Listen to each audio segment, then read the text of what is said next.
Well, a very good morning to you all from Watkins Glen International, the south shore of Seneca Lake in the beautiful Finger Lakes region of upstate New York. This is the World Racing League on DriversEye Live, and this weekend, Watkins Glen International plays host to the Glen Continental, the 8th round of the 2025 World Racing League Championship season. My name is Brendan Kazmarek, and I am joined this morning by JT Tammy. Good morning, JT.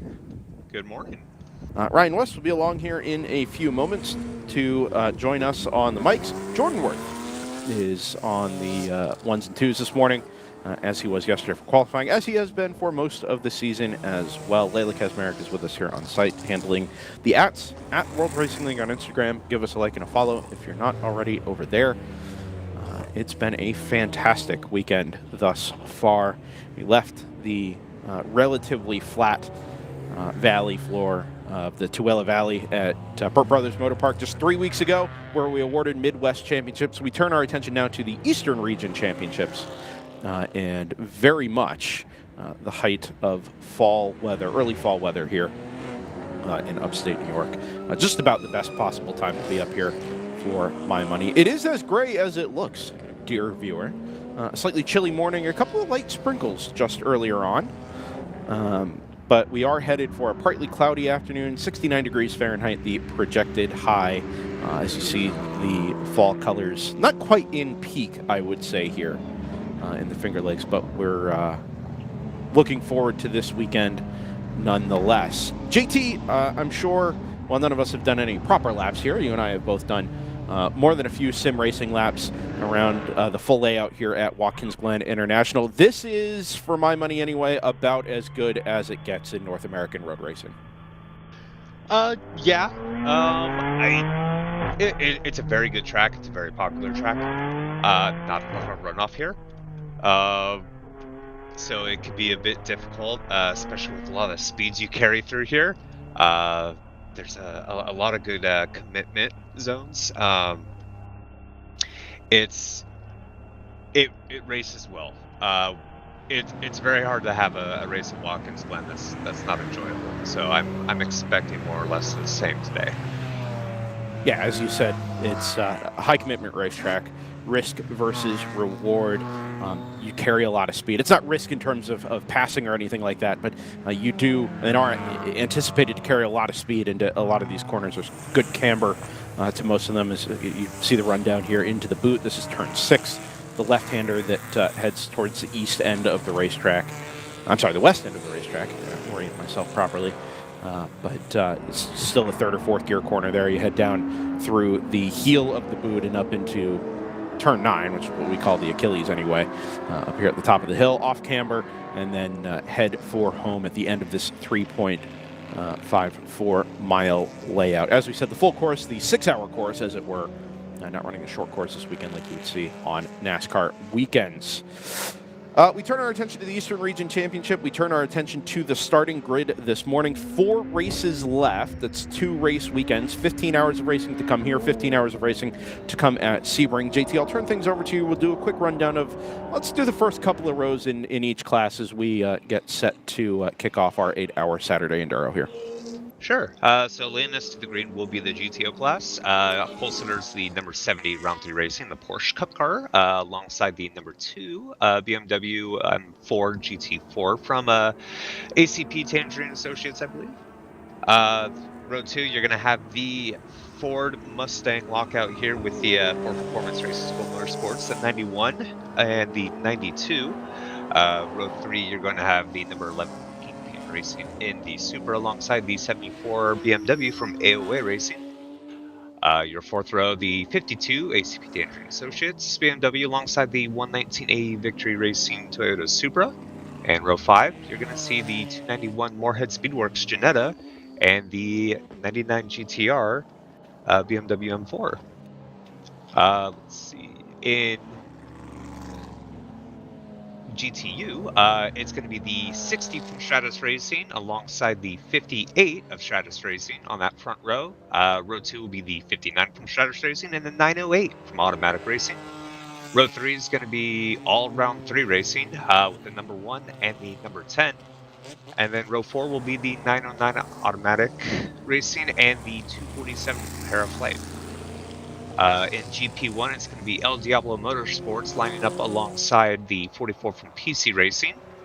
Row 2 will be the 424 Blitzkrieg Racing BMW alongside the 26 Edge Autosports BMW. Row 3, we'll see, I believe, newcomers to WRL, OLJ Racing in a Porsche Cayman, lining up alongside our season regular, the Palomar Racing M3, the number 38. Row 4 is going to be Blaze Racing, the 118, coming off a very good weekend in Utah, lining up against 94 Motorsports and number 94 BMW M2 35IR. And then in GP2, it's going to be the Lagunatix Racing Subaru BRZ. In row 2, you're going to have the 83 from Palomar and their BMW alongside the 55 from AOA Racing. And then in row 3, Open Throttle Racing BMW, the 65 alongside the 851 AO Racing Mazda MX-5. Thank you, JT. I've got eyes on that GP1 field in particular. 19 cars strong. I think we had 21 on the entry list. We're going to start right around 19. Our pole sitter, as we closed our session yesterday, provisionally was the Mustang you see center a shot there. That's the number 96 Primetime Motorsports Ford Mustang. It took pole by nearly 2 seconds, which raised quite a few eyebrows. And as you might expect, that car went through post-qualifying tech as such. And was sent to the back of the grid for being either overpower or underweight, and did get moved to the back of the grid. Should be fully compliant this morning. That car also features Stingray Rob this weekend. We've had a lot of pro drivers in WRL races in the past, but this, from memory, is the first time we've had an active IndyCar Series driver with us this weekend. Looking forward to something of a recovery drive there for the 96 squad down in the general production field. Our GTU cars head for the start-finish line through turn number 11 and on to the front straightaway. We will wait for them to crest the hill as the green flag waves here at start-finish. It's the Porsche from Round 3 Racing, the number 2 from ACP Tangerine Associates, who goes side-by-side into turn number 1. Good move around the inside for the second ACP car. That's the number 52, who's going to try and split the Ford Mustangs. They'll go side-by-side up the S's while the first 3 cars go single file. The back of the shot there is your GTU field. Remember, slightly chilly this morning. Takes a while for those tires to come up to temperature on those lightweight Sebeco NP01s. They're starting behind, but ought to be quicker over the balance of the day. Versus the GTO cars. Back to the front straightaway where the general production cars take the green flag. El Diablo to the inside, PC Racing to the outside, and it looks like, but for a small lockup of the rear tires there. Oh, we got a car spun in the middle of the field. That is the Blitzkrieg number 424. 6 is around. There's a car in the tires on driver's right and a car in the wall on driver's left. I think it's Blitzkrieg is the orange one in the background there. And one of the open throttle BMWs has caught the tire wall and the banding there on driver's left. Lots of debris in the middle of the field. JT, it's been a long time since we've seen a turn 1 schmozzle like this in WRL. Not what we like to see. No, a number of cars caught up in that, unfortunately. We saw the GST Motorsports M240 there. We saw one of the open throttle racing BMWs, either the 61 or the 64. Yeah, and it did look like the Porsche came in. OLJ Racing got caught up in that as well. Man, those are some favorites, too. The Mustang was pulling away slowly there. Open throttle is always in with the shout at the end, and I was really looking forward to seeing that GSD BMW. Both of those cars were able to pull off to driver's right into what is known here as Baker, which is the emergency vehicle access point between turns 1 and 2. For now, we stay green, and the race on lap 1 is going to be led by the number 2 ACP Tangerine Associates BMW, who's gotten the jump on the Porsche. Remember, no traction control on that 911 991.2 Cup, which is going to likely give the number 2 an advantage here over these first couple laps until tires come up to temperature. Look at all that debris from center of track all the way over to the right-hand side. Gonna have to pick their way through it. That's awkward there for the GTU field. Yeah, this is not a great call. Yeah, the standing yellow was out at start briefly when the GTO field came through, probably because of the size of all of the debris down there. And we've got now, is that the Blaze Racing BMW stopped in the inner loop? Remember, that car was caught up down at turn number 1. You would anticipate here probably not doing a hot pull from where that car is stationed. The advantage to that here is the number 1 goes wide at the inner loop to drivers right there. The advantage here is we do use code 35 at Watkins Glen. The only other place on the calendar we do that is at Barber Motorsports Park. So we shouldn't really have to interrupt the race for longer than it absolutely takes to go clean up the debris at turn 1 and go take care of the situation up at the inner loop. But for now, this is all going to be handled under a local standing yellow at turn number 1. Very frantic start to this one, but so far so good for ACP Tangerine Associates and Round 3 Racing up at the front. The 2 Ford Mustangs of FPRS Motorsports have found each other again, headed up the hill towards turn number 9, and the 52 has just slotted back into P5 with a gap further back to what I believe is a 119 AE Victory Racing Toyota Supra, who, again, JT, when we left Utah, was second place on the podium on the Sunday. I'm sorry, that's Kingpin Racing, number 11 there, as a matter of fact. And we do now go code 35. Field checks up there, headed through turn number 11. And we dispatch the safety vehicles down to turn number 1. Anyway, back to Utah. That 119 of AE Victory Racing it was a good day, a good weekend, and a good finish on Sunday. Ended up finding out that the winner did not pass post-race tech for power concerns, and it promoted the number 119 to their first victory in the World Racing League, the first all-female victory in WRL competition there in the GTO category. I would say, JT, that this one is slightly... I'm sure they would have preferred to take it on the road. They certainly did of the cars that were in compliance with the GTO regulations. But nonetheless, it was a win that they deserved to compete for back at Daytona, but didn't get the chance to see the checkered flag. And finally, it felt like it came home to them back at Utah. Yeah, well-deserved and long-deserved. It was a good race, very enjoyable, and they executed everything they needed to correctly. They didn't have, at least on Sunday, a single pit lane violation or anything. Yeah. The team stayed out of trouble and went to work, and it paid off. Yeah, and it was actually that lack of penalties that put them in the position to win. They caught the only safety car of the weekend at kind of a challenging time, made what we thought at the time was probably not the obviously correct call on strategy. I said at the time it certainly wouldn't have been the call that I made. But a penalty for passing under yellow for the Round 3 Racing Porsche put the 119 right back into contention. And yeah, when all was said and done and everybody had finished tech, was that number 119 that ended up on the top step of the podium. Very, very cool at the podium ceremony at the end of the day, seeing...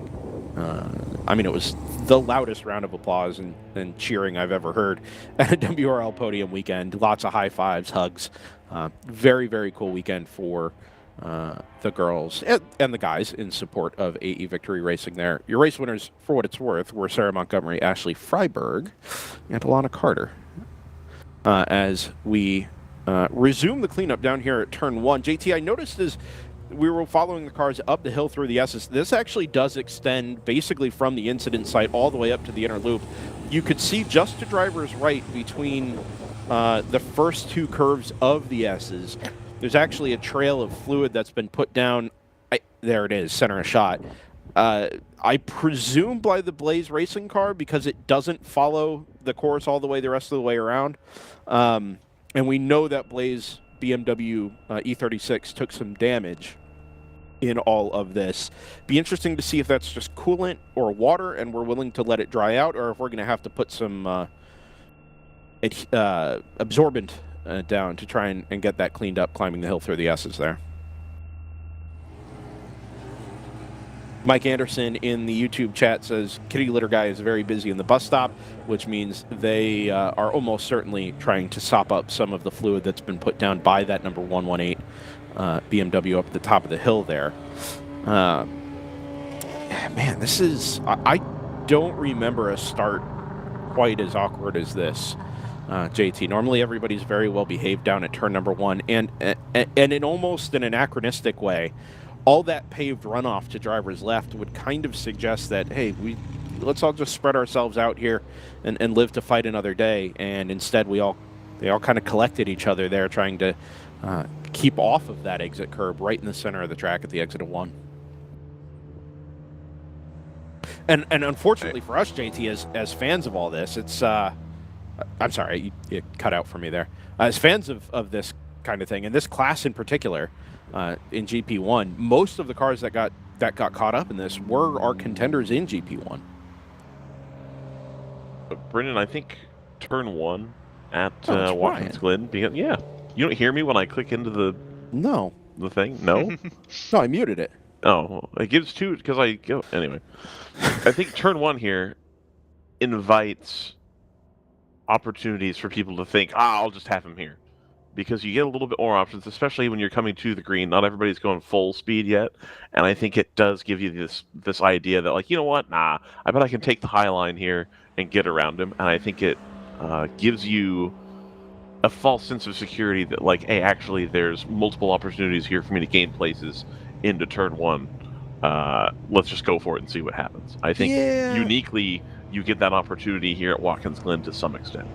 Yeah, I would say though, in counter to that, Ryan, that we don't usually see that kind of thing in WRL. No, not at all. It's like, an 8-hour really race. Wide turn 1, though. I agree. We don't see that in WRL, but if I were to speculate slightly, I think I would say that turn 1 track limits are being enforced this weekend. Sure. Right, to the point that there may or may not be video evidence of the goings-on at turn number 1. And I do wonder if perhaps... Oh, no. And you know what? I've just gone back and seen that track limits camera we've got set up there. It looks like the Blitzkrieg number 424 just kind of lost it on cold tires trying to keep on the racing line, and the back end came around. Blaze Racing kind of went left to avoid and caught the side of the open throttle BMW that then pounded the tire wall on driver's left. And then it was just kind of chaos in the mid-pack with spinning cars. JT mentioned the OLJ Racing Porsche Cayman, which got caught up in it. That tagged the back corner of the number 6, who went around. I mean, there are easily half a dozen cars that got collected in this one way or another. That's a full third of the GP1 field. Right. The GSD car has been in and has been released with a hefty amount of tape above the left rear wheel arch and kind of the quarter panel area of that yellow and blue BMW. So that's good news. I suspect that the 64, it was a 64, right, in the race control log. Yes, it was. That caught the wall to driver's left. Will have had the right front suspension done in after contact with the 118, which is probably what did the radiators in on the Blaze Racing E36 as well. So we've kind of been able to piece some of this back together in a way that we now understand how everybody got caught up. And that was all precipitated, as we said earlier, by a pretty simple self-spin by that 424 that just ended up kind of running everybody out of road despite all of the road. Now that most of the debris has been cleared up from the center part of the track, just a little bit of sweeping to be done there, but most of the activity to driver's left is now on rebanding the tire wall that sits a couple of feet out in front of the Armco to driver's left. Here anyway, the tires don't tend to unstack themselves, but when contact is made, a lot of times the conveyor belt, the blue conveyor belt, will pull away from the tires, and they don't want that sitting loose out in the track. So they reband it, rebolt everything back together, but it does take a moment to get all of that done and to put all the tires back in their designated locations there for maximum safety. Big safety energy. Brendan, did we ever figure out if El Diablo Motorsports is the El Diablo Motorsports? I think we were pretty certain that was the case when we left Utah.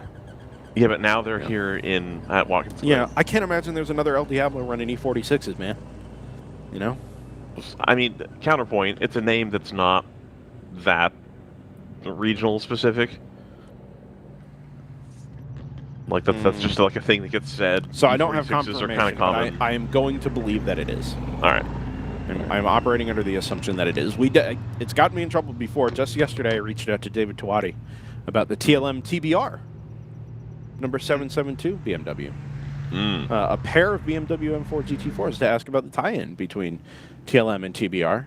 TBR is, of course, Team Baltimore Racing. Oh, I see. Yes, of course.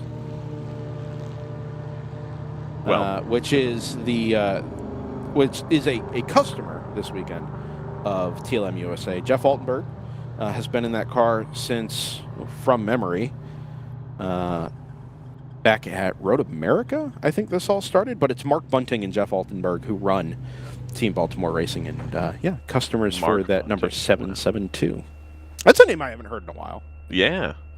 I think he ran some races with, I think it was TRG Porsches. I think so. Back in the Grand Am days. Jeff Altenberg, of course, one of the great touring car drivers of the mid-2000s here in the United States. He's got a couple of Speed World Challenge titles to his name, does he not? I believe so. Yeah. Does David Tawadi know everybody who ran the Speed World Challenge? It does. And I mean literally everybody. It does seem likely. Petition for a speed touring car historic class in FARA. Yes. Yeah. The Blaze Racing 118 has been recovered to the paddock now, over in the garages, which just sit up to my right, inside of turn number 11 here. Thank you for being with us, to all 136 of you on this fine morning. AstroPup 2001, good morning from Indianapolis, home of Stratus Racing, and also, like, most of racing. Most of the non-stock car racing, anyway. Most of the American non-stock car racing. Fair.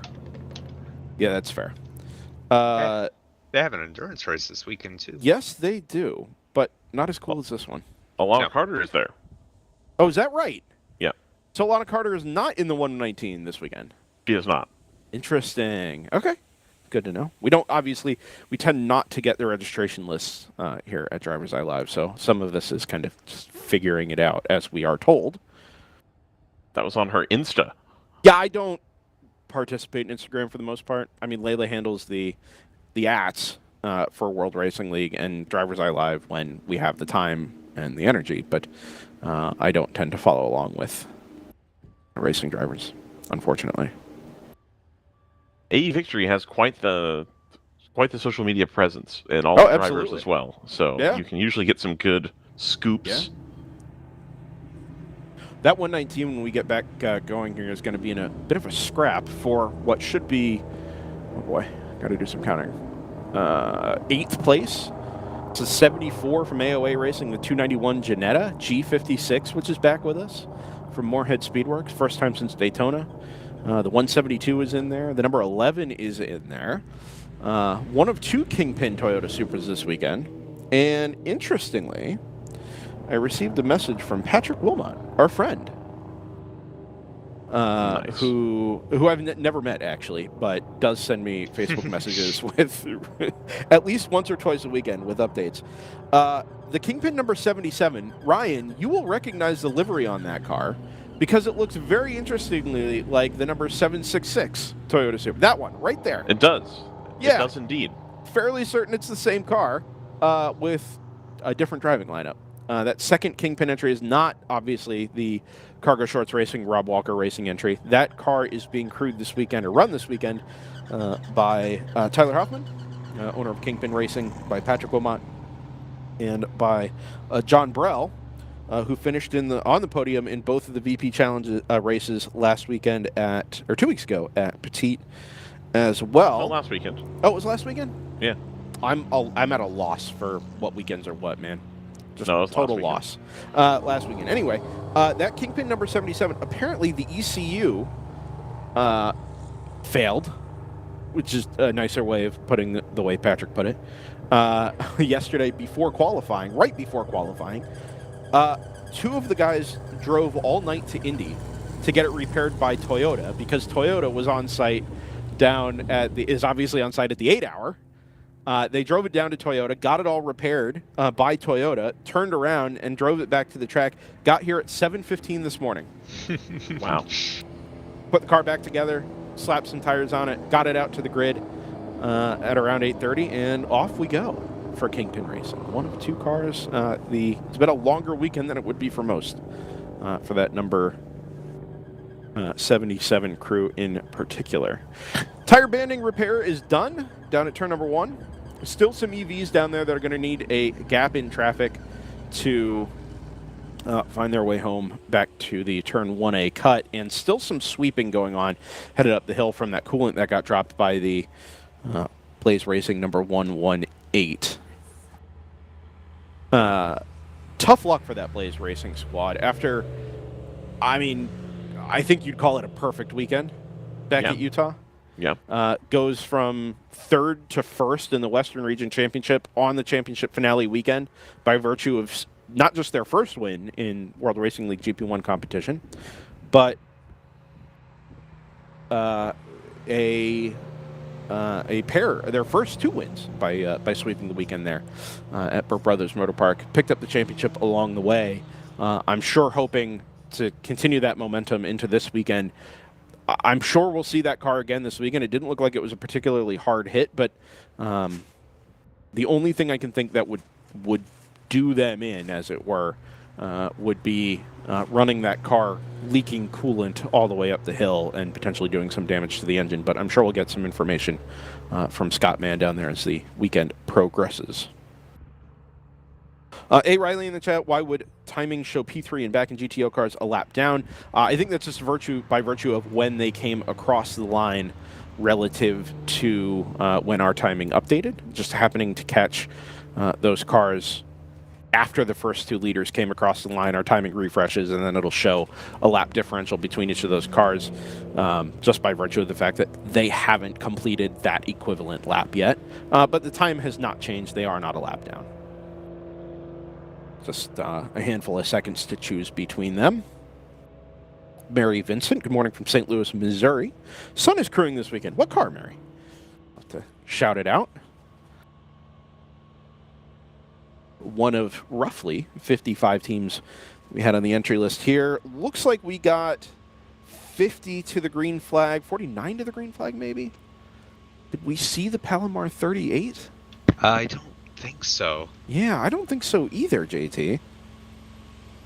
I don't remember seeing that car on the grid or coming across the line, which is interesting because as far as I could tell yesterday, we didn't have any slowings or stoppage. Oh, no, we did end the last session slightly early. Mike Anderson, do you have any answers on what has happened to the Palomar number 38, or did they have to take the back door down at turn number 1 as a result of what just happened here? Chance Hale says Palomar 38 was replacing a motor overnight. Tremendous. Was do it. Yeah. I think the Ford Mustangs have picked up a little bit of ground here under this full course yellow. Code 35. Remember, we're limited to 35 miles an hour, and that is tracked by GPS.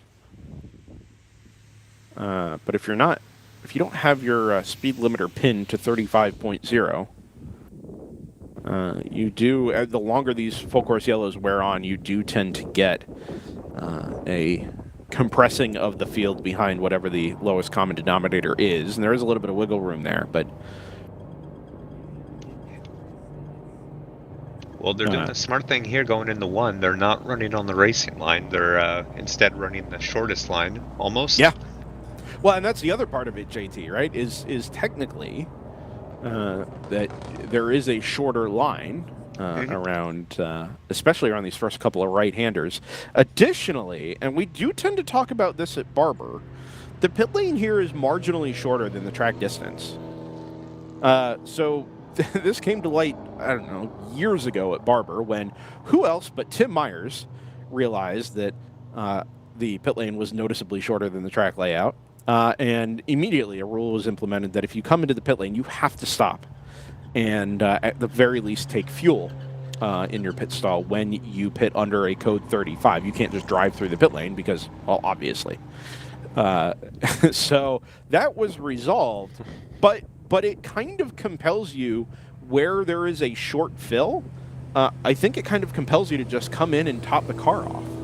Right? You're really losing next to nothing by doing it. The Stratus cars, I think, have all been in now. The 59 ducks into the pit lane as we speak.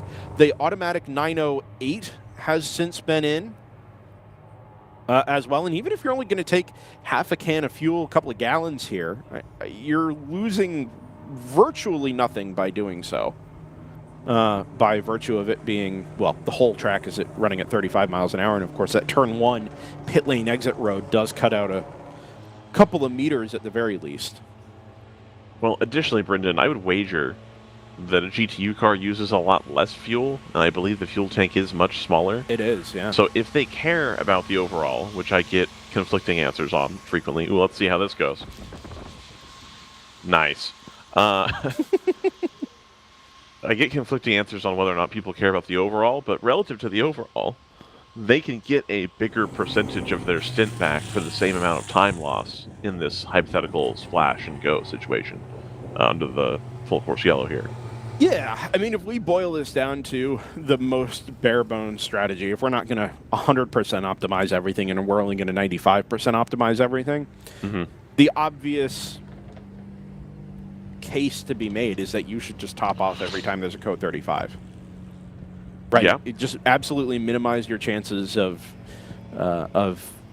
being caught out having to pit under green. And even if that means you're extending by 2 or 3 laps, eventually that 2 or 3 laps is going to benefit somebody along the way. And for the amount of time loss you lose, or the amount of time loss created by pitting under code 35, you might as well just come in and stop. And that way you can't really ever be caught out by a bad decision as such. Right. Mike Anderson says the motor is almost into the 38. He got the motor to the track around 3:30. My question is, where does Palomar go for a motor? A junkyard. Like somebody has Probably. a motor for one of those laying around, or like an old 330 or something. Like that's not a much ado has been made about there's not a whole lot of parts left. Like you can find used motors out of clapped out cars, but Sure. how well it'll work, yeah, you never know. I was told by one team in particular that the best race motor they ever had was one that came out of a BMW X3 with 100,000 miles on it. That's fair. And that was the most consistent and reliable engine they had and had for a long time, and that it beat the pants off of the $8,000 to $10,000 race motors that everybody was buying at the time. Mike Anderson says New Jersey. He went to New Jersey for a motor. New Jersey? Yeah. Yeah.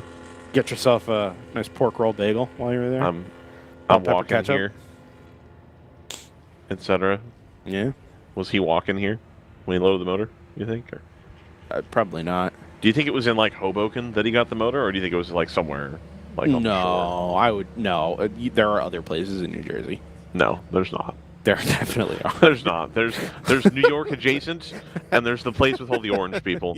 Right. That's it. Those are the only 2 places. Apparently he found it on Facebook Marketplace. Yeah, go figure. Yeah.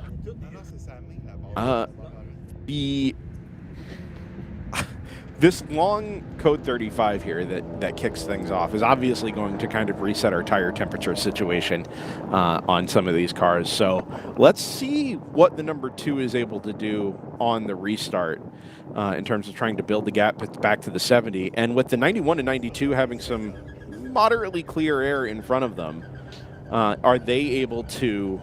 sorry, it's 92, then 91. Are they able to do something with that Round 3 Racing Trim Tech sponsored Porsche? Ooh, the green flag waves. The 92's been caught napping. The 2's been caught napping slightly as well. And the 70 from Round 3 Racing is going to try and go around the outside at turn number 1. Wow. Pinches it right Done. back to the apex. And I think just as you say, Ryan, that is job done. Change for the lead on a slightly lackluster restart there for ACP Tangerine Associates. Didn't seem like he had a whole lot of chance by the time they were broke down getting into turn 1. That 70 had a huge run of steam, and by virtue of not having a run all the way down the straight, it's just what I was talking about earlier. There's a couple different lines you can take going through turn 1, and if you're already ahead of everybody, and you're still not at the maximum cornering speed, you can go wide, and he had plenty of space. Number 91 with a run, headed down towards the inner loop on car number 2. The 2 wiggles over the last curb on the right-hand side, headed through the inner loop and towards the carousel. I don't know that that's going to put the 91 in a position, but look at the car movement of the Ford Mustang headed through the compression at the bottom of the hill towards turn number 6. Not an obvious passing zone, but man, for as slowly as these cars have run around the 3.5 miles here at Watkins Glen International, they look like they are going awfully quickly here, right off the jump, fairly aggressive as we get things back underway here in the Saturday 8-hour at the Glen Continental. These camera angles are incredible, by the way. These are Ryan level camera angles. Jordan and I were commenting yesterday that this place just kind of works.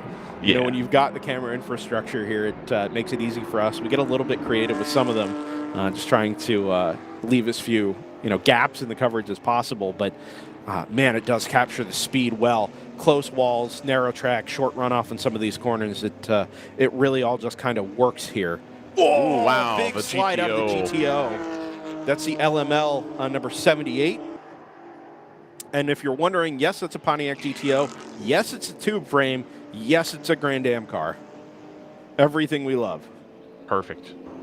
Going to have a look here on the inside coming down the straightaway. See if he's able to pull up alongside. I don't think it'll quite be good enough. Oh, it is. No, not quite. Couldn't get all the way around. So that BMW still has the legs on the straight. I reckon that the GTO Pontiac a little bit lighter probably than the BMW, so lacking a bit of horsepower in the straight line on the front stretch there, but still going to be harassing the TLM BMW.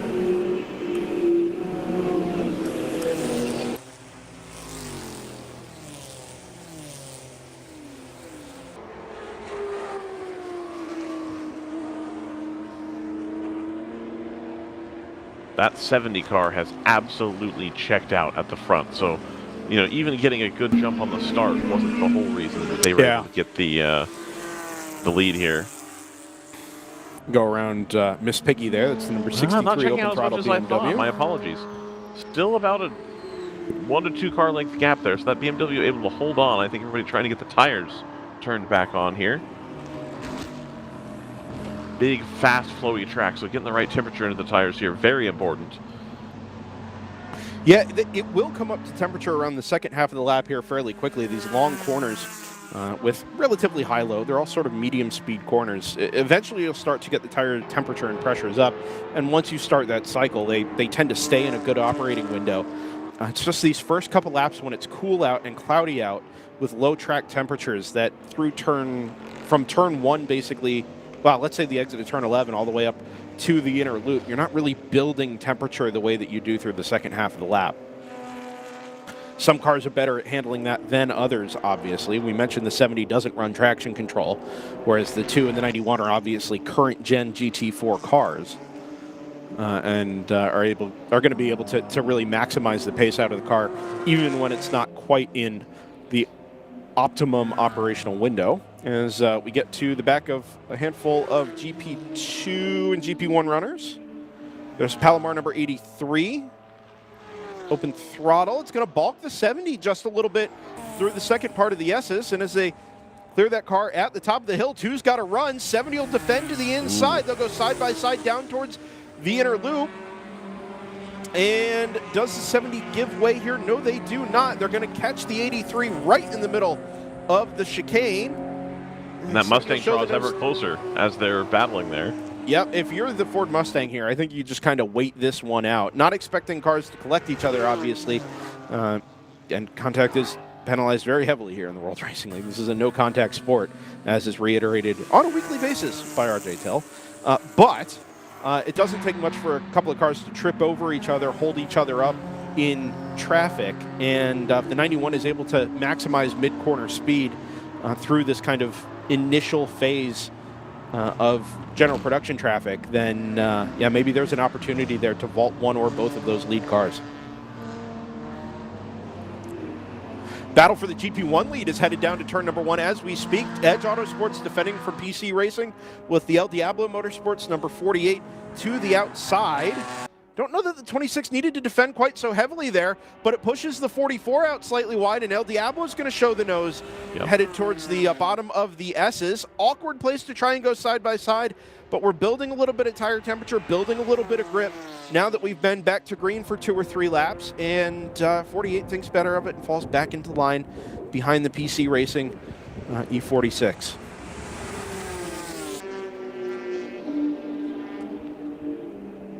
Heavy traffic for the race leaders in GTO headed towards turn number 1. It spread out things ever so slightly. In particular, the number 91 has had to back off, and it's lost about 3 cars worth of track position as they work through the 90 and head up the hill. There's the 92, which is a couple of cars further back yet. And then this gaggle at the bottom end of the top 5, 52, 11, and who's the last car in that line? It's 291 Ginetta, isn't it? Yes, it is. It is. Yeah. Let's go back and pick up that GP1 lead battle if we can here, Jordan. Just wanted to note that there's a little bit of separation at the front of GTO.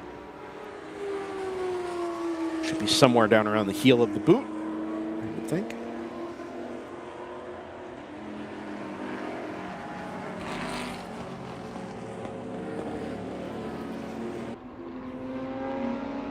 There we are. Edge, PCL, Diablo, 1, 2, and 3. If anything, this has benefited that Edge Autosports number 26 BMW through the latter half of the lap. And then the 44 and 48 together in the battle for third. That 4th place car, by the way, No Rags Racing, number 157, the pride of Fogelsville, Pennsylvania. Many are saying. Yeah, and then a further 12 seconds back to 5th. Yeah, which is now the 555 from Bruce Innovations, which did not have the most stellar day in qualifying yesterday, but a really nice recovery early on. You would have to assume taking some advantage through the chaos that was turn 1, lap 1 in the GP1 field to vault up into the top 5. 9-4 Motorsports and the number 94 is there in 6 as well, doing battle with the 555, headed towards turn number 1. And oh my goodness, 3 wide over the tunnel, headed towards turn number 10. You got all squared away. All right. About as narrow as the track gets there, and yeah, sure, why not? Loving the Honda Civic, by the way. It's a number 41. Oh, Velocity Club. Yep.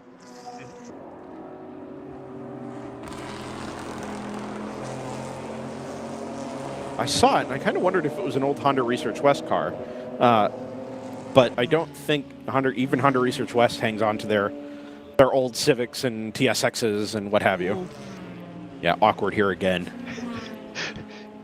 This is okay. what It's just 3 wide in the 2, whatever. So I think this is one of the things that North American sports car racing venues do iconically well, right? Road Atlanta is kind of known for the same thing. Not everywhere is an obvious passing opportunity in traffic. You have, in some places, no choice but to back out and to just take the time loss, right? Take the penalty, as it were. The S's at Road Atlanta, sometimes turn 11 and turn 12 at Road Atlanta, sort of the same thing. Here, coming out of turn 1, headed towards turn number 2, the S's aren't always an obvious passing zone. The inner loop is not always an obvious passing zone if you get caught up in the middle of the corner. And it does create this kind of rubber banding in traffic. Well, you'll get a gap that closes and comes together. One car is able to clear traffic, the other is not, and then all of a sudden that gap's a second and a half, and then it swings back the other way again. It is a part of what makes racing here at Watkins Glen, and in particular multi-class sports car racing, so compelling. We're going to do battle for second in GP1 again, headed towards turn number 1. El Diablo got the spot briefly, and as they crest the hill into the braking zone, PC Racing looks to the outside, a little bit more top end on that car. 48 better on the brakes and is able to defend as the 44 goes out wide. Bit of track limits there perhaps for PC Racing. Yeah, and Edge Autosports is going to capitalize on this, trying to build as large of a gap as they can to the El Diablo M3. Hello to Zero Nova in the chat. Watching some racing from my home track on my birthday. Happy birthday, Zero Nova. Hope you're enjoying your day. If you're here with us, hope you enjoy your day out. If you're watching comfortably from somewhere in the western New York or Finger Lakes region, enjoy your day at home. Got to get back to the Finger Lakes. It's Left my family in the Finger Lakes. It's pretty great, man. Had some wings on Thursday night. The thing that western New York does better than anywhere else. Wow. Yeah. That's where they originate from, right? That's correct. Buffalo, yeah. Salen's hot dogs, obviously, Buffalo area as well. Brendan, have you taken the time to look at Race Monitor this morning? Like the I'm actual not. events? I'm using redmist.racing this morning, right? Oh, okay. Got it. Forgot about that. Is Race Monitor throwing some No, numbers it's working. at you? I'm just looking at the scheduled events that are being published, and there's Yeah, sure. SCCA. Honda stopped in Ooh. turn 1. Oh, wow. That's going to be a problem. I think we're going to get another full course yellow here to I think take we're care of going to that. have to. Jordan just, and we do go double yellow now, and that will almost certainly, that will precede the Co 35. Jordan mentioned the driver just stopped and ran out of the car down there at turn 1. Which is not something you usually see. Obviously, a fair amount of steam out of that car. It doesn't look like it's dropped any fluid, and I didn't see any flame or fire, so... An interesting Yeah, but if one. you have that kind of smoke or steam coming out of it, you're in a sure. hurry to get out of the car. Yeah. You don't mess around there either, obviously. You have a YouTube recording of turn number 1 in particular there, looking at track limits specifically. When you gotta go, you gotta go. Well, yeah, there is a fair amount of steam and white smoke out of the front of that car. I wonder if this was just a no-risk scenario. Get the car stopped, get out, and let the other crews handle it. You're not going to do anything by staying with the ship there anyway, obviously. No. Yeah.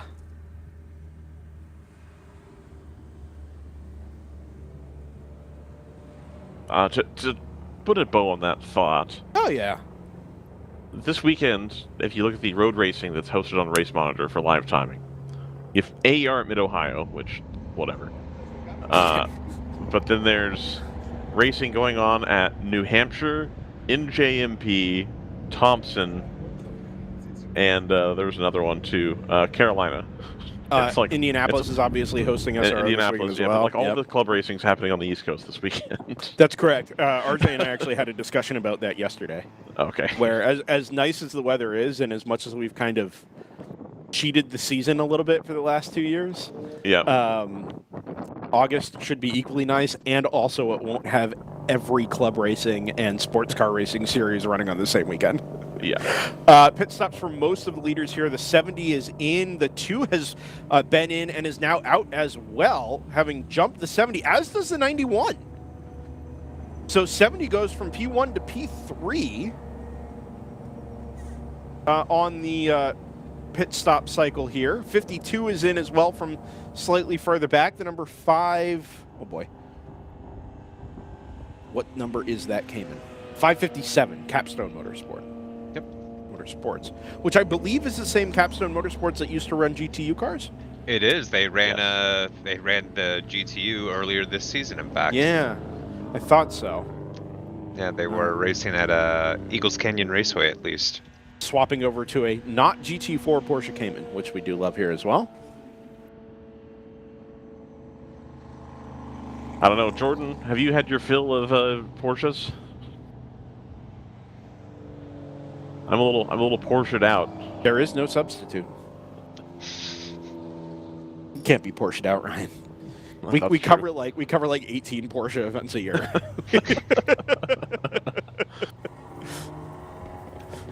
Also, in a field of 40 BMWs, it's nice to see a Porsche too. Yeah, that's correct. Do you feel like, is there an obvious lifestyle brand battle going on here between BMW and Porsche?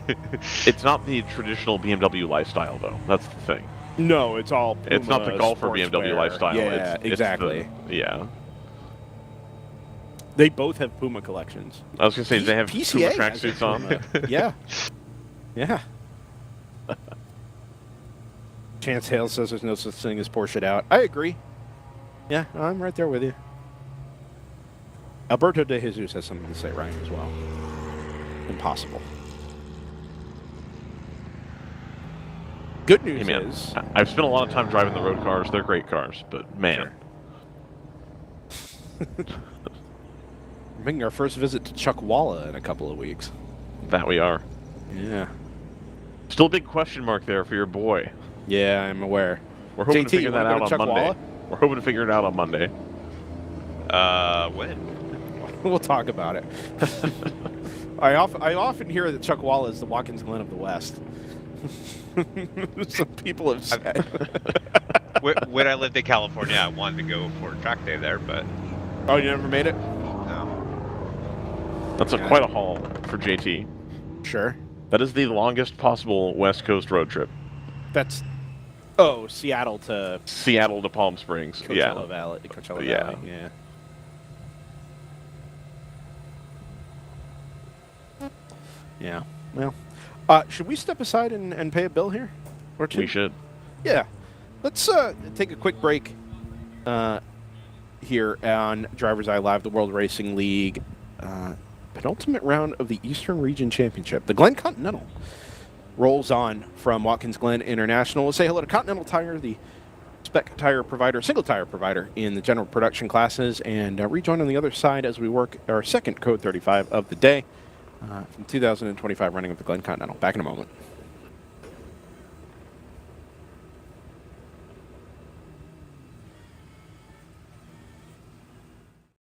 You can feel confident Continental is the smart choice in tires. Can they handle extremes? Yep. Tested from the Texas desert to near the Arctic Circle. Really? Really? Anything for the guy who finds that one pothole? Yeah. Road hazard coverage has your back. For real? Absolutely. Were they made by like a bajillion engineers? Well, closer to 100. Continental. Welcome to the smart choice in tires.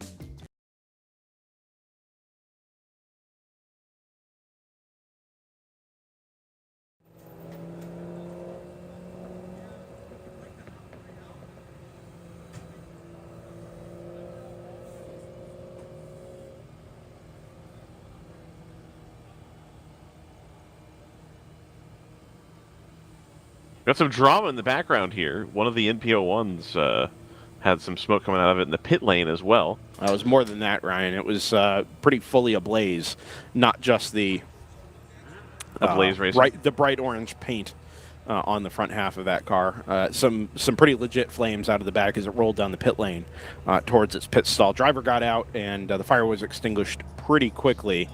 But that happened, quite literally, right as we faded into the advert. So I guess we can cover NASCAR racing now. We're at the Glen, man. We are.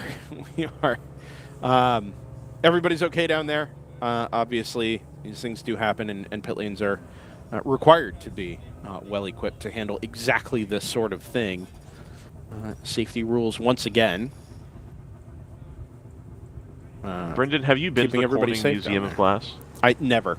Never? Believe it or not, never. I've heard that if I go, though, I will be blown away. Aha! Nice. Yeah. That's not my joke. They posted that on what used to be the banner up there at turn number 1. Got Yeah. it. Yeah. I'm not that... I mean, I am that clever, but... It's not quick enough there.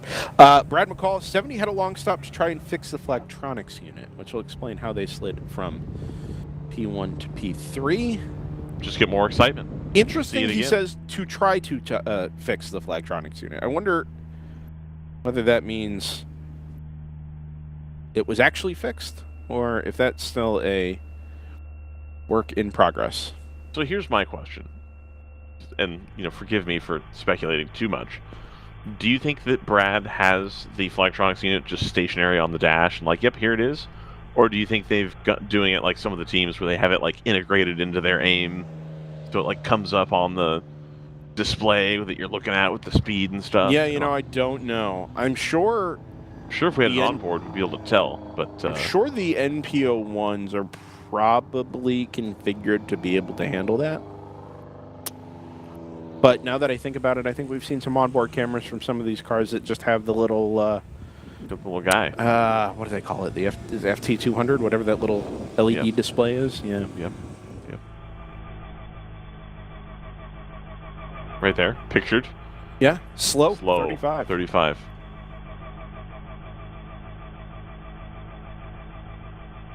I think slow is the overspeed there, because the GPS speed readout there on the telemetry does say occasionally 36. Brendan, if you had a race car, would you have the overspeed warning be like just a loud ticking? Yeah. I'm pretty good at that.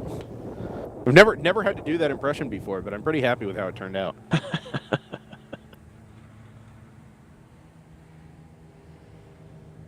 Have you ever seen the interview they do with the woman who recorded all the 717? Oh, we're going to go back to green. She recorded all the 717 cabin cockpit warning announcements. No. Oh, again, the two caught napping on the restart. Did not get off the limiter quite in time, and I think we've had is that a change for the lead with the number 11? Maybe. It is. Yes, Yeah. absolutely. Oh, no. I'm sorry. The 92 was out in front, but they pitted last time around. Oh, my gosh, this is a mess. So there's 91, there's 70, there's Flying Fur. Where has the 92 gone through this cycle? Looking for another Ford Mustang, or has it stayed out in front? Passed. Yeah, okay, it's already gone through. All right. Because we haven't had that full reset. No, I know they just pitted, but I didn't know where they came back out. Well, no, that's my thing is they pitted and kept the lead. Oh, okay, they did keep the lead. Got it. Oh, there it is. There it is. Right here. Yep. So it's not in first. It's just ahead of the 91. Yeah, we got it there. So as the GP1 leaders come through start finish, I look to my right and should see the race leading number 11. 3 wide there. Racing Toyota Supra. There it is. Then the 2, then the 92, 91, and 70. Okay, so we've got the top 5 in GTO all more or less figured out. And all of those cars ought to be full of fuel and set up for hopefully what settles in to be a decent little green flag run here this morning. We do tend to see this. Fiction software. Sure. We do tend to see this, gentlemen, in World Racing League competition, where early on a Saturday in particular, you'll get some of these full course yellows and stoppages for cars that are maybe not quite prepared to go very, very long distances, like 8 hours. You'll get their initial failures, stoppages on track, whatever, go recover them back to the paddock, and then the cars that are kind of left standing that say it's 80% of the field are pretty rock solid and will settle into these longer green flag runs throughout the course of the day. They're like a rock. They are. Sometimes that doesn't happen, but usually it does. And that's what we're hoping for here is the number 1 round 3 racing car works. Is that working through? No, that is a lap down to the GTO race leaders.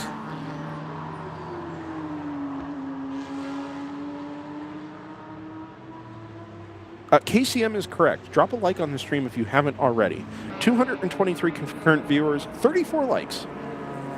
That's weak. It is weak. That's. I don't like that. I don't like calling out the viewer. You don't do the Brian Belansky. No, you all are name and lazy. shame. Yeah. No, that's not my speed. That is not my speed. But I do really appreciate the support. You know, if you tell people to like the stream, you can see the viewer count rise in real time. Also, if you mention United States Formula One Grand Prix on the stream. Wow, I'm really excited to see the action from Circuit of the Americas. United States Formula One Grand Prix, which used to be run here, at Watkins Glen International. I heard Taylor Swift wants to come to Watkins Glen. That might be true. The pride of Berks County, Pennsylvania. People are saying. Do you think this is stupid? This is almost our Super Bowl. Can we get Taylor Big game. Swift Big game. to weigh in on the pit race situation and save Sure. pit race? You know what? I'd be here for that. GP1 has spread itself out a little bit here as we work out of the inner loop and through the carousel.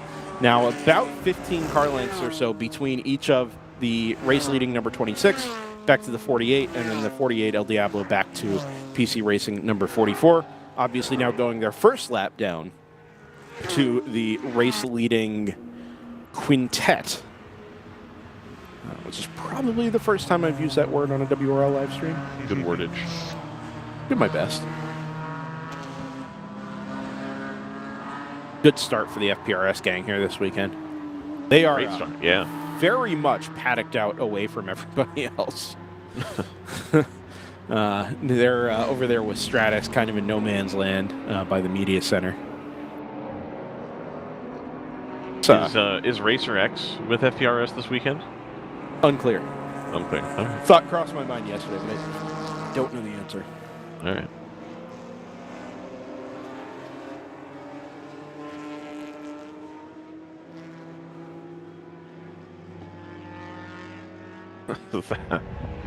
Ryan, were you late to join us this morning because you were up late watching the Fighting Bill Belichick's?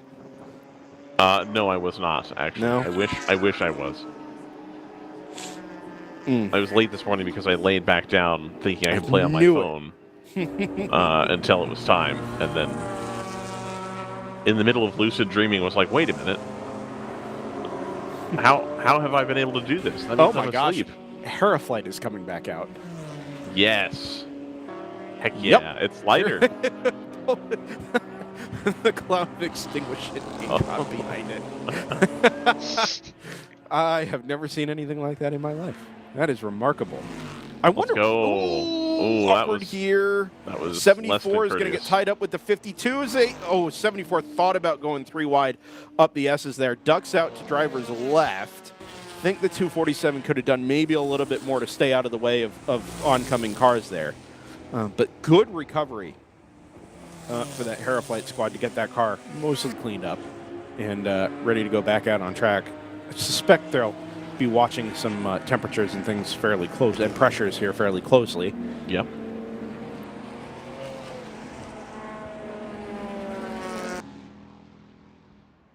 Good battle here between the 52 of ACP Tangerine Associates and the number 74. It's a pair of BMW M4 GT4s. You know, we're not so very far away here from having more GT4 cars than the Indy 8-hour. Oh, no, we certainly do, because it's a GT3 race mostly, isn't it? Yeah, Yeah. of course. Yeah. We do not have more TCA cars, though. There are not that many TCA cars at the Indy 8-hour this weekend. A lot of I cars watched in that one of race while we were waiting to get started. I don't really understand TCA, and at this point, I think I'm too afraid to ask. TCA is TCR plus M240Is. Plus. Is that right? Yeah. It's all those that used to have separate classes, they just kind of merged Yeah. it so they could have one run group. So what are the Mazdas in TCA? Or TC Americas? They're, I think they're just touring cars. They also have that They're not the B GR specs? Corolla. No, the Mazda Okay. and the Corolla are not built to any Interesting. rule thing. I think they're Got just it. their own. So it's kind of a catch-all class for like single make stuff. Yeah, kind of a catch-all class for like 9-1, roughly. Yeah, gotcha. Hey, you know. we have one of those. I was going to say, Hey. man, if only there was a place you could run that is somewhat similar to that, where it's a mix of a bunch Substantially of cheaper. different. Much cheaper absolutely. and more track time.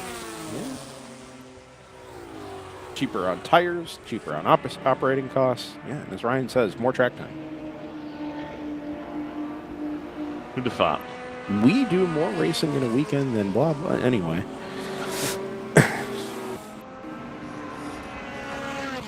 My favorite was John Hindon describing the American Le Mans Series as over-delivering.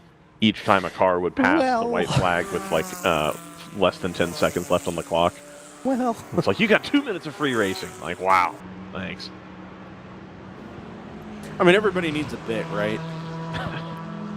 Good That thing I don't season, have man. one. I think he used that same line that season every time. That was the Dyson versus Muscle Milk Honda year.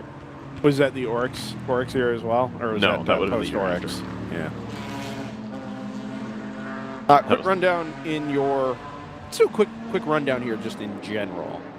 We'll start with GTO, where number 2 ACP Tangerine Associates has gotten around the number 11 of Kingpin Racing since the restart. Actually, I think that change has just happened within the last 2 or 3 laps.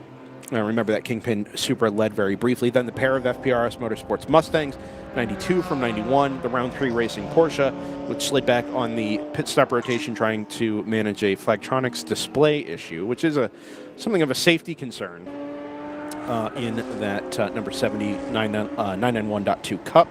The LML Racing number 78 Pontiac GTOR into P6 and setting Nice. PBs as we speak.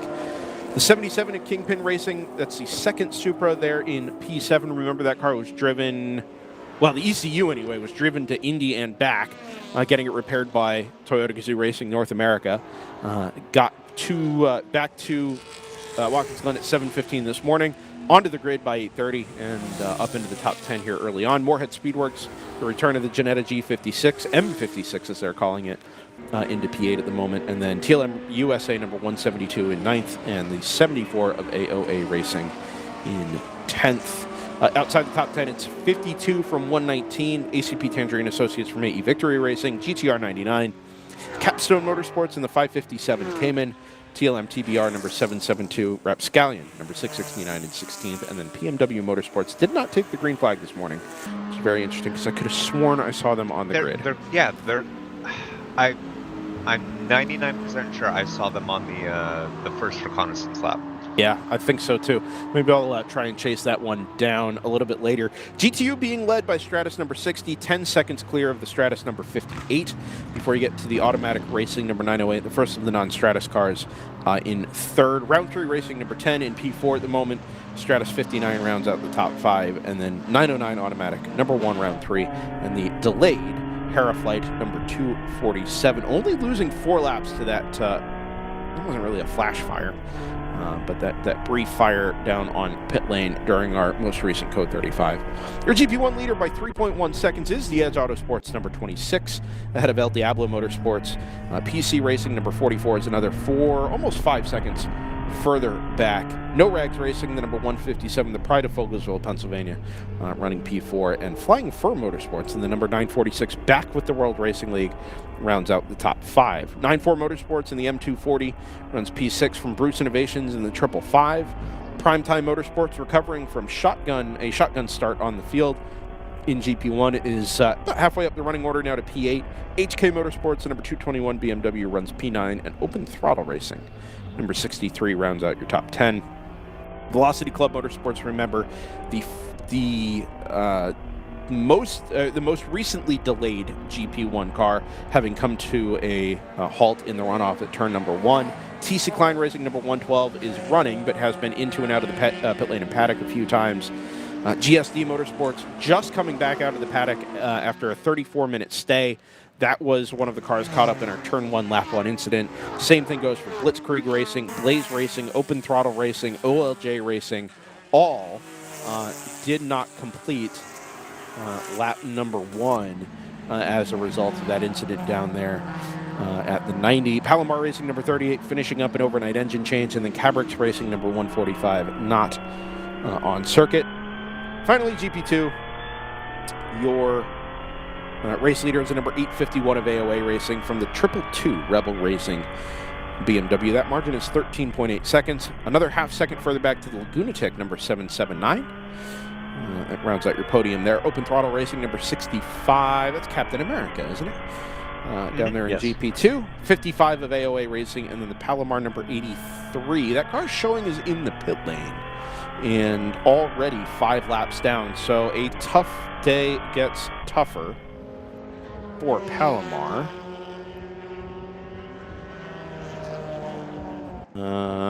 Paging Mike Anderson. Our kind of Palomar hookup there as far as real-time information goes. There's your lead fight, 2 from 11. Lagunatic is in there as well. That's the number 779 just coming through your shot. doing some work to try and chase down the 851 of AOA Racing. Last time closing in about almost 3 seconds. So that margin's down to 11.5.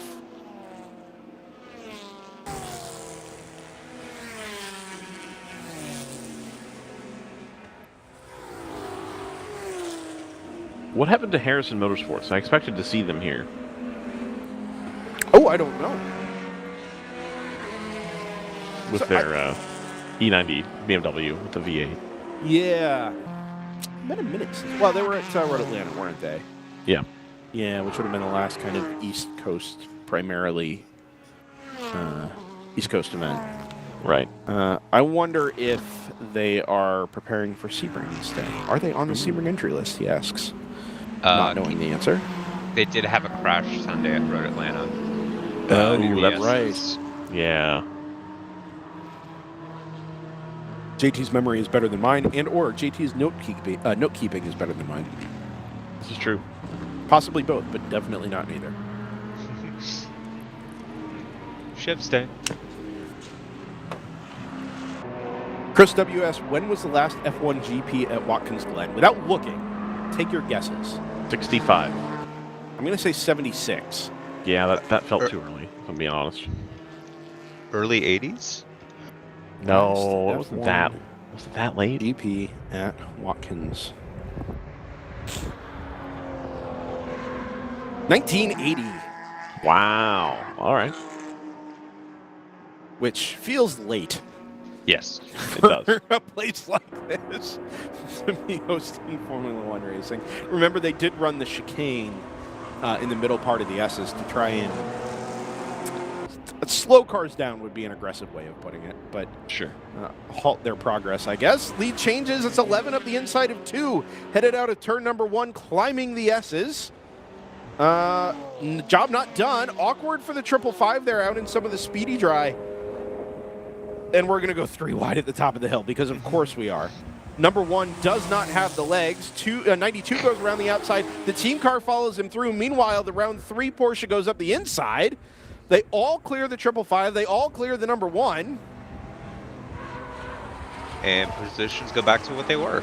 Exactly the same. The lead went back to favoring the number 2, and this battle for third rages on. Yep, 92 still ahead of 91 and ahead of 70. Whoa! Good slide. In the middle of turn 6. Actually, 4 out of those 5 cars were in a little bit of yaw there, mid-corner.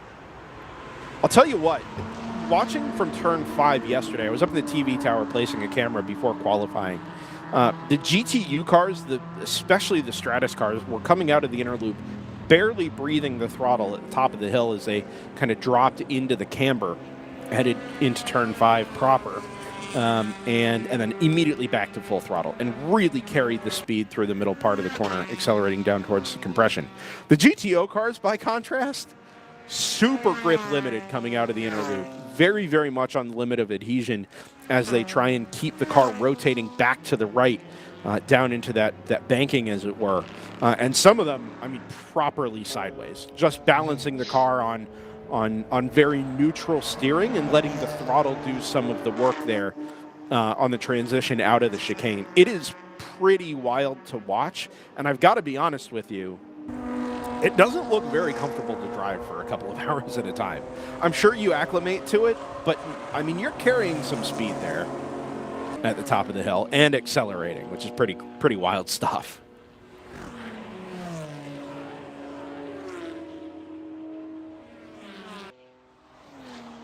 Good run here for this LML Pontiac GTOR.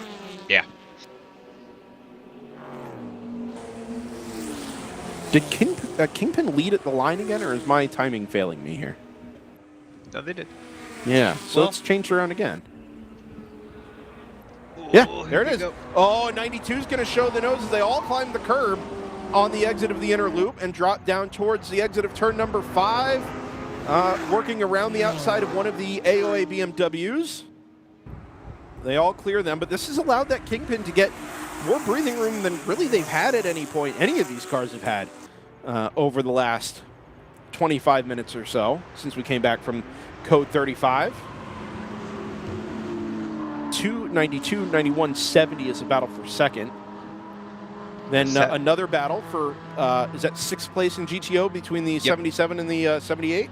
Yeah, 77 getting around the Camaro. Or the GTO. How dare you? My brother it's has the the same GTO. It's the same chassis, right? That was that a? It's not Riley. Who built? Was it Pratt and Miller, the tube-frame chassis? Pratt Miller, yeah. So. Yeah. Sorry, Pratt Miller. Yeah, whatever. Ditch the ampersand. Yeah, that's correct. Not Do at you the think it was time. because it wouldn't display We're correctly professionals, on their so we have to screens? get it right, but it will never not be Pratt and Miller. At the time, it was Pratt Miller. It would be like Pratt and Whitney changing to Pratt Whitney. Like, we cannot have this. Do we think it's the same Pratt family? Probably not. It's like just a family of engineers, and one of them was Well, like, I'm going to go yeah. do engines. I was like, I'm going to go do defense, but also race cars. Oh, is that part of what Pratt and Miller does? I didn't know that. That's most of what they do, I had believe. no idea. That's why it was I thought they were valuable just and got paid purchased. handsomely by GM to run various iterations of Corvette.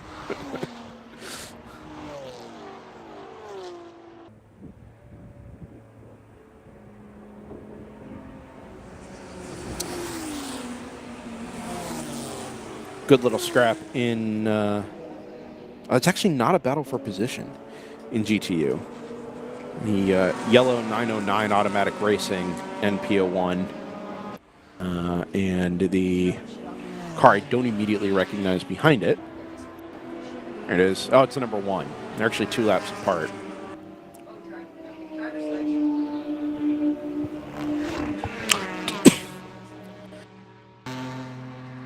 Crushing the mute button today, guys. 291 is into the pit lane. That's the Janetta G56. Been pointed out by both Layla and Tawny up here in the booth with me. Oh, Layla's with you. Layla's, well, yeah, I mean, we're Live. 3 hours from here. Yeah, weather on the ads. Wow. Local on the ads, that's what it is, not weather. That was a follow-on trivia question from earlier. What was the first ever Formula One video game, and what year did it come out? I mean, I'm sure that is up to some debate. All right, like, are we talking licensed or just straight? Because if it's straight, my guess is like Nigel Mansell World Grand Prix or something like that. Nope. That would have been like 1990. Nope, earlier. 2 is in. Layla says 1993. You said earlier? Earlier. Yeah, I don't know then. First Formula One game is Pole Position. Okay, but was that a licensed Formula One game, or was it just meant to look like Formula One? It is described as a Formula One car at Fuji Speedway, which was the first time that a real racetrack was used on a video game. The The 70s make... No! He's going to stick it. Close. He's going to stick it. Road is going to narrow over the tunnel there, and that 70 hangs around the outside of the left-hander, which is going to set him up nicely into the braking zone at the inner loop. There's no curves at the inner loop this weekend, by the way. I stand corrected from what I said yesterday. The 91 backs out of it, lives to fight another day. The number 2 is into the pit lane, by the way, and they are changing a left rear tire and now actually looking more closely at the structure of the left rear suspension. So has that car either had contact or has it done something over a curb? They roll the tire away. It does look mostly inflated there. Nothing obviously wrong. They grab a sticker and not putting it back on immediately. And now they are. This is tough for ACP Tangerine Associates. That car, I mean, was really right in the thick of things. And had they stuck with it for a while, with the 70 really fighting through, or fighting with the pair of Ford Mustang GT4s, you'd think, well, maybe the 2 can make an escape here, along with the Kingpin Racing number 11. That was not the case. And obviously now this delay is going to push up towards a lap. Packet full of fuel here while they're stationary in pit lane, but these are the kinds of things you really try hard to avoid, right? We know we're running code 35 this week, and you try and set yourself up to not have to make green flag pit stops unless everybody is making green flag pit stops. This is obviously a separate issue with whatever the issue is down there at the left rear of that M4 GT4.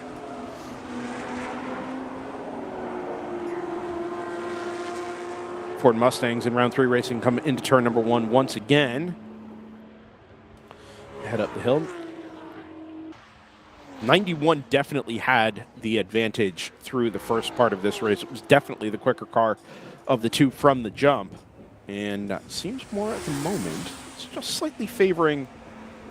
Ooh, there's a car spun. Oh, it's the 2. The 2 is spun at the exit of turn number 1 as it came out of the pit lane. That had just left its pit stall and was coming out of the pit exit lane. Now, is there an issue, a continued issue there at the left rear that has not solved itself? Or did it jump off of the pit lane speed limiter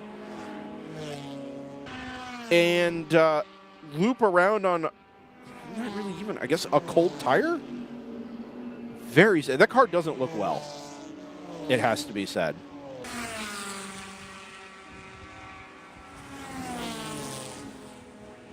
Is that car crabbing?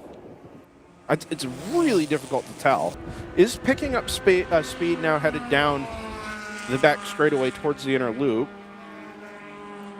Yeah, no, something's not. Oh, no. Something's very not right with that number 2 BMW.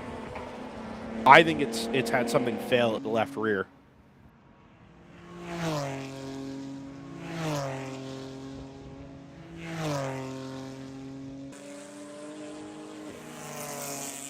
No contact noted for that car. The only contact we've had noted so far, by the way, other than that turn 1 kind of mess, is the number 92 and the 669 Rapscallion Ligier coming together at 10:02 this morning, reported at turn number 7. There is that 669 Ligier. The 70 has jumped the 92 now, by the way, so that puts Kingpin Racing number 11 out in front. Round 3 racing into second, and then the 92 plus 91 together running 3rd and 4th. The demise of the number 2 puts the 77 Kingpin Racing up into 5th. So the 77 has been running very quickly, especially once it got around the GTO of LML. That gap to the 91 is now within 2 seconds. Yeah, fastest car on the track, JT. 2 minutes, coming in the shot .395 here. last time around. Or fastest GTO car on the track, anyway. Mm-hmm. Correct myself there.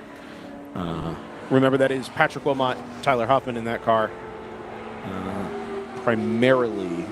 So, yeah, despite the slightly delayed start to that car, obviously there's a lot of potential pace there. John Brell, podium finisher in the VP Challenge races last weekend at Road Atlanta as well. Could be a banner weekend for the Kingpin guys here. If things stay as they are, but of course, we're only an hour and 15 minutes into 15 total hours of action this weekend from Watkins Glen International. You pay for the whole stream, but you'll only use the edge. That would have worked a lot better if we were riding on board with Edge Autosports That's at true. the time. Jordan, can we cue that? You'll only right, need do it the again. edge. There we go. That's Autosports. As it, of course, hangs going up the hill. Yeah, that's okay. Look at him go. Capstone and Porsche came in directly ahead. Mike They're Anderson, in their 4th Palomar year, of course. 83 strut replaced, back in it.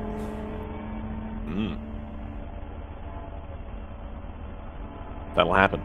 You need those to work right. The oily boys, the up and down oily boys on the race cars. You want all of those to function at all times. The pistons, the struts, all of that. You want those. Yeah, sure. Have the fluid in them Well, and yes, do but the they thing need- they're meant to do. Yeah, they need to stay in them.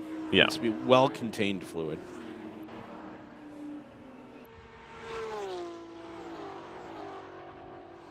I do like that the line that was chosen really delineates the left and right side of the track there, as far as when they spill the coolant on the ground. That is a really interesting way to say they put coolant down right in the middle of the racetrack. Yeah, but it's not the useful part of the That's a racetrack, much though. nicer You can way to tell. say that. You can tell that's not the part that people use. People No, use that's this true. bit. That's true. Right It is here. technically offline. Yeah. Unless you're round 3 and you decide to just hang out on the outside going through turn number 3. Josh Blickey's in the car, man. He's running the high line, you know? Is that That's- true? I mean, Ooh, 3 wide over wow. the tunnel again. El Diablo. 3 wide again. that is the primetime Mustang just ahead of them. That car now a lap down, running P8. Stingray will get him back up.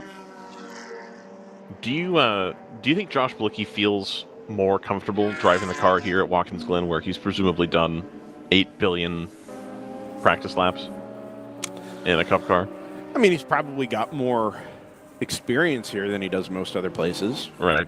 And that kind of thing does matter. I mean, when you look at Utah, the number of teams that called Burt Brothers Motor Park home and had the laps, like Blaze Racing had not won a race in World Racing League competition.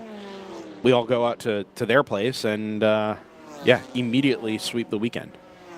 Smoke everybody. Well, I mean, they were, in a fight right to the end on Saturday. Like but if you go 2 for 2, that's dominant. Sure, yeah. That's dominant. I would domination. say so. Yeah, with the amount of variability we have in WRL, I would agree with that. Speaking of local teams, where is the pride of Hellertown, Pennsylvania? I don't know where the pride of Hellertown is, but I do know the pride of Fogelsville is here. That's true. Yeah. Obviously, we have the Pontiac GTOR from LML, Right. which is out of Ontario, so not the same, but it is the sister car to the Matt Connolly Motorsports entry. Montour Falls, New York. Rain starting in 1 minute, according to the weather app of choice. Jordan, can we get a radar update? Is that something we could do? Yeah. Ooh. This Yes. was unanticipated by Let's your boy. go. Jordan's like, what do you mean unanticipated? Well, so, I mean, the forecast for this weekend showed that if we were going to get rain, it was almost certainly going to be in the late stages on Sunday. And then as the forecast developed, it pushed later and later and later. This did not really appear in the forecast until very kind of late last night. And even then, it was just, a hundredth of an inch, just a really quick kind of sprinkle, and that was going to be it. Well, I think, Raining yet? Brendan, it's not going to matter. Okay. Like, nobody's going to make any changes because it's the beginning of that's the race true. on Saturday, so the tires are still pretty fresh. Very true. Make for some great shots, though.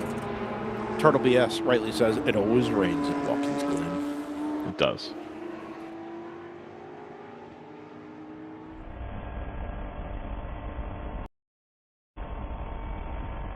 Oh, look at that. You can see that. Beautiful. I love the rain. JT, did you also get the early to mid-October rando rainstorm from the Pacific? It's just gone through, yeah. Oh, this would have been last week. Oh, no, not last week. No. No, we're entering the season where we do start to get it. Do you know that it rains as much in Reading as it does in Seattle? Yeah, that would check out. I would not have thought that. I think of Seattle as rainier than it is, I think. It's light, super light. Like we usually don't get a lot of heavier rainstorms. Ah, that makes sense. Reading gets really heavy rain for about 9 weeks, and then it stops. But you'll just go a week and a half of it, like, beating. Really, really hard. Usually messes up your Christmas. That 77 is right there on the back of the 91. Yep.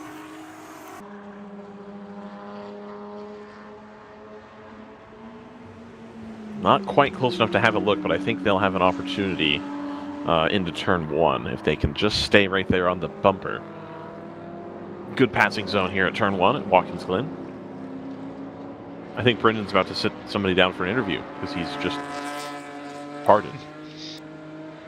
I'm not. Oh, okay.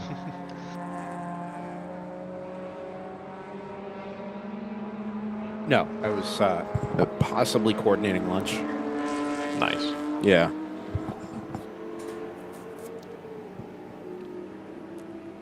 Do you think they have competing sausages? Are you going to be getting some Salem No, sausages? there's only Salins here. Yeah, well, Ryan, here's the thing. I had a Glen dog yesterday. It's pretty good. Okay. Appeared to be hot dog, chili, mustard, onions. I think there was something else involved there. but I can't quite remember. All right. Oh, Blitzkrieg is back. Blitzkrieg. Yes. 424. That appeared to be the car that took, kind of the brunt of that initial spin down there at turn number 1 on lap 1. It certainly was the, for better or for worse, the instigator down there. It is returning without the rear bumper cover, it has to be said. Lighter. Got to put a bigger restrictor on it to. If I recall, it was a blue rear bumper. That's right? I believe so. Yeah. Yeah.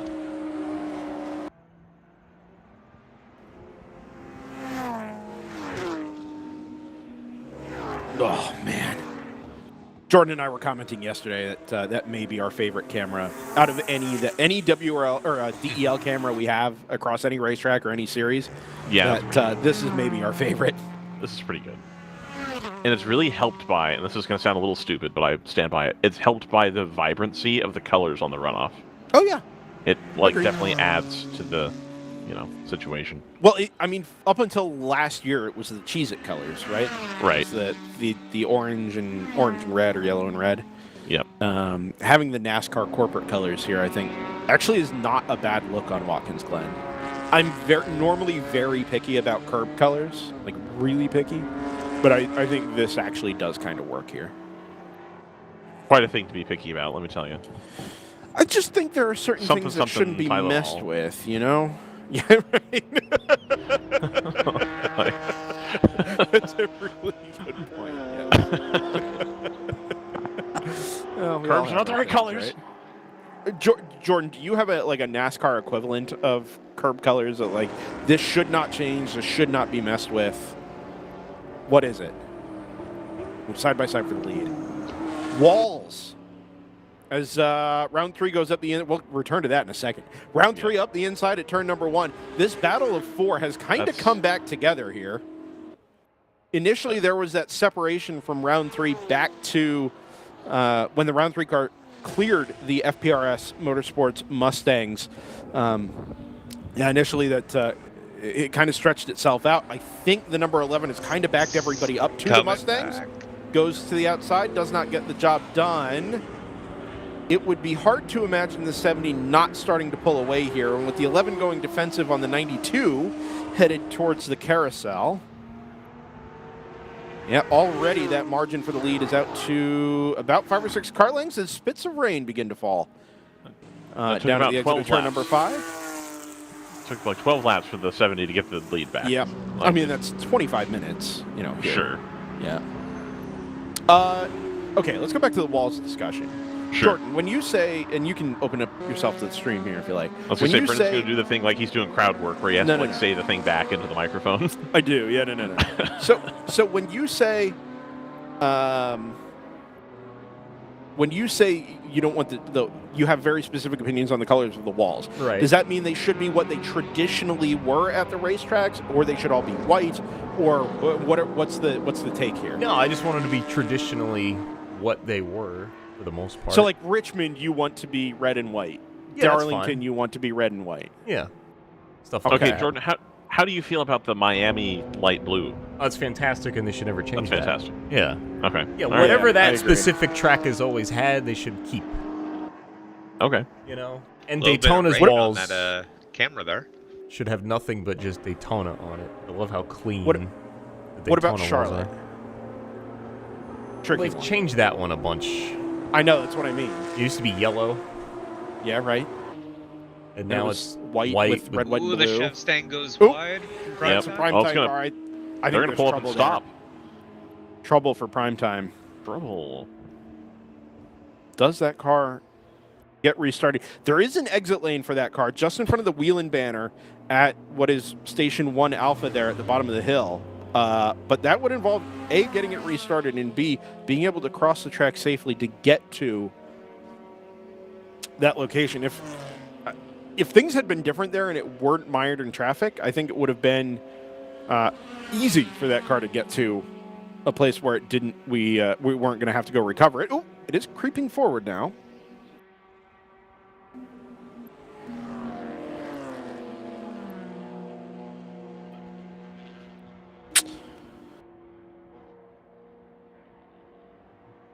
coasting or under power would be the follow-up question here.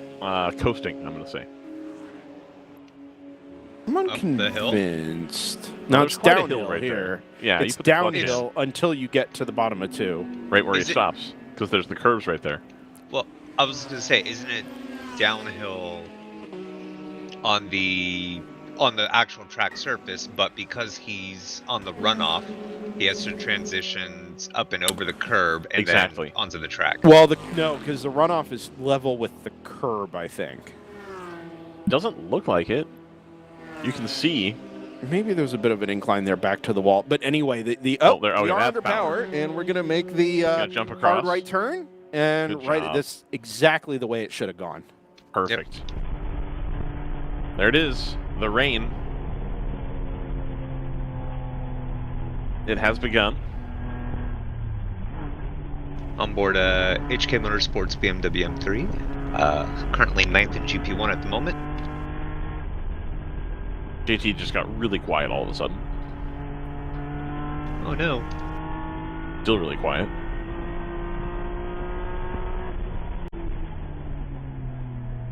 Is this Scott Michaels head rain?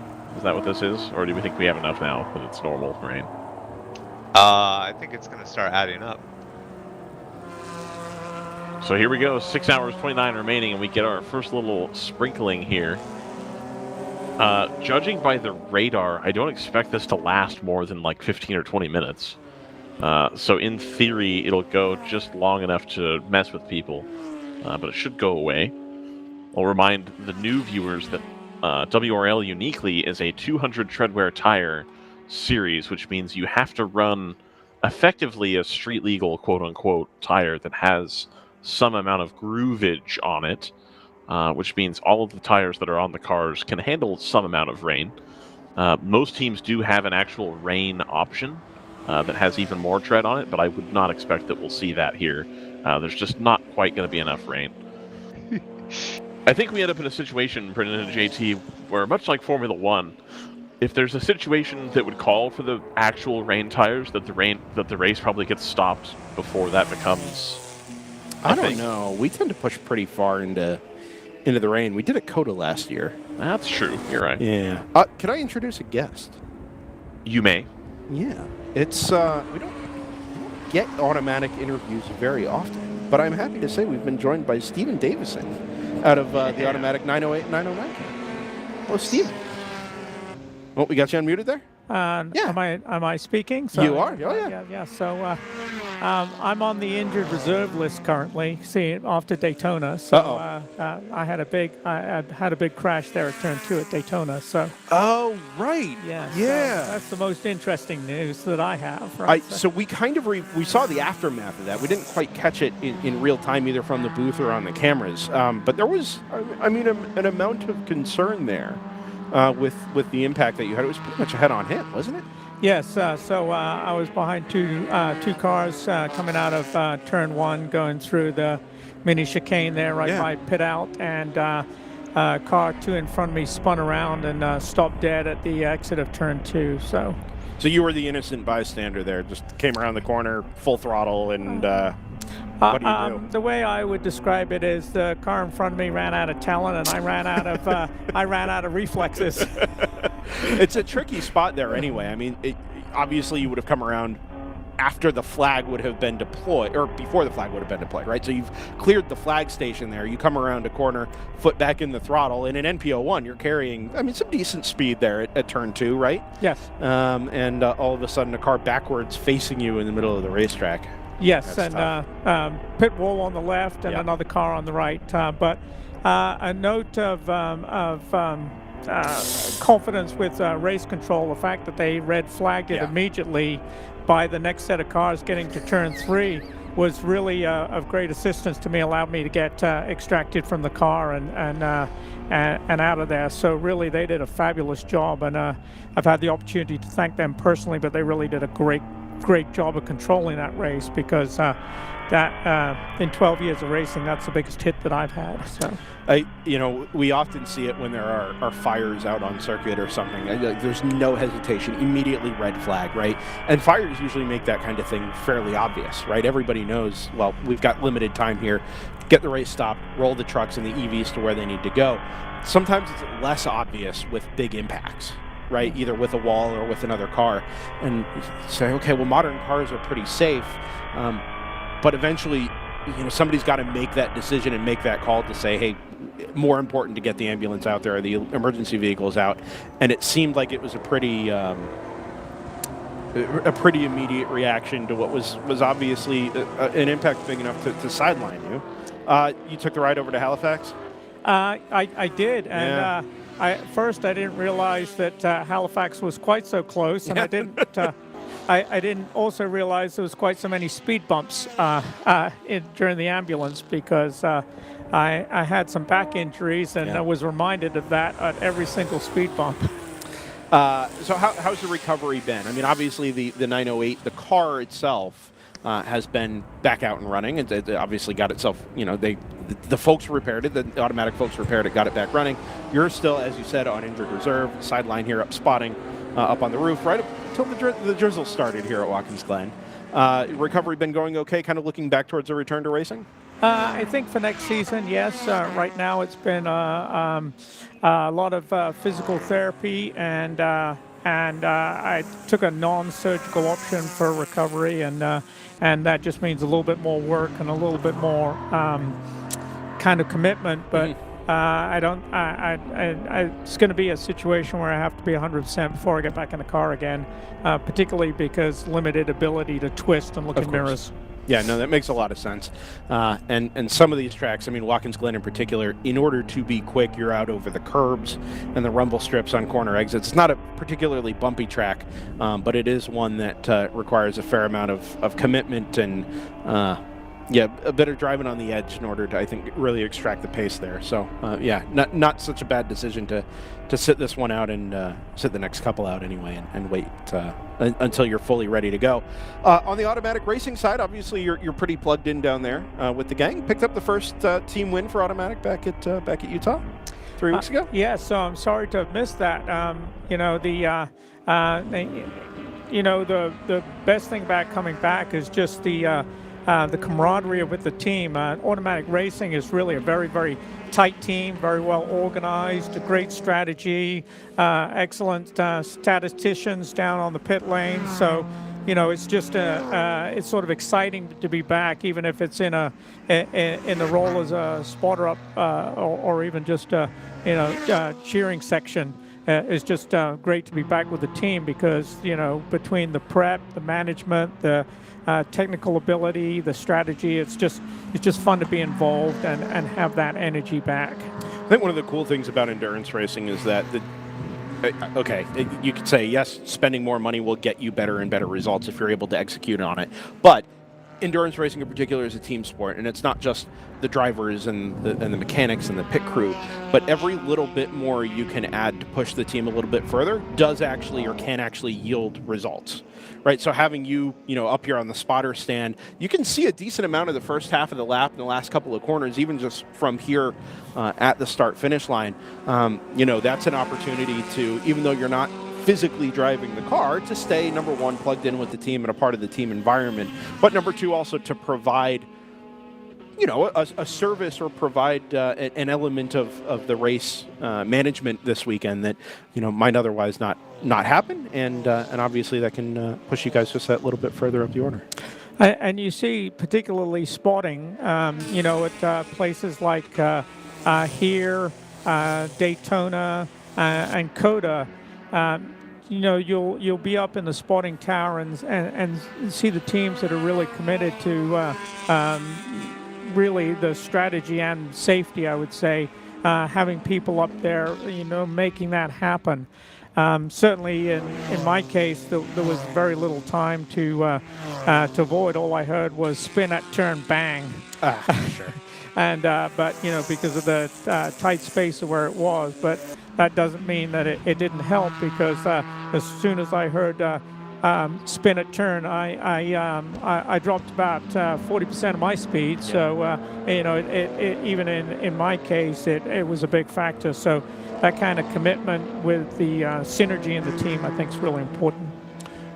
You've been around automatic racing for a while now, right? You've had a few years there with the squad, seen it over a couple of different iterations. Presumably you spent some time behind the wheel of the Aston Martin V8 Vantages. Yes. Various generations of that car. And now obviously the team has transitioned over to the NPO1s here in WRL.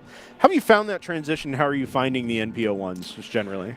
Well, I was actually the I was the owner of the Gen 1 Aston Martin GT4. Yeah. So the blue and white Aston Martin GT4 was actually my car, which was a sort of like I would describe it as a gentleman driver's car. I mean, it was probably 70% road car and 30% race car. But the advantage of that is, you know, the itinerant driver such as myself, the sort of like weekend warrior, could really drive that car with some, you know, enthusiasm and confidence.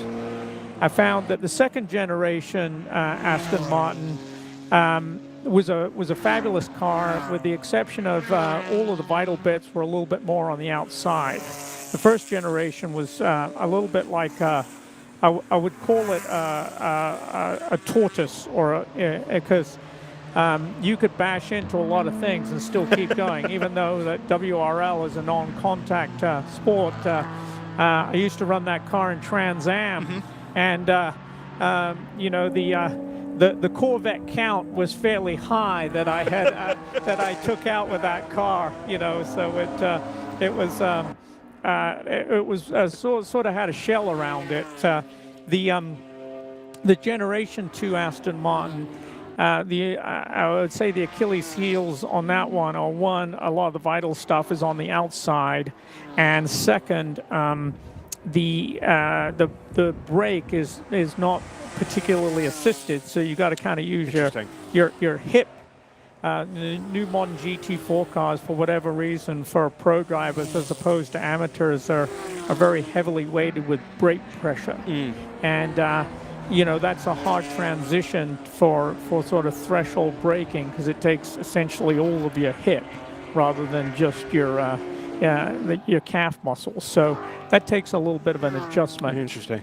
And found that particularly at Barber, it was hard to get used to the car, the Gen 2 car, and get the most out of it without going off track. Yeah, sure. But, interesting. So even with the ABS, a spinner for the 50. Spin for the 52 at the exit of turn number 1. That car is backwards at the exit of on the racing line there, right at the exit of 1, sitting just adjacent to the curb. We pick it up on screen now. He's got the car restarted and turned around there. It looks like the rain has let up a little bit, so I don't know if that was moisture assisted. Oh no, it is still coming down there at 1. Yeah, carried on without hitting anything. So all good down there. So even with the ABS in the second gen Aston Martin, it was still kind of difficult to feel your way, as you said, threshold braking into a corner with as much pressure as was required to actually get the car stopped. I mean, I think that car, as a lot of the current generation GT4 cars, are really produced for pro drivers and pro series, and so it's just a little different feel. I mean, there's probably 50% more power needed for that braking, and it just took more mental effort to to spike. Sure, that makes sense. The NPO1, by contrast, it's a lighter car. Presumably, you're doing less braking, both by pressure and by time, right? The car carries a lot more speed into some of these corners. Easier transition, knowing kind of some of your frustrations or challenges you were dealing with the Gen 2 Aston? I thought it was I think it was an excellent experience being in prototype type car. The really is more of a momentum car, and it and certainly you had to be more comfortable with higher V-mins in certain places, certainly like the carousels, or like, for instance, the turning in for the kink at Road America. It just, the car will do it, and it just took an increased level of confidence to get to that level, right? I gotcha.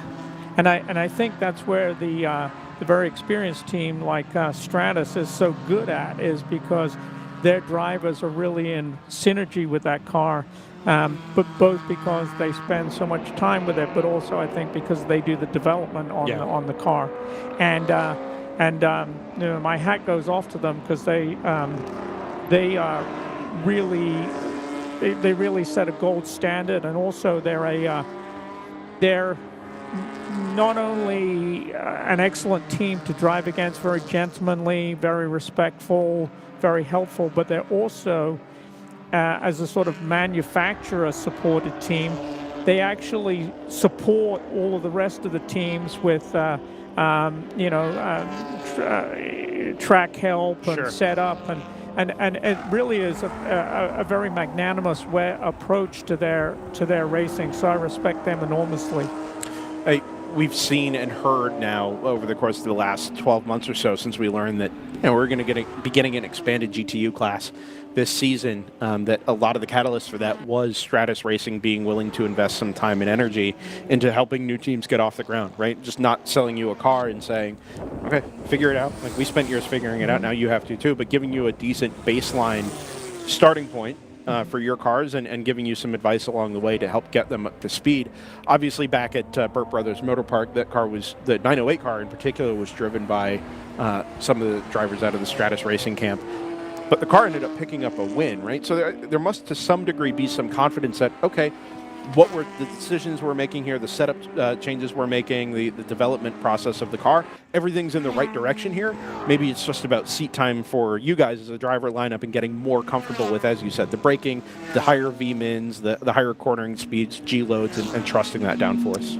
Absolutely. I think you just hit on it, is trusting the downforce, because that's just not something that, when you transition from a GTO car to have that downforce, and being able to use it like places like Bishop's Bend, the Carousel, the Kink, the S's here, it's just a new experience, and a fun experience, but a new experience. Stephen Davison, really appreciate you taking some time to stop in here. I know you're mostly looking to get out of the rain upstairs, but stuffed a microphone in your face, and you've handled it very, very well. I really appreciate it. And it's, we don't get to, unfortunately, you guys are all stay pretty busy down there at Automatic Racing. We just don't hear from you so often. One thing I would, along the lines of the help from Stratus, I would give a shout out to Barry Waddell, who does a wonderful job of sharing track notes with less experienced drivers such as myself. So I got to thank him. Fantastic. Stephen, thank you for stopping by. You're welcome to stay in out of the rain here as long as you like, but come and see us again, and hopefully we see you behind the wheel again soon. Thank you.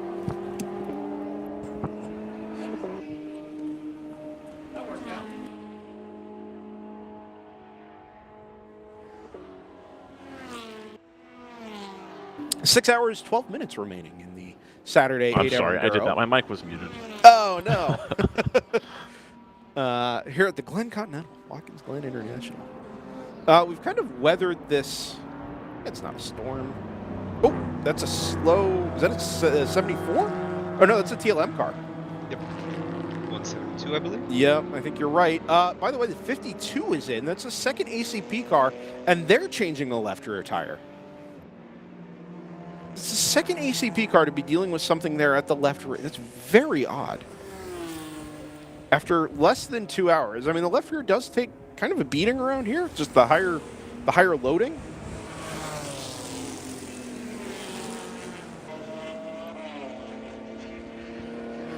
No disagreements here. Anyway. I mean, it makes sense, yeah.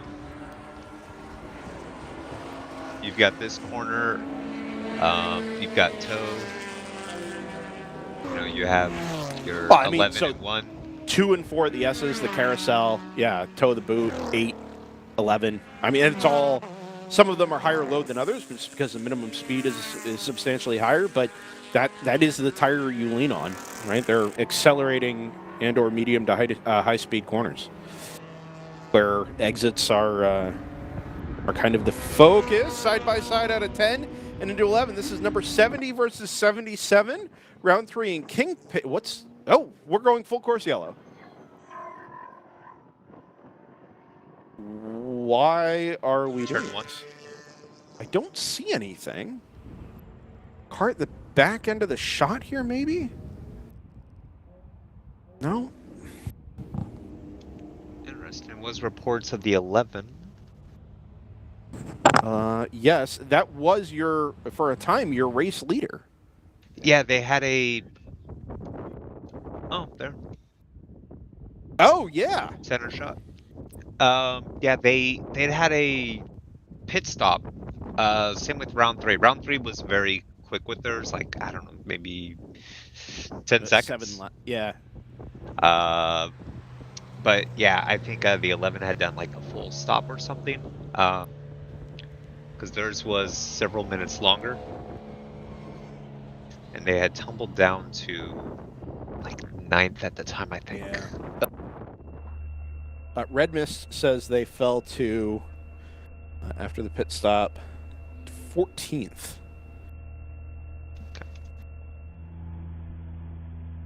In class, anyway.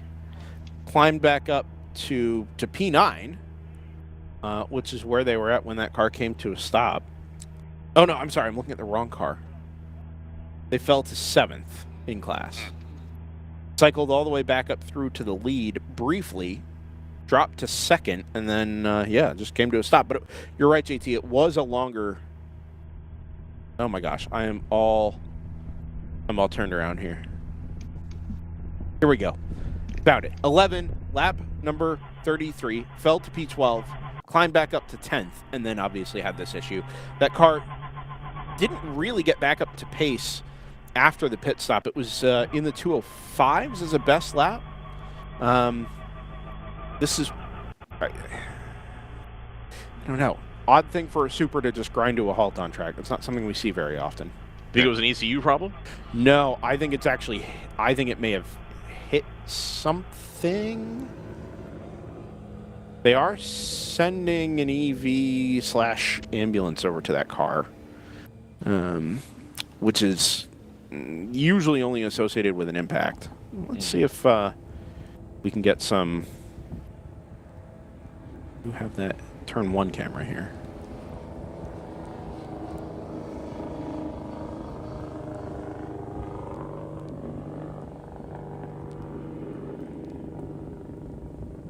Because it reported it as stopped at 1, right? Oh, it's been updated. Spin impact and continue. Got it. And then stop drivers right. Wonder where the spin happened. If that was at the bottom of the hill in the S's, or if that happened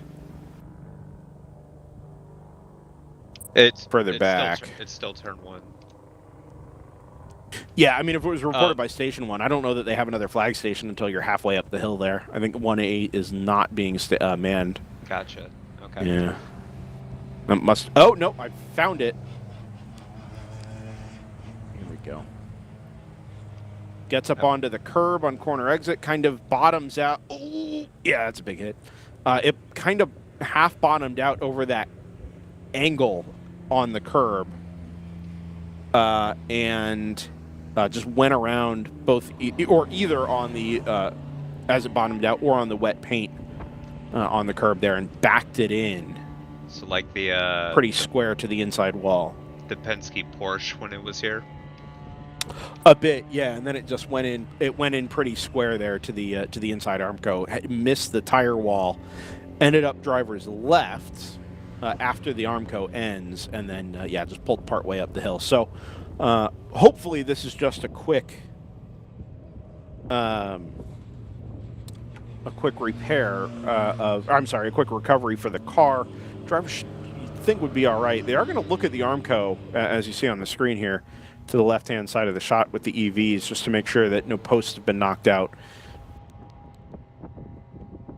It was a pretty good old whack. Didn't scrub a lot of speed off in the spin, so... lot of times what they'll do here is to put in a 2x4 behind any posts that have been compromised to kind of square them up and shore them up, drive it into the ground, and then they'll replace anything that actually needs a replacing after the day is done. One of the things this phase of the race is going to do here is take some of the energy out of the track. And as the rain, if anything, picks up here, there's a non-zero chance we go back to racing with 2 hours gone here to a properly wet track, which would be kind of an interesting way to go back here. Yeah.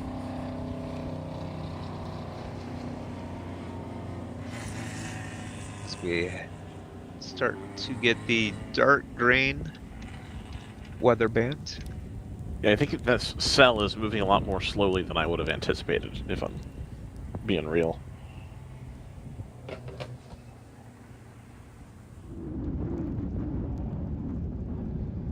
Alright, so things are getting changed up a bit right now as we're under code 35. Yeah. A lot of cars will be coming in pit lane. This is the optimum time for doing your stops, topping off fuel, doing tires, driver change, whatever you need to do. At the moment, it does look like the 58 from Stratus leads in GTU over the team car, the 60, and the 908 from Automatic Racing. GTO, it does look like it's the 70 from Round 3 Racing, the Porsche Cup car, ahead of the 77 Kingpin Supra. And coming in, the 119 AE Victory Supra as well. GP1, it was the 26 Edge Autosports BMW 3 Series, ahead of the M3 from PC Racing.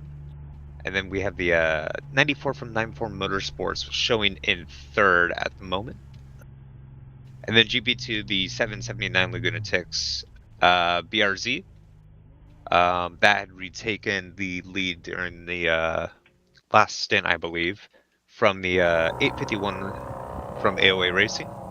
And then rounding out the top three is the 222 Rebel Racing BMW 3 Series. So it is getting properly wet in turn one. Yeah, that'll, as Bruno was mentioning before he stepped away, that'll be tricky coming back into the green flag here when we do eventually. Now, fortunately, we have the code 35, which means people are going to be spread out a little bit more, but potentially we're in the window where we're going to start doing driver changes as well. You're going to have somebody coming out here on a fresh rubber, potentially, probably not, but at least a full tank of fuel, fresh driver, having not seen these track conditions all weekend. So you'll at least get a couple opportunities to drive by at 35 miles an hour to see, but you really don't know what the car is going to do until you go through there at speed. So hopefully everybody can keep it together.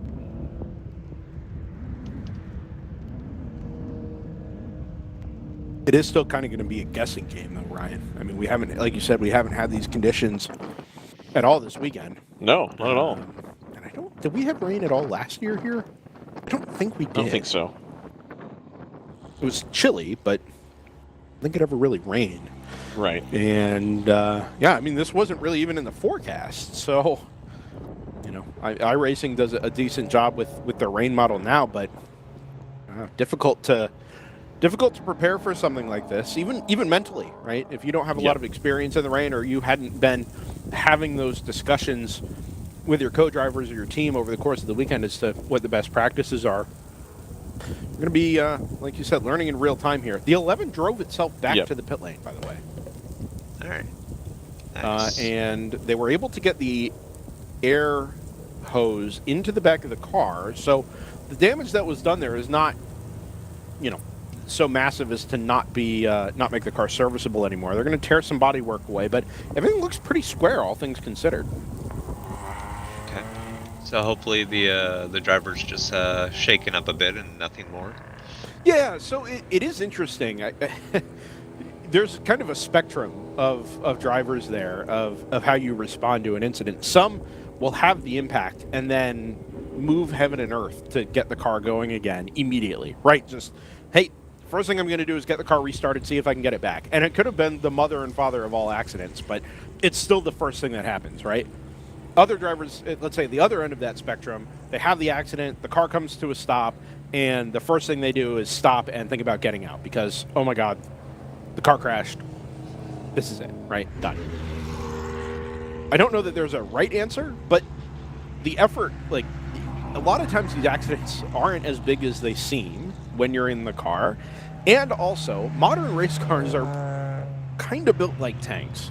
They are built to take these kind of moderate speed hits.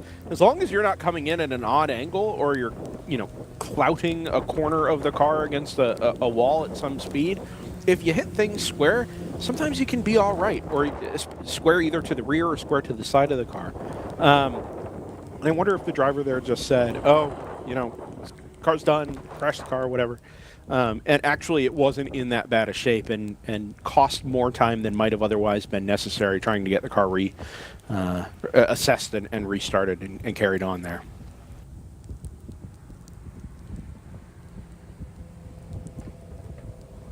Probably the last time to pay the bills again, Brendan? As long as we're not immediately going back to green, and only Jordan can really tell us that based on the EVs at the exit of turn number 1. Yeah, let's do that. We'll step aside here at the Glen Continental. Just cleared the 2-hour mark. 2 out of 8 gone. 6 hours remaining here from this Saturday morning 8-hour enduro at Watkins Glen International. DriverSeye Live and the World Racing League will be back in a few moments' time. You can feel confident Continental is the smart choice in tires. Can they handle extremes? Yep. Tested from the Texas desert to near the Arctic Circle. Really? Really. Anything for the guy who finds that one pothole? Yeah, road hazard coverage has your back. For real? Absolutely. Were they made by like a bajillion engineers? Well, closer to 100. Continental. Welcome to the smart choice in tires.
At the World Racing League, Glen Continental, and back to green.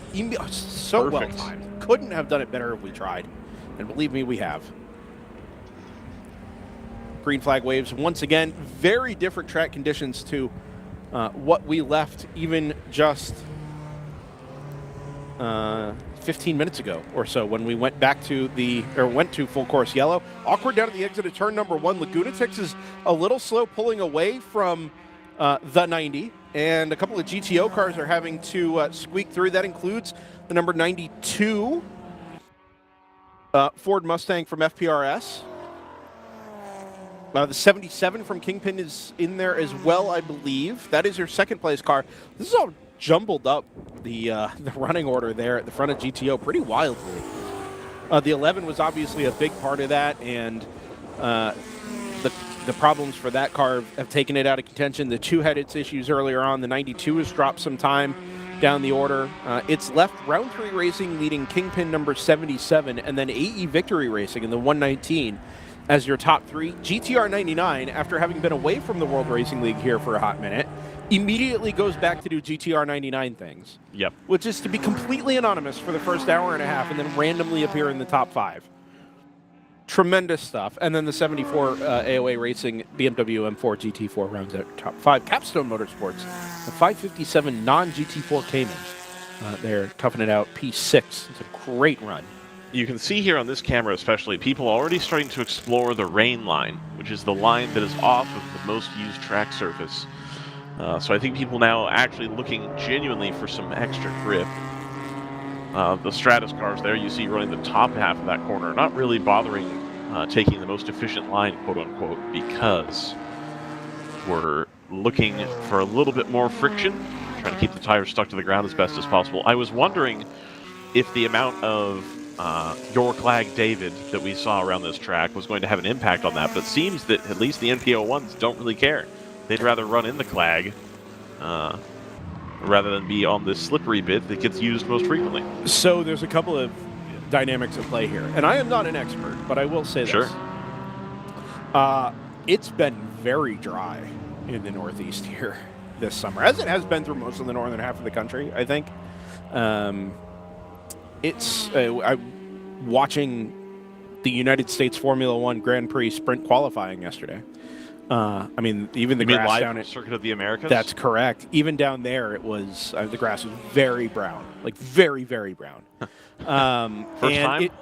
Yeah. Well, I mean, yes, we're usually there in December. Oh, that's the 52 who's been in the wall to driver's right at the exit of turn number 8, the heel of the boot. What I was going to say is that with it having been so dry and so many of these corners at Watkins Glen being high load, I had a suspicion that the proper racing line would have been super, super well polished. And you don't get a lot of that washing away of that built-in rubber with heavy rainstorms. Exactly what you were saying, Ryan. Yeah. But I was tying that in specifically to it having been so dry this year. Right. That polishing, I think, is we're seeing a more extreme example of that this weekend because of the general climatic conditions over the last couple of months. And I mean, you saw it at 8, Ryan. You saw it over at turn 6. Really extreme rain lines, just running like the rim of the edge of the track. Right. And what that ultimately means is the margin for error just kind of disappears as you get on the throttle on the racing line. And I wonder if that's just what's caught out in the 52 here. Painted curb there on the exit as well is not going to do anybody any favors.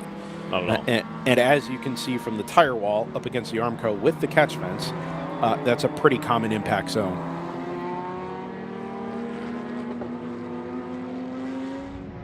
EVs posted at the top of the hill. They send them on foot there to run down and over to the impact zone. We stay green for the moment.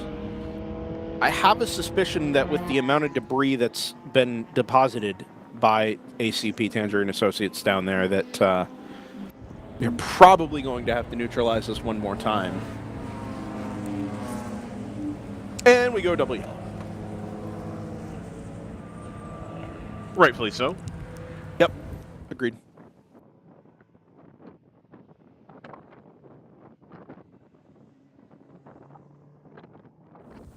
It is really quite interesting to me as the field has kind of stretched itself out in GTO, that a race that was kind of as frantic and chaotic as it was in the early stages has begun to pull itself apart, not because of bad luck with full course yellows or anything like that, but because of genuine issues and failures and mistakes and things that we don't normally see a lot of. Sometimes it's just pace or bad luck with safety cars. Here it's been, the number 2 having its tire or suspension issue, the 52 having its incident just now, the 11 having the incident.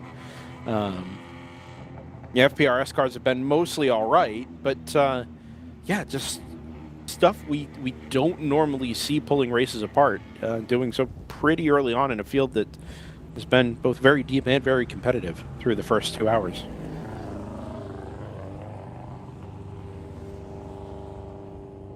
Zach Label posts in the chat that's out of Blaze Racing. Says Blaze busted the rear shock and most of the left rear suspension should be back before the checker.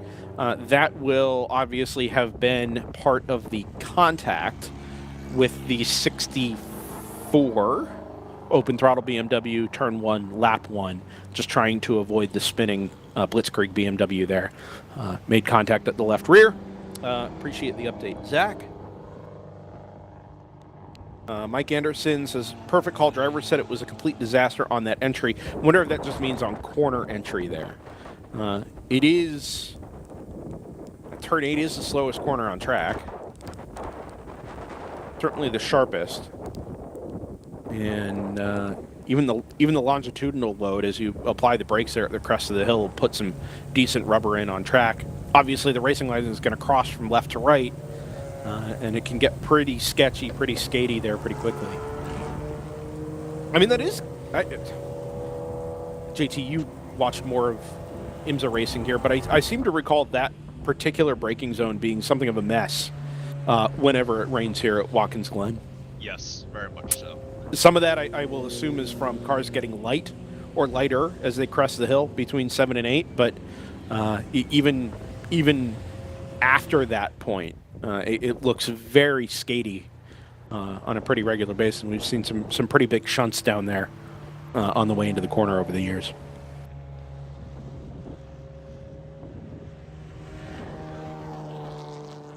So for what was setting up to be a pretty compelling fight across the top 5 or 7 positions, particularly in GTO, this race has been interrupted a few more times than we might otherwise anticipate. 58 Stratus, by the way, has taken the overall race lead. That's your GTU class leader ahead of Stratus number 60. That margin is 29 seconds under, well, I guess we can't really use that, kind of under full course yellow. Lap time's not full. Code 35.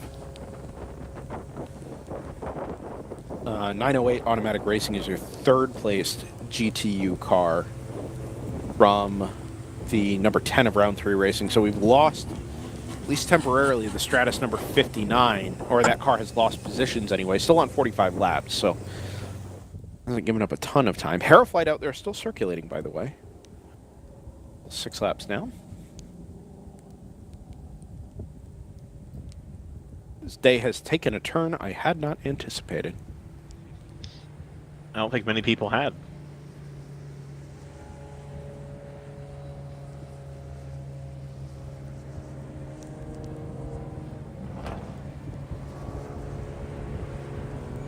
Could do the NBC thing and cram in another break here. We could. Yeah, we could take one more break here. All right. I don't want to load up on the brakes here too early. But yeah, let's step aside one more time, take a quick 30-second break, say hello, and thank you to Continental Tire, your single tire provider in the GP1 and GP2 classes here in the World Racing League, and return with more action from the Glen Continental at Watkins Glen International in just a moment. You can feel confident Continental is the smart choice in tires. Can they handle extremes? Yep. Tested from the Texas desert to near the Arctic Circle. Really? Really. Anything for the guy who finds that one pothole? Yeah, road hazard coverage has your back. For real? Absolutely. Were they made by like a bajillion engineers? Well, closer to 100. Continental. Welcome to the smart choice in tires.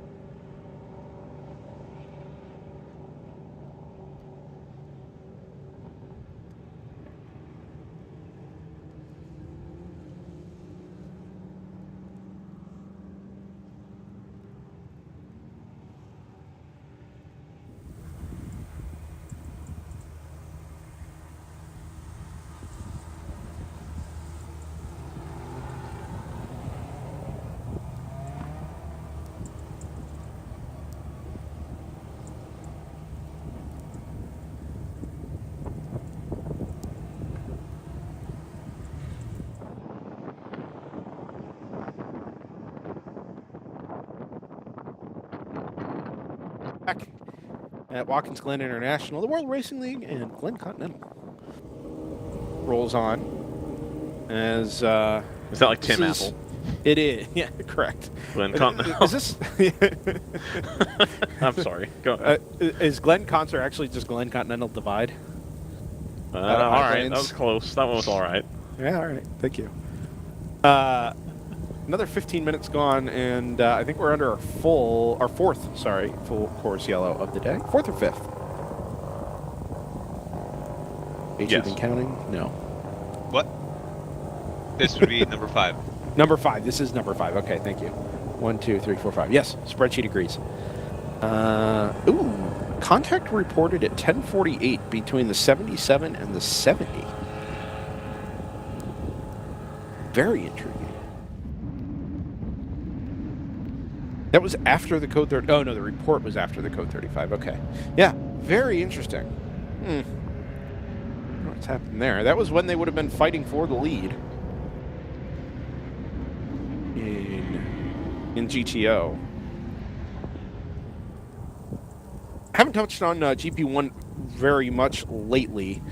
Should do that here quickly. PC Racing leads El Diablo Motorsports 44 from 48. Edge Autosports has slipped to third in the BMW.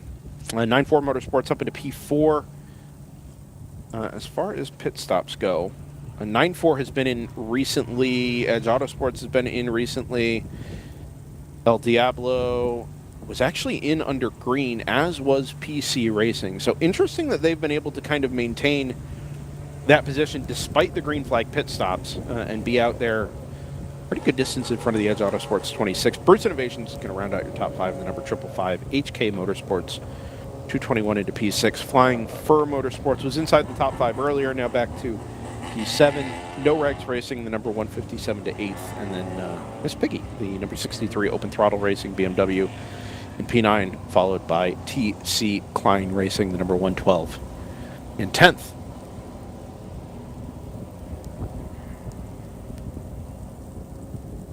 GP2, Laguna Tick, of course, 779. We did have an onboard for them. We were meant to have an onboard for them. I don't know that it ever populated in the list here. It doesn't look like it. In any case, they lead the class by just about a lap from number 222 Rebel Racing, who comes across the line here. Oh, it's not even close to a lap. That'll much more closely resemble 20 to 30 seconds when we go back to green. AOA Racing number 851 into third. Open Throttle number 65 in fourth, and the AOA number 55 in fifth. Palomar Racing number 83 lost some time in the pit lane earlier, in the paddock earlier, and they ride shotgun in GP2 at the moment.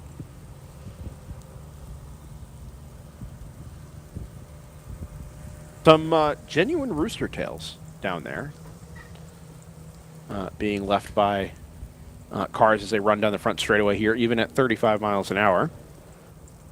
I will say, when I stepped outside about 20 minutes ago, the visibility off to the west was not tremendous. Oh, good. Well, that is where the weather's coming from. Exactly, yeah, which is to suggest that I think this is something that is going to kind of continue here the next little while. My weather app of choice suggests a break in the rain in 26 minutes. We are headed for a slightly higher temperature today than yesterday, but it's still not warm out by any stretch of imagination. So it'll be interesting to see how long it takes for the track to begin to dry up.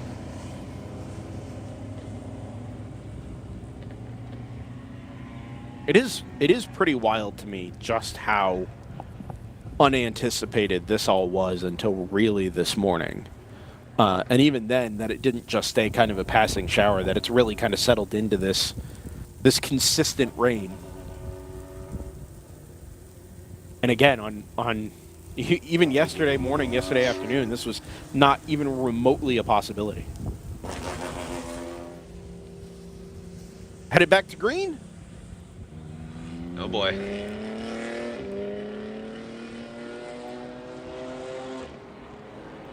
Got a few laps in last time around. I think everybody's now got a little better sense of where the grip is going to be.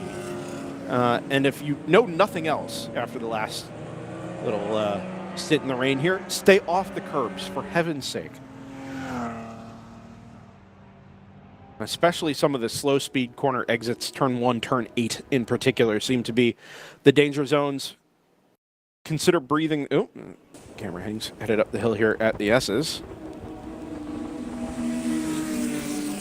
Properly wet down the front straightaway here. Look at the rooster tails behind the 669, the 112,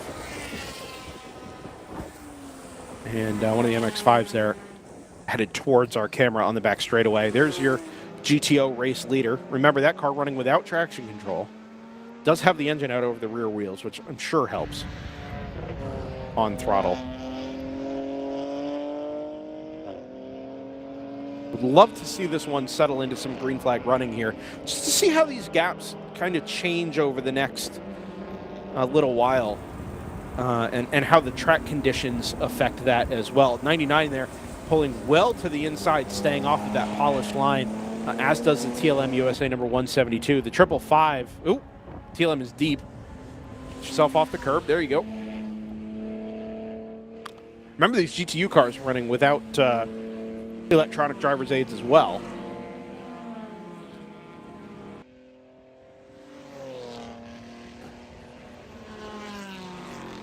Pretty dramatic stuff here, all things considered. Yeah, and it looks great. I love the look of cars in the rain. I love the look of cars at night in the rain, especially. When you get good photography action and then like lights up red, all the mist behind the car. Mm-hmm. I'm here for that. I don't think we're going to get that today. No, I don't think so either. People are saying that night racing sucks because you can't see the cars, but it just looks so good. Like, you can't see anything useful, but the bits that you do see look really, really sick. So.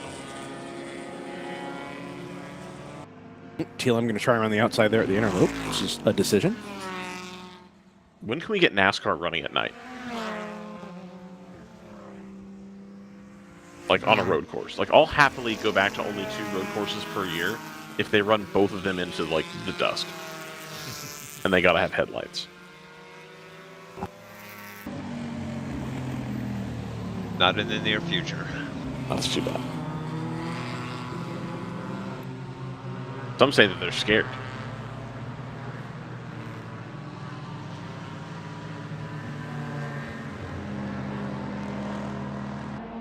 I'd say there'd be way too many yellow flags for debris.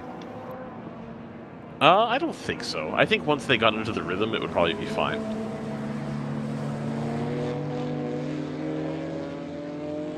Lap times in this right challenge. Number 10. Really wish they had backed further off the line. Ended up being okay, obviously, but wish they'd let it roll a little bit further. Lock the brakes, you know? Yep. Lap times in this sort of challenging phase of the race, let's say. Stratus number 58 does a 228.2. The 70 does a high 230. It was a 230.9. AE Victory 228.7. So advantage Supra, at least on the last lap.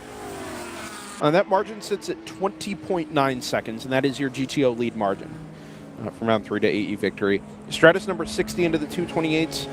So that's about where your best NPO1s are going to sit, in that high 220 range. Kingpin Racing number 77 does a 234.3. Automatic Racing 908 in the 234s. AOAs into the mid 230s. So anywhere from, let's say, 25 to 30 seconds off the pace, given these challenging, conditions. Challenge indeed. Challenging.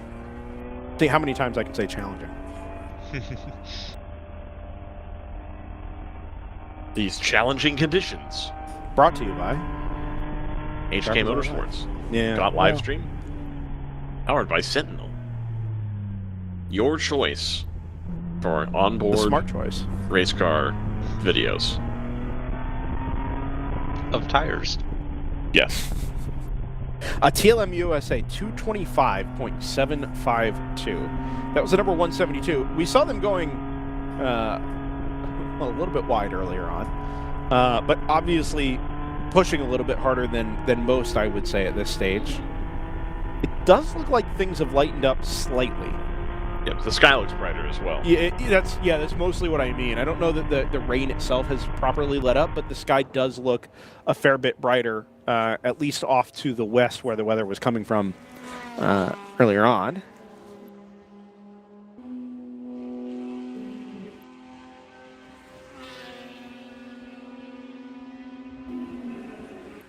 I think we're kind of settling in here and trying to see who can make up time in the rain. It's something that I think more and more in racing we see less and less rain running. And so, as a result, it's a skill that I don't think people develop as much when they're, whether it be at the pro level. You know, you don't see a whole lot of wet F3, F2 Indy Lights races. Yeah. So that's not a skill that gets to. Oh, trouble! Same spot. Yeah. Oh, is that looks to flying be fur? flying fur. Yep, 946. You just get up on the curb there, and it comes around on you. I mean, it is kind of the worst possible set of circumstances there at the exit of turn number 8. The road is falling away from you. You're tracking out over a pretty highly polished racing surface out to a painted exit curb that, I mean, the racing line there just begs you to take as much of the runoff as you can. And yeah, I mean, the car just, it takes so little to spin the rear tires up there and get the car pointed in the wrong direction. And there's not like there's a whole lot of space there to catch it. No, exactly. Like once you start to go, you've kind of had it there. Yep. We're gonna the go car double doesn't- yellow. See the purple flag come out. That is 77 and 92 coming down the hill. That is not for position. Yeah, 77 has a lap in hand there.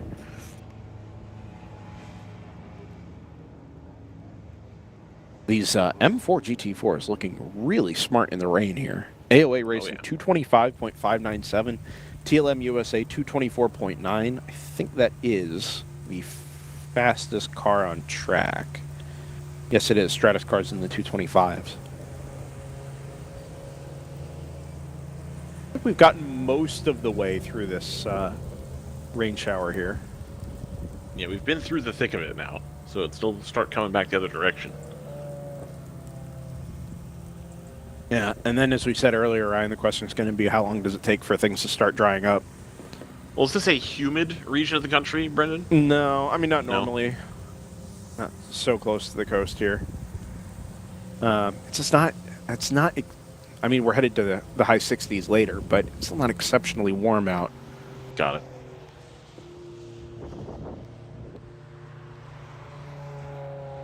Well, we could do another ad. Yeah. Yeah. We could talk about the 226 World Racing League schedule. 2026 World Racing League Yes, schedule. let's do that. The I'm in on that 226 schedule. Do you have graphics for that or no? I don't think so. I did not prepare Hate to see it. for that. Yeah. Hate to see it. All right. And I don't think the graphic that exists is. Oh, broadcast friendly, where we can. fit it No, all it's in not. one? It's just WRL logos placed over various parts of the country. Got it. I Yeah. mean, that's something. I mean, you know. Ryan, what are you most excited about on the 2026 World Racing League What am schedule? I most excited about? I'm What glad are you asked, most excited Brendan. about? I am excited that in April we're going to be going to Thunder Hill. We're going to the West Coast, people. This is exciting. So we've got excitement, adventure, and really wild things going to transpire. So WRL has made its much-awaited trip fully out west on the backs of the successful event at Utah this year. So we hope to be seeing a lot more people at Utah next year. And we're going to be seeing people at Thunder Hill in April, which is about the best time of year to go to Thunder Hill. They had tossed around the possibility of maybe a summer date, which was not what you want. You don't want to be there in June, July, August. It's miserable. The southeast mind cannot possibly comprehend 115 degrees with a 30-mile-an-hour wind. When they tell me, oh, it's not humid, it's not that bad. I mean, and they're dehydrated 15 seconds into walking outside. We do have a fair number of Texas-based entrants. It doesn't get that hot in Texas. When is it 115 in Texas? Not 115, but Yeah, you know, exactly. It's 95 and Willows. fairly humid. Yeah, that's the thing, though. You're not Willows is a dry dehydrated heat. when you're humid. You're not It's a- dehydrated. It's Oh, miserable. no, you sweat way more. What are you talking about? No, that's the thing. Terrible You take. no, you don't know what you're talking about. You don't even live here. You've never lived somewhere like this. You so sweat you know. so much more. No, you don't sweat so much. That's the thing. You sweat for like 5 minutes, No, and then you you have nothing left No, to sweat. you don't. Yes, you do. No, you don't. Move to Florida for a year and then come back. Okay, that doesn't matter. It's Squat evaporating on Chicane your says body. Texas is much worse. No, listen, it's I've not. never None- been to none of you- Houston. None of you know what you're talking about. Not a single person. Until you've done a summer in real Northern California, and I'm talking about like Sacramento It's not North, the same, man. you have I'm no telling idea you. what you're talking I'm about. telling you. I'm telling you, we had days this summer that were 99 with 80% humidity, and And even I in would rather Pennsylvania, have that was than 115 and that's 5% humidity. terrible take. You have no clue what you're talking Well, about. good news is we No don't clue. have. The good news is we don't have to experience that No idea. because it's not going to be 115. In No, it's going to Thunderhill. be like 72 and It's going to be lovely. beautiful. Yeah. We've never had a nice day in Willows. No, that's true. We have not. But this is the time. This is the time to go. I was there in May a couple of years ago for an SCCA Super Tour event, and even then, it was in, I would say, the mid 70s. It was pleasant, but we ended up with the biggest hailstorm I've ever seen at a racetrack. Oh, it would have been that year, huh? It was 2023. Yeah. Okay, and that's not even the high summer season either. That's correct. Like, even if you're there in May, it's still warmer than you would want it to be. Yeah, it was a weird weekend, and even the locals said this is not the kind of thing that happens in May. No, not at all. Funny how those things keep changing. Yeah. Anyway. Yeah. So anyway, we're coming to Thunder Hill. Let me pull up the actual real schedule. That way we can talk about something else as well. So we do kick off the season as we did last year back at Eagles Canyon Raceway. Our third annual trip to ECR, Decatur, Texas, just outside of the DFW Metroplex there, about an hour drive west of the DFW. I do too. ECR is good. I wish there was, this is going to sound weird, I wish there were a little bit more to hit, which means that there's a little bit more flexibility with where we can put our cameras instead of just out in a field. We just need tripods. Which is fine, we can do that, but you're still just putting cameras out in a field, not behind anything, which is weird.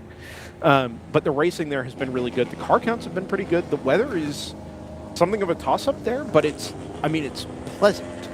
You just get these showers that tend to blow in. I think you had rain there this year, didn't you? Yes. And I know we were dodging showers at the end of 2024 as well. So hopefully the entries there stay strong for ECR. I know it's not necessarily a bucket list track, but it's been popular. It's fun. It's a cool track. Yeah, it's a cool track. The track people are really nice, and the teams that are based there are also really nice and very chill about like hanging out and telling people what to do and where to go and stuff. So I would say there are a couple of tracks that have invested in modernizing them. A couple of club tracks that have invested in modernizing themselves. ECR is a great example. Hallett is a great example. ECR obviously did track layout and some infrastructure. Hallett did mostly infrastructure. But it pays off, right? It makes people, it modernizes it, it makes it more accessible, and it makes people want to come give it another shot. And in most cases, once you've given it a shot, it's highly unlikely that your opinion's going to be bad, right? It's going to bring people back. Utah, I'm hoping, is kind of the same thing. People went out, tried it out, got a taste, and hopefully it continues to bring people back. Obviously, once we leave ECR, we go back to Barber once again on the traditional Alabama Boat Show weekend. Boat Show! I think if we heavily advertise during the boat show, like we'll have to get in touch with somebody at the boat show to put a sign up and be like, nah, come watch. Well, the immediately post-COVID, 2021, because racing was not it still wasn't highly welcoming to spectators. I mean, some places were, but not everywhere. Anybody who came in for the boat show was welcome to kind of come hang out on the hill outside of Turn 9 at Barber and watch on the Saturday and Sunday, which was pretty cool. It was neat to see. They should put up like a diamond view spectators there. TV right there on the inside right there. So you can see a lot. No, I know, but so you can see the broadcast too and see that it's like, I don't know what renting one of those costs, but I'm sure it's a lot. So. And this is February 27th through the 1st, so it's all year. Yep, correct. All year. We're going to be at Barber. All the way around. Yep. That's fine. I like Barber. Get a 3-week break in there. The Thunderhill date, as we mentioned, is the old Mid-Ohio date. It's that first weekend in April, so we're going to go west and be warm instead of stay east and be cold, which, I think everybody had kind of... it had been trending a direction where we were all just... We've done enough Mid-Ohio in winter. Yep. And I will say, if anybody didn't see my post on the WRL Racers group, I did a big post as an explainer of what you can look forward to. And there's a bit at the end if you didn't read the whole thing, because it is quite long. I understand that. But it should be comprehensive as far as information you might need.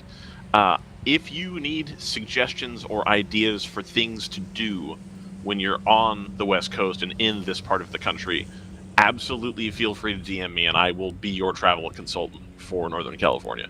More than happy to do it. Just going to send them to Watkins Foods, Stogo there in Willows. No, I'm going to send people to Lassen National Park is what I'm going to do. I gotcha. We leave Thunderhill and we go to Road America 3 weeks later. Yep. The last weekend in April, the 64 has reappeared. Nice. Missing most of the left front bodywork over the left front wheel. They can't do cardboard bodywork like they've done previously. I mean, it's just going to collapse in the rain. You can do that when it's dry, but anytime there's spray or active rainfall, you're kind of hosed. So we leave Road America and the Kettle Moraine Forest up there at the end of April. We head to Daytona, beginning of June once again for the 14-hour. We anticipate it being a 14-hour. It's not confirmed yet, but we do anticipate it being a 14-hour. It says 14 hours of racing, finishing on the lights. Fantastic. Then we're going back to Daytona for 14 hours of racing. Excellent. Perfect. Yep. Love it. Another kind of summer break before we head to Road Atlanta at the end of July, as we have been. And then, when we leave Road Atlanta, normally we'd go west and head out to High Plains. High Plains has been replaced / shifted with Thunderhill. And instead, in August, we're going to come right back up here. So, unfortunately, no fall colors. But hopefully that means some warmer mornings, some warmer weather, and a nice little pre-Labor Day getaway into the Finger Lakes. As part of the Eastern Championship up here next year, which will be, really looking forward to that.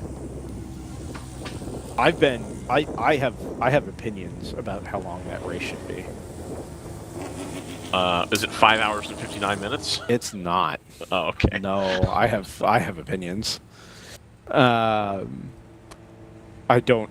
There's no reason to believe that it would not be an 8 and 7. But if you were going to do it, this would be the place to do it. Just start at dawn and finish at sunset? No, man. You got to go all the way through. Bring back the Firehawk 24. That's what I'm saying. Got it. That's what I'm saying. The Continental 24. That's my opinion. Strictly the opinion of Brendan Kazmarek and DriversEye Live LLC. Live. Yes, does not necessarily reflect the opinions of World Racing League Incorporated. Anyway, we leave there in August. We head back to Utah, and then that's at the end of September. And then that was a good weekend. If you didn't go, you missed out. It was a good weekend. And then Sebring shifts up to cover this weekend. Yes. So instead of us being in a thrash doing basically 3 races in 9 or 10 weekends at the end of the season, we are kind of spreading things out. And the consideration I got was, well, maybe having 7 weeks between the second to last and the last races of the year will actually give everybody enough time to get a rule book out. Which is hopeful. Again, Brendan Kazmarek's opinion. No, believe it or not, that was not my opinion. That was the opinion of somebody else. But I am confident that person is the right person to have that opinion. I do wish a little bit that Sebring date got moved to the end of October, because I think the Halloween weekend engagement, for both for the 24 that we did there and for these shorter races, and what is it, a sprint weekend, but doing the trunk or treat with race cars was just so cool. And when it comes to community engagement in a town like Sebring, like that is just, it's doing all the right things, right? I do think it's 24 at Sebring is hard on the cars. Yeah, I believe that. I think that's a little tough. Otherwise, I agree. Yeah, we should be doing that. Yeah, I was thinking about the same thing, trying to do it here. Why don't we just do, instead of an 8 and 8 or whatever, we just do 16 hours of Sebring. Then it's the same amount of runtime, or 15 hours of Sebring. Just do one race. Yeah. I'm into it. And then we'll close out at Circuit of the Americas for the National Championship at just outside of Austin, Texas, which also is usually a fun weekend. Lots of teams based there, lots of hanging out. Deep Eddy Cabaret, etc. Haven't seen them in some time. Deep Eddy Racing. Yeah. good barbecue. Again, that's at Circuit of the Circuit of the Americas. Americas, home of the MSC Cruises United States Grand Prix. We love talking about Charles Leclerc and Lando Norris.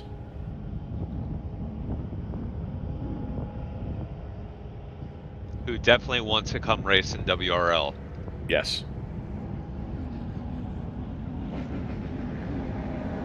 Max Verstappen could have brought a Mustang to WRL and not needed to do all the like nonsense qualifier stuff that he had to do for NLS. So, I want to give a quick shout out here while I can address it to Sarah Stanley, who said in the chat, timing on your feed and red mist are different. Is it not updating? It was updating, but it was set to sort by fastest lap. So we've talked to the powers that be that control race monitor and gotten that taken care of. Thank you for the heads up. I knew the Pontiac was probably not leading overall. I knew it. too bad. You hate to see it. Anyway, no, I didn't want to interrupt. Go ahead. What, Max Verstappen, what? Oh, I was just saying, because we were doing Circuit of the Americas. United States Formula One Grand Prix. The MSC United States Grand Prix. MSC Cruises United States Grand Prix. You got to use the whole name. That way it gets really juiced. Because I bet that's what F1's putting money into. Is like if you're mentioning MSC Cruises, then they want to push that one up. Because they paid for the spot. Anyway, I was saying that Max Verstappen could have raced at COTA instead of doing 800 worthless qualifying laps at the NLS. He could have just got a license. WRL would have approved him instantly, obviously. He could have just raced there. So I mean, listen, if we're going to approve Stingray Robbie instantly, naturally, you have to. Yeah, you'd have to. I wonder if we're doing some barrier repair down there at the exit of Turn 8. ACO style. Probably. Lionel Poupard in the chat. I hope I've got that pronunciation right. Bad at French.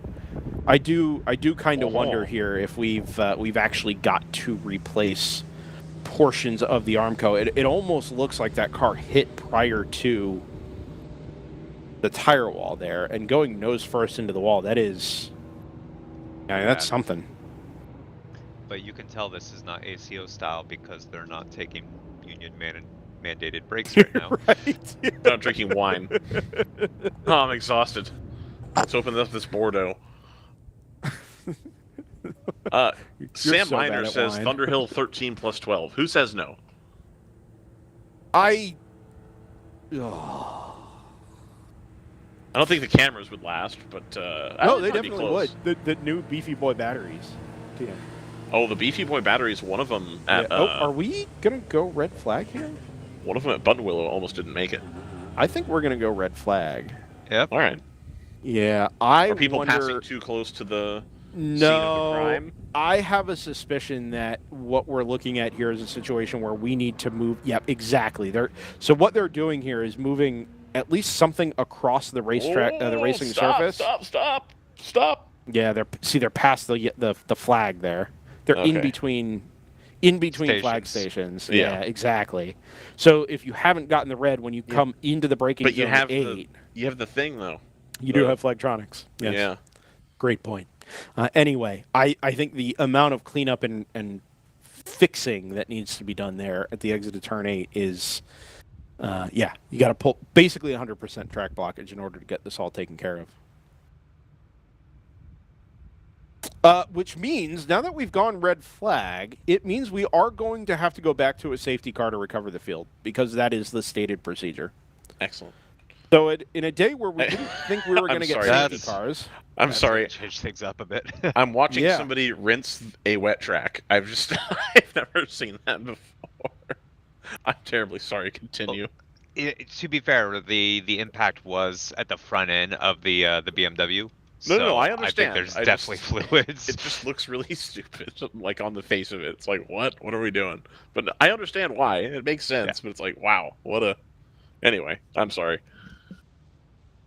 Couldn't have done this 20 minutes later and watched some of the noon kickoffs here, huh? Well, you know. Who you got, LSU or Vanderbilt? Vanderbilt. Yeah, probably. I want to see Brian Kelly go to a Big Ten school just to see what happens. For fun.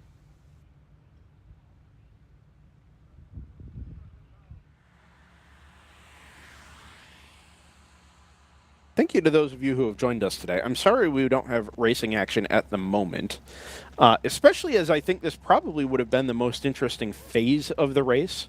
Yeah. The rain has more or less stopped. It's not any warmer, but subsided.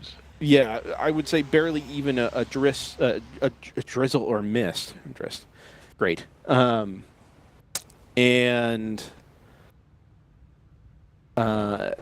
normally it'd be, this is where you start to watch the lap times tumble, and you're kind of tracking the progress of the condition of the racetrack. And unfortunately, we're going to get, well, maybe it's fortunately, if you're behind the wheel out there. So give the track a chance to dry out. Some of the moisture, surface level moisture, evaporate away, and put ourselves in a slightly better position here, or something closer to a drier track when we go back to racing. A little bit of blue sky to the north and west. If you poke your head out on the backside of the broadcast booth here, so probably see some sunshine a little bit later on. Yeah, a lot of the car owners right now are probably like, oh no, we can't go racing right now on this wet track and it's drying out. Yeah.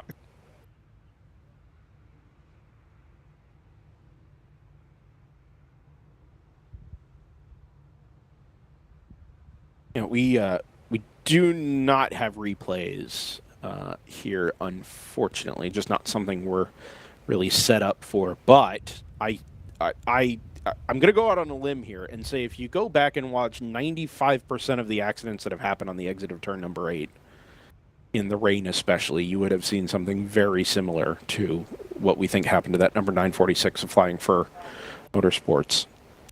Do you think we could take a picture of the Flying Fur car and put it into Sora, and then we could recreate it? Just AI this? Yeah. Yeah. That's what we should start doing. We should do AI highlights of passes we missed. Oh, just have it recreate them? Yeah. This is something like they would have seen. Do you think there's rules about that?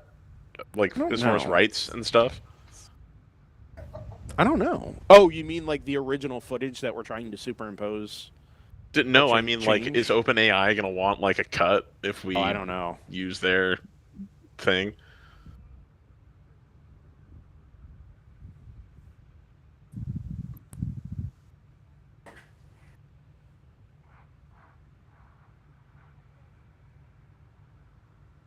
I'm also disappointed that we're missing out on some telehandler action here. I think that's the best part of an IMSA race. What would the telehandler be doing here? Lifting the tires up so you can fix the wall behind the tires? I mean, I don't know. I think it's already been moved. All right. Either by incident or just, that being where everything was. Sure.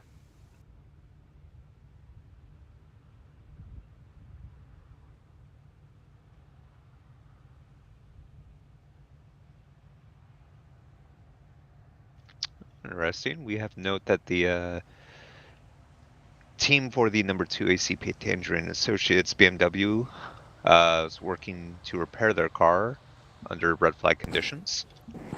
So that means they are at -7 laps. Perfect. Of the race so far.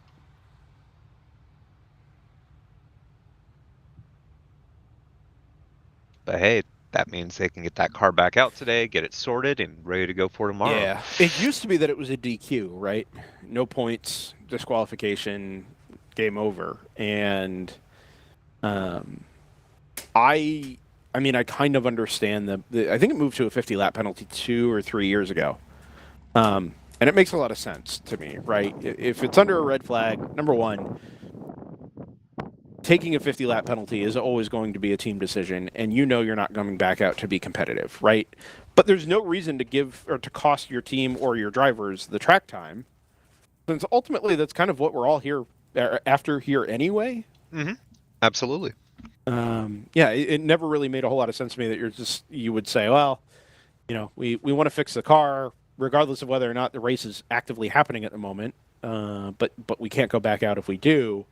The 50 lap thing makes a whole lot of sense to me. And also, I mean, it becomes the same for everybody, right? So if you're in a thinner field, let's say like GP2, where there's only 6 or 7 cars, taking a 50 lap penalty doesn't mean that you're, out of the running to be able to score points, right? Yes, it sets you further back. Yes, you lose an additional, let's say, 2 hours at a place like this relative to, what you otherwise might have lost just from having to make your repairs.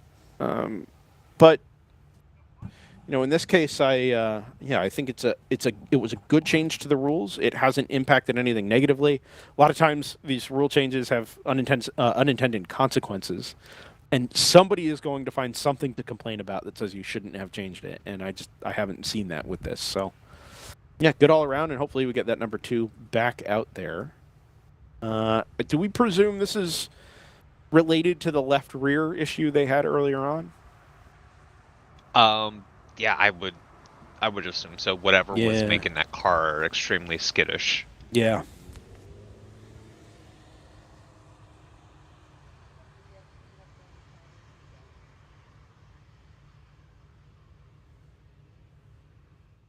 Work continues at the exit of the heel of the boot, turn number 8.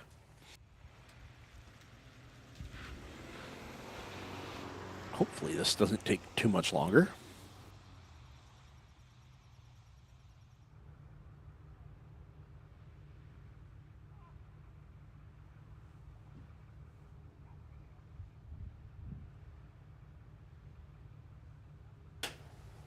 You remember those days at Mid-Ohio where, Ryan, did you ever do any of the rain races at Mid-Ohio, the April rain races? Like just the cold? Yeah. I remember leaving I remember leaving one of those days and just feeling like I was never going to be warm again. Like every bone in my body had been put into a refrigerator for 8 hours, and there was no coming back from that. And it's not that kind of cold, but having walked outside earlier, it does feel like that kind of damp. Right? There's a decent breeze earlier on. That's actually since died down a fair bit. It's better than it was. Looking at some flags, it looks a bit better than it was. But between the breeze, the dampness, and being kind of stuck in the mid-50s for temperature, you're kind of begging for that sun to come back out and for the temperatures to start to climb up a little bit.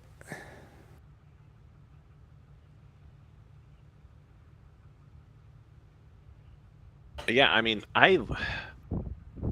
they talked about this at the F1 race, the Formula One race. United States Formula One Grand Prix. At the race before the United States Formula One Grand Prix presented by MSC Cruises. They talked about... We're so good at this. Not every race can be easy. And the reason that the drivers are so athletic and they put all this effort into nutrition stuff now is for races like Singapore, where you have conditions that are unpleasant. And as much as I don't enjoy being out and cold in the rain, it does feel good that, if you're doing WRL, your car has to last and your team has to last in the cold, in the hot. You have to do everything. I think a schedule full of, flat, easy tracks with lots of runoff that's always 75 degrees isn't that fun. I like that there's a variation in that. It feels good to have to deal with it, I guess. I know it sounds kind of stupid, but no, I think it is not dissimilar to the argument that gets made a lot. Well, we shouldn't be stopping races for rain. Yeah. Right? The conditions are the conditions. Part of racing is just dealing with them. Let them run, and if you can't hack it, you can't hack it. Right? And to a degree, I think I reside mostly in that camp, with the exception that the cars are not as forgiving as they used to be. As you push the limits of performance, you lose margins in other places, right? And running cars that run super low to the ground, a lot of times what you're giving up is the ability to run in really any depth of water at all, which is a bummer. Right. Every now and then I like to go back and look at footage from 2001 24 Hours of Le Mans where it just poured the whole race. Yep. Soaking wet, right? And it was really not fundamentally different from Le Mans 2 years ago, or last year, I guess, 2024, where they had the 4-hour safety car overnight. The conditions were not that fundamentally different, but the cars are. Right. And so there does now, unfortunately, I think in modern racing, become a point where maybe it's actually just not safe, visibility or otherwise, in terms of visibility or otherwise. Other than that, I am generally in the camp of, well, race, and however it goes, right? I think that's generally where I land. The the year it was 21 degrees at Thunderhill, Yep. right? Like, nobody's getting temperature into those tires. Not at all. Turns Do out your that's best. the year that you want to run a front-wheel drive car to win. Yeah, crazy. Chance Hale says, I think with F1 it's a visibility thing more than anything else, which of course is a safety issue. And that is correct. There's an argument to be made there, a discussion to be had about, well, should we have rule sets that allow for that sort of thing? Right? Should we be encouraging designs that throw, tons of spray into the air and blind things for 200 meters behind every car? Should we be trying to mitigate that? Is there a way to mitigate that? Right. No.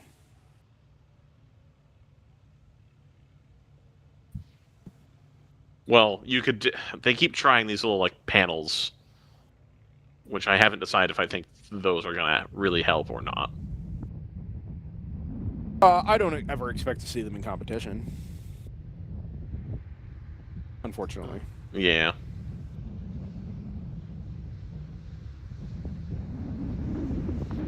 I think the idea that the aesthetics of the race car become a huge factor is crazy. I understand that it has to look good for that, but I don't know. Well, like anything else, right? Different race cars go through different iterations of development. The designs of race cars change, and your assumption of what a race car should look like changes.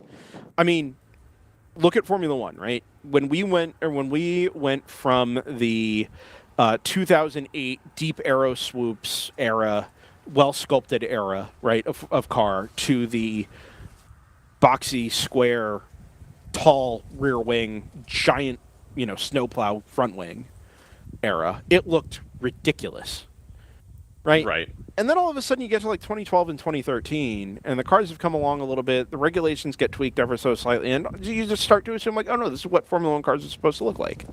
Whereas 5 years prior, it just looked nonsensical. Right. Formula One cars now are heavy and enormous, size-wise, relative to what they were in the 90s and 2000s. Yeah. And it looks ridiculous when you see them side by side, but we're all just kind of used to it now otherwise. And I think if we were to go down a pathway of trying to mitigate some of the effects of spray and some of the effects of the obvious progress that gets made year on year in terms of aerodynamic development, that,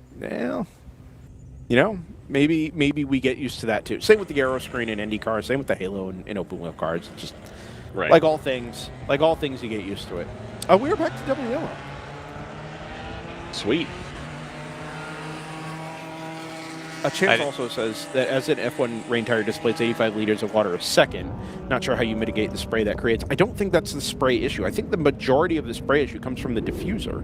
Yes. Because or the spray off the tires being thrown into the diffused air. Okay, so here's my question.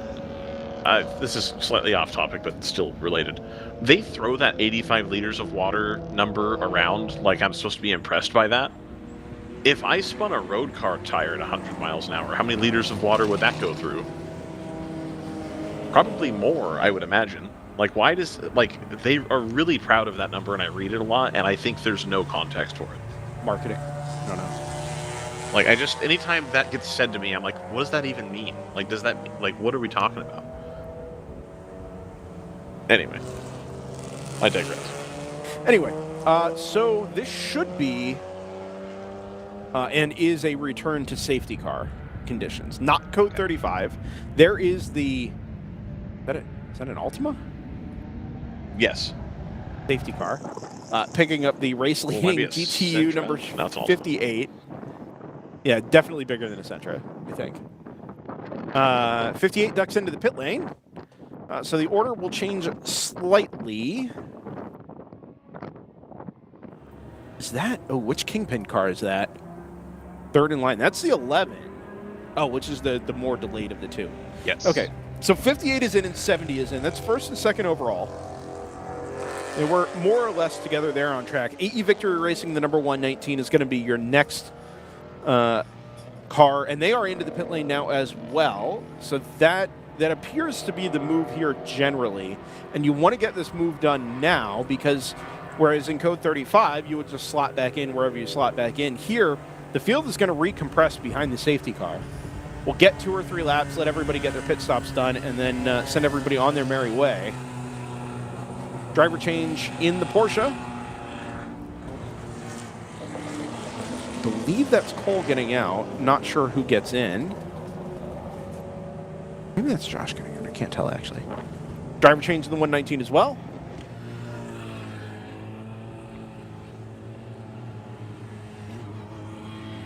Layla just said that she believes that Josh started the 70, which would be really interesting considering we literally just crested the 3-hour mark,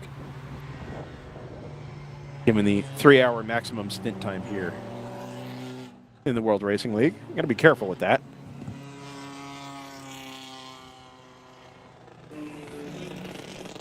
Other thing we've got to be...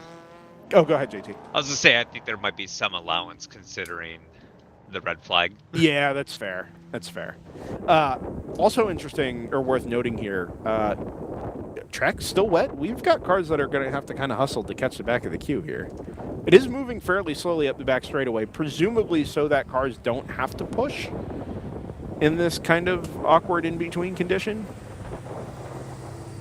But for the first time today, we are going to get a rebunching of the field. The one thing I was hoping this didn't do would be to split up any of our class battles, which is always a concern when you run safety cars in a multi-class environment. As things stand, it looks like the GP1 battle has stayed pretty intact. 26 seconds between PC Racing and Edge Autosports. El Diablo Motorsports is in the pit lane, so as long as they don't go a lap down here, they should be all right. 9-4 Motorsports has already come through.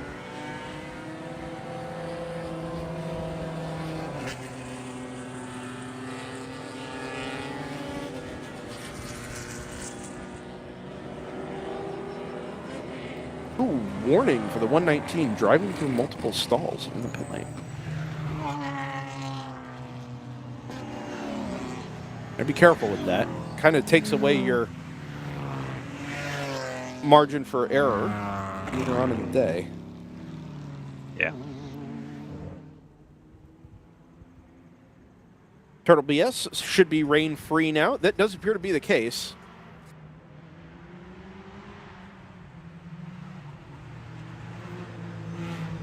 Hopefully that stays away for the rest of the weekend as well. We're expecting rain Sunday night, but obviously we should be well clear out of the area. I might be home in my living room by that point. I was going to say, are we going to get some guys action? No, I don't think so. I mean, we'll be in a bit of a... So out of context, it's a little weird. It is, yeah. Listen, I got to be honest with you. Saturday afternoon at Utah, when I was guys, it did not work out well. I hustled. I was literally just throwing stuff into the Pelican in the back of the car, not separating stuff out like I normally do, and I got 2/3 of the way around, and the heavens just opened. And that was it. I'm still trying to decide if it truly is faster to individually put stuff away while you're retrieving it. It just makes me feel better. Like, it kind of doesn't matter. I mean, same. I do the same thing, but this last time because I got caught at Buttonwillow when they went back to the session, Right. I realized that by doing that process multiple times, I got really fast at it, and that maybe I should be doing them all at once. I don't know. I see. I don't think it makes much of a difference when you're tearing down. The one thing I learned about setting our cameras. This is very inside baseball, but fine. We're under full course. No, this is real broadcast now. Like, That's baseball true. does this. That's so, true. Yeah, that's true. That is true. If professionals can use iPhones, why can't DriversEye Live? You should be sending a clip of that news article to every potential client. That's absolutely correct. Yes. Now, unfortunately, we're not using the $3,000 mounting kit or whatever. But, you know, times 12. Oh, no! trouble! Oh, That's Diablo, oh, isn't same spot. El Diablo. What was I just saying about hustling back around to the catch the cue? Man. In these in-between conditions, the good news is it doesn't appear to be nearly as hard a hit as it was for either the 52 or the 946, but in the identical position, and it looks like it may have high-sided that car on the edge of the track surface as well. Yeah. Oh. Oh. Oh. Hell yeah! yeah! We did it. Unfortunately, it looks like the tire wall is deformed a little bit. Yeah, so we're gonna have to go fix the butt. Yeah, building it there totally again. looked like that before. We're good. It's missing a mirror now. The mirror yeah. is dangling from the electric. Which hopefully control. means it went in on the side rather than nose or rear first. Who knows? It is right. The one thing I was gonna say is I have noticed it is meaningfully quicker to put the camera and battery setup together, standing at the back of the car, than it is to take it all over to the camera spot separately and assemble it there. Interesting, because I can't stand plugging it in until after I've set the shot. Oh, interesting. Because I don't like messing with the shield. I don't like messing with, like, I put the phone on the tripod, I set it, I then put the shade on, and then I plug the cord in. Because trying to put the shade on, you move the cord and all that, I hate that. Now, phone, shade, cord, and then you plug the whole thing into the battery and put the battery shade on, and then you just walk the whole thing over with one hand. It's very... But then you can't see the... Like, I need the brightness up to be able to see. Yeah, you can do that, and then you just turn the brightness down when you're done. Yeah, it's like the last thing you do, right? Ugh. Just turn it down. Yeah. I don't know, man. I'm telling you. KCM says more Ultima action. Sources are saying an Ultima is going to run GP2 next year. That Ultima Not for very long. No. I can tell you that much right now. There's CVTs, right? CVT, and then half of them have that stupid variable displacement thing where they have basically an extra conrod. Right. Oh, cool. Yeah, inside the conrod, there's a servo that changes the length of the stroke, because that can't go wrong. I was at the LA Auto Show when they announced that feature with a friend of mine who was a mechanic, and they had like a cutaway of an engine, and both of us were like, yeah, no, that's not. They should be debuting that technology at Le Mans. Oh, man. No. Terrible, terrible idea. They have since, I think they have since stopped making that. I think they've stopped making that engine now, but up until a couple of years ago.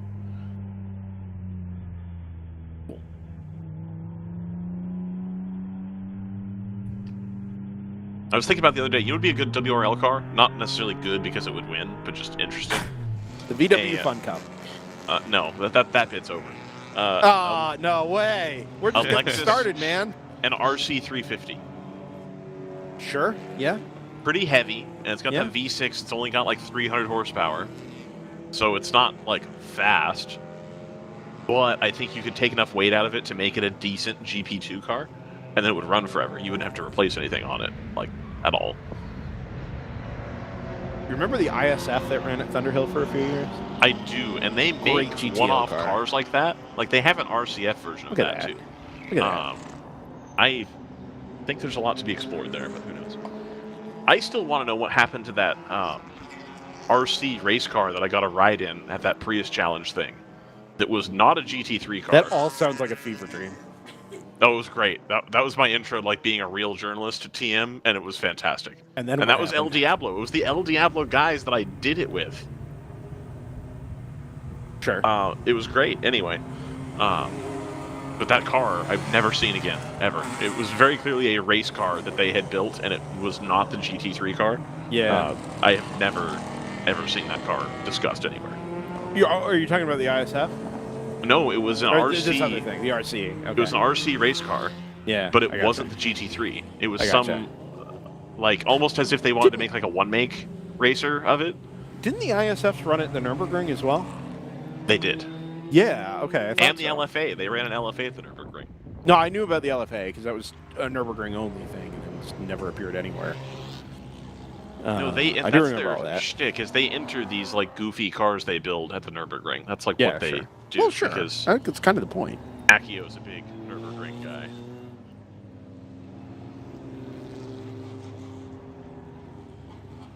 Sure. Unfortunately, I don't think that GR Corolla race car is going to be sturdy enough for endurance racing. There's only one way to find out. That's an it in expensive GP2. bet to make. Put it in GP2. I know what that motor costs retail for the road car. Sure. So, heaven forbid you have to buy the race car version of that motor from GR. Because I also know what they charge for the GR version, quote unquote, of the 86 motor versus the regular motor. So, Yeah, like, if we sure. scale those appropriately, that car is impossible to run for endurance racing. 48 has continued, by the way, missing a small chunk of the left rear quarter panel. Sweet. We'll have gone into that tire wall there on the left-hand side. Is there any repair going on down there, Jordan, at turn number 8? No. All right. The answer is no. Jordan has gone nonverbal. It's like, what do you want from me? I don't blame him, frankly. I didn't give him his union-mandated break between the sessions yesterday during qualifying. We just kept chatting. That's tough. Yeah. Real tough.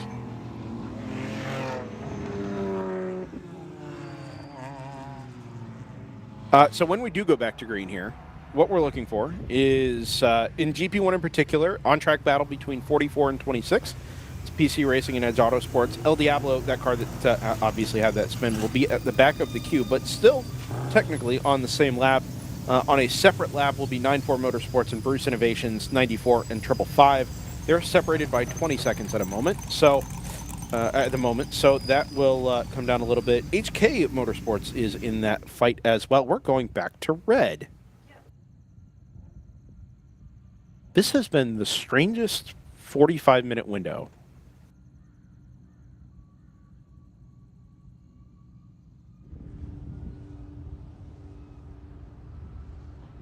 Oh, we're going to do this again.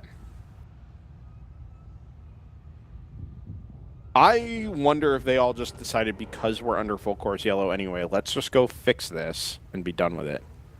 I'm going to go get actual answers. Give me a second. Sounds good.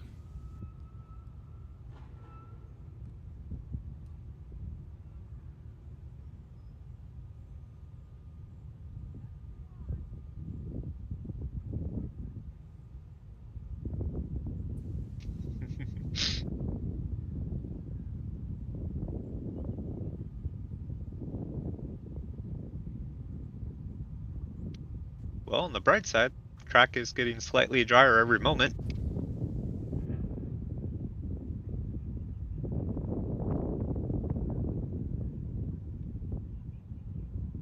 Because I'm Mr. Brightside.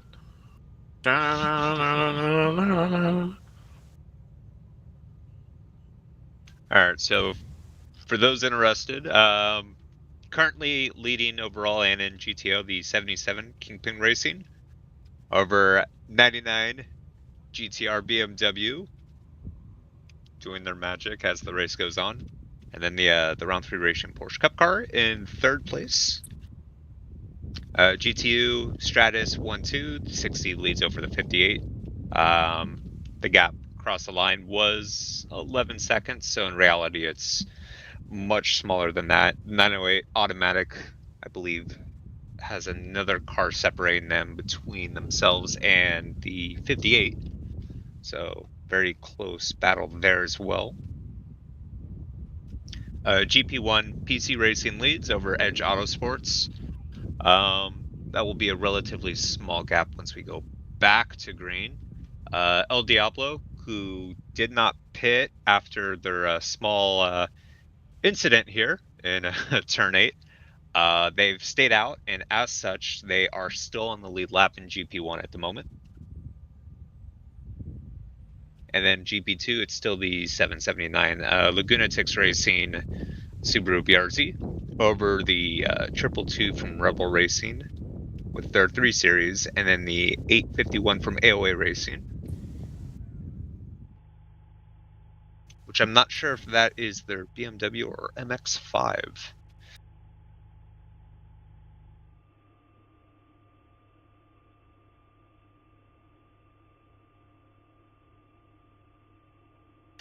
Under red flag conditions here, repairing the Armco again.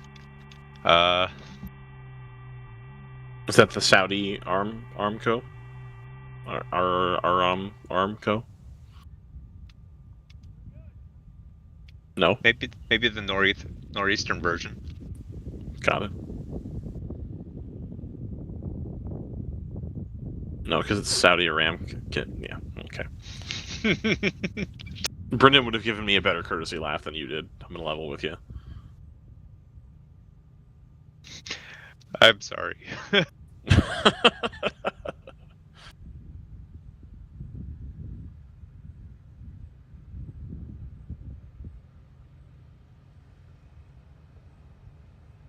This looks like a relatively quick repair, maybe?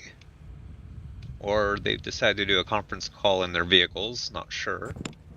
They seem to be moving off, so I think that's a quick repair, and That's we're gonna a good sign. get rolling here. Do you want answers? No, I'd like to continue to speculate. Do you want the about it. truth? No, I can't handle the Can truth. you give us like a bit of mix in there, or a Sure. little bit of this, a 2 little bit truths of and a lie. You ready? No. All right. So, essentially, what was happening was obviously every time we came back past start finish, more cars would pit, and with the stragglers coming out of pit lane, catching the back of the queue, obviously that created the potential for things like what just happened with the 48 to happen. And I think there was some trepidation over sending safety vehicles out into an area where a car just lost it under full course yellow. Sure. So what should be neutralization in a safe racetrack for workers, obviously still creates that kind of straggler situation that we were talking about earlier, and they felt it was safest collectively to put out the red, get everybody stopped, do what they need to do for 5 minutes or whatever it was going to take to reband the tires, and get back out there. Particularly because it is so damp and so tricky down there at turn 8 in particular. So that's been done. The field resumes behind the safety car, and we'll carry on here. I had kind of half of a thought here where, under red, what we typically do is put the safety car in front of the leader and then have the field catch the back of the queue. But we were already in a queue.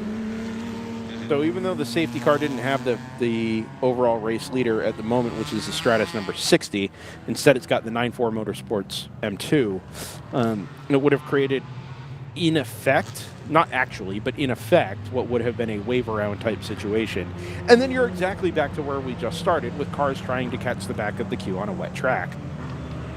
Which, is that something we really need to do here? So, given that there are no provisions for wave rounds here, and we were already fully under the control of the Nissan Altima safety car, I think best to just kind of keep things in line. They're going to keep the field as it is and call it a continuation of the previous safety car, and we'll resume things here in what should be another lap, was the word I got next door. Yeah.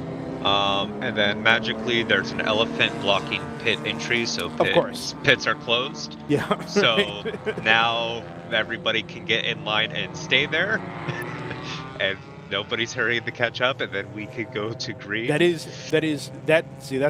the That's the speculation part. I don't believe they've closed the pit lane because I don't think we can. I just don't think we have the provision for that. But we'll do one more lap here under the safety car. You can't put an elephant icon on the Flagtronics We'll get display? an emoji. I don't know if the Flagtronics units are set to handle emojis. My guess is probably not.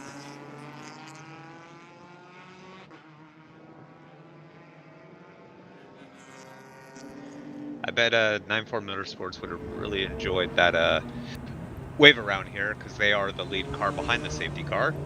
However, they are fourth in GP1, I believe. Yeah, so that's kind of what we were talking about earlier. Unfortunately, it split them from the lead trio, right? So it's PC, Edge, El Diablo out on their own, and then 9-4 and Bruce still in a battle on of their own inside the top 5 in GP1, which is great.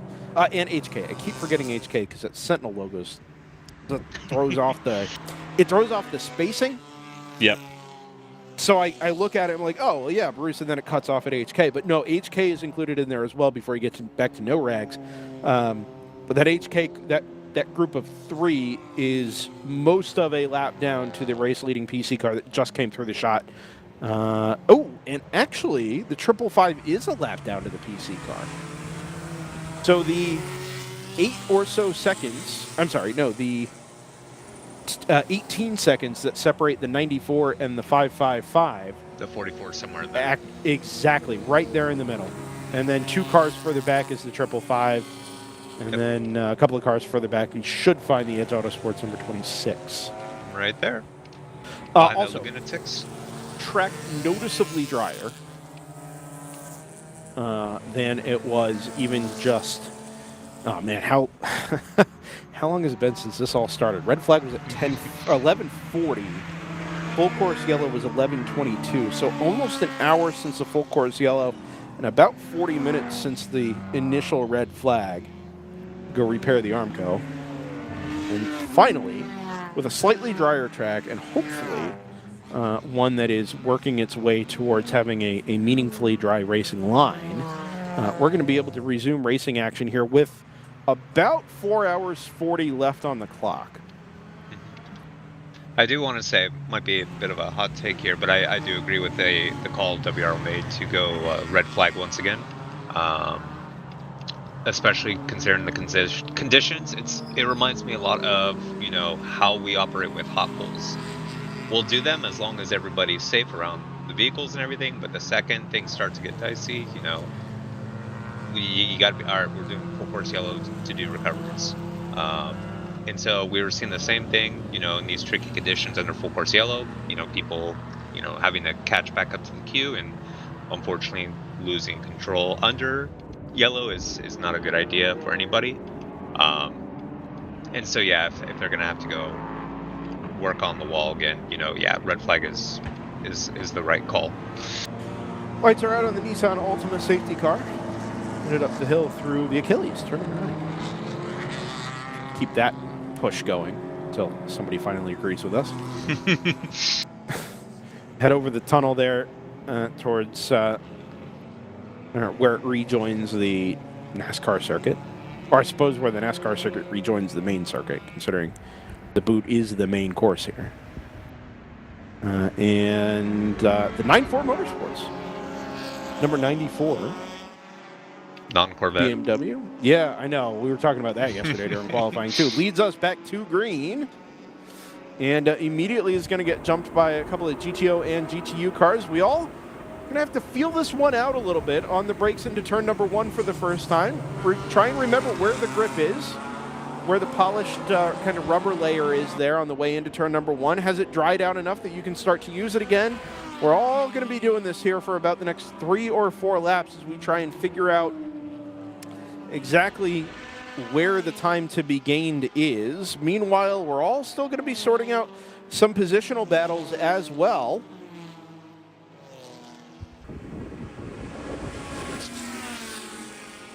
At the moment, looks like Kingpin leads GTR in GTO with the round 3 racing number 70 a little bit further back. God, they're getting some very good sideways action exiting the bus stop here. Just using slightly too much curb. 2 cars in succession right there. Both starting to lose the rear end. Yeah, it only takes one to make that mistake. Yeah. 70 around the outside of 99. Battle for the GTO race lead. Gets up on the curb. That paved runoff ends basically right at the camera, so not much of an opportunity there. 99 hangs tough. 70 backs out. One of those two things happens. And everybody lives to fight another day. We're getting closer and closer to turn 8. By the way, I'm fairly certain this is all a GTO positional battle all the way back through AE victory. It's Edge and PC right there going into tow. GP1 lead battle. Yeah, Edge on the inside. Wait for them to reappear here at the exit of turn number 8. There's the GTR. There is the 77. Oh, I'm sorry. 77, then GTR, then 70. There we go. And AOA is in there as well. Edge through. 26 ahead of 44 once again. Oh, that's the 10? That's spun number 10. Yep, absolutely, JT. Second time that car's gone around over there. Wow.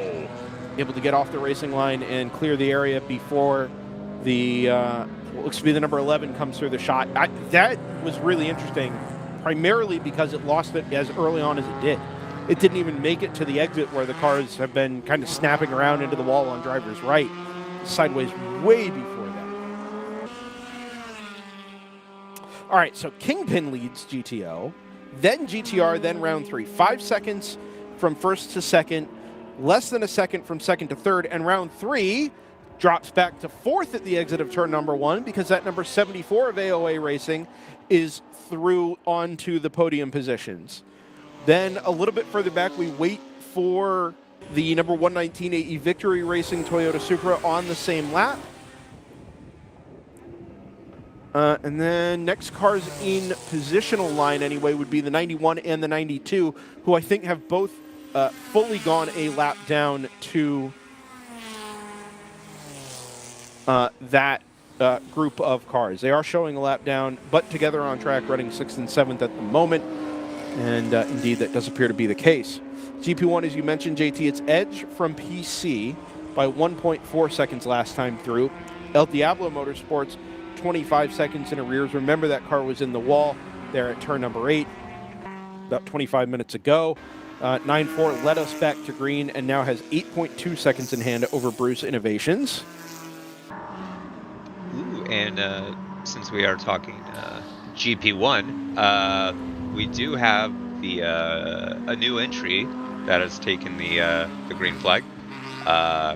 Cabrix Racing, the 145. 145, yeah. Oh, full course yellow? So the 74 gave the spot back, by the way.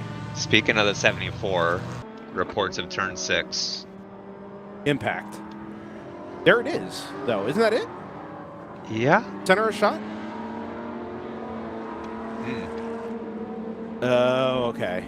Jordan says the... Don't right say hand. it. I was going to say. JT, be very careful.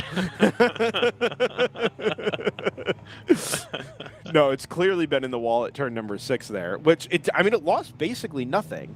The question is, Jordan, can we go back to the turn 6 camera here? Is there any... Oh, it pulled the banding away just on the left-hand side of the shot there. Now we've got to go put the conveyor back together. That's what this is for. You know who might be happy about this? 9-4 Motorsports. Yes, absolutely. You know who's not? Bruce Innovations. And AOA, but...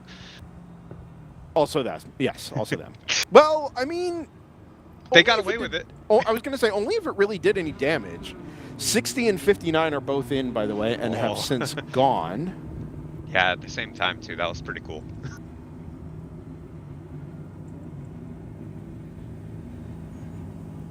Driver change in the 91, the white Ford Mustang. Okay, so this doesn't necessarily help 9-4 because it's a code 35. Right. Yep. Good call. We got to shift back into code 35 mode. We got it all figured out. It took one safety car to undo all of that. Amazing.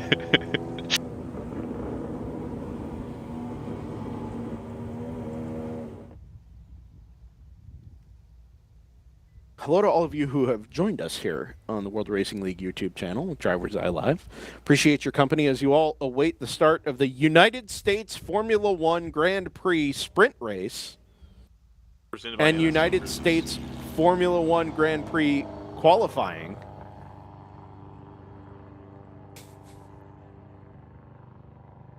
Watch those numbers. Is that the race featuring Max Verstappen, Lando Norris? Yes, the Lewis one at Hamilton? Circuit of the Americas, home of the 2025 U.S. Endurance Championship.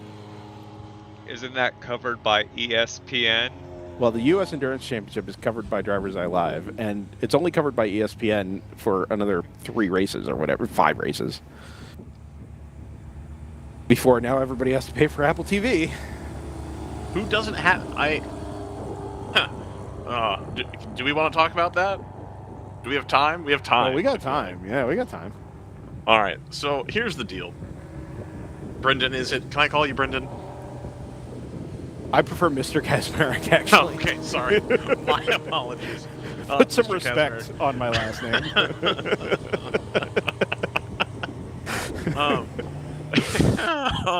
Anyway, why are people so mad about that?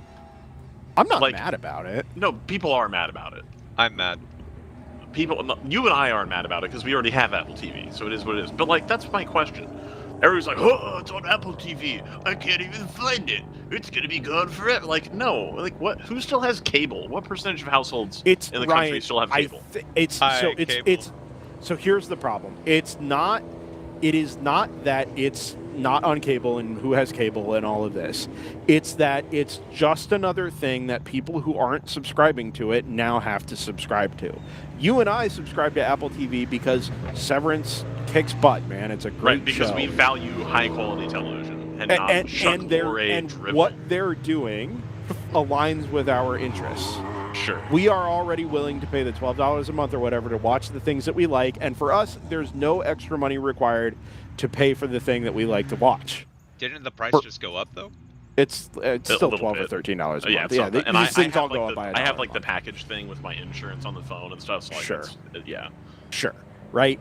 If you don't see value in the other things that Apple TV does, then having to pay $12 a month to watch your favorite sport over something that has experienced non-linear growth over the last 5 to 6 years and turned it from being an afterthought in U.S. sporting to a center point in U.S. sporting is a really difficult pill for a lot of people to swallow. Is it a center point? Because yeah, Xfinity races still outdraw F1.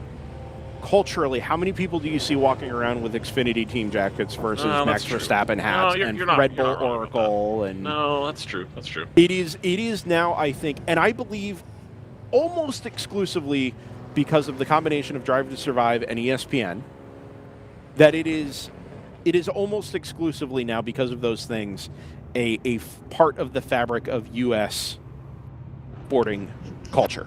Maybe not to the degree that NFL and MLB are. Yeah, but it has been noticeably growing. Absolutely right, and so you go from these 5 or 6 years of really good, consistent growth, and a good valuation of what Formula One is, and the ability for people to enjoy it and like experience it together. Okay, which I think is the thing that really bites, is like, okay, so now you're putting at risk the one thing that makes American sports, which is that we all are kind of in this. And if you see somebody walking around with an F1 jacket or an NFL team or whatever, or college or any of those things, you can go up to that person and have a conversation with them about it. And it's expected like that you engage together on these things. Huh. Yeah. Not to rehash that discussion, but like there's a lot of people walking around with F1 clothing on that you can't have a discussion with about anything. Well, okay. But like, sure. So my argument is ESPN transparently doesn't care. They don't care. They put minimal effort into it. Apple Counterpoint, TV they put promotes free- the hell out of the fact that they have that MLB Friday night game. They love doing that, it's and they not put a that lot good. of effort into it. I think it's better than watching it on ESPN. I'd way rather watch the Apple game than the ESPN game. I Like, mean, but doesn't 100%. ESPN do baseball like noticeably worse than most of the regional sports networks anyway? Well, but that's my Yes, point. do not get me started on that. That's my point. ESPN sucks. It's not good. But They they're not don't doing put out any a of good product. I don't care Okay. how distributed they are. The best product should win out. And But ESPN that's is all they're- terrible. That's all they're doing, Terrible. Ryan. That's all they're doing. All of the production is done in-house either at F1 TV or at Sky. Right? That is all ESPN is doing, is taking that feed and putting it onto ESPN networks. Like, Free Practice 2 is live and free on ESPN2. Free Yeah, but Practice 2. nobody's watching that. That's not true, or they I wouldn't am. be putting it on ESPN2. No, they have to have something to put on ESPN2 because if They they, could put literally anything else on ESPN2 and get 1 million No. viewers. that's the thing. This is the anything else. This is the anything else. Okay, and that's Putting great FP2 on there that's is the great anything for else. and that's great for us who care, because you know who didn't do that? Speed Vision and Speed Channel and NBC. They did not do that thing. Yeah, Right? well, ESPN does. But So Speed if- at least hang on, Speed at least hang on. cared. Speed wanted to have a domestic No, they broadcast package. They had the commentators that were They took local. qualifying in the race and put the commentators in a studio in Charlotte. Yeah, and that's better than what ESPN's doing, which is nothing. I'm back sorry, to- they have the 1-900 line lady saying presented by CrowdStrike. Correct. That's the Correct. only thing they do with it. Correct. Yeah, we're back to green, by the way. Okay. But I do want to finish up that thought. Because unless Apple TV is going to find a way to add real, meaningful production value to Formula One productions in the United States and do more than just take the Sky Sports feed and put it behind a monthly paywall on a subscription service that most people are going to be bitter about paying for, then this is a net negative for most Formula One enthusiasts. And I believe it's going to be a net negative for people who want for the growth of Formula One in the United States. I think they are the best positioned sports network to add value to it. They haven't announced that they're going to do that yet, which I understand, but you also don't want to announce that until you're sure that you've got the deal. I would be shocked if the production company and, people involved that F1 gave carte blanche to make a movie during the race weekends, which if you went back to 2007 and said to somebody, oh yeah, they're going to throw out a fake F1 car during practice and take video shots of it, you'd be like, there's no way that happens. That's fake. You're making that up. As we see the 70 drawing ever closer to the 77 here. Making an awesome pass on the outside. Yeah, the 99 of the is out. outer 74 is going up the inside No, of 99 here, too. I think the 99's losing steam here. I don't know if they're not getting the tires turned on or what, but they're dropping They're like being a cinder block. naturally cautious in these changing conditions. Interesting that the 74 is doing the exact opposite of that. Yes. And They've just never going felt hell more for alive after leather that. here. that rush in the wall. Anyway, to finish that thought, Brendan, I would be astonished if they don't have value adds. And I think that their ability to do value adds will happen when they also try to get the contract from Sky in 28 or whatever. Because What Sky is is the about to be up for motivation? renewal. What's the motivation for a value add on a series that's already overproduced, right? Whose broadcasts are generally overproduced. You're paying $140 million for the rights for, and you've got to cover every corner of the globe. Because you Like, have what to is value the- add to get people to want to pay for it. I don't know where that opportunity lies. You know where that opportunity does lie? I disagree. I think You know where that opportunity really lies? Sports car racing. Endurance racing. It's not worth any money, though. That's not worth their time. It's not, but that's where the opportunities are. If you're going to try and find ways to add value to live streaming, live productions of motorsports, you're already pushing the limits with Formula One. Go Are find you? another. Yeah, I think so. I don't think so. I mean, look at the investment in IndyCar. Yeah, I don't think. Yeah. I'll be honest. I don't think F1's. Oh, man, wow! Seven Running right to loves the edge. that ring ride around the outside of turn It's going five. for the lead because that was the Super on the Yep, inside. and they're going to take Absolutely it. right. He works And the Josh- traffic right with Olivier. with thanks to Rapscallion and that number 669 there. This is going to put the 77 right back into the clutches of the 74 here. Ooh, 77 half that's fades too to the bad. middle of the road. Wow. Yep, the Pruitt fade. Yep. Yep, right to the middle of the road, but leaves the lane on the inside. You know, aggressive but fair. Right. That is Scott, Pruitt's family. We have sparked a debate in the comments. We have Good. sparked, and sometimes speculation and argument. Again, I made a comment about it earlier. It's like, oh wow, we make these interesting opinions and engagement spikes. Huh. It's crazy, right? Yeah. I mean, look, this is in some ways a mix of podcasting and race coverage, neither of which we're particularly good at, but in a blend, it turns out we're half decent at. Yeah, I mean, part of having these debates is literally just to get some discussion going and pass the time here. It's been an awkward start to the day here at Watkins Glen with some code 35s and some red flags and ball repair and things of that nature, but it is the news of the day for sure. I watch so Brett Simpson, you're so far off. I watch every session I have for years. Apple is not part of my tech ecosystem. This further turns me off from anything Apple and discourages me from continuing to follow F1. Okay, so one, if you've been doing it, quote, for years, end quote, that must mean that you did it before F1 TV. How were you able to watch every session before? It was really hard. So it's not like you were above having to put in an effort to find F1. And like this is It's that's the Capstone in the 557. Now, did they're he going to keep catch the going? wall? Oh yeah, he got the wall. No, Jordan says just barely. I don't see a lot of damage there. Let's see if he actually stays out. I would keep going. I'm sure they'll check it. He came. I'm going pit lane. Smoke. So maybe tires. But people in racing are already used to having to put effort into finding the racing. So if you're a racing fan and you're trying to take a stand on this because, like, I don't like Apple, like, that just is kind of lame to me. Like, really? Like, that's the line? That's the line you're going to cross? Like, F1 TV still exists. Like, why are you going to stop watching just to, like, stick it to Apple? Apple doesn't need your subscription. I'm sorry? For next year, F1 TV will be geo-blocked in the US. Oh, did they confirm that yesterday? That. Yeah, that's part of the deal. That's lame. Ooh, that's brutal. So this is kind of my point, right? So it's not geo-blocked now, right? You can buy it in the US. No, you can buy. I have it. Yeah. Yeah. Right. Okay. So also, I'm sorry, real quick, Brendan. I'd rather watch the F1 TV broadcast because I think that broadcast is better than the Sky one. I'm not the world's biggest Alex Shock fan, so fine. I'd rather listen to Alex Shocks than fucking your boy. Okay. I'm sorry, I just used the F-bomb. Yep. That's me. Great. That's $20. I'd rather watch that than that nonsense on Sky with your boy that just yells.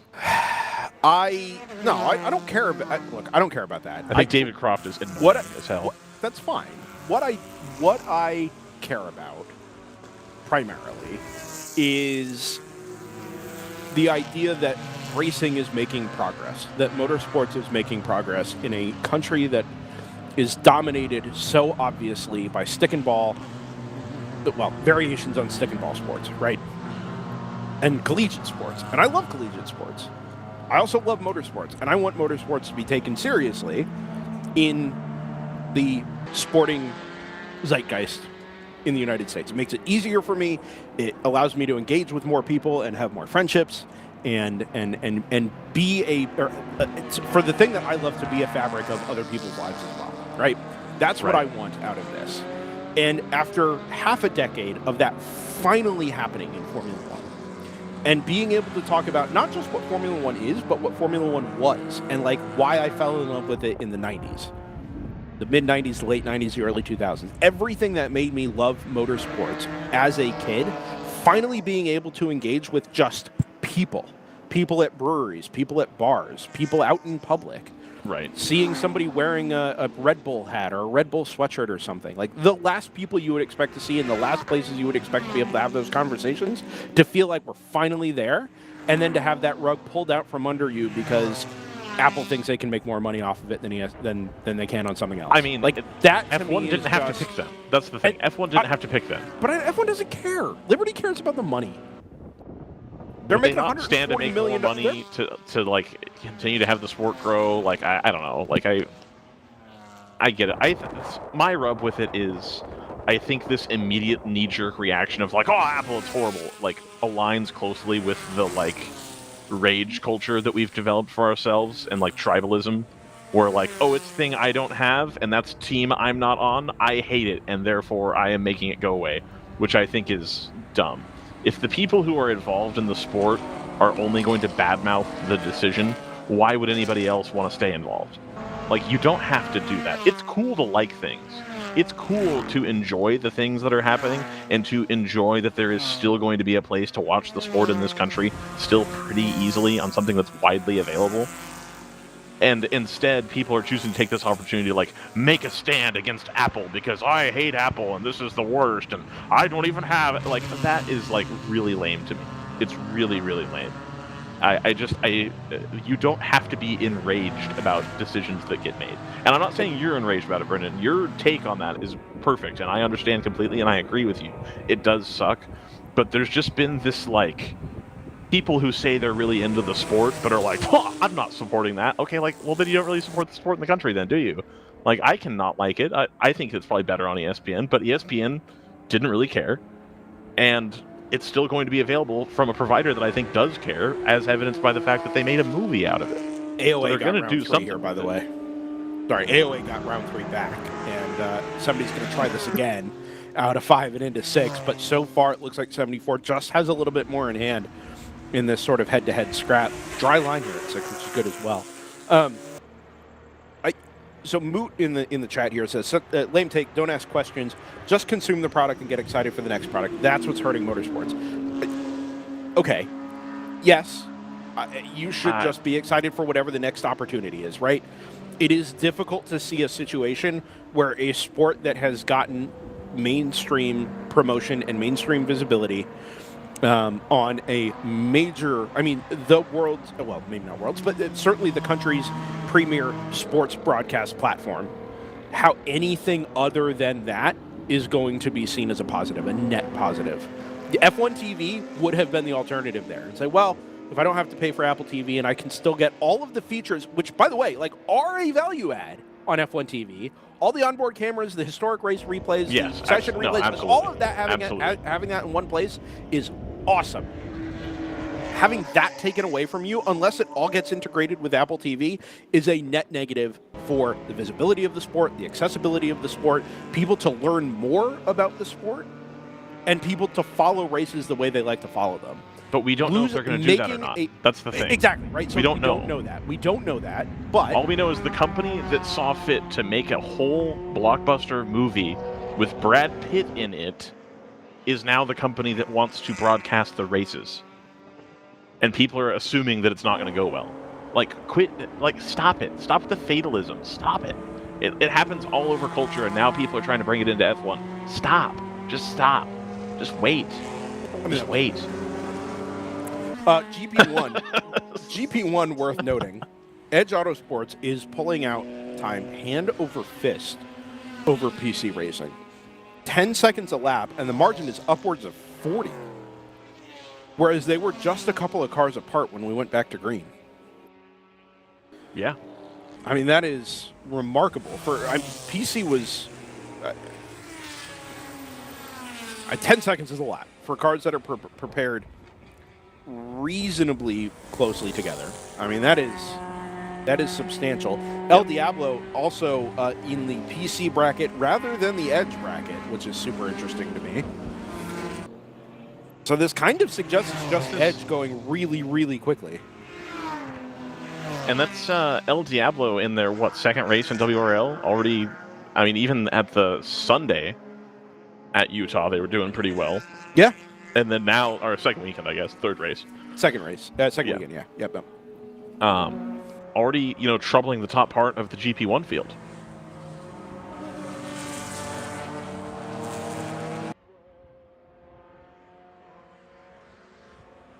Sorry, I'm trying to scarf down some lunch before JT leaves here. No, not a problem. That's all right. I'll just keep tossing grenades into the comments because it drives engagement. TM. As long as it's clean, I don't care. That's true. No, that's on me. That's on me. I'll fire myself.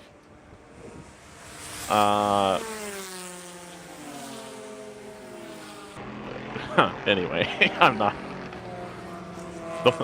It's capitalism. Everything involved is pure greed. There's no clean players in that regard. If we're gonna start measuring it like that, then nobody should watch racing at all. Like, I don't know. Like, That's game.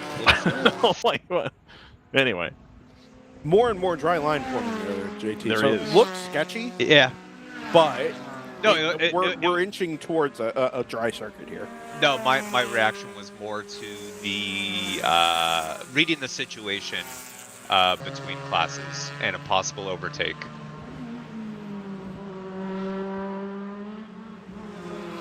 Stratus goes on the inside of Hair Flight into turn 7, the toe.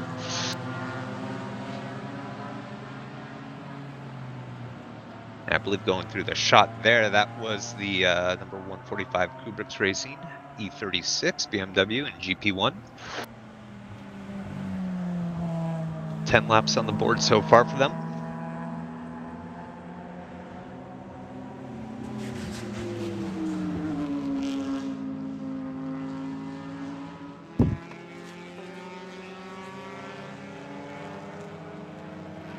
I'll look at Hera Flight.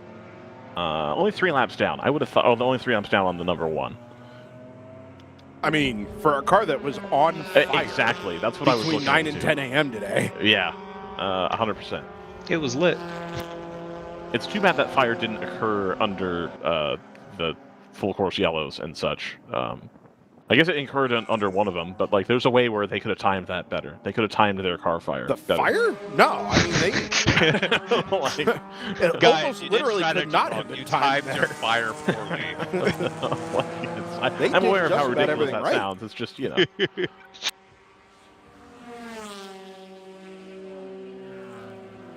The 74 of AOA picks up a warning for pit lane infraction, I would presume.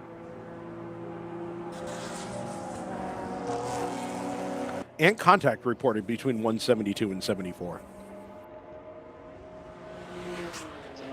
Which is really interesting. Is that the 172 just charging through? Oh, yeah, they're flying.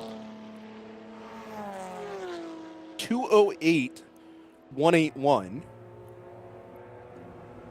Oh, what happened to AOA? 220. They must have had another spin. Oh, that would have probably been from the contact. Yeah. Yeah, because they've dropped way back. There's the 70, and then 1, 2, 3, 4 cars further back appears the red and white M4 GT4.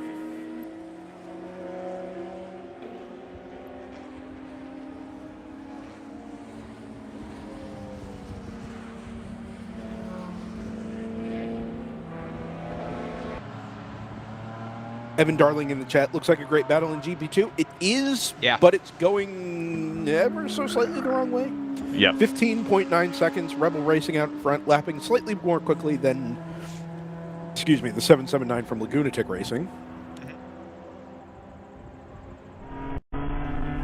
That Lagunatic car is really quick, though, in the right conditions and the right hands. So as long as they're within shouting distance here, certainly nothing is done. Yeah, no, and I think over the longer stints, it tends to be the quickest car in GP2. Well, it's what could have been for Palomar Racing today, too. Usually they're the class of the GP2 field at this point.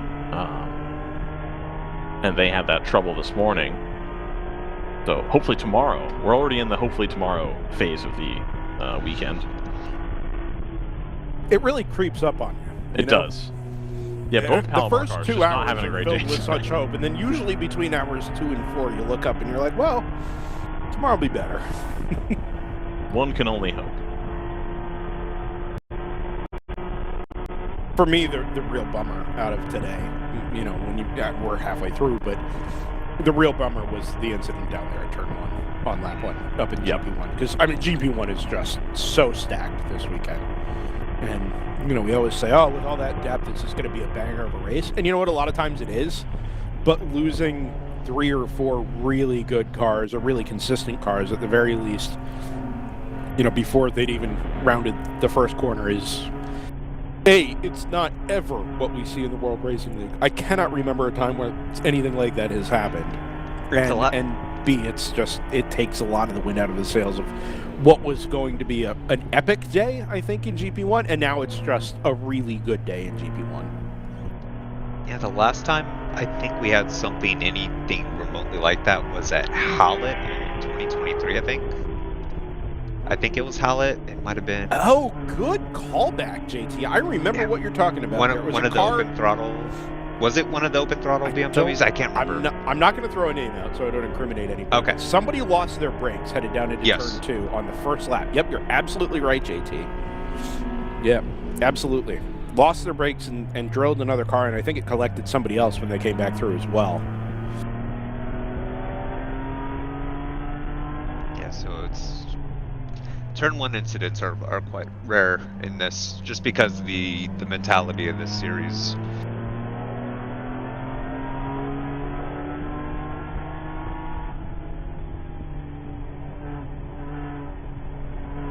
Mentality. I mean, it's not just the no contact aspect of it. It is the genuinely, it's a long day, it's a long aspect, you know? Yeah, it's not a sprint race. You're not going to win the race in turn 1. And to be clear, that's not what happened today either. Like, it wasn't like somebody went in there trying to pick up a bunch of positions and got overly aggressive. Somebody just lost it on cold tires when it was 45 degrees out. You know, that's one of the reasons why it's rare in WRLs. This is a series where you're not going to generally see, you know, the same incidents you would see in other series, you know, at the start or, you know, as we go back to green.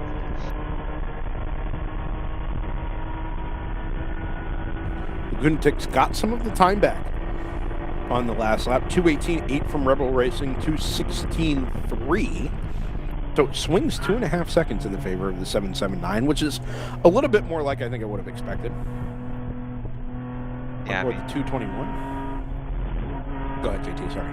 I was just going to say, remember that gap had ballooned out to like around 15 seconds. So now we're within 10 seconds. So the last 2 laps from that Subaru were both in the 16s. It's bold move. Traffic. Traffic fun.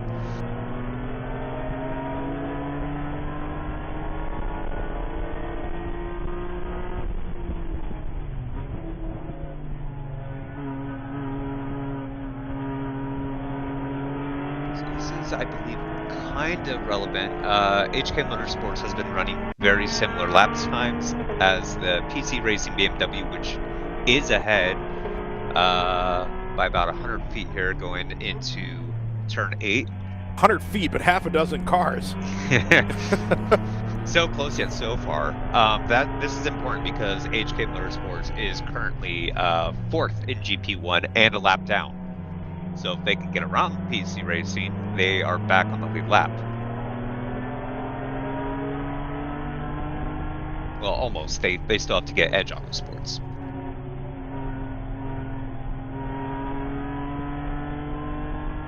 Keep the gap here between Edge Autosports and PC when they come across the line. I think this could be upwards of a minute. The lap to lap number is still crazy. Yeah, minute 21. Yeah. I wonder if that's a tire thing, it's a setup thing, or just straight driver. Because so much of the mid-pack in GP1 is just like 220, 217, 218, 19. Like, it's all right in that range. And then Edge is just going, like you said, nuts, 213s. I mean, when we had the onboard before the rain came, it still looked like the car was very quick. The driver was definitely throwing it through the corners very quickly. It definitely looked like a front-running car. Definitely looked like it had more or less the pace of GP1. I mean, we could probably go to the onboard now if we still had it. You could probably still see just how quick it is, especially in the third sector.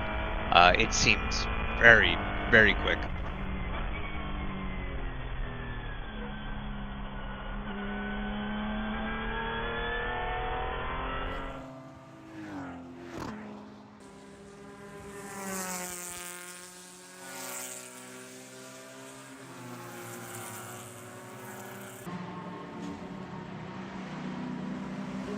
About 4 hours remaining here. We're about halfway through Unfortunately, the first half of this race plagued by some yellow, but I think with the track drying out and some of the cars that were less prepared for the long running today, we should have, I would hope to say green the rest of the way through. Is that fair to say?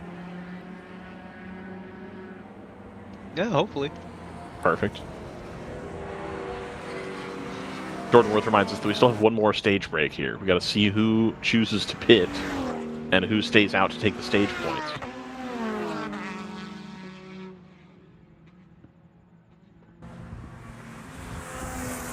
Which is nonsense, obviously, but at least we have the traditional blue Armco. They got that part right. Good to go. Yep, they changed the curb colors, but they kept the wall the same. You know what I wish NASCAR would do more of? The thing that you see at like the Nürburgring, where they paint the bleachers in a color to like make the bleachers say stuff. Like at the Nürburgring, I think on the GP course, they've got like flags and stuff like that on the bleachers. Jordan says Kansas has that, which is cool. Brendan, I would describe the wind as blustery. Is that accurate? I'm just looking at the flags up there on that flagpole. Kind of. Kind of? All right. The wind direction has shifted, I would say, as well. Ooh, okay. Is that going to bring the rain back around? It is not, no. We should be good. safe there. Cloud stops and then moves back the other direction. That's some Road America behavior right there.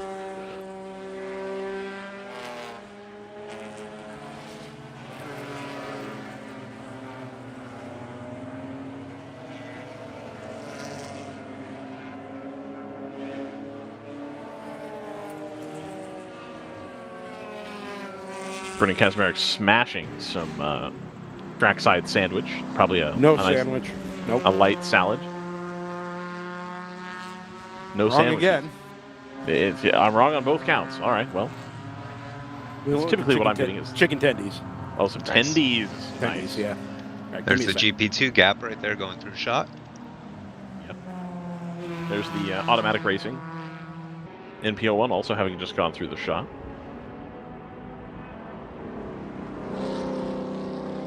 The 77 keeps having a look at the inside of the Hairflight, or not Hairflight. Yeah, Hairflight. No, you're right. Keeps having a look at the inside of the Hairflight car. I think we're getting a little more bunching up than when we normally get, just because it's still slightly damp offline. Right. How much bunching are we getting? Bunch. A bunch, thank you. Good answer.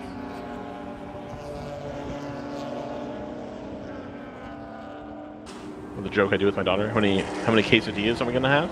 A case. All right, sweatshirts off.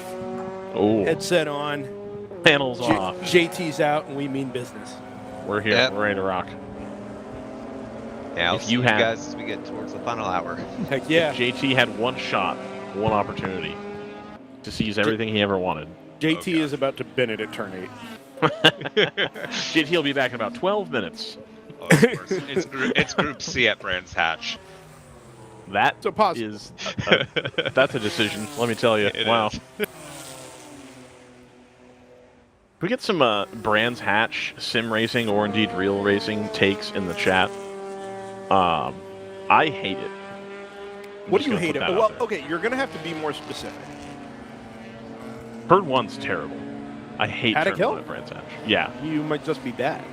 that's probably it too. But I cannot stand it. Cannot stand it. The rest of the track actually quite nice, but turn 1, hate it. It's an excellent couple of things track. It is an excellent touring car track. Yes. It is an excellent motorcycle racing track. Like, arguably the best in the UK. Great motorcycle racing track. All right. It is probably great for historics as well. Sure.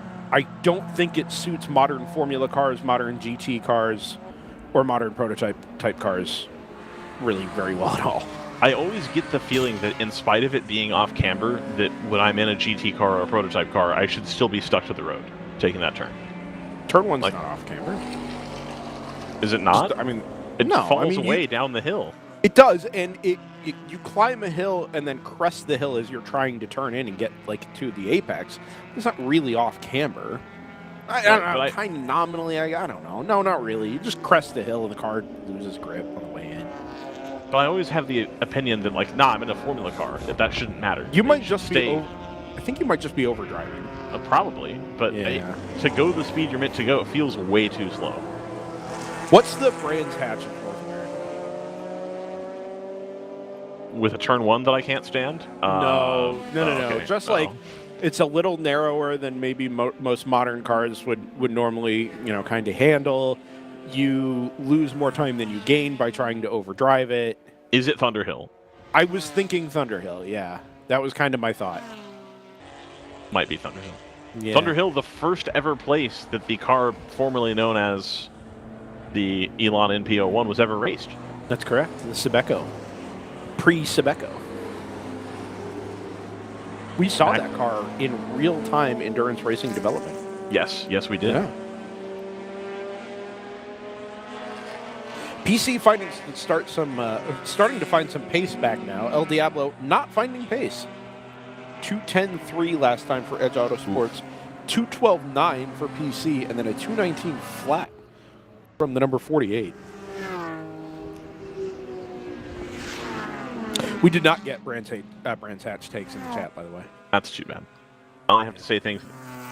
That enrage Old people. Snetterton, great touring car track. Modern Snetterton, 300, terrible. That What about infield Knock Hill? arena type Knock section Hill. is just lousy. I do quite like Knock Hill. I like Knock Hill, but again, you got to match the cars to the track. Sure. Love Oran Park. Love Oran Park. You seem like a big Oran Park guy, Jordan. Well, they have a layout that's basically Pocono, but with a couple, like the straightaways are curved a little bit. It's That really last fun. chicane. Jordan says Oran Park is basically Pocono, which That's I correct. kind of understand where he's coming from. Sydney is basically Long Pond. Yes, Yeah. that's correct.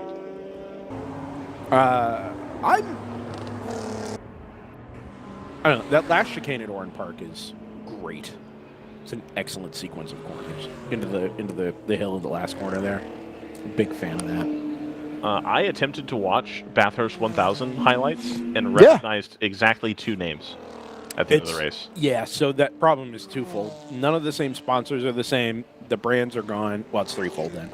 The sponsors are gone, the brands are gone, and the names are gone. Like, there's just no continuity from 10 years ago. I just thought that the problem was they had put all the temporary drivers in at the end. Like, that's seriously what I thought. I was like, oh, they put all the rookies and all the old people in at the end, all the people I don't know, but all the people that like should be in it ran the first 60% or whatever. I think the oldest guy that still runs it is like Jamie Wincup. Jamie Wincup. Also, maybe Craig Lowndes, but he might not be racing anymore. I'm not 100% sure. I didn't really Frosty? see it. What about Mark Winterbottom? Mark Frosty Winterbottom. Do you remember the 1 year of euphoria we had where Speed acknowledged that non-American racing existed? Yeah, and then we you had Darrell Waltrip Bathurst call on it TV. the Bathurst 1000. Yeah, I mean, they ruined it, right? Like, that was the worst possible outcome. But at least they cared enough to give it a shot. Yeah, well, that was good. That was the same year they came to COTA, right? No, it was before that. It was before that. Okay, got it. Yeah, I think the Bathurst broadcast year was 2011, and COTA was 2013. The Austin 400. Mark so cool. Osty Winterbottom. I also liked when you could watch in the winter because I wasn't very online tuned in. Yeah. As soon as the NASCAR season was over, every Saturday they would show a BTCC race and a DTM race back to back, and it was like perfect. Yep. Got something to watch. It's a big part of why I got into non-F1 and non-NASCAR stuff is because like all that stuff was super accessible and in your face just 8 months winter. late. In the wrong season. Yeah, exactly. But like you could follow it. You could follow the story of the season over a 8-week span or whatever because they'd run an hour's worth of DTM highlights, right, over 2 or 3 months. With And now the Martin DTM was very Tomczyk. good. Tom check. 8 people in the chat. that No, was there's crazy. probably 4 people in the chat who's going to get that. Jordan, are you aware of the DTM problem in the early 2010s?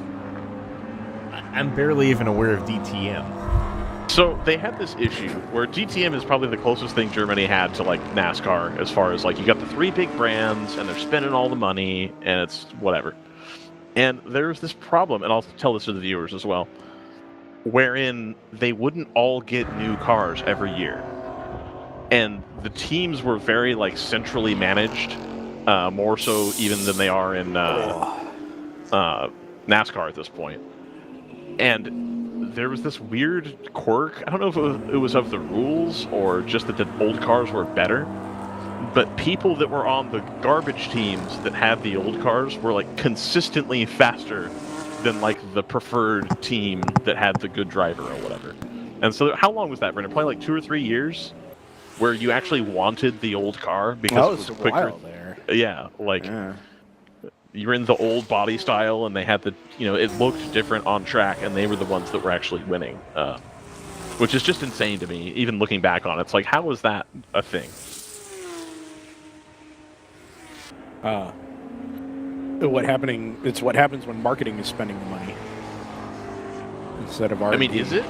Wouldn't you want wouldn't you want your marketed driver to be the one that's winning? Like, it's not about the driver, it's about the car and the body style. I get. Okay, then again, wouldn't you want the new body style to be winning? Like, what? You'd think so. It's dumb. I mean, that would happen in NASCAR sometimes.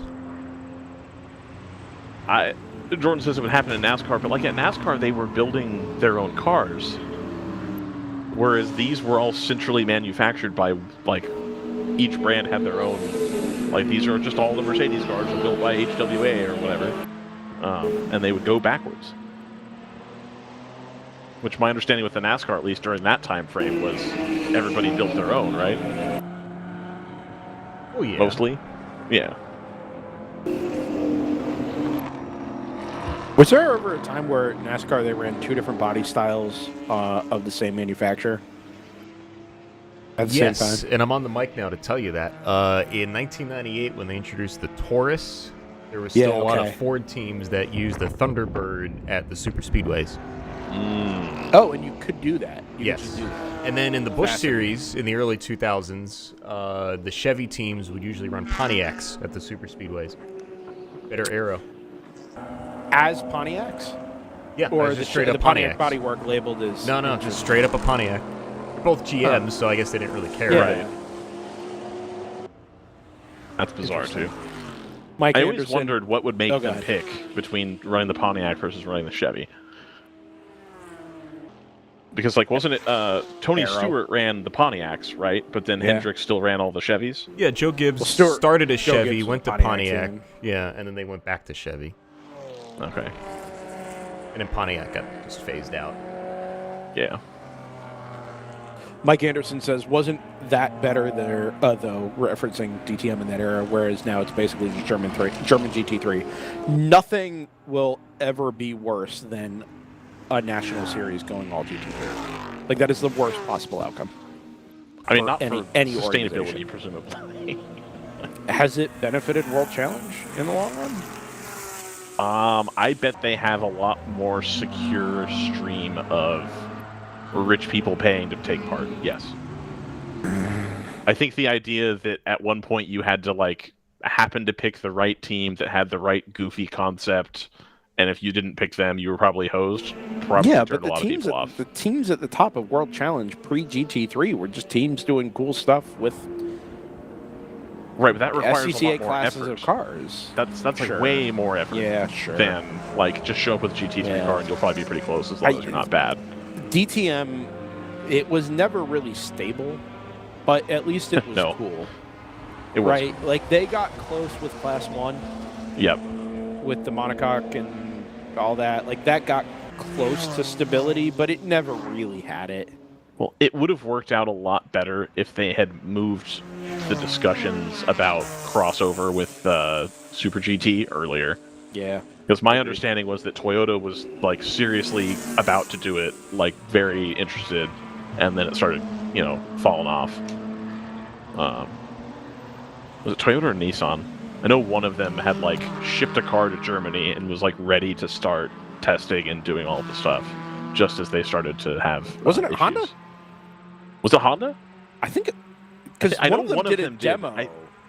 Honda did a demo, but you remember Toyota had that big headquarters there still. Right, yeah. In Cologne, so that's why I was like, I thought it was them, but like I said, I'll be convinced either way. It's fine.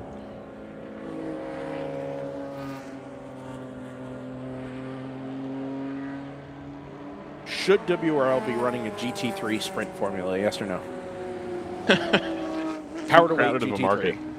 Power to weight GT3. No BOP. Declare your power. Declare your weight. Get after it.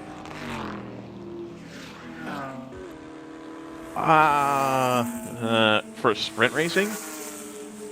Because no, I don't think you're going to get anybody in the current WRL market to run a GT3 car just for kicks for 8 hours. You know, like I think you'd have to make create the power to weight better than what they're doing in SRO right now, like higher. Oh, let them run unrestricted. Yeah, I want. Yeah, I want somebody with a DBR9 to come with the D-restricted V12 and run 800 horsepower for 15 laps.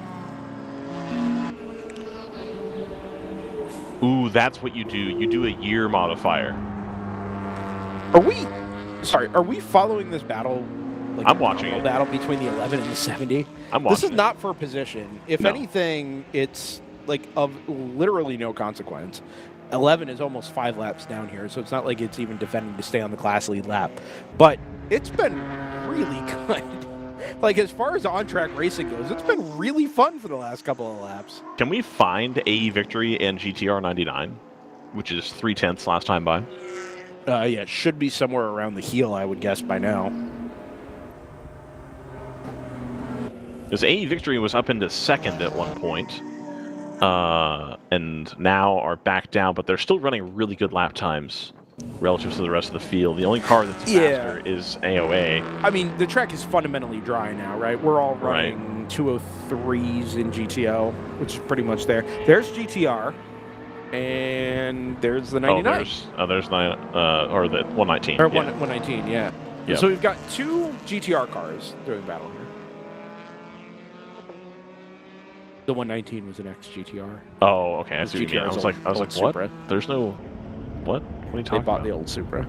Yes, that part. Yeah. RIP Audi R8 GT4 LMS. Somebody on the Racers group was just asking about how to run the GT4 LMS.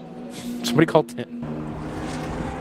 Call Tim and call... Who was it that ran... Or was Tim just getting Alex Fremont to come run that car? It wasn't. No, it was...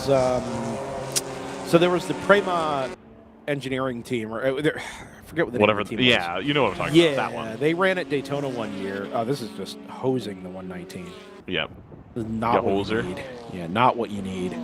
Yeah, anyway, it was Prema who ran an R8 GT4 at Daytona and like 2 other events that year. Yep. And then Works 45, I think was the other one. But I don't know if it was actually them running the car, if it was somebody else. Works 45 was being run by a LMPC former team. Okay. I remember we interviewed them, remember and you saying they explained that. it to me, and I was like, okay, that makes sense. Yeah, and we wondered if there was like a carbon tie-in there, which was regularly refuted. But I don't really remember what the whole deal was. Anyway, I think that was the only time those things happened. Tim may have had Prema run one of the RS3s. No, I thought Tim, the TCR cars. Maybe Tim had just talked to them a bunch because Tim seemed like he had a lot of info about that car. The word we got was that you could never run that car in proper GTO spec because you couldn't get the power low enough. It was already a heavy car, and you couldn't get the power low enough to run it 9-1 with their ECU. The one that still baffles me is the one that allegedly the McLaren can't be detuned enough, which is insane to me with my understanding of how car electronics work.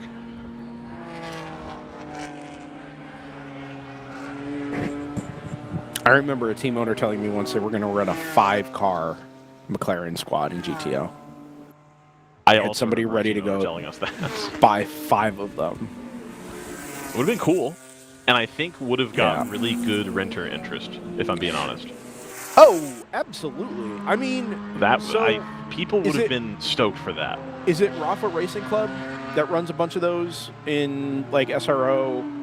It's them, and then there's a outfit out at Thermal that maintains a bunch of them too. So it we might would be see CMG, them actually, but we would see them in some of our Super Tour coverage on the SCCA side for DriversEye Live.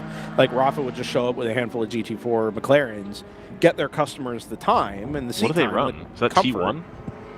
T1? GT4 cars were mostly T1. T1. T1 okay. if you wanted to run a DOT tire, and I think there was a slick option as well, and I can't remember what the slick option was. Okay. Anyway, that I think would be an ideal fit for something like this, but it's really hard to make that case to be like, yes, come run this very cool, expensive, and fun car, but on 200 treadwear tires. Oh, as the 11 ducks into the pits, releases the number 70. It's very difficult to make that case to be like, hey, come run this car on 200 treadwear tires for 8 hours at a highly detuned rate if your goal is to actually run it in a BOP series. I disagree. Like the track time is a really compelling argument, and I'm here for that. But like that's not where Rafa Racing Club is making their money. Sure. So you've got to find an organization that is targeting the right set of drivers to, like you said, pick up that renter interest. And I do think they're out there, but I don't know that the Rafa people are like probably the right people for that. All right. I'd love to see it. I'd love to see it. Just like a WRL slick tire class. Mike says bring back silhouette cars for DTM.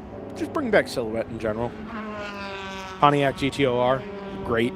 Well, they're already trying to Get kill some TA2 stuff. They're trying to kill GT500 right now, which I'm not happy about. Yeah.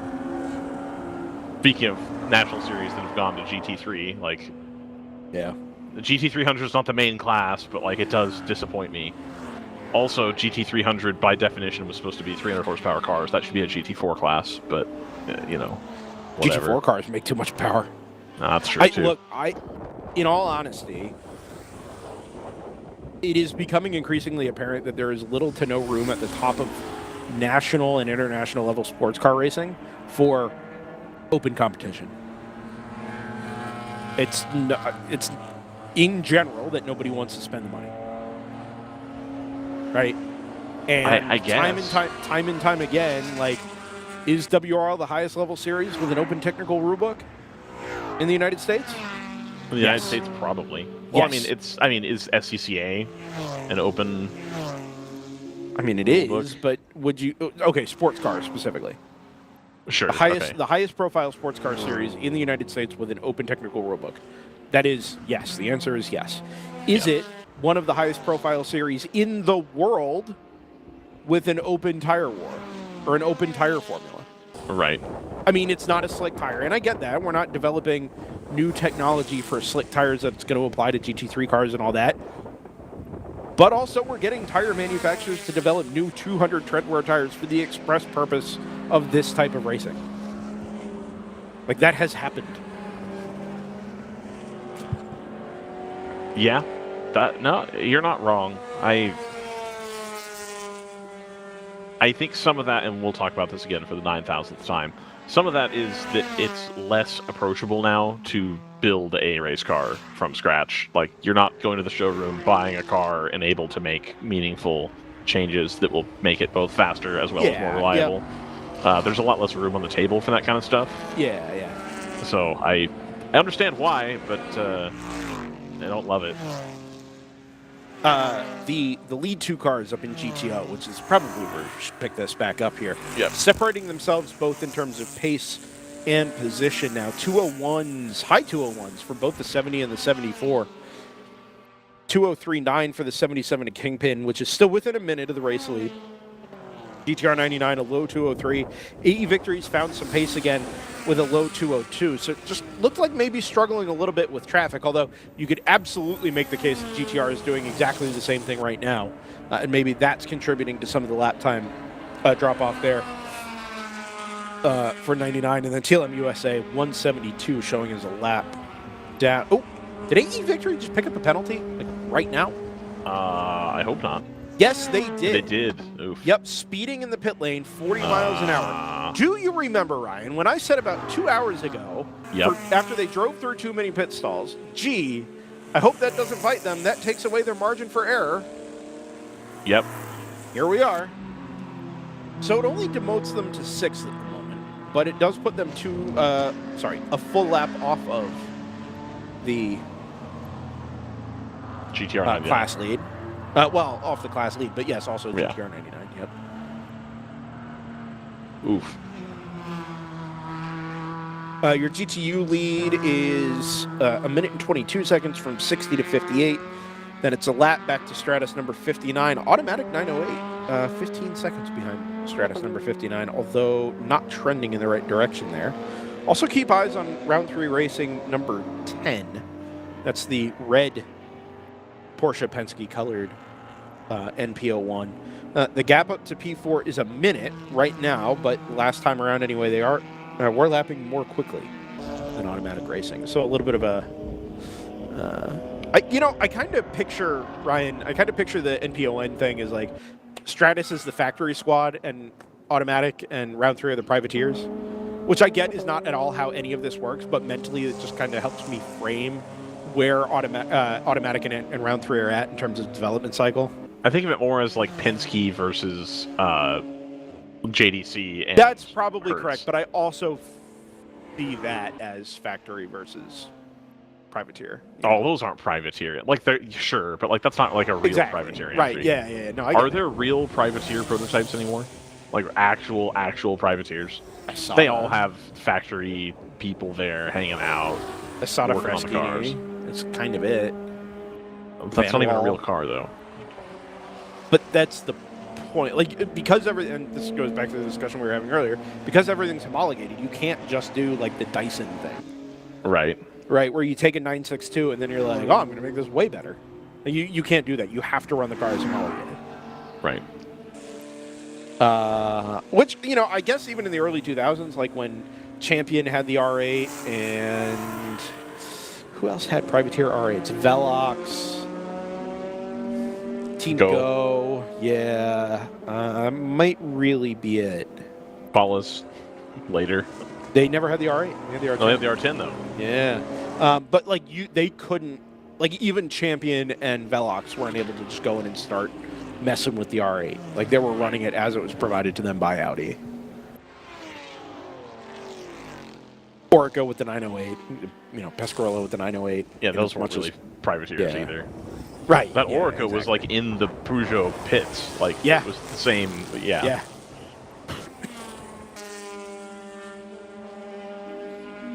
If you're just joining us here at Watkins Glen International, welcome. Thank you for being here and for being a part of this Glen Continental weekend with us here at DriversEye Live. Brendan Kazmarek and Ryan West on the microphones. JT Tammy has stepped away for the time being, but Jordan Worth is still with us. Yes. On the buttons. Pressing the buttons. Yeah, doing the things. Clicking the mouse, because he just uses the old mouse and keyboard. Layla Kazmarek down in the paddock at the moment, but nice on the ats. Is she getting the scoops? She did get me a scoop earlier on.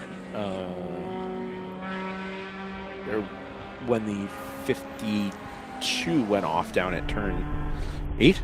Yeah, exit of 8. She should take little like videos while she's down there, just like chit-chatting with people, and then we can play them out as if it's a live interview.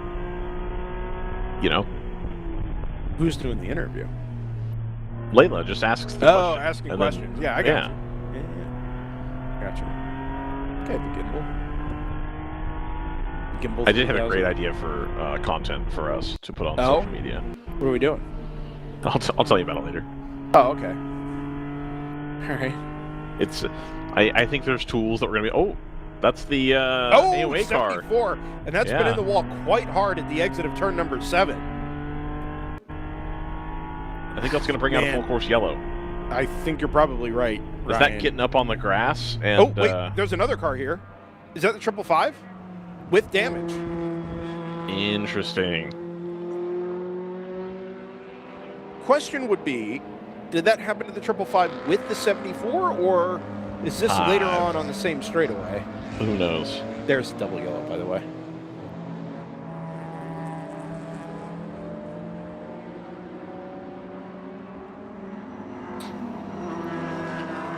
Is this Oh the no, most? it's still green. Is this the race odd. with the most impact since Road America 23? I was not a part of Road America 23. Road America 23, people kept losing it going into Canada Corner. Oh, right. Yeah. I mean, there was a string of a few years there where people were, I think, careful, Brendan. Ooh, there's double yellow. And try and get ourselves all into a line here on the front straightaway. A little bit more awkward. Yeah, this was inevitable. I think, given the disarray down there at the exit of turn 7. That 74 car, by the way, it's already slipped to 5th. Last time through, it was, of course, up running in P2. Yeah, I mean, I don't think that's a car that gets going again. I really don't. No, I don't either. It's also a car that was pushing quite hard. Like, from the restart onward. I would not describe that car as having been taking it easy. And while the track is mostly dry, I still don't know that everywhere is fully safe. And it only takes dropping a little wheel, particularly there at turn 7, where there's no exit curb as such. Just drop a wheel over the edge there, and down the car goes.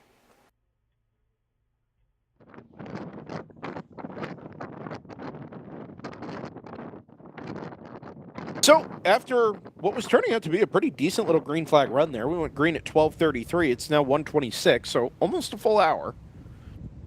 We have the Code 35, the purple Code 35 flags displayed once again. This time for a dual recovery. Double. In 2 separate corners, although not entirely convinced at the moment that they are fully unrelated. Shouts to David Russell, by the way, of Automatic Racing, who just delivered pizza. Wow, what a gent. Couple of slices of pizza. Beautiful. Remember when we used to get donuts brought from a different racing parts supplier in a different series? No. Yes, you do. We were there. It was at Mid-Ohio. Oh, yeah. I do remember that. It was fun. You remember that time we showed up to 2 WRL races in back-to-back years at Circuit of the Americas, and we were promised donuts from an entrant, and we never got them? Yes. You remember the name of the entrant? No. Corley Racing. Do you remember the donuts? I do remember Corley's Donuts, yeah. No, it was Corley Racing, and it was Shipley Donuts. Oh, Shipley's Donuts. That's Shipley right. Donuts. Shipley, yes. yeah. Yes, we've been keeping that up for 8 years, and we still have yet to receive Shipley Donuts. Indeed. Apparently, it's in Austin. I don't know if it's a delicacy. I actually know nothing about it. I just know that we were promised donuts, and we did not receive donuts. I remember being promised a run around the track in an RS3 at MSR Houston. Those were the days.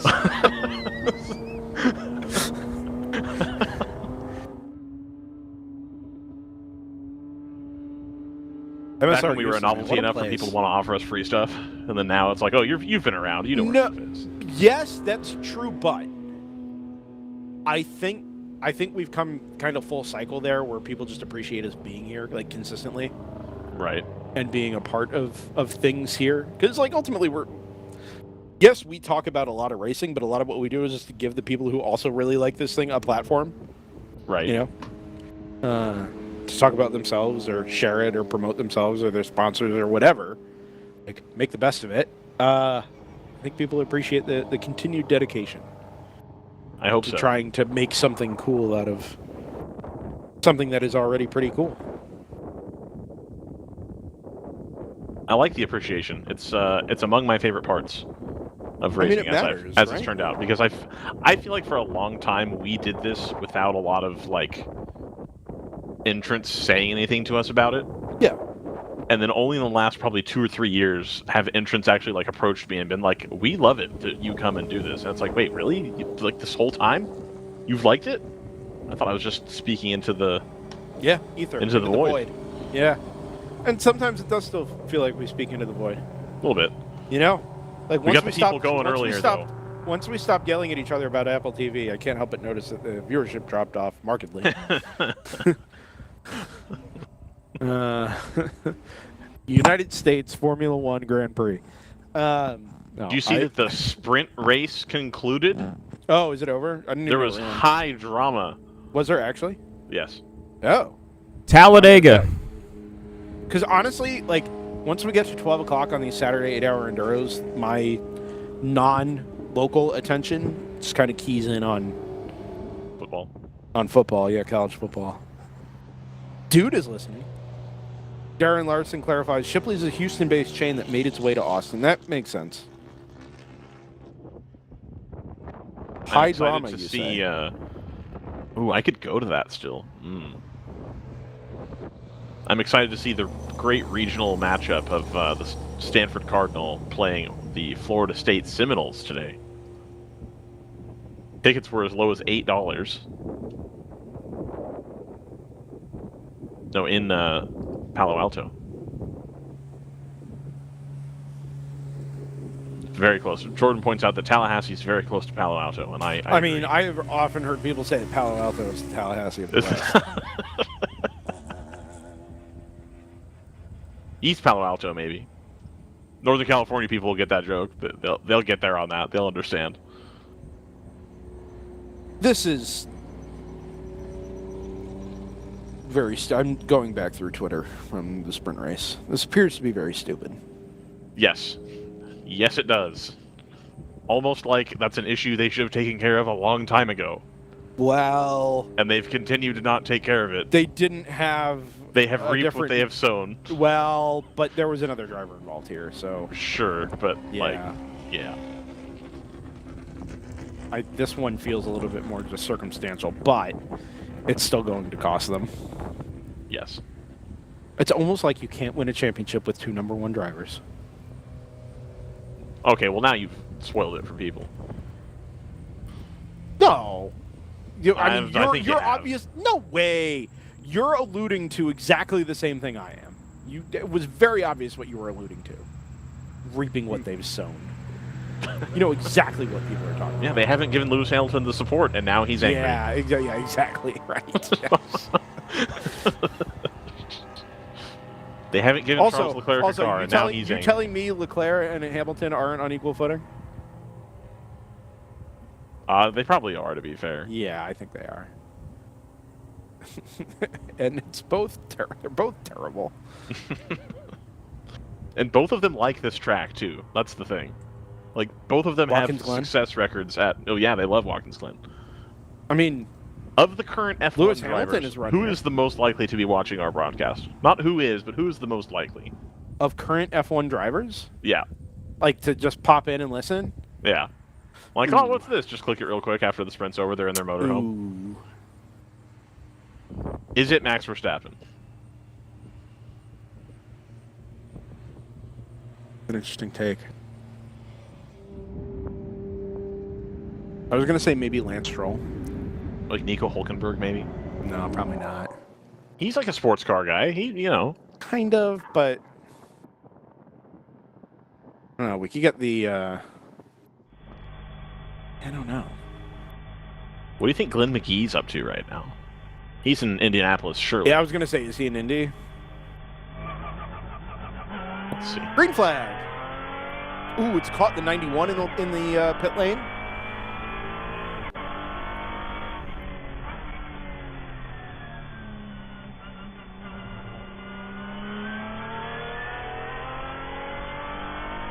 Awkward timing for the restart here if you're the number 91. I don't know. Do they have much choice? They're still on the fringes here of a top 5. They were last in at 59. It's 86 now. They may not have had a choice there.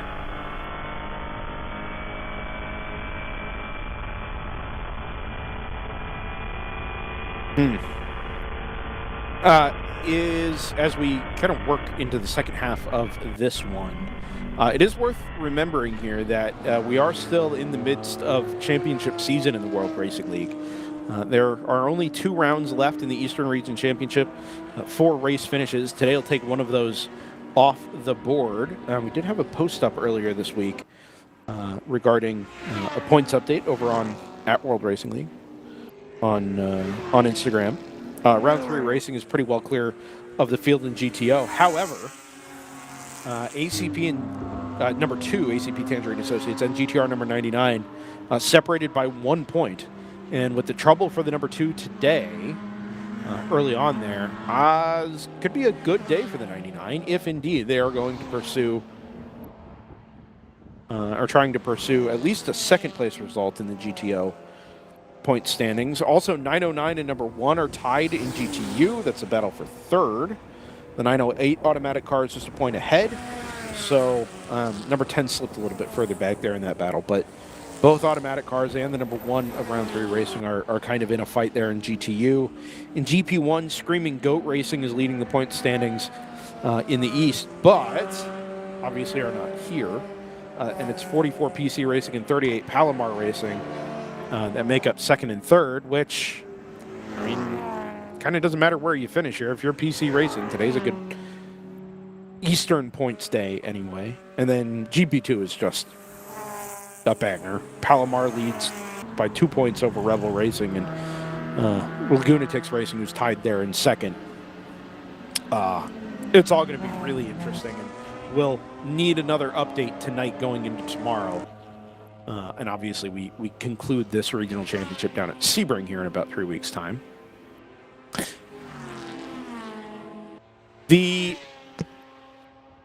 What? Glenn McGee is running double duty at Indy. He's in Lamborghini Super Trofeo as well as with VDSR Aston Martin. Think I knew Super Trofeo was at Indy this weekend. Yeah. Huh. And IMSA, as it turns out. Sure. The number 880 OLJ Racing Cayman has just been deposited back into the paddock, which is super interesting, given that that car didn't make it around after the first lap, and also didn't make it back to its paddock space after the first lap. For 4.5 hours, that car sat somewhere else before it was brought back here to be recovered.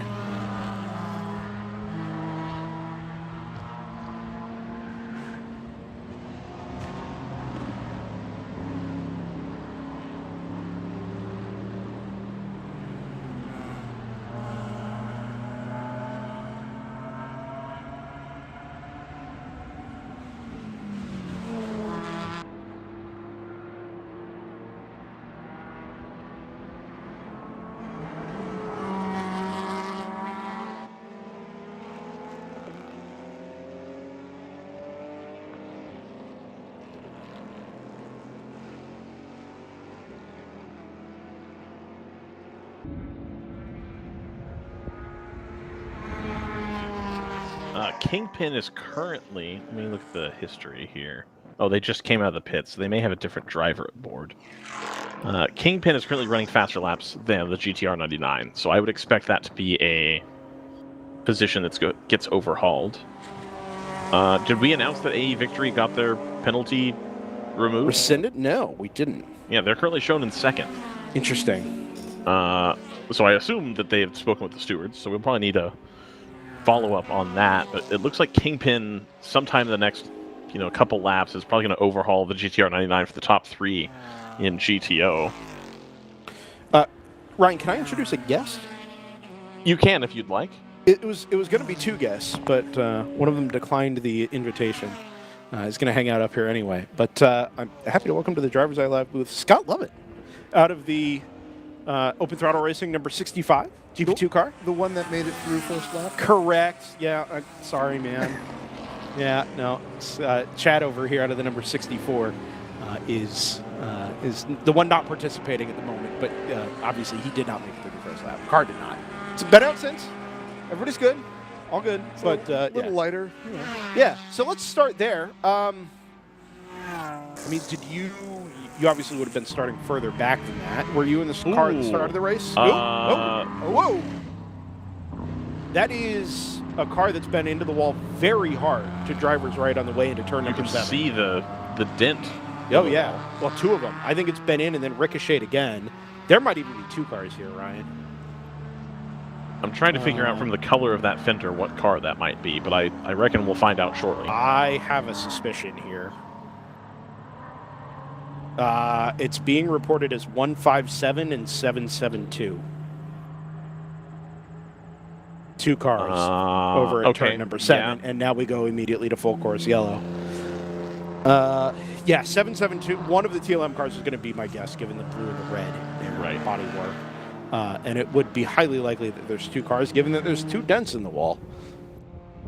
And this. Well, there's one of the TLM cars driving around. Yeah, so it'll be good. Ooh, actually, not sure which one that is. I can't imagine either of those cars will have carried on from that. It looks like a pretty. No, that looks pretty massive shunt down there. Pretty quick. Anyway, let's get back to the chat. You arrive at turn 1 on. Did you start the car this morning? Yeah, I did.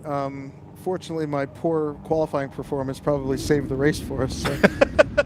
You arrived on the scene this morning down there at turn 1 to find what? Chaos. Yeah. Yeah, it was. I keep telling people it was like Days of Thunder. You know, like the smoke clears and there's a car pointed at you right in front of you. It was crazy. So like as you got in the braking zone and I turned my head to look through the corner, I was like, "Ooh, there's something going on," and it just like unraveled in front of me, so I just picked my way through it, and I got super lucky.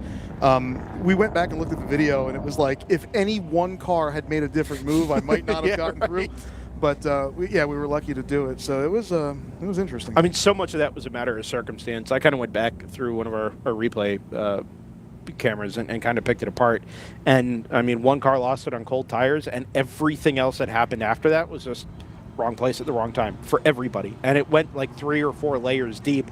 Obviously for you it was right place at the wrong-ish time. Yeah. It's not something we really ever see in the World Racing League. Like turn 1 lap 1 stuff just doesn't happen here. But like we said earlier, all it takes is one car on cold tires. I mean, it was like 45 degrees out this morning. It wasn't ideal racing conditions as such. And this track is unique for it too, right? Like here in COTA, really the only tracks that have that tight turn 1. Yeah, sure. That's going to cause something like that. But yeah, it was surprising. I thought. I mean, I've been doing this a while too, and I was like, oh, okay, here we go. Have you been with Open Throttle for a while? Yeah, probably 3 or 4 years. Oh now. wow. Yeah, okay. I don't race as much as I used to, just because of the dollars. You know how it goes. But of course, yeah. But I think I'm trying to remember. My first year in WRL was probably, I'm going to guess, 2018, 2019. Oh, okay. Yeah, it's about the same for us then. Okay. Yeah, I mean, obviously, Open Throttle's been around for the last couple of years, consistently around for the last couple of years as well. Some days are better than other days. we've had some fun ones and we've had some heartbreakers, but you know that's racing, and the guys are amazing, right? Yeah. Like racing is just as much about the team that you run with as it is the cars, and you know you could have the best car out there and not do well, and you can have an average car and do really cool. So might as well be around good people for either one. Where are you based out of? I live in Atlanta. Oh, okay. Yeah. So. I guess Road Atlanta's my home. I got you. Yeah. A little spoiled in that respect. I got you. Yeah. But you just get around and kind of follow the series and Open Throttle around where you have the opportunities? Yeah, I try and run as much as I can. I run HSR also. Cool. I've got vintage stock cars that I run in HSR. Okay. So I kind of, you got limited budget, or I have limited budget to do these things. So I split my time equally between the two, whichever. Just follow Steve DeBrecht around down here. Where Steve goes, we will follow. Whatever it takes. How's that working out, that stock car, classic NASCAR series? Yeah, cool. So it transformed, right? So about 5 years ago, it started to pick up popularity, and then NASCAR actually picked us up as a formal series. They call us NASCAR Classic. Yep. And it's great for, I think it's great for the vintage stock car group. It's just a challenge because there's so much going on NASCAR weekends that, like, you get, our feature race is like Friday afternoon or something. Like no one's really watching, and so I think as that series develops and it grows attention, I think it's just going to get better and better. Yeah. But I tell everybody, I think stock cars are the most fun, best bang for your buck race car that you can buy. And I try and talk everybody into it. Yeah. You've never smiled like after you've started up and driven, 700 horsepower around a road course with big nasty slicks on it. We at DriversEye Live did an SCCA divisional event down at Daytona about a month ago. And the last group of the day was a big bore group, and they had a bunch of old like ARCA cars and Nationwide cars and stuff like that had slotted into this race group across 3 or 4 different classes. But they used to have a divisional series for it. It's called the V8 Road Racing Series, and you just around the southeast they'd run 10-12 events a year along the SARC schedule, and they used to get like pretty good participation for just random old stock car bodies and. It ebbs and flows. It was very popular actually right before I got started, and arguably I got lucky. It was in a lull, and I was able to pick cars up really reasonably and get involved with a good group of guys that know how to work on them. And when they're set up right, they handle like a purebred race car. I mean, oh really? You look at them and go, they turn left and that's all they do. But the road course cars, man. I would put it up handling-wise against anything out here, except for the brakes. The brakes are terrible. Sure, yeah. No, that makes a lot of sense. I'm actually really surprised to hear you say that because, like you say, you watch, onboard cameras or you watch footage from trackside, and it's like, wow, these cars just look like a handful. They're big and yeah. they're big and nasty, and they will chew you up and spit you out if you don't know what you're doing. But if you can get your arms around it, man, it is so much fun. Yeah. And there's guys in our group that are running 24s at Road Atlanta. That's moving. Yeah. That's moving. So, 180 miles an hour, some of them on the back. Oh, jeez. Yeah.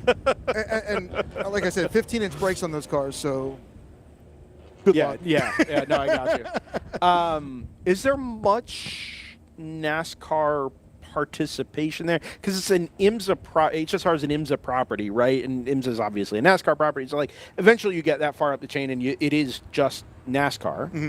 And you have a bunch of NASCAR cars and trucks and stuff, which is all cool. But is there becoming more integration with like the actual NASCAR operation, or is it just kind of off there on the side as something cool to watch for NASCAR fans? It's a little of both, actually. Okay, cool. So, I'm glad to hear that. The operations, like all of that stuff happens like one level above me. Yeah. But from what I hear, there's absolute interest within NASCAR to do something special with this, but they also made the commitment that when IMSA bought, I think it was IMSA that bought HSR, they said, we're not going to mess with it too much. We're going to let you guys do what you're going to do. And that balance seems to be really, really good for everybody. Yeah. Because the NASCAR Classic stuff is on top of the normal HSR schedule. So you can choose to run one, you can choose to run both. Oh, cool. It works out really nicely. So, separate from the NASCAR aspect of things, which obviously carries with it its own level of nostalgia and long-term interest, I think, for a wide range of ages and eras. It seems like vintage and historics racing is kind of starting to pick up some steam here. And some of that is, okay, you can run some pretty modern race cars up through top levels, top classes, but like Lime Rock Historics was, I don't know, Labor Day weekend, and they had 280-something entries for an event at Lime Rock, which is awesome. Wild, right? Classic 24 is in pretty rude health down at Daytona. Like, it's an awesome event. It gets good cars, cool cars, international cars. There's now this tie-in with HSR going out to Le Mans and doing some of that with the Peter Auto group. It just seems like where there is some splintering within club racing and club level racing, SCCA, NASA, etc., that it kind of seems like the vintage and historics racing groups are just going from strength to strength here. And that's pretty cool. I think that's awesome. There was a little bit of worry that, as the current group of owners and racers in HSR and SVRA, as they kind of age out, that no one was going to pick it up. Yeah. But, it's strong every event. Like, it just gets busier and busier. And I think people, it's kind of twofold. Like, there's some really, really cool race cars out there that that's their home. Like, that's all they can do. And combine that with a group like the drivers and anybody really associated with these groups like HSR. They're genuine. They're there because of the love of it. And they're not babying these cars. Yeah, they're out there racing them, and that's awesome. I mean, the thrill of just being able to race against good folks that are, there's very, very little bad stuff that goes on. Mm-hmm. Everyone's respectful, but everyone races hard, and it's a very good time. I recommend it to anyone. Shifting gears ever so slightly, you are the developer of something we just learned about back at Utah, I think, which is Sector 1. you can give me the official title, official links, and everything. This is kind of your platform here.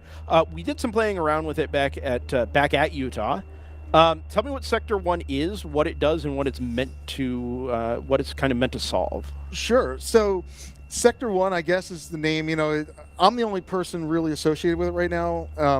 I just say that's a cool name. The URL. Yeah, available. sure. Yeah. So it's sector1.ai, and it just kind of started with this thought that I'm watching F1 and I see that they've got all this, the pit walls full of computers and telemetry and specialized software, and I'm like, we can do that at our level. Why isn't it not done? And my background is not in software development. My background's in like IT project and program management. So I know how all the pieces work. I know how the architecture works, but I don't know how to write code. So, about a year ago, all of a sudden these AI tools got really, really good with helping people write code. And I hate the term vibe coder because technically, I guess that's what I am. I've never heard that phrase. Oh, before, yeah, it's big in the IT world now. It's like, people that don't really know what they're doing, but they're going to ask AI to build them something. So, it works to an extent. But in my case, I feel like I bring this knowledge of how, architecture and data and databases really work. And I get a better product out of it. So I started playing with it, and I said, let's see if we can do something. And I partnered up with James Candelaria, who owns Sentinel. And I said, hey, tell me what information your box sends out, and maybe I can do something with it. And the very first thing we did was I drew Road Atlanta, and he had some simulated data or some recorded data from Road Atlanta, and I can take, or the platform will take an input from any Sentinel. I guess it needs to be a V3 with certain firmware. Sure. And it'll draw real position on the track, and it'll also ingest telemetry from the car, temperatures, pressures, all the stuff that comes across the CAN bus. So that was kind of how it started. And then, everyone's like, well, what if I don't have a Sentinel? I'm like, well, it's a really good idea. It's an interesting problem. So I asked RJ, I said, hey, how are you guys doing this? And he said, well, talk to Brian Griggs from Big Mission. He created Red Mist. He's got an interface that you can draw from. It's all public domain, so connected with him. Everybody's been super helpful along the way. It's just the big community thing. And then, hey, yeah, cool. This is how the data flows. This is where you get it. And I built the platform around that. So from there, in my mind, if I had that as a foundation, I can do so many other things. So the idea behind it is it's not just marching ants that shows you where everybody is in the live timing. You can get that in a lot of places. But now it's with all that data, help me plan strategy, right? Yeah. Let me understand where my pit windows are. Let me look at fuel consumption in real time. You name it, it can be done. So I'm building the capability as fast as I can, and I'm actually, half the reason I'm here is to talk to the teams and see see it work in real life. And obviously I'm a diehard racer, so I need to get some seat time. And it's funny because as I was racing around, I don't want RJ to hear this. As I'm racing around, I'm thinking about fuel consumption. I'm like, how can I integrate this into the app? I should probably pay attention to my driving, but it's all of that experience is going into the platform. Yeah. So, and I've got grand plans. Obviously, I think down the line when we get more hardware, cheaper hardware to get the telemetry going for more teams. There's some machine learning stuff that we can do to predict failures in cars and that kind of stuff. And to me, it's endless. Yeah, sure. And I'm thrilled that everybody that I've talked to they're patient with it, but they're excited about it. I'm getting great feedback. Yeah, and there's a second tier to it also because everything's modular. It's like drivers have a profile, teams will have a profile, cars will have a profile. So now it not only is it a strategy platform, but it's a team management platform. I can, a user or a team owner can go back and say, well, how much time did my car get on it? How many laps did it do? How hard was it driven? Drivers can carry their personal lap times around. No one else gets to see them because it's private, right? But they have essentially a profile that they can learn from and look at previous lap times. And so, along those lines, you can keep pulling that thread, and there's so many more things you can do. So when we started what we do here at DriversEye Live, before we were DriversEye Live, we were out at the 25 Hours of Thunderhill, and we did that event for 6 years or so. And at the time, Race Hero was just under early stages of development, and we were working with Brian Giddinelli, who was on the board out at Thunderhill, but also developing Race Hero, and went on to work for Haggerty Motorsports when they sold Motorsports Reg off. But we were kind of working hand in hand with him on okay, well, how can Race Hero be useful to more than just people trying to figure out where a car is or what position they're in, right? How can we output more information that's going to be more useful to more people? And so we were offering him feedback and kind of building that. We weren't doing our own development, obviously, but giving him, feedback and ideas and, hey, what's the next step look like? How can we make this better, cleaner, more useful to you as commentators? And that kind of started that community development aspect you were talking about, right? So we did that with Race Hero for a few years. Obviously, Race Hero has since gone away. Brian Griggs has developed Red Mist. James Candelaria is doing a bunch of stuff on the Sentinel side and trying to push accessible live streaming and telemetry products even further, right? We're trying to do the same thing here with cameras and production on kind of a shoestring budget, but in a way that's accessible to club racing, where these types of products, all of those things we just mentioned, have not historically been available, right? So how do you push club racing and people who are involved in grassroots motorsports further and further along this development pathway?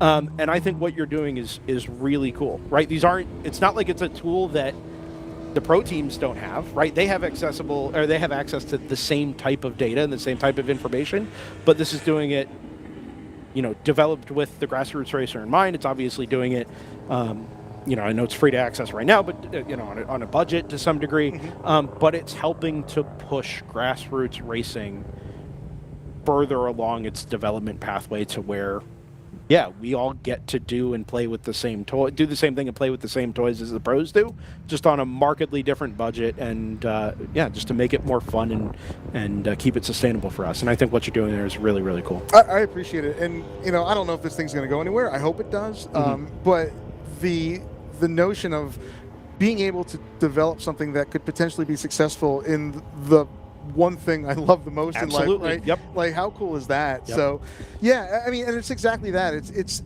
all of these top tier teams have these capabilities, but they've got teams of software engineers, and none of us here can. I don't know, maybe some of us, but most of these teams aren't hiring software engineers to do stuff like this. So, when you use that economy of scale and you can drive it out, I think, and the other piece of this, and you kind of touched on this, is that not only is it pushing the sport along from a development perspective, but when all of the users of these tools get the experience of using the tools, it makes them more marketable to these higher series, because now they've got the experience of running the strategy and stuff. Oh yeah, absolutely. I mean, you look at take Kingpin Racing for example, right? They run consistently within the top 5, top 10 at WRL GTO classes. They go over to the IMSA side, and they're in a balance of performance category where everything's designed to be equal. They're out there winning races, right? Finishing on podiums regularly, right? So it's not that, we've had this discussion a few times, but in WRL, okay, maybe the Supra isn't like the perfect, most ideal car to have in GTO. Maybe you can't get it right down to the right number, or maybe it doesn't do all of the right things, but it gives you the experience and the tools necessary when you do go into a higher spending type formula, balance of performance and professional racing formula, to go be able to execute, right, through what you learn on the grassroots side.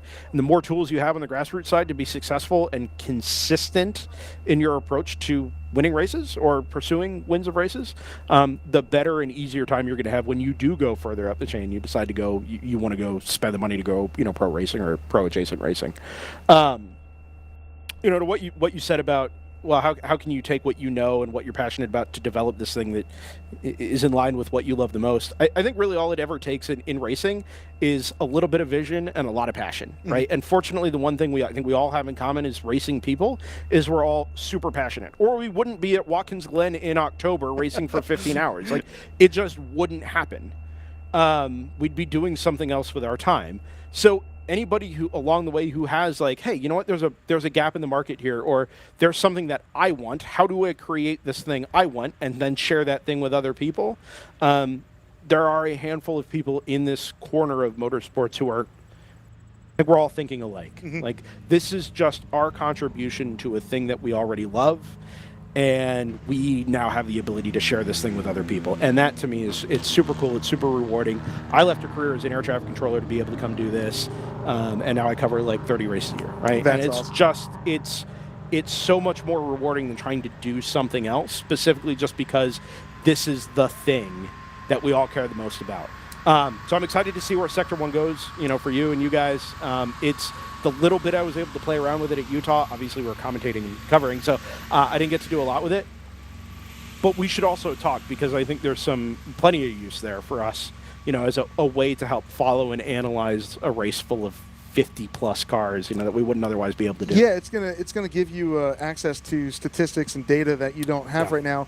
And I actually thought about the media aspect as I was building it. So like figuring that someone's going to want to look at it, and I know what you guys do up here, and I love it, right? So like, what can I do for you guys? And I don't know, in my mind, it was like, okay, well, marching ants, access to lap history and all like position change over time and all these things that you can look at, and we can work together and find a way to put it up with graphics on the screen, whatever you want to do. But again, like it's just it's taking all these pieces and making the whole better, and to me it's so awesome. So I appreciate you coming up here and spending some time with us. We like I said, literally just found out about Sector 1 during the race at Utah, and knew nothing about it, but it's absolutely the kind of thing that I think is making all this a better experience for all. Appreciate you coming up and spending some time here. Lastly, your hat. Are you from New Jersey? I am. Yeah, you wouldn't just wear that hat, would you? Where are you from? South Jersey. Okay. It's Gloucester Township, that area. Near Cherry Hill. Yeah. We live in. My wife and I live in East End. Oh, okay. So the right side of the river. It's funny. Depending on who you talk to, like I say, well, I'm just near Philly. Well, Philly's in Pennsylvania. All right. Sure.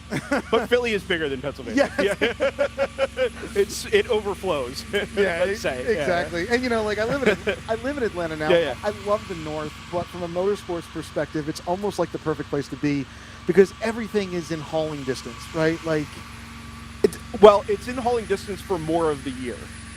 Yes. Right, because where I'm at in Pennsylvania, I'm 3 hours from here. I'm 2 hours from New Jersey. I'm 3 hours from Summit Point. I was 4 hours from pit race, 5 hours from pit race, 3 hours from Lime Rock. Thompson's 3.5. Like, there's so much, and it is club racing specific, right? But you only get that for 5 or 6 months out of the year. Everything else is flyaway. Atlanta, you've got most of the year. You're accessible, down there. Yeah, I mean, like within 5 or 6 hours. Yeah. VIR, Charlotte Motor Speedway, Barber, Daytona, Sebring. Like, it just starts that higher level facilities and more months out of the year. It does make a lot of sense. Yeah, I don't like the heat, but this to me is perfect racing weather because I don't have to wear a cool shirt. I got you. Scott, I appreciate you coming up and spending some time here. You're welcome anytime. Let's chat here after we all kind of settle in, and maybe we can talk about some media-friendly sides of Sector 1. What you're doing over there is super cool. And remind people the website address and any opportunity to maybe offer some feedback or whatever. Absolutely. The floor is yours. The website is sector1.ai. If you can remember, Scott at sector1.ai will get an email to me. I think most of the folks in WRL probably know me on social media on Instagram or whatever. So I'm easy to find. Yeah, sure. I'm easy to find. And the feedback is super important. Good, bad, indifferent, ideas, things you don't like. I need all of it, and I appreciate all of it. So whatever I can get. Fantastic. Scott, thank you for stopping by. Thank you so much. Chad, thank you as well. Could have used a mic, but, hey, good luck to you guys the rest of the way. And, we'll keep an eye out for 64, 65 the rest of the way. Awesome. Take it easy. Ryan. Brendan. I think we've successfully burned through a full course yellow period here. Another code 35. Yep.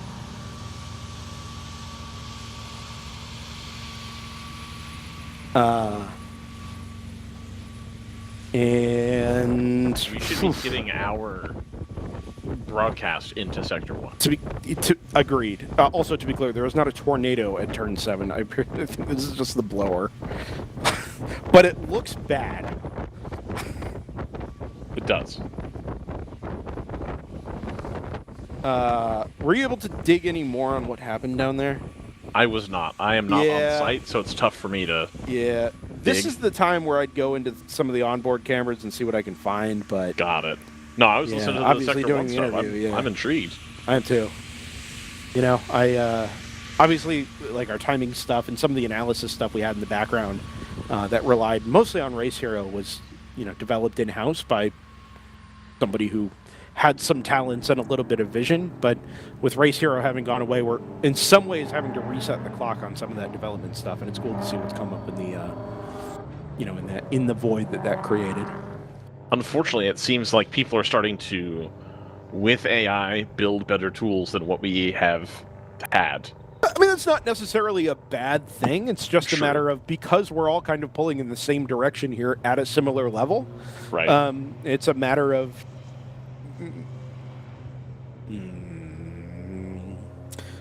say what I want to say, or I can say a slightly more diplomatic thing. Integrating on a friendly basis with the other people who are trying to pull the same direction as you. I think is the way I would say that, and making those tools accessible to people who want this sport to succeed and want this corner of the sport to succeed. Fortunately, I think racing in its current, this corner of the sport anyway, is full of the right kinds of people, and it's really cool to see what people have done here in making that all happen. Do we want to do a rundown? Should we do a rundown? Let's do a rundown. Make sure you give me that rundown. Son of a gun. Well, let's let things settle in here for like half a lap. We'll start a rundown, and then we'll point things out on camera as we see them become relevant. So your overall race leader is Stratus number 60. It is the silver and black number 60 NP01.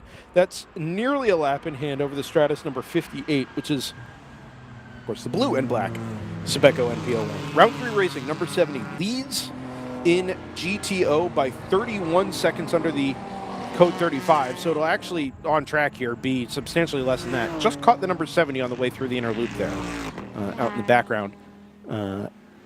Should be headed down the hill here momentarily. Wait for the Trimtex Porsche. Wait.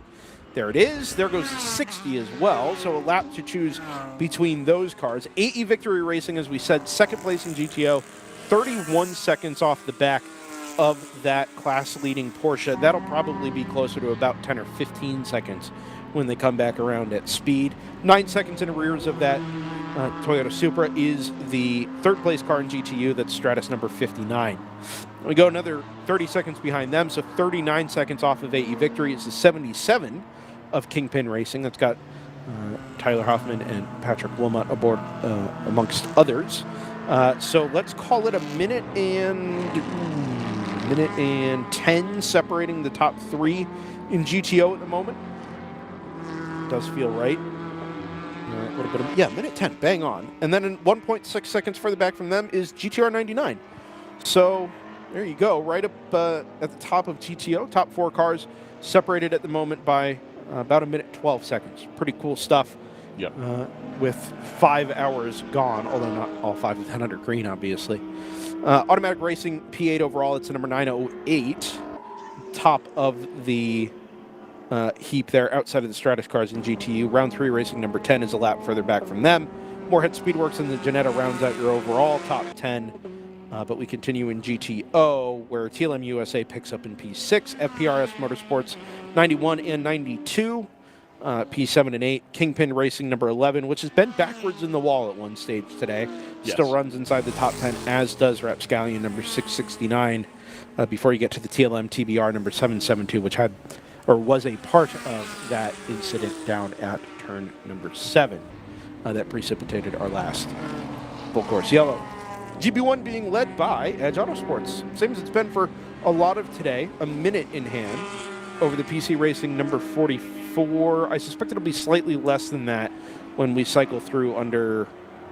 actually that 357 might be a partially green lap. So yeah, let's call it a minute from first back to second. El Diablo Motorsports number 48 in third. Also a car that's been in the wall today. Having pancaked the left-hand side of that E46 down at the... I saw that happening. Down at the exit of turn number 8 in some pretty challenging conditions and under full course yellow. HK Motorsports up from P6 last time we saw them to P4. Good drive through this drying phase of the race for HK Motorsports. And then 9-4 Motorsports in the number 94 hanging on to a really good top 5 in a also really good GP1 category this weekend. Open Throttle Racing number 63 runs P6 ahead of TC Klein Racing. Bruce Innovations number 555 runs in P8. Slid back a little bit there, but obviously they were dead stick on the outside of turn 8, right up here at the top of the shot after the incident with the TLM TBR BMW. No Rags Racing number 157 sits P9. 77 laps complete. That's 15 laps off of the class lead. Primetime Motorsports rounds out your top 10 in GP1. It's been a really tough day, quite literally right from the green flag for a lot of teams there in GP1. GP2 led by Rebel Racing, still 1:17 ahead of Lagunatic Racing, but a longer green flag run here I think is going to hand a meaningful advantage to Lagunatic, or at least help them claw back a meaningful chunk of the Rebel Racing's squad's advantage. Open Throttle Racing, I'm sorry, AOA Racing, number 851 in third, Open Throttle 65 in fourth, AOA 55 in fifth, and then the 83 of Palomar Racing back there in P6. I believe that car is circulating, has been circulating again now for some time, just 9 laps off of the GP2 class lead. We don't often see this, but across the board in GP2, a more consistent day with all 6 cars being within 9 laps of each other, the top 5 within 4 laps of each other. Much more consistent today in GP2 than we've seen in GP1, and that's just normally not the case.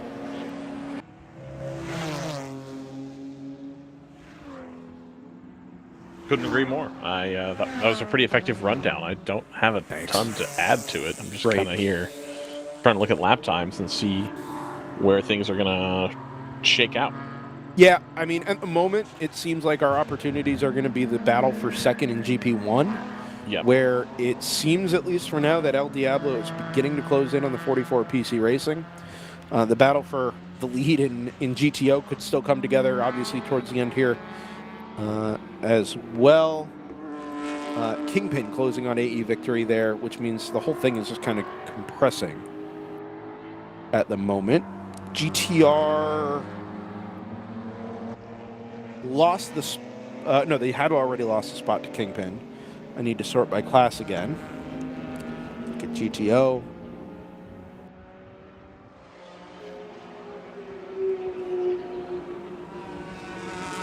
Yeah. We'll see if this, how this all kind of comes together here at the end. Kingpin 77, I think, stands to gain the most between here and the end. 119 comes through, 203.8, so that margin to the lead out to 15.7 seconds. But as you mentioned, Ryan, crucially, they are back on the lead lap by virtue of having their one-lap pit lane penalty from earlier rescinded. I still would love an explanation on that. Usually you would think that speeding in the pit lane is a pretty cut and dry penalty. I wonder if the question was over whether or not they drove through multiple pit stalls earlier, and because it was just a warning, it didn't matter. Right. I don't know, it's just a thought.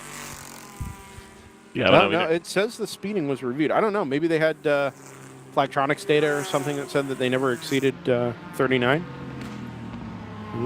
It could be, but you would think they would check that before they'd issue the penalty.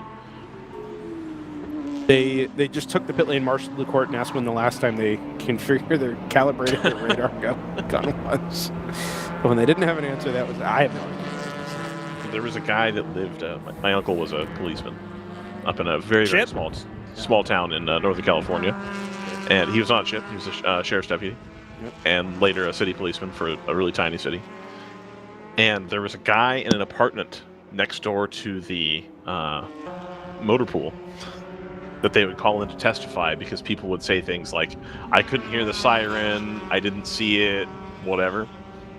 And so they'd haul this guy in to testify and say, on September 12th at 3 a.m., did you observe a siren going off in the motor pool? Yes, I did. Every single Saturday or whatever day it was that they would check them, that everybody had to check their thing as they went out to make sure the sirens and lights worked. And so I guess they would have that guy come in 5 or 6 times a year and testify in court. Yes, great, sirens work. Keeps me up every night, or every night that they do the test.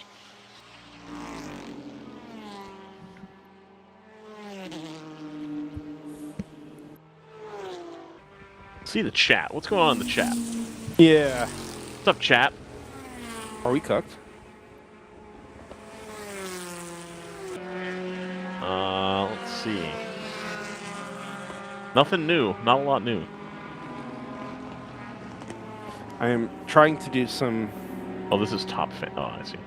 Investigative work here on our code 35 from earlier.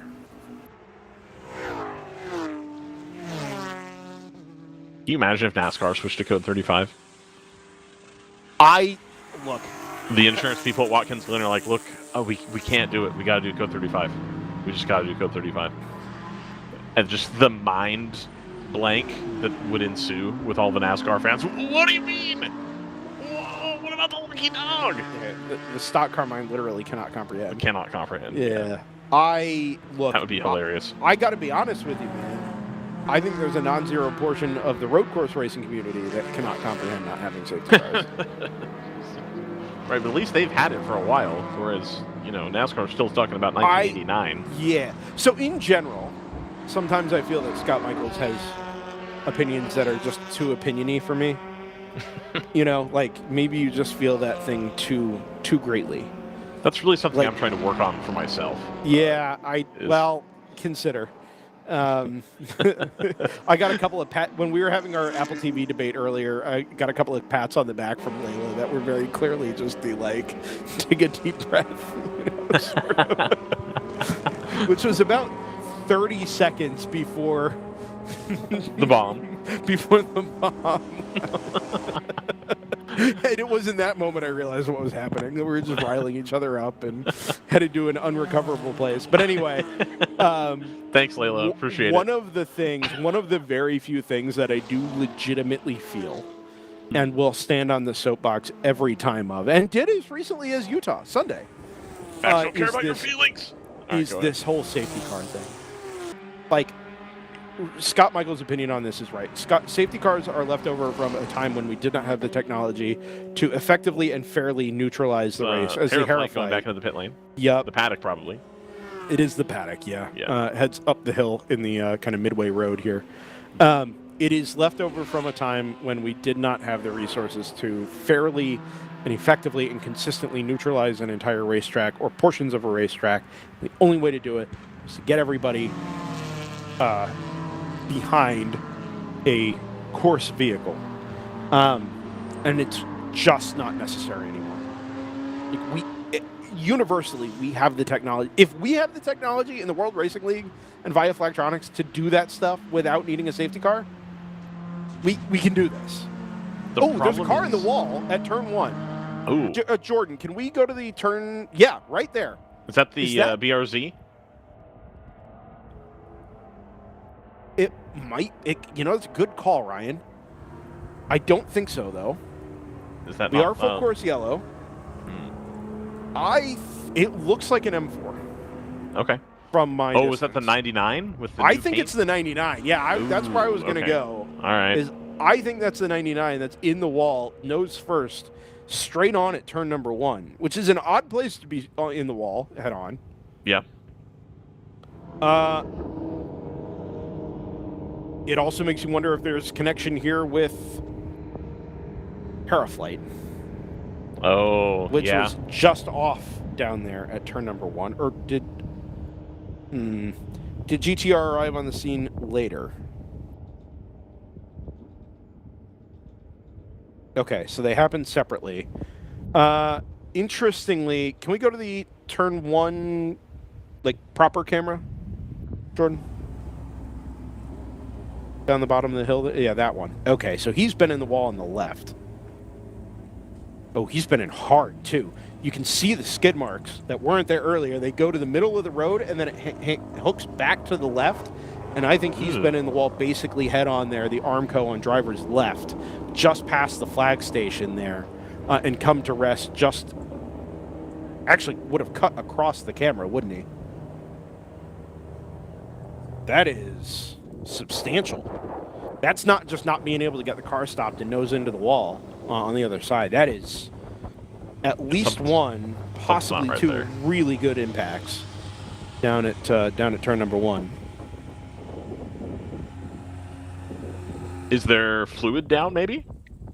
Well, so that's... Did the Heraflight deposit fluid on the ground? Yeah. It didn't look like Heraflight was dropping fluid when it made that right-hand turn up the hill. If it's dropping, transmission fluid, it wouldn't necessarily be smoking, but they might be getting a warning on the dash that's like, hey, you have no tranny pressure. Yeah. Tranny fluid pressure. Please pull off. Oh, I don't no, know. you know what, Ryan? So I went back and watched our track limits camera. The Uh-huh. 64 appeared to be dropping coolant from the left front corner of the car as it came around turn 1. I wonder if it put coolant down. The 99 arrived on the scene. You can see it appear basically already sideways, pointed at the grandstands on driver's left, and it smoked the Armco there before it ever even got into the runoff at turn 1. I mean, really smoked it. The good news is it didn't have a big secondary impact, but the impact it took to the left front corner of the car there on the Armco at driver's left was significant. Right. Jeez.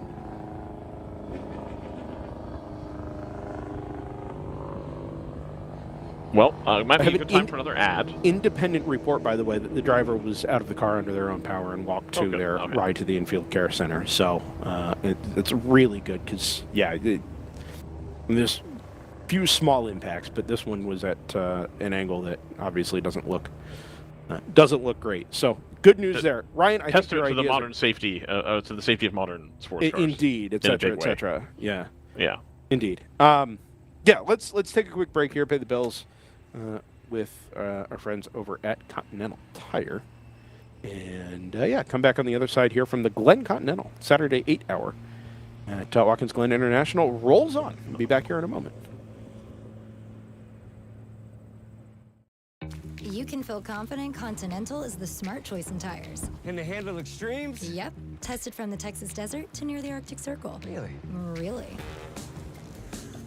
Anything for the guy who finds that one pothole? Yeah, road hazard coverage has your back. For real? Absolutely. Were they made by like a bajillion engineers? Well, closer to 100. Continental. Welcome to the smart choice in tires.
Back at Watkins Glen International, 2025 World Racing League Glen Continental rolls on.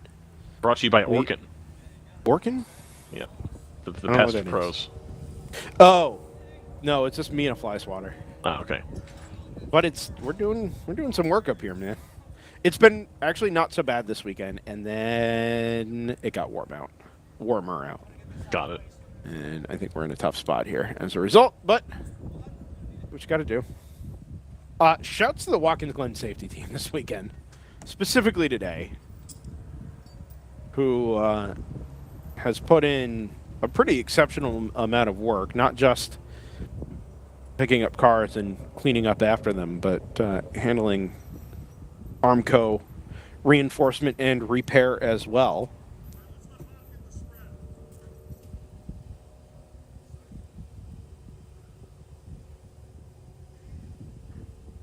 Brendan, I have a question for you. Uh-oh. I'm sure if you don't like the line of questioning that you'll do a diplomatic answer, and I'll take that. We'll move on. I've noticed, like, we always on these broadcasts talk about the safety workers and the flag station workers. And I've noticed more and more, and this happened with a different organization recently, that the flaggers are not SCCA trained, which is like the organization I would think of as doing all the training for the flag workers, that aren't SCCA trained folks and are like private employees of the track. And I was always told that in order to do it, you couldn't be paid. It was always going to be a volunteer thing. But it seems like that's changing. One, why is that? Two, does it need to go back or not? It will never go back. I don't think. All right. So there's a couple of things here. It used to be that track flaggers were really only there to help facilitate things like test days, multi-car test days. Sebring, even from my earliest days flagging, Sebring had a track crew, and Barber had a private employee track crew, and Watkins Glen here had RSI, Racing Services Incorporated, I think, as well. And everybody else relied on SCCA volunteer flaggers to staff the majority of their events.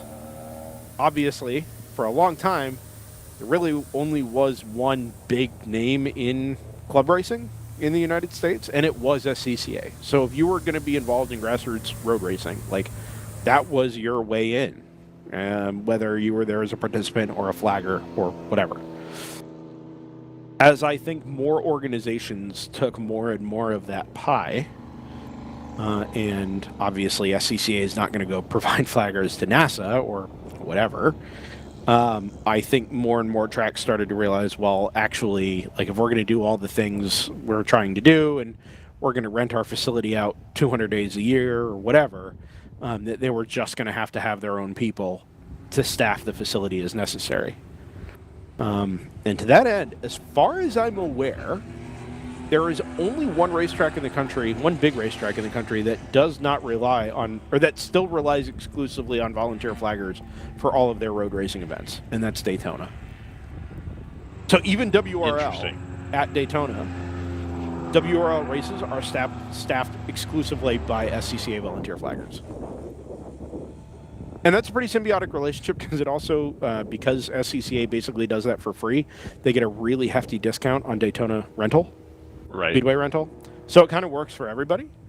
And plus, I think flaggers in that part of the country, I mean, there's a lot of retirees there, right? They've got plenty of free time. Yeah. Yep. And if you're going to go spend your free time somewhere in Florida, like, why not Daytona?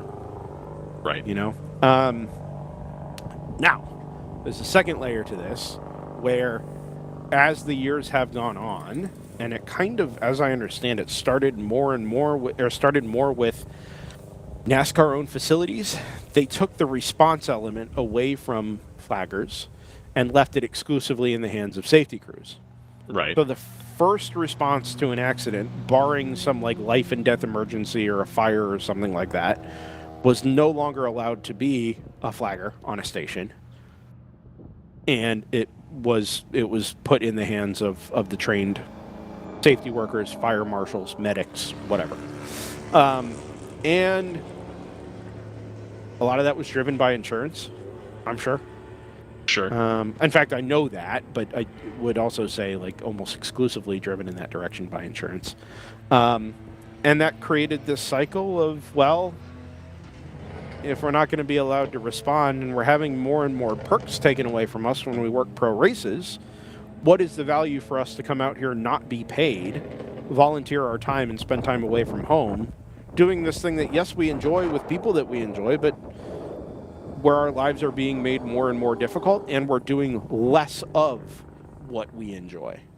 Right. And so you have fewer and fewer flaggers, which means you're relying more and more on the tracks to help supplement what you're doing as far as flaggers needs go. And you end up in a position where just about every track now has to have their own, track flagging crew to accomplish the goals of the facility. And like VIR was the facility that went, that kind of blew up over the last 2 years or so, 3 years, right? Yeah. But it is in that same kind of style where it moved away from being primarily volunteer-driven to being primarily employee-driven, and the extreme of that continuum, or the extreme of that spectrum, is only paid flaggers or paid flaggers in positions of priority, where you have a mix of volunteer and paid. So my question then becomes that I know the SCCA has a pretty robust program for getting your certification. My understanding is that is not necessarily the case for other flaggers. Now, it would stand to reason that if you're a retired person, you probably already were an SCCA flagger, and now you have a paid gig, so, like, sure, whatever. I'm sure that happens in a lot of instances. But does that not now put the onus on, like, I don't know, ACUS, I guess, maybe, requiring that there be some type of, like, mandated training for flag crews? Yeah, I mean, I don't think I'd be surprised if I heard that SCCA was pushing ACUS pretty hard for something like that.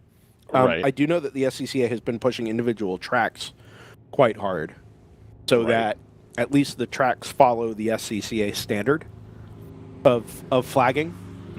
in the United States, which, in fairness, has always differed from the FIA standards of flagging. Well, and that's a separate discussion too. Right. Where I think the FIA standard probably makes more sense now, especially given the advancement of Formula One in this country. That probably having an aligned set of standards and not having it be different for people who are new to the sport is good.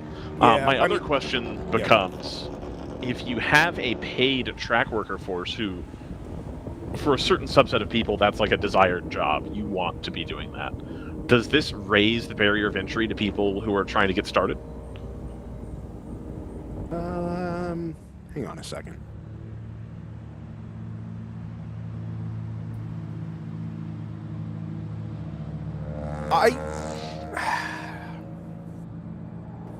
Oh, to be clear for the listener, I don't know ACAS that is the FIA's American arm, basically. Yeah, anyway. It's something like Allied Car Clubs in the United States, or it's something like that. On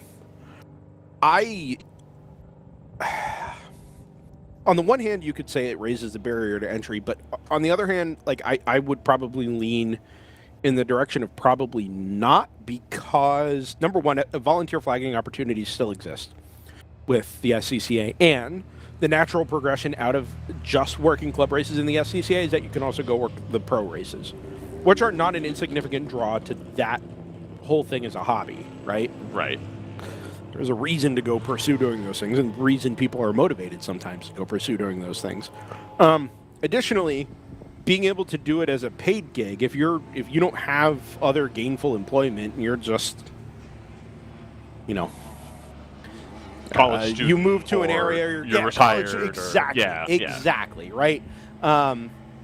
That creates now an employment opportunity for you to go get experience, do this thing that you enjoy, be a part of racing, all of those things. Green flag waves, by the way, and the 119 is in the pit lane as the green flag comes out. This is not ideal. Ugh. That's the second time in 3 races that sort of thing has happened. Where Sunday at Utah. Yeah. Actually, this is the second time they're in as well. They were in at lap 101. So why did they come back? Are we at like a drive time limit situation, maybe? The only thing I can think of is that they thought maybe they could top off with 2 hours and 20 minutes left and make it on one more stop, whereas nobody else could. But they're doing a driver change. Fascinating. I don't know. Maybe they thought they could get away with it here. But what are the chances of needing another driver change before the end of today? I mean, basically nothing, right? Right. Maybe that's the thing. Maybe they just want one driver to the end. What are the chances of, not getting another code 35 where you can make a driver change? That's mostly what I meant. Right? So why risk getting caught under the code 35 going back to green when we've been doing this for 4 laps? Coming in as we go back to green to make your driver change because, I think I've got the time. When you don't, it just seems like the worst possible time to do that when you only, again, like you did at Utah, only have about 15 or 20 seconds to play with. Not for sure not the decision I would have made, and it wasn't the decision I would have made back at Utah either. That one had a happy ending, but in part because of a 2-lap penalty to your closest competitor. Now they're going to be almost a full lap down to the number 70. 70 just came through start finish. Well, and they got. I don't want to. It's hard to say.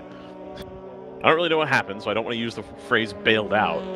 But they already caught a break / were able to convince somebody / it was wrongful in the first place and it never should have happened. I don't know. But they were already back on the lead lap when they weren't before, and in a pretty good position. Yep. It's don't keep rolling the dice. Just take what you're given and, move. But I don't know. I'm not there. I'm not in the pit lane. I don't know what happened with the penalty, so who am I to say? Seems like the 2's going very slowly there.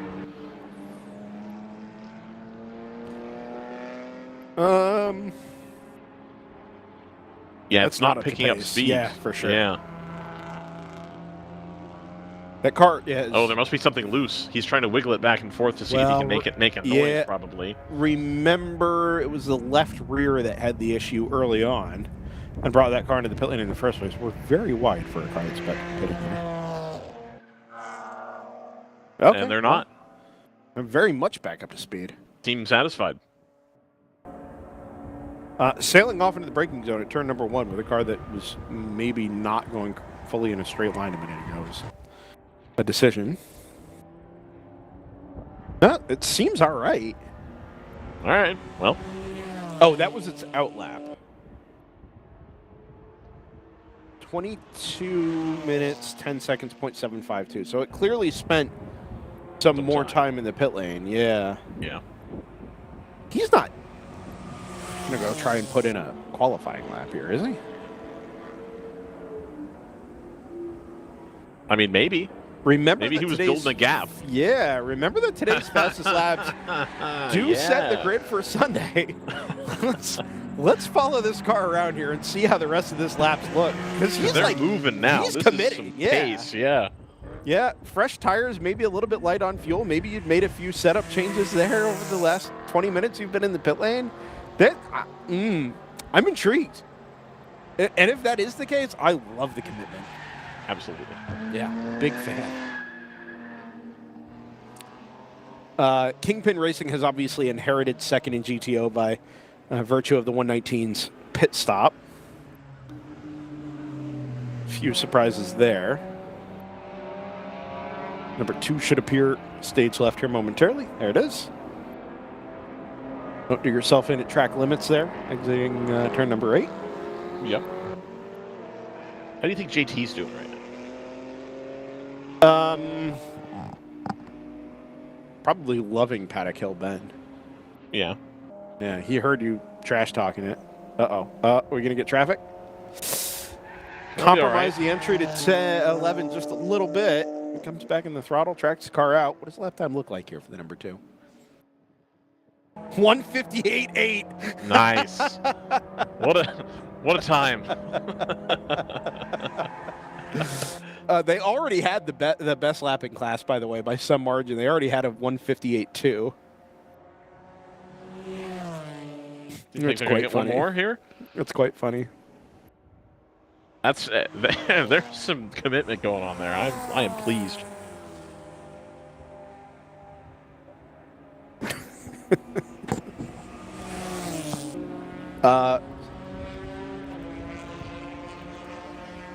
Yeah, no, this is good stuff. Potential battle brewing for 5th in GTO, by the way. TLM USA leading the 91 of FPRS Motorsports. That's the white-colored Ford Mustang GT4 by 8.8 seconds. And FPRS picked up about 2 seconds last time through. Both pretty fresh out of the pit lane here under the last code 35. What time does qualifying for the United States Formula One Grand Prix take place, Ryan? That's a great question. I'm glad you asked. One moment, please. That, of course, taking place at Circuit of the Americas. 5 o'clock Eastern. Seems like a silly time. Got to get it for the European market, TM. Really care about those Europeans. Yeah, but making it later doesn't help the European market. World War II, something. Making it later doesn't help anybody. Yeah, I don't know, man. I hope they go through with this discussion that they've had about going to a 2-day setup. I think that would be quite nice. For F1 weekends? Yep. For F1 weekends, yeah. Get one practice, qualifying, race. That's it. Just make it happen. Who does that benefit? Me, the viewer. But you're more likely to get goofy results because you don't have the car super mega ultra optimized because you've had 4 hours of practice running. I know it's not 4 hours, but seems like a lot. But what about the spectator? Like, are you going to jip them on... I don't think you can say that anymore. That's almost worse than what I said earlier. No way. Yeah. For real? Yes. I have never heard that before. Why would that be a problem? Because it's an ethnic group, Brendan. No, it's not. Oh, yes, yeah, it is. Yes, it is. Well, kind of. No, there's no kind. Oh my goodness. Yeah, so those views do not reflect those of WRL, Ryan West, or DriversEye Live. They are Brendan's and solely his own. Oh yeah, Google says yeah. Yeah. Interesting. What? I've never heard that before. Literally no idea. Wild. Yeah. Anyway. Anyway. So you're going to short people on trackside time, spectator time? I'm broken. Because they're not going to charge less for tickets. That's for sure. I'm broken up for all the billionaires who will get one less day to walk around and. And like ultimately, the tracks are the one paying the sanctioning fee. Tens or hundreds of millions of dollars to be able to host Formula One. Like, how are you going to get that gate money back on a 2-day weekend? You're going to have to promote F2 more, and you're going to have other things to do that aren't just like, please walk around and buy merch. Please walk around and buy food. I mean, this is so far beyond what we'll be able to do now, but there was a Taylor Swift concert at COTA at one point. Like, here's a hot take. Here's a hot take. F1, and along with most other racing series that are pro level, really, really need to get out of their own way and embrace being like a festival instead of a like just please come watch the racing situation. Yeah. And I think if F1 leads by example on that, then that's what we need to do. Mike Anderson, I want to make something very clear. Oh, good. Are we? We are not collectively full of bad takes. Ryan West is full of bad takes. The cars should be on track less take is not at all the view of the ownership group of DriversEye Live LLC. Not yet, anyway. It will never be the collective view. That is, no. Cars on track more, make the most of people's time there. It is a big part. So there was a weekend, an ALMS weekend at Lime Rock. I was going to go Marshall. I think it was like 2012. I was home for the weekend. Easy to go up on the Saturday and Marshall for ALMS in particular. They had 0 support races. None. They were going to have that dumb Can-Am revival thing, like the Shadow thing, that they canceled because they didn't get enough cars. So they had 0 support. Just the ALMS race at 2 in the afternoon. It was like 95 degrees out. I'm not going to go spend my day, I'm not going to drive 3 hours to Watkins Glen, go Marshall for the day for a 2-hour and 45-minute ALMS race, then drive home in the darkness. Okay, like, if I'm going to go for the day, I'm going to go for the day. I'll amend my take. You do practice, and just do what you're doing this weekend, basically.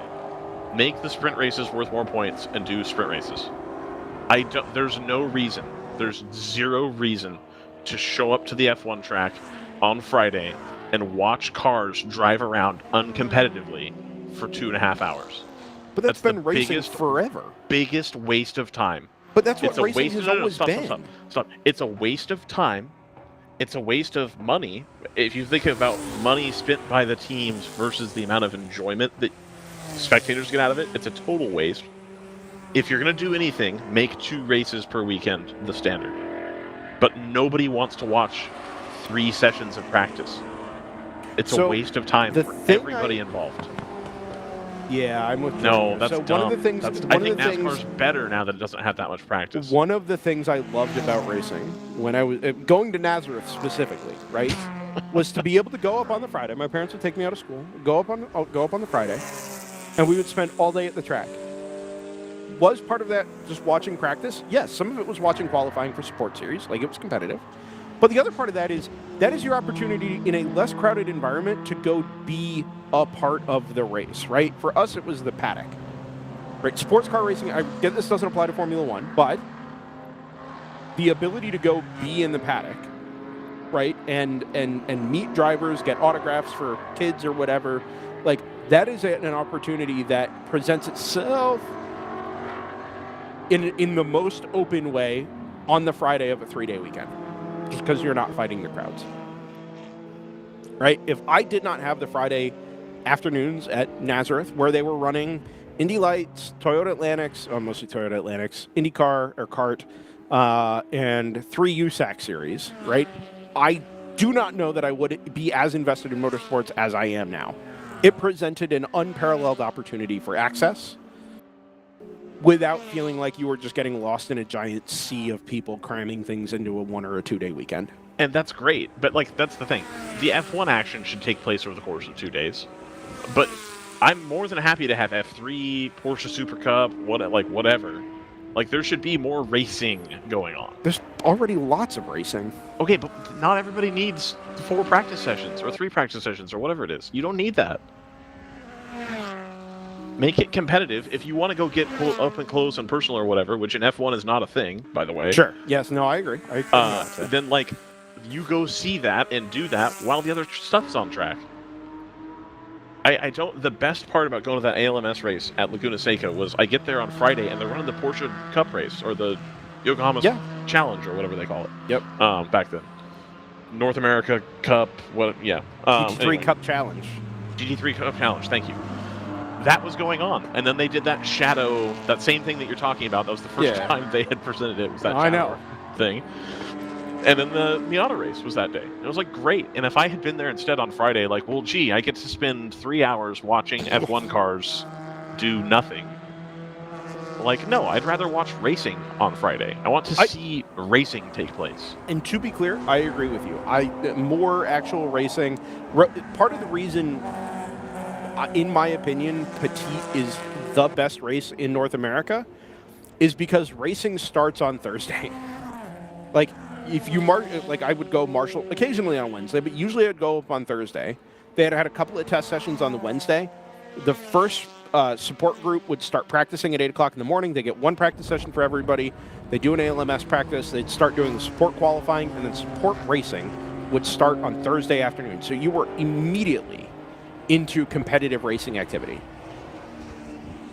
That is the way to go. And you have to have enough support series to be able to do that. There's plenty of support series that would want to run with F1. That's but not as many as there used to be. BS. And that's part of the problem.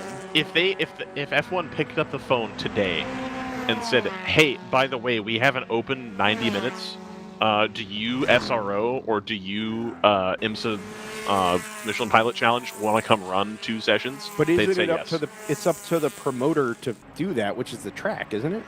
No, I think F1 gets track is just final say on whether you can do that or not. Maybe. Like, I look at it this way. Star Mazda, which used to follow along with all kinds of different support series, including sports cars, now is Indy Pro 2000 and falls directly under the Anderson and therefore IndyCar banner, right? Right. USAC now has a touring series of its own, where Sprint Challenge, Trans Am, etc. I'm sorry, that's Pirella, but you get my point, right? Those are 2 full weekends. USAC, Radical, etc. They all run on their own standalone weekends. Pirella, Trans Am, SVR, etc. all run on their standalone weekends. Skip Barber doesn't tour with anybody anymore. The touring Skip Barber Formula Series, right? Any series. I'm telling you, any series would be happy if like Formula Regional. But is F1 going to be happy to have them? I don't think so. I think they would be happy to get more people in the gates than they wouldn't get otherwise. But they don't care about people in the gates. They're getting $250 million for their Grand Prix to be hosted regardless. Okay, so then what's their motivation to want to close it down to 2 days? Who, F1? Yeah. They don't have one. Yeah, they do. That's who's been talking about it. FOM has been talking about it. We should just do 2 days. Like, that's where this all came from. It's not it's certainly going to be easier on the cruise because you can get there a whole day later. Definitely not. I mean, maybe they can just cram more races in and go out to 30 race calendar instead of 24. You have more time to move cars between facilities. Easier to make 3 or 4 more chunks of $250 million than it is try and save money across, 24 weekends by shortening things by half a day. I think you shorten it by a whole day and just only do the good sessions. Don't do the lame ones. It'll make the racing better too. It'll absolutely make the racing beher. I would rather see a sprint everywhere, and Erwin's not going to like that. I would rather see a sprint everywhere than shorten the whole thing by a day. Let people people don't want to come on Friday, right? Don't let them come Friday. That's fine. But if you do the sprint, you're getting a competitive session on Friday with sprint qualifying. And Mike, you're getting something compelling. SRO, do you want 90 minutes? PS, your entry fee is $50K for the hour. You already have regional entrants that do Porsche Super Cup that spin that happily. They're like, oh, F1's in town. I'll do Super Cup this weekend. They already do that. People already spend that much money. It's not far-fetched. Well, but I think Porsche is subsidizing a non-significant part of that. Not from what I was told. Oh, really? By somebody who ran it. Yep. Interesting.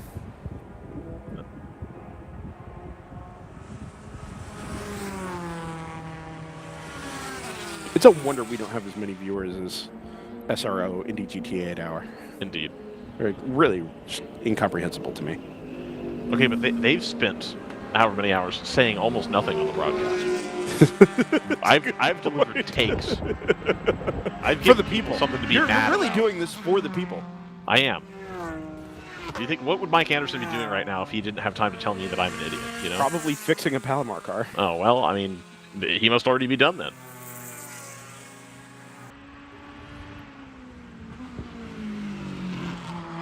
Porsche North America is at F1 this weekend. See? Yeah, Carrera Cup season finale at Dakota.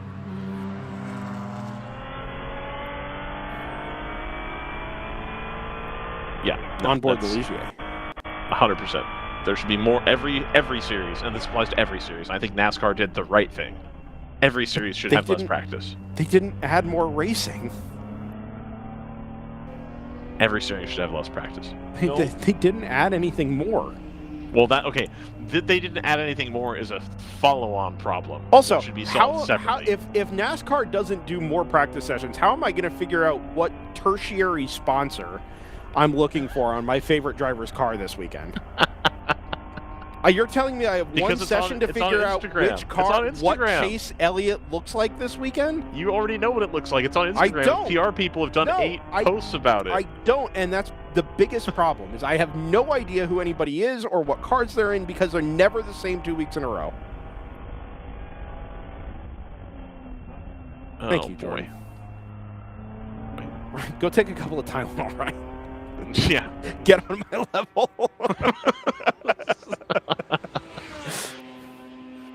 See, 2 hours to go. Here's another hot take. I'm sorry. One more hot take. Jordan's raging in agreement with you that they changed the liveries too much for NASCAR. And I am exactly the opposite. I think F1 should be changing the liveries even more. I think if there's backmarker teams that like need to get single race sponsors and change the livery completely, all power to it. I'm all in on that. And I'll get my stock in Lionel or whatever right now. Nope. I don't know who the diecast companies are anymore, but I'll... Got it. Yeah, you're not going to sell, it was easy to produce 1 billion Matt Kenseth DeWalt cars. How many races are you going to get out of a DeWalt sponsorship these days? Like 6? Apparently a whole season of F1, apparently. As the 4th tier sponsor on McLaren. Oh, sure. And you know what they made a bunch of money on? They sold DeWalt McLaren tool sets for mechanics that like 2 mechanics at my old job had purchased and spent See, that's way activation. too much money on. That's activation. I saw DeWalt. Don't even get me in on the activation conversation. I've saw already had DeWalt that. show car at is it Christopher Bell these days? Yes. Who DeWalt sponsors? Yeah, I saw a Christopher Bell show car in California, driving out from Groveland. Wow. To San Francisco. Just sitting at a tool shop there. Well, they used to do a thing where like it was Home Depot, that they had this like touring crew. Yeah. That would go to all the Home Depots and like tear stuff apart in the car for fun. Yeah. I remember that as a kid. Go and watch Tony Stewart's team change until gearbox Tony Stewart or something. left, and then Joey Logano became the face of Home Depot.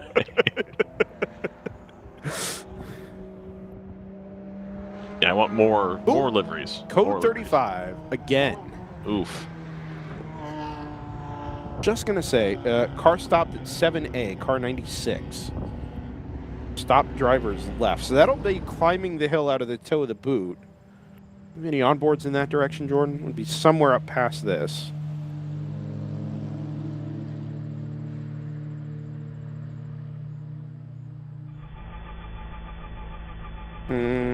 Probably as close as we can get here. I guess is going down in the inner loop.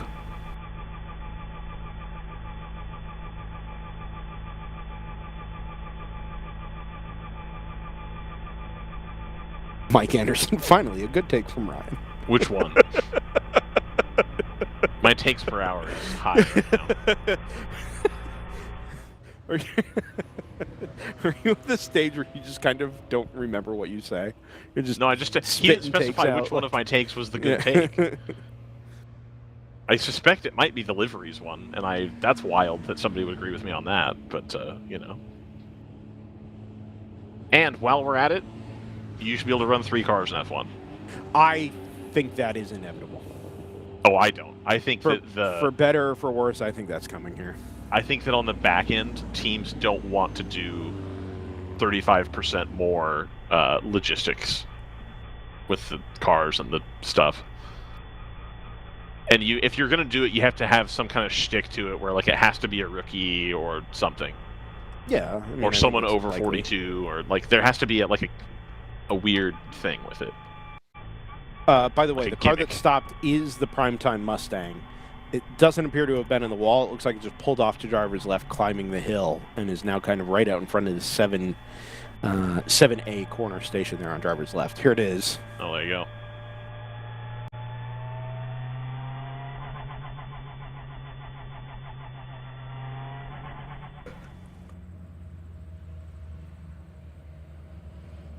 Blake Walker, one is always Lance Stroll. You know, I think that might be a legitimate strategy, though.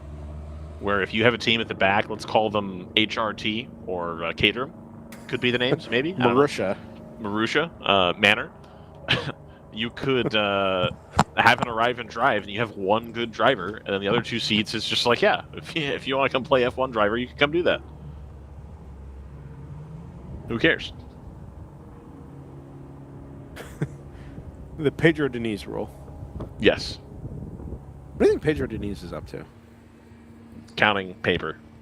That's probably correct.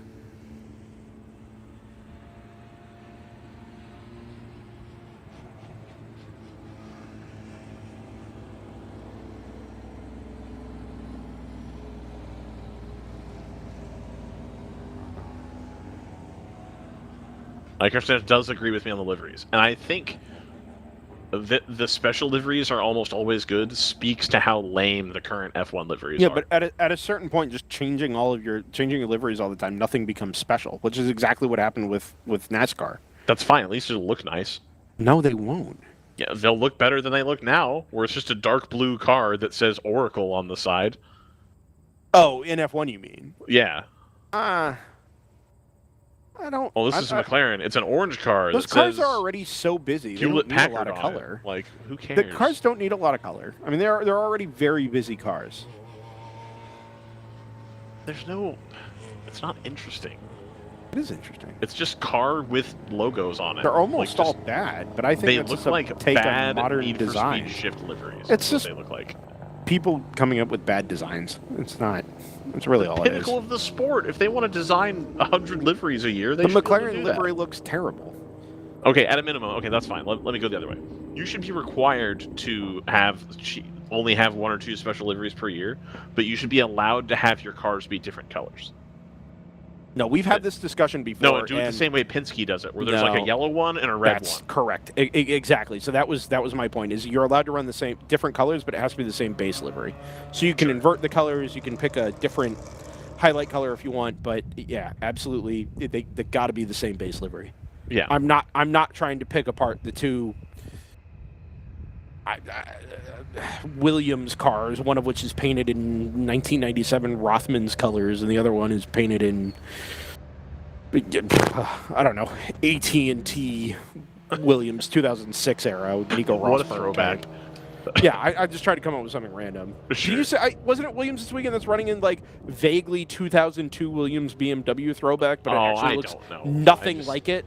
Like absolutely nothing like it? Because they can't say BMW, and they can't use the colors because it's BMW, not, yeah, it that's looks BMW's nothing like trade dress. Like, you can't do that. Oh, man.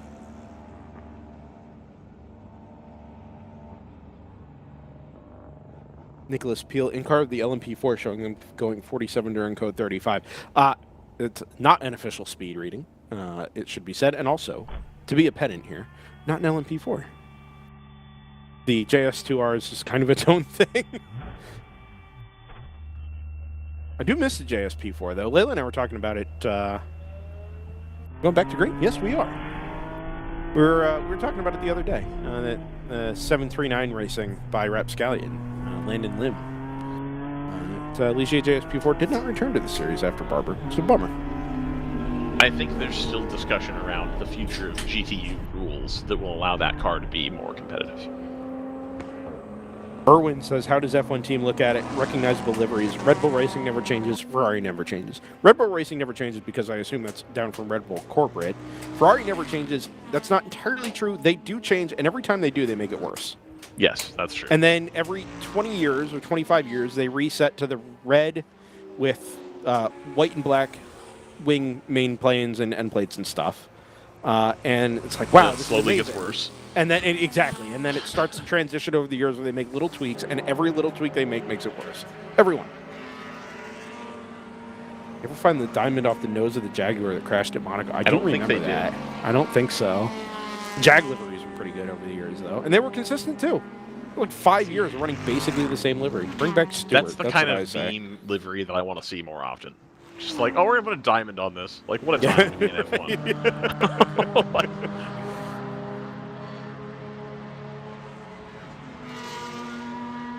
remember that time Ferrari teased that they were going to do a yellow car, and then instead they just made a bit of it yellow and it looked terrible? I think that would have been Monza a couple years ago. Which one? Ferrari, I think they had like heavily trailed that they were going to do like a yellow livery, and it was like, oh, it's going to look cool. Oh, yeah. And then it was just like one corner of the car was yellow, and it clashed really bad, and it didn't look that nice. When the Kubica Yifie car got announced and revealed, it's like, oh, Ferrari should never be yellow. No, that is I one disagreed. of the I thought that iconic looked Ferrari good. colors. I was like, that's sick. Absolutely. Yeah. The 333 SP looked tremendous in yellow. Yeah. Yeah, I'm there with you. I really liked it. Ferrari should not be blue, however. Ooh, disagree there. Ooh. That blue Scosia that they have, which is Scottish blue, I believe, looks incredible on the road cars. Oh, you know what? Actually, there was a like late 2000s AF Corsa livery that was Ferrari red, but also with Motorola blue like accenting. That did look good. Yeah, I like that one a lot. Was that the Michael Waltrip car? No, this was before then. This was an F430 that ran FIA GT in like 2007. Let me see if I can pull up a picture of it. Here we go. Yeah, this is a good one. Let's bring back the Maserati MC12 green and blue, or green and black livery. Vitaphone? Yeah. I did like that. I put it in the Discord there. It's too bad that Maserati is a fake car company at this point. Right. It makes terrible cars.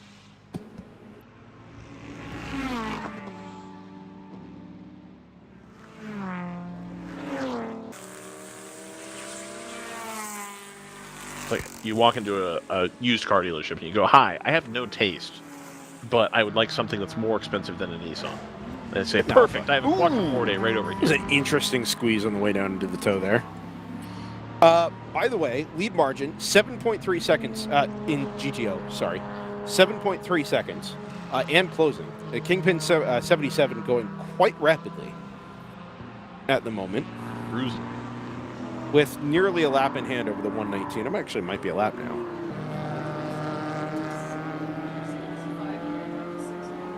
There's the, that's the 11. That's the 119. There's the 119. I thought I saw the 70 at the back of the previous shot, but I'd say the 119 has some, or no, whatever car that is, the 11, has some taillight trouble. Or the 77, whichever, the other Supra in line up there. If you look at the taillights, they're all messed up.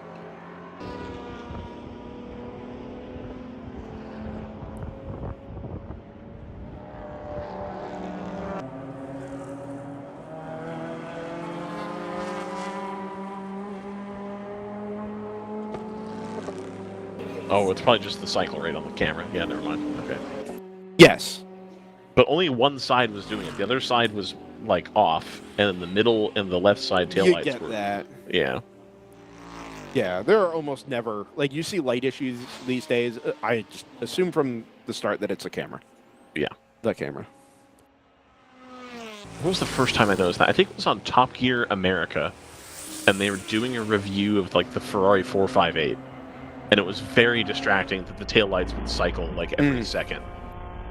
Onboard cameras at Le Mans were the first place, or like slow-mo cams at Le Mans were the first place I saw that.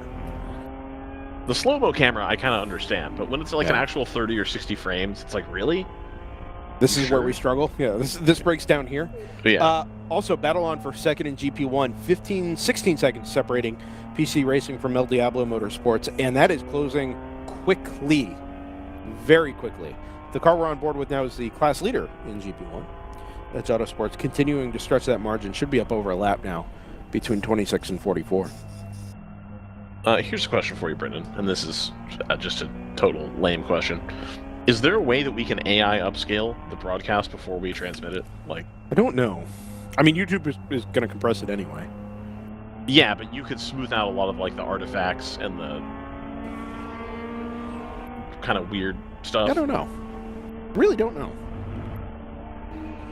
Like, surely that's a service. Like, I can do that with my graphics card for a game. Then, like, surely I should be able to do that. Yeah, sure. You know.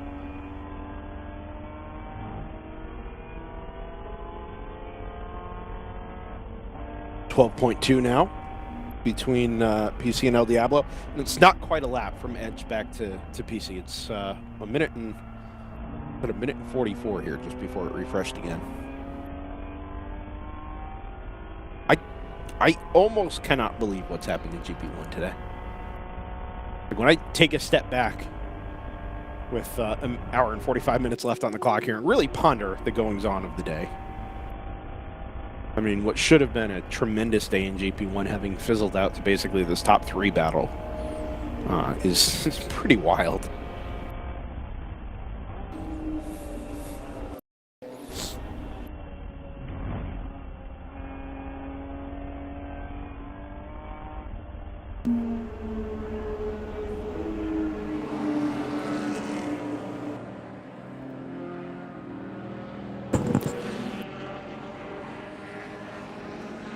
Just taking it in, man. I just love the racing. I just love watching it. Yeah, Cars sure. going in circles, doing circle things, looking at timing, enjoying. There's really something to the idea of like, oh, I want to feel like I'm there and just take in the sounds and watch racing take place. That they talked about with the SCCA with their old coverage of runoffs, where it's like, yeah, it's like you're up on the hill and you're just watching. Like, love it. I mean, that is kind of what DriverSeye Live just does. Perfect. You know, we just stitch it together. Yes. Stitch it together to make it look like a slightly more traditional production. But at its core, all these static cameras really are just, this is where you would want to watch a race from. Like, if you were standing down at turn 11, like, is this the angle you would want to see going into turn 11? Like, yeah, probably. And if you, WRL entrant, want to sponsor a moving camera, wait, please what? get in touch with us. Oh, yeah. The capability exists. We just need the Does it? sponsorship. Oh, yeah. Oh, yeah. Oh, Get yeah. Jordan up on the roof at Homestead again. Yes. We've done it at Homestead, and I have done it at Road America. Wait, what? Yeah, for the SCCA. At turn 1? No, Or where? Last turn. Oh, for the last turn. I remember that. Oh, man. Yeah. Jordan, yeah, we got to figure it out now. There we go. Yeah. So good at this.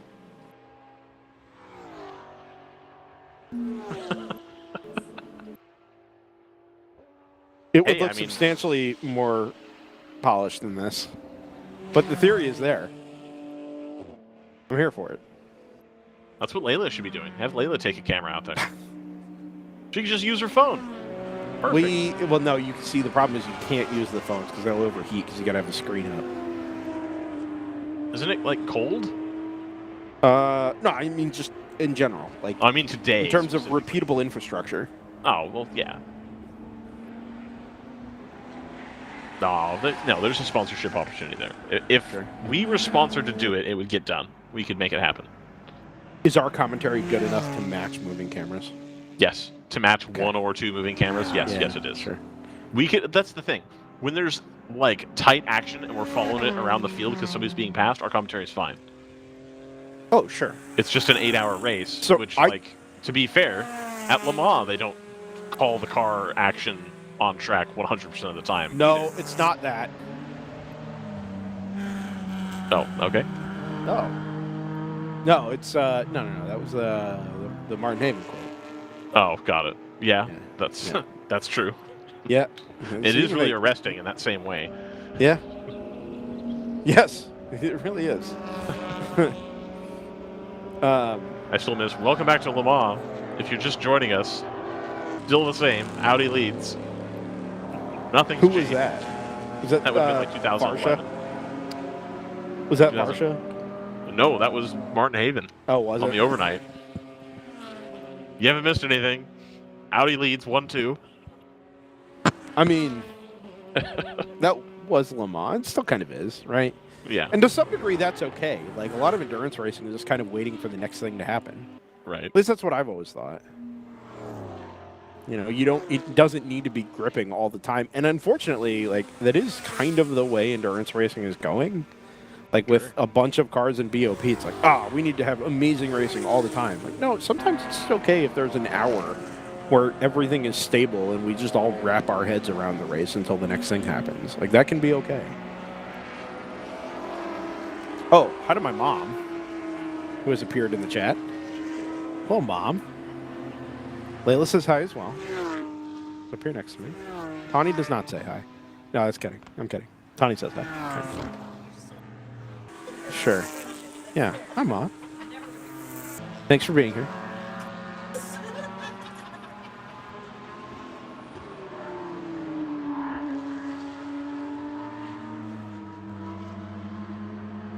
Well?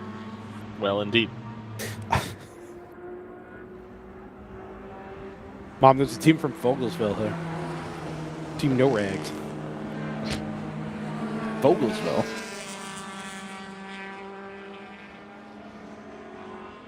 Nugget Rev, unfortunately, I'm not going to be able to sign the check that reflects your compliment there, but we do appreciate it. I don't think that we're better than F1 commentators. I think we do a very different job from F1 commentators. That's sure. That's fair. I think we could call WRL better than they could at this point. I think there's a non-zero chance we can call WEC better than... Somebody's going to hear that. I don't need to finish that sentence. We're going to be famous on our WEC again, but for the wrong reason. Again, yes.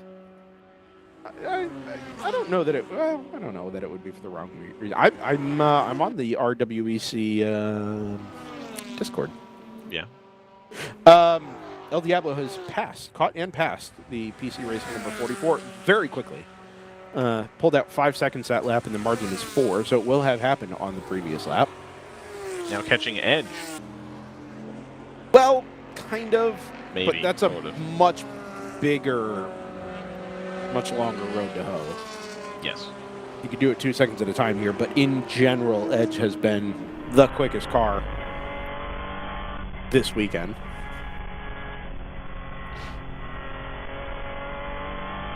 They paid for the whole race, but they are only going to use the edge. The good news is that crack in their windshield is not getting bigger. That'll get you a ticket in the state of California, have a crack that big.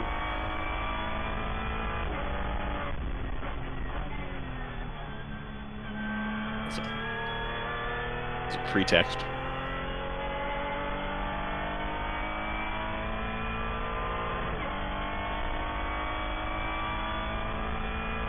Brendan, what's the largest traffic penalty you've incurred? What do you mean? Oh, like fine-wise? Yeah.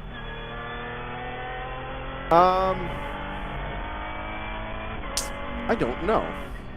Oh my gosh. Nice. Hang on a second.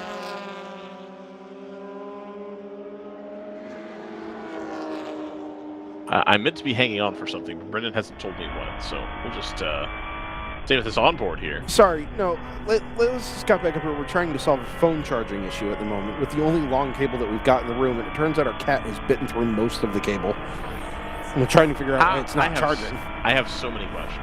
Yeah. Yeah, we do too. Here, let's keep the block out. Yeah. Which phone is this? Are we down a camera because cats have chewed on the cables? Not ours, just our personal ones. Oh, your personal. Okay, got it. Yeah, I was like, where are you leaving No, the no, no. equipment that cats get to? It's like it's in a sealed box, man. Jacob Unson. Hello from Pennsylvania. Hello, Jacob from Pennsylvania. I'm Brendan from Pennsylvania. Where are you from? All these Pennsylvania. Share with me your story. Mom says Moe's strikes again. No, this time it was Mitza. It was Mitza. No, it's definitely not Moe's. It's definitely Mitza. I had Pennsylvania reunion here in the chat. This is great. Where's Pride of Fogelsville? Pride of Hellertown? Well, Matt Connolly actually here. Pride of, well, he's from Riddlesville. Hindersville. Pennsylvania town names are superior. Are they? Superior. Yeah, absolutely. It was, listen, when I lived in Rochester, like, it was genuinely one of the most disappointing parts of living up there was all of the suburb names were just either pronounced in the most insane possible way or really dull. Oregon has some pretty unhinged city names. Sure, yeah. No, I'm here for Oregon, too. McMinnville. Yes. Bend. Government Camp. Ave Junction. I passed through Chinese Camp, California last week. Yes, you did. Yes, I sure did. Recent fire. Wasn't be a lot cooler. aware that was still a thing you could call a place. Well, now it's almost not a place anymore. But yeah, that fire happened within the last like 5 or 6 months. we saw quite a bit of fire scarring, it has to be said, across various parts of Yosemite and the Stanislaus State Forest or National Forest. National Forest. Yeah. Yep. And Arizona has amazing town names. Yeah, I'm here for that too. Some of them are, whatever, but there's a lot of good ones there. I live in Columbia on the edge of Lancaster County. Of course you do. Visiting family in Phoenixville. We have friends in Phoenixville. And Lancaster County is like all-timer single county for bad place names. Like, so, a lot of weird stuff goes on down there anyway. Is that where Kier is meant to be? Well, the whole thing is filmed in New Jersey, so no, I don't think so. Okay. Not the whole thing, but the facility is in Jersey. The facility at the end of The Man in the High Castle is in Lackawanna, I believe. Oh, yeah, sure. I mean, which they reveal is like a big deal, and I'm like, wait, really? It's in Layla's from Lackawanna County. It's in the office place. That's where you're going to put your big mega death weapon. Is in the place that the office is at. Yep. Man in the High Castle? Man in the High Castle sucked, and it definitely went off. It went off the rails. Really so quickly. I really the first season was pretty good, and then it just I really wanted to watch it until somebody told me that the ending was terrible, and I was like, you know what, I'm just not going to bother anymore. The ending's pretty bad. Yeah. It's pretty bad. That's what I've heard. The first season's decent. I like the first season, yeah. And I think they immediately lose the plot in the second season. It's like, okay, hold on. This was cool, and now it's not. The main character stops having any bearing on the story whatsoever, and you just follow him around, like, talking to women, doing nothing of consequence. It's Welcome incredible. back to the 8 hours of Watkins Glen.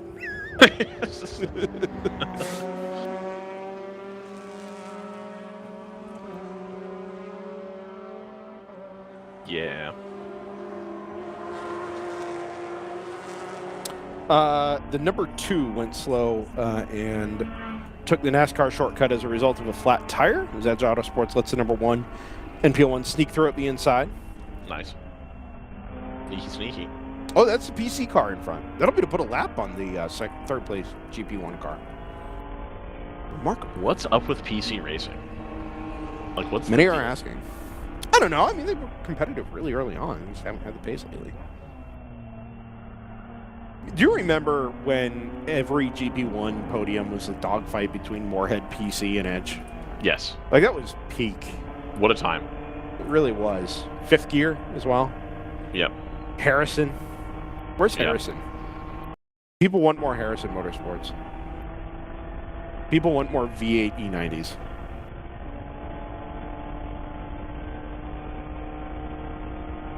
Many people are saying. Many people are saying it's time for an ad break, and then we can go well done. ad-free to the end. We should do that. You want to take us there, Ryan? Let's do it. So we're going to talk to Uncle Continental. We'll be right back. Continental's got the check before it kisses the mahogany grain. That's a Taylor Swift lyric. If you're into the new Taylor Swift songs, you'll know that was a good reference. Pride of Berks County, Pennsylvania. To reference to father figure, which, as it turns out, is about succession, is what she said. And it does fit, to be fair. So we'll be right back from Watkins Glen International.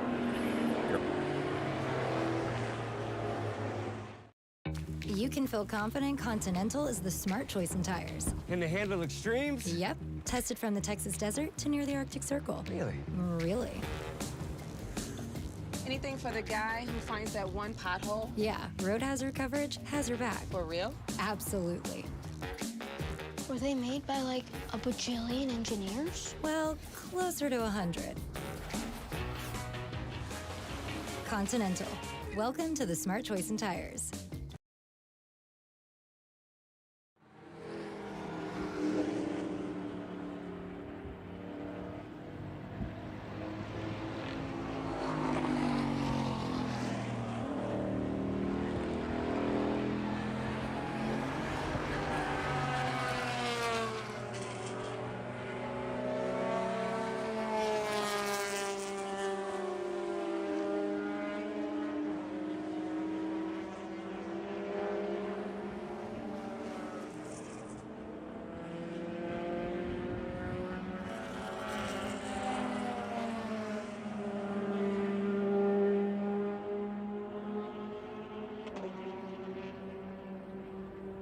Welcome back. Welcome back to the Glen Continental. In stereo.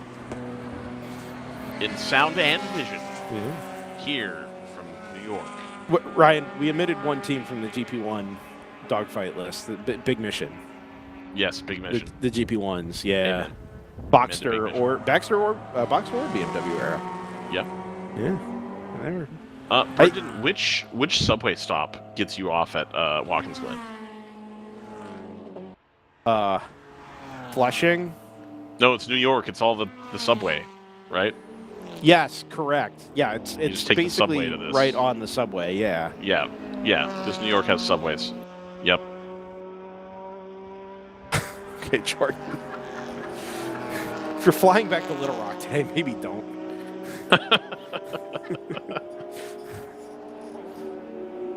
Where are all the racetracks in Arkansas? People have been asking. I suppose it's just Ozarks, and it's in Missouri. There's really good mountain biking in Arkansas. There's a lot of underrated things in Arkansas, as I understand it. The 555 is in the paddock, being driven in the paddock with the damage it incurred from the earlier incident up at the toe of the boot. Here's my question. Speaking of triple numbers, why does TLM no longer run the 888? Did they do that just to get rid of that bit? No, maybe. David, it's the real reason we're not covering far much these days. David Twatty cannot stand the 888. I assume it's a customer change. Okay. The 888 Monocar was supported for a customer. Yeah, but he owns the number, like for WRL. So like, sure, yeah. You know. What's the next best team to pick up the 888 mantra? Is it Mike Gorman? No, I don't think Mike Gorman gets that bit. Does Brad get that? Does anybody get that bit? Brad gets the bit. I feel like we've said to Brad. It's got to be Tyler, right? Yeah, Tyler. Yeah, that's true. Yeah. It's Tyler, yeah. Would Sodicall get that bit? No, I don't. That's a little too deep. I think so. Dude, Joe Wiederholt is a 90s and 2000s sports car racing sicko like the rest of us. Who is? Joe Wiederholt. Of POC. Oh, for real? Competition director. Yeah. Oh yeah. Oh, I'm here for that. More so than Steve, for sure. He and I were talking. It was like, heck so yeah, if I were to say the word Nazamax to him. Yes, he'd be all in. Biofuel. Oh, yeah. Oh, yeah. Oh, yeah. Yeah, great. Okay, I'm here for that. Note to self. Attend POC. I would love someday for, like, WRL serves many purposes, right? And there are many people with many motivations for why they are a part of the paddock here, why they keep coming back and spending money here. I have a lot of motivations for why I decided I wanted to do this in the first place. Principally among them was so that I had an outlet for my early 2000s, late 90s Le Mans sicko knowledge. Like, I had to have somewhere to go with it, and this just felt like the right place. And I realize that that's not everybody's cup of tea, but man, it's gonna have to go somewhere. Absolutely. That's really all DriversEye Live is at its core. Yeah, he showed up for like one race. I know. He's done a couple. Oh, did he? Yeah. And every time I call him out, and he's like, "What?" Do you not know who you are, sir? You're basically famous. Is Irwin the modern day Adrian Michael Reese? Yes. Yes, agreed. Hello, Irwin. How's HSV doing these days, Irwin? I saw a HSV jacket. Was it a jacket when we were hiking in California? Hamburg?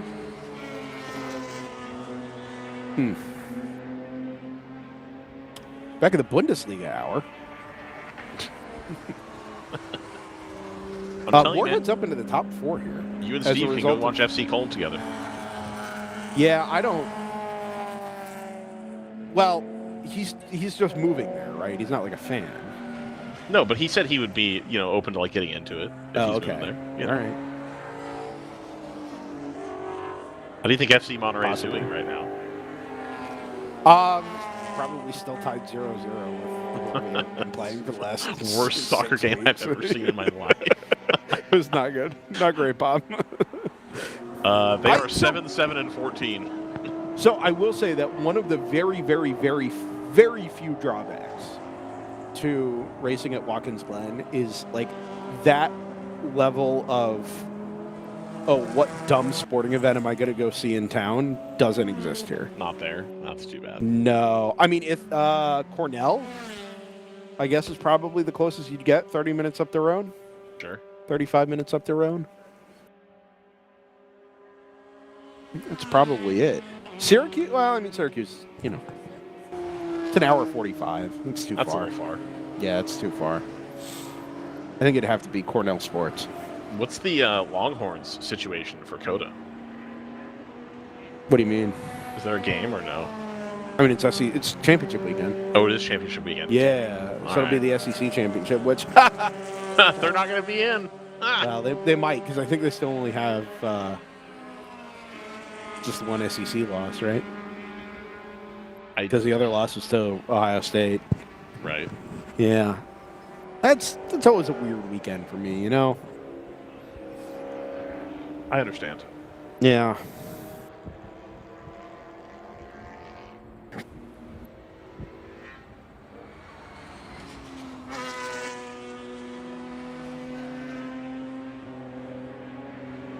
So back at Utah, we got the what is the local food item recommendation, or the local food recommendation here, right? Did you end up going to the Hawaiian place? I did not. No. You're a clown. Okay. Sunday night, I went to a brewery instead. It was very good. Oh, no! I went to a brewery. I had a wheat beverage. No, I did not. It tasted a little bit different than the other one.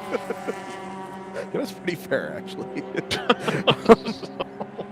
No, I went to like those almost like communal kitchen setups where it's like 7 different prep shops or like food stores under one roof.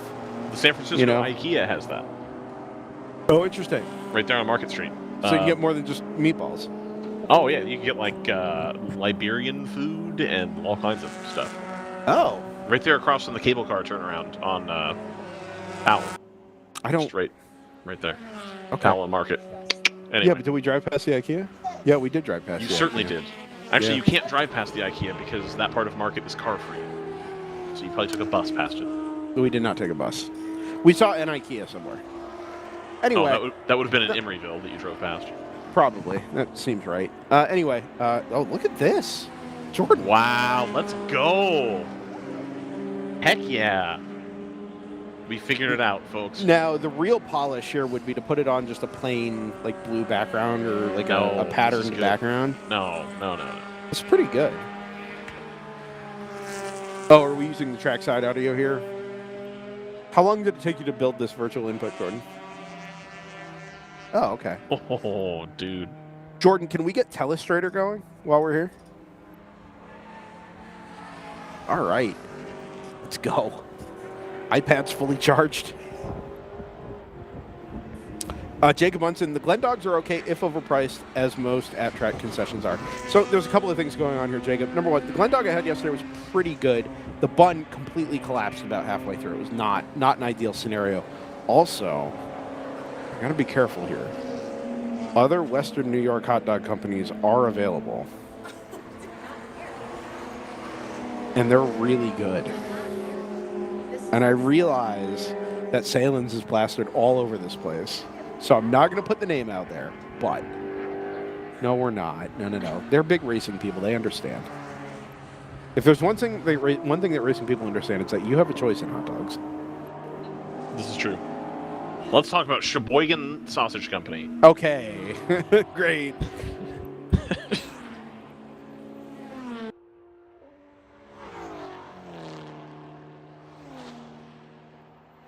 All right. Brendan's just gone away there.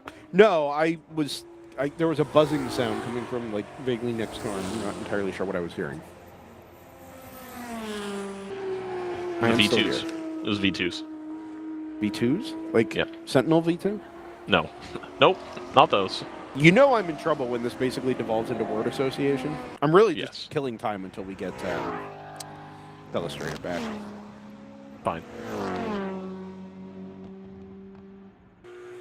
You have to send us a link, and then it does on the input for us. Yeah. I think Dustin has it set up where there's like a... It's a web browser input. A web browser thing, yeah. vmix.com/help. Yeah, that's it. Yeah. And then I can... No, you got to open the port up, and then give us your public IP with the port. Your network is not properly configured for playing WAV files. Your system is correctly configured for playing WAV files.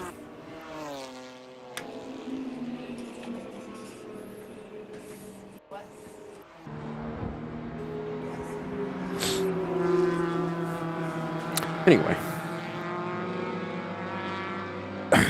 3:30. Can you make us a virtual first down line? Yep. Or a field goal range line. It's unofficial. Yep. It's unofficial because that would make the referees look bad if it was.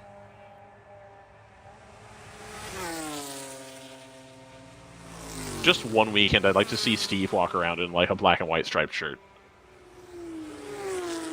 You know? Brendan's out. He doesn't think Steve DeBrecht should dress up. Sorry, like what? No, sorry, go ahead. Steve DeBrecht should wear a black and white striped shirt. Oh, like a ref? Yeah. That's probably more appropriate for Jim. Right, either they're doing they do more of the interfacing with the drivers, you know. I agree with you. RJ should just wear the stripe. We should get WRL stripes. Yes. Yeah.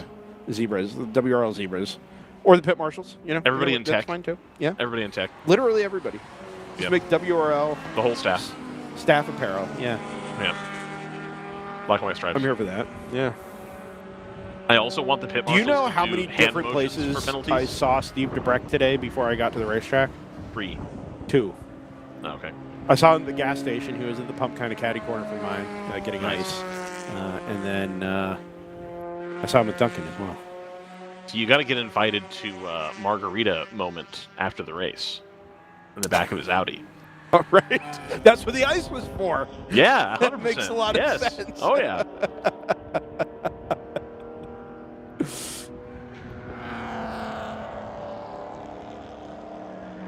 This lead margin in GTO is about as stable as it could be. Right at 8.7 seconds. Ben, between 7 and 9, without fail for the last hour. It went Is this a gap through, that's being managed? through the last code 35, back to the one. So since 2:38, yeah, better part of the last hour. Brendan, great news. I call it correctly. Okay. Vanderbilt, dub. Yeah. Yeah, absolutely. No surprise there. They're the better team. Brian Kelly, Big Ten coach. We need this. What else is happening in college football at the moment? Anything good? I think PJ Fleck is looking for a reason to, quote, spend more time with family, end quote. They won. Yeah, but they're not good. They're mediocre, and they have been the whole time he's been there. Better than they were before he got there. That's true, but like, how long can you tread water like that, you know? Depends on what your aspirations are. If your aspirations are to go between 7-5 and 9-3 every year and just continually make bowl games, then like, yeah, man, you're Just there. make bowl games. Never It's even, like Iowa State. Like, never you are consider punching making your above, conference championship, but you are play punching. Well, they're not going to make mid-tier your bowl conference. games. You're never going to make your conference championship without divisions anyway. So like, That's true. you know what? And maybe with NIL, maybe you get a big injection of money and it pushes you to a place you wouldn't otherwise be going. Looking at you, Texas Tech. However, outside of that, outside of generational oil wealth making its way into college athletics, like, I don't see it. And so do you shoot for the stars, or do you just like maintain this level of, you know what? We're doing well here. This is You good. take the Sac State approach and you shoot for the stars. Yeah, I don't know about Have you all seen that they're doing like little Yachty concerts during the game? No, of course not. Yeah, they have like a DJ in the stands, like What? playing yeah, it's insane. What is the highest tier? What is the highest tier musician you think we could get to play a concert at a WRL weekend? Low. What is the? Give me a name here. We gotta find It's somebody. whoever plays at the bar down the street Glen from the track. I don't know who that is. I don't have any names because that's not a person that you know names of. So Could we get who's a racing driver who plays in a band right now? Will Power. Ryan Johnson. Kenny Brack. Can we get Brian Johnson, Kenny Brack, and Will Power to play a concert at WRL race? You want to talk about a fever dream? Can we get Rutledge Wood to MC it? Sure. Probably be us, to be honest with you. 96 is slow again here on the front straightaway. The primetime Mustang. You know what? If WRL wants to hire Rutledge Wood to replace me, then so be it. That's a better product. You guys have the same initials. You can just cosplay each other. That's true. You probably could cosplay Rutledge Wood. I can't grow that beard. I cannot. Oh, it's not possible.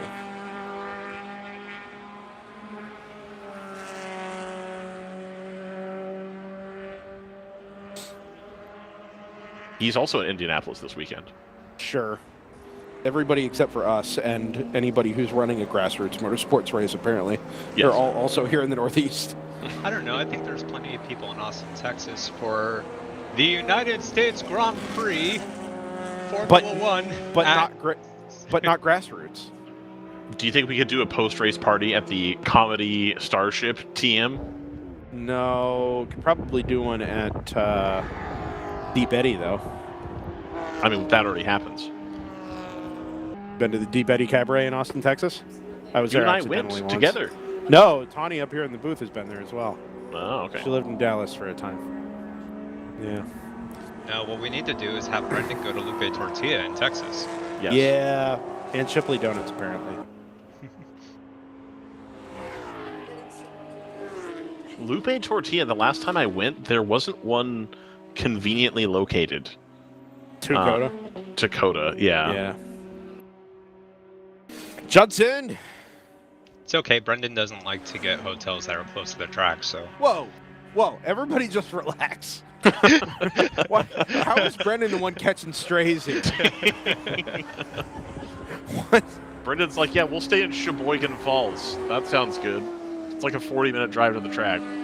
Wait, JT, where have you and I been that was nowhere near the track? That one at Sebring that was on the wrong side of the lake. The Airbnb? Yeah. That wasn't too bad. It was like 8 minutes. What are you talking about? I was thinking more It was Thunderhill. between the track and town. Well, Thunderhill's different. Thunderhill, there's not a whole lot of choices. Yeah, But there's a if choice you're a lot looking for closer. choices for Thunderhill, I can help you out, let me tell you. Now, that Motel 6 is... Well, it's better now, and you should go visit it. April is. 3rd through the 5th. Well, and there's like a Homewood Suites or something. There's like a real hotel there now that there hasn't always been. Yeah, sure. Yeah. And then if you can't I gotta find a be good honest. hotel, you go to Chico. Chico's fine. I think Chico has better nightlife amenities for teams that are so inclined for that than Willows does. Are you saying that there are teams in the World Racing League that are inclined for nightlife, Ryan? Yes, I am. Yeah. Go to Madison Bear Chico's Garden. You can go to the Graduate.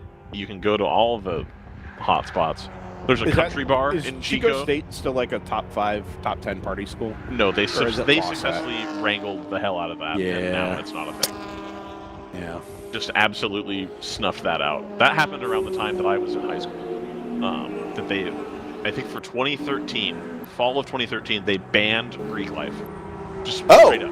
Wow. Like, cannot wear That the feels attire, aggressive. cannot wear all the same clothing, cannot have parties. Like, they made the sound ordinance really stupid. They, like, crushed all of that. Huh. And nowadays, it's not even remotely fun. Kingpin Racing 77, the margin up to the class-leading round 3 Porsche is now 13 seconds. But as soon as I went to say that, Kingpin Racing put in a 2 minutes flat, 0.1, and clawed back another 9/10 there. So it did go out a little bit over the last couple of laps, but now has more or less, well, yeah, it kind of comes back the other way. Some of that may be a little bit of traffic here for the 70 as well. Jay Tompkins just straight up shameless self-promotion. Want some great pizza, try Crust. Somewhere close to Austin, or come to the one I own in Cibola near San Antonio. All right, Jay.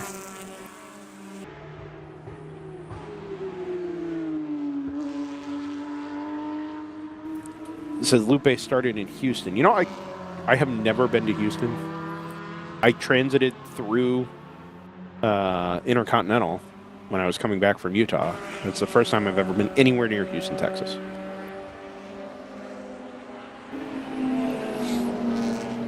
Remember when they were going to build the Houston Super Speedway? Just straight up shaped like an egg. Oh, you don't remember the Houston Super Speedway? Let me see if I can find it.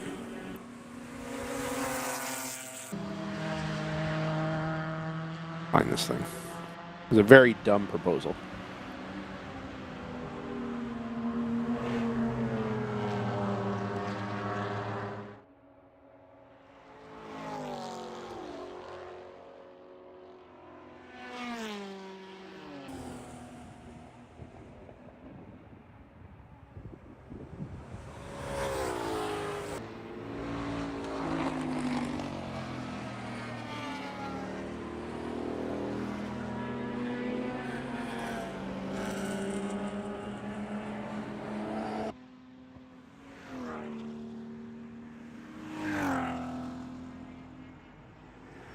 Carousel exit.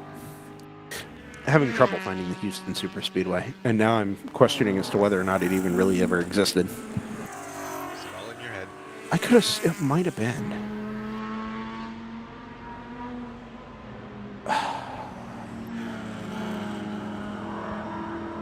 I could have sworn there was a track, like an egg-shaped oval track that got proposed in the Houston area in like 2004, maybe.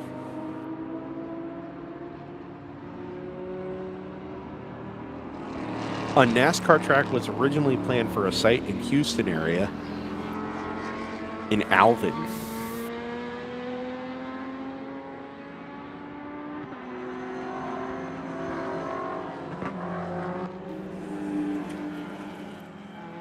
Looking like a pretty strong debut for the Nitro Motorsports BMW in GP1. Looking at a top 5 at the moment.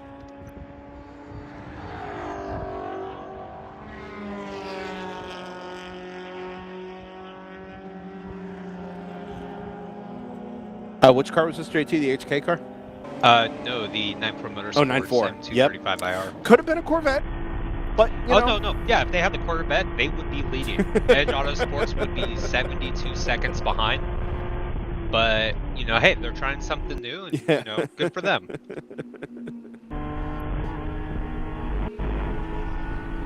This onboard is fantastic because the mirror bouncing inside the car. I didn't even notice that. It's like there's a passenger trying to, you know, use a cell phone to capture on board.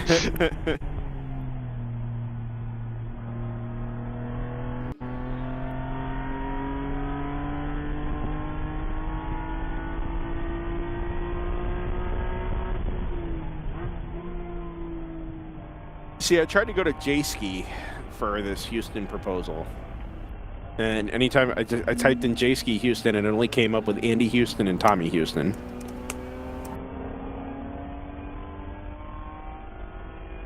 Andy Houston ran the number 60.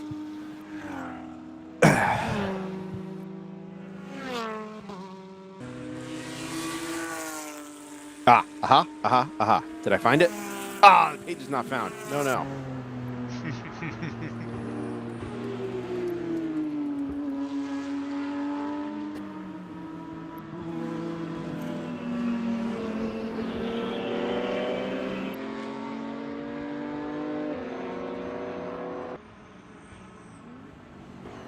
Yep, here it is. Houston Superspeedway. The egg-shaped Houston Superspeedway was going to provide Southern Texas with Champ Car entertainment.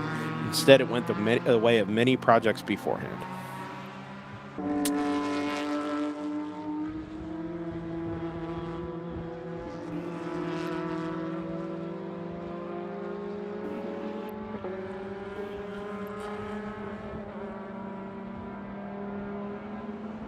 Well, what's the ideal? Go ahead. I was just gonna pander and say what does exist is the crust pizza near San Antonio that Jay Tompkins owns. Yeah. Gonna drive. I have to visit. I've heard San Antonio is a pretty fun time, and we are getting into COTA season here. So, ooh, the 64 is unfortunately it looks like going to finish the day on a hook. I'm actually not convinced that car didn't have more trouble after the last time we saw it. If I look back through the race control log, oh, spin impact continue at 7B. Yep. That day started bad and has only gotten worse, unfortunately. But I'm sure we'll see them back tomorrow because we always do.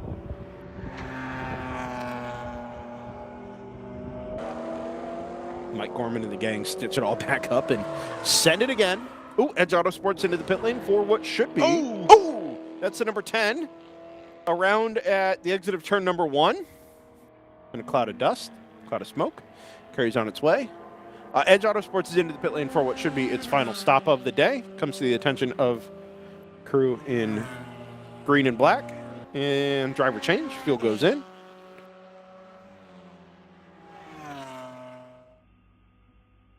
Almost 2 laps in hand over the PC car, who have they made their final stop?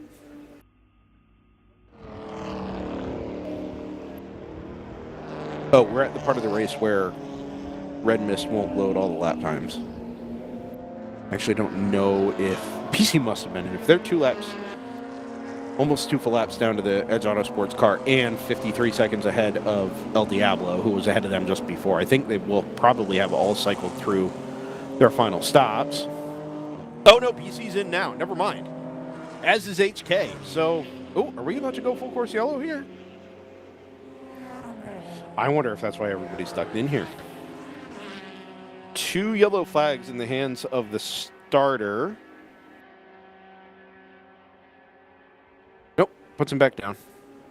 All good. That was weird. The log is reporting the spin at turn 1, by the way, as the number 58. Which I don't think is correct. I'm fairly sure that was 10. Yeah, I don't recall a lot of red on the 58. No, you know what? That would look pretty good, though. A red Stratus? I'd be here for that.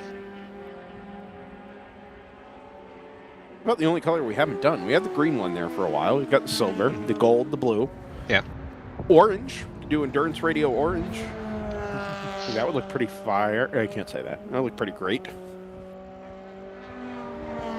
Ooh, visor up warning on the 26. It's a really good thing that's their first infraction on pit lane. Be a really difficult way to make this day more interesting. El Diablo has come through and reclaimed second now, and I am reasonably confident they've been into the pit lane. The question is, are they going to have to make another stop between here and the checkered flag? Diablo pitted 4 laps ago. Okay, yeah, it's not loading the past lap times for me, unfortunately, so I can't tell. Oh, there it is. Yep, you're absolutely right. 127 they were into the pit lane. I had to try it on the browser instead. Red Mist Racing, if you're not already following along with live timing and scoring. If not, why not?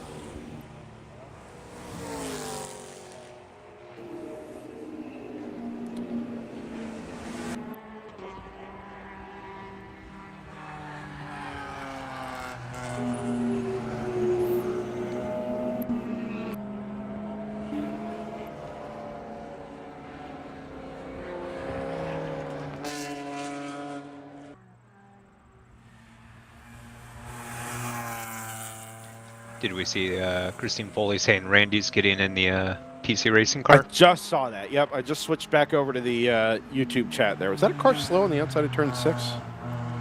This is 60. It's 63, I think, there. Maybe getting back up to speed. Yeah, so that'll be 44 then to the flag. Oop. Let's see. Come on, little boy. You can do it. Let's see how that 44-48 battle shakes out. 48 will definitely have the track position here. We'll get an update as to the actual margin between them when the 44 comes back across the line.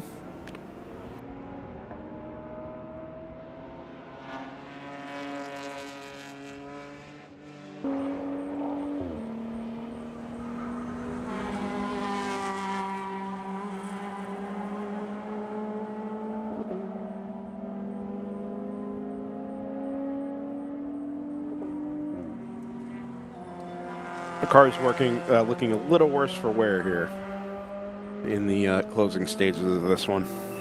Which car? A lot of them, just in general. There's a lot of cars sporting some amount of damage. A couple of cars we know have been in the wall at one point or another today. Some have been pointed backwards.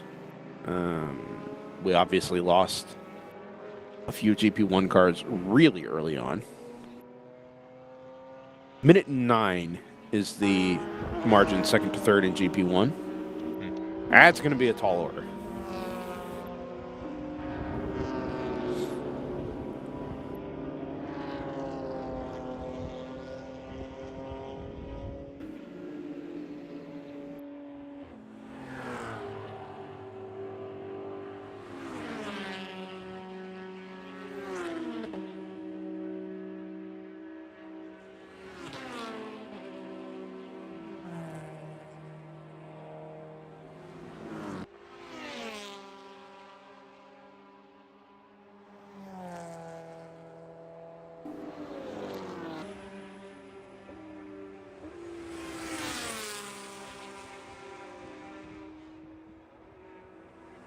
Good to see the Blitzkrieg Racing BMW still out there chugging along. Yeah, there was a time where it looked like they were going to kind of give up the ghost for the day.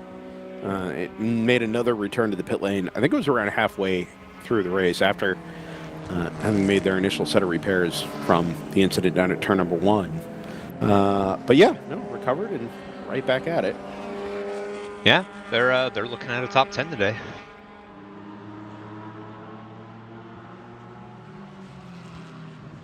GP1 battle in general has all spread itself out pretty far. GP2, Lagunatic still leads by a lap, although they were just into the pit lane over the 222 of Rebel Racing. I say still because that did go. That was in the hands of Rebel Racing about an hour and a half ago or so. I think last time we kind of did a full field rundown. But it was going to be between those two always anyway. once the Palomar number 83 kind of went by the wayside a little earlier on with, was it a Shockish? It's Strut. It was a Strut. Yeah. Yeah. Earlier on.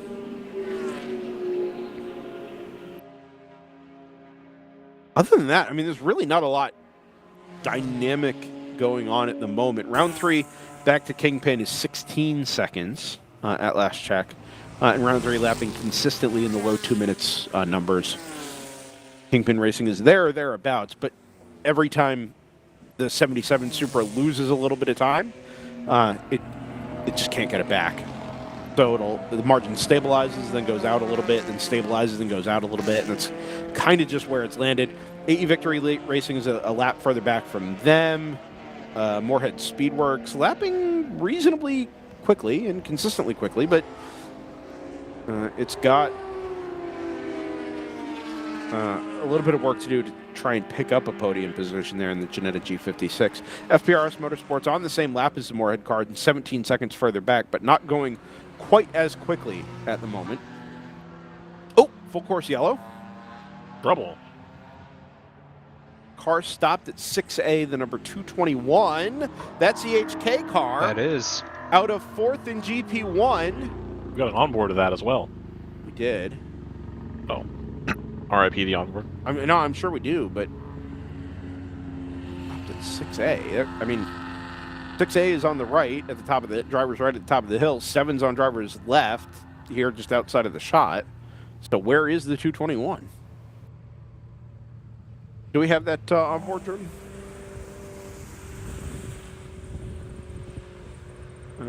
Oh, it's been in the wall, we're hearing. Look like everybody's okay over there. Yeah. Where is it? Oh, I found it. It's just to the left of our shot, climbing the hill to the top of 7.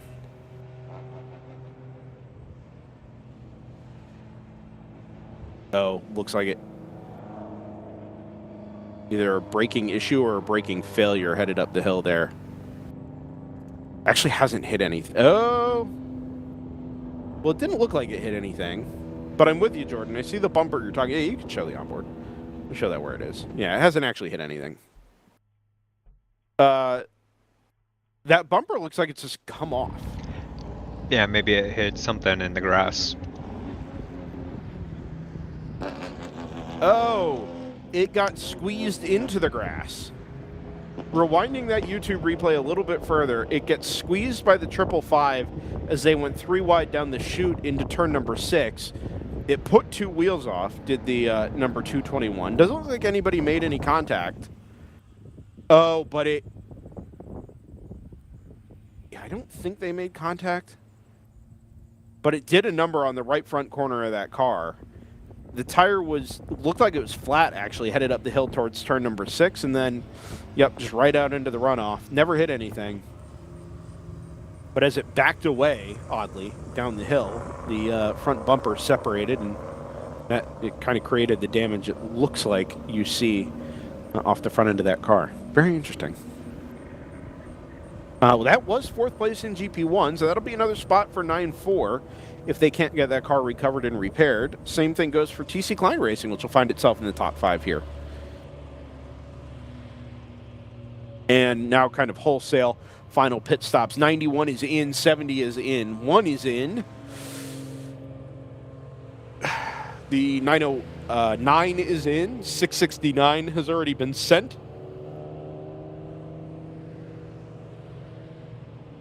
Fuel goes in the round 3 Porsche. If the 77 hasn't already made it to the pit lane, oh, here it is. 70 gets a 3rd jug of fuel. Kingpin comes to the attention of 77's pit crew. 70 is released. There goes the Porsche. That margin was 17 seconds under the green. Oh, and they're going to do a driver change on the 2nd place GTO car.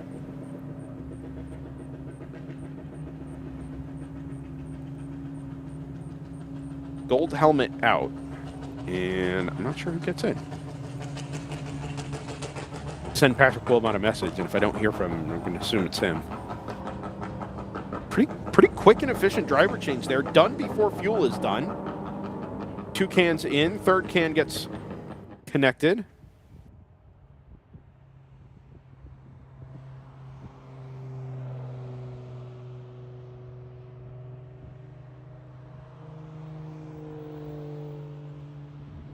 "52 minutes on the clock here, so it's going to be just about a full tank of fuel here for the number 77. Fueling is done. Car is sent. Where is the 70? Are we back to green? No. The Heraflight car is absolutely flying up the hill in the S's. It's not 35 miles an hour. Yeah, I think it's safe to say that is over the designated speed. I would say so. Fun fact, that car already has a warning for code 35 speed. It's difficult, right? If you do a driver change, you get behind the wheel of the car, you get to the end of the pit lane, it is your natural inclination to release the pit lane speed limiter, right? Like, that's just, you wait, cross the line, button, right? And then you're off and running to try and catch the queue. If you don't have any other cars around you, it takes a long time until you get back to the cars and realize, oh, I've done something wrong here.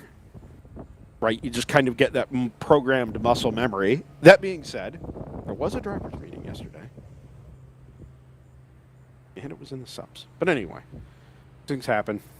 As you said, JT, with an existing infraction there, probably results in a penalty for what has already been a pretty tough day for that Heraflight car. Although, maybe you reframe that mentally and just say it's been a day of triumph. The car was on fire inside the first hour of the race this morning. Edge Autosports is on the front straightaway. El Diablo is in the pit lane on the front straightaway. And I think that is a full 1 lap separating the GP1 leader from GP1 second. Let's see if we can get the turn 1 exit camera here, Jordan. Yep, there's the Chartreuse BMW in the pit exit lane. The Edge Autosports car is the obviously not NPO1 directly next to it, and that is Edge Autosports trying to put a full lap on the second place car in class.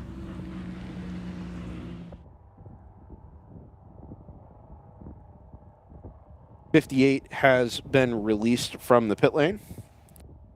Second place car in GTU behind its sister car number 60.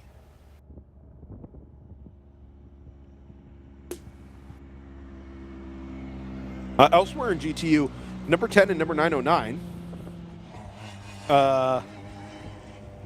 That is 4th and 5th. Those cars, oh no, it's 909 and 1 were tied for 3rd place in the GTU Eastern points coming into today. So that'll be a couple of extra points to the 909. Shelly Belil asks, who is the fastest lap in GP1 today? Let's find out together. I actually don't know the answer to that. I usually have many things on Rapid Recall. That's not the kind of thing, though. Looks like Edge Autosports, 207.025.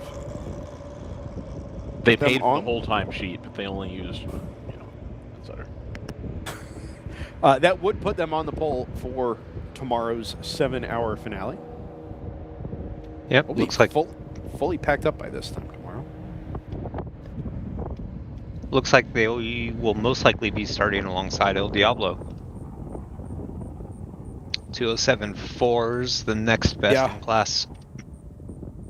Yeah, sometimes you do see a little bit of late shakeup in the fastest lap listing, but that only tends to happen when you don't have cars that are embroiled in other battles. And I think with GP1 kind of being a little bit touch and go there for second place, especially, I don't know that I would anticipate seeing a fastest lap being put in on like a fresh set of tires or anything by either PC or El Diablo.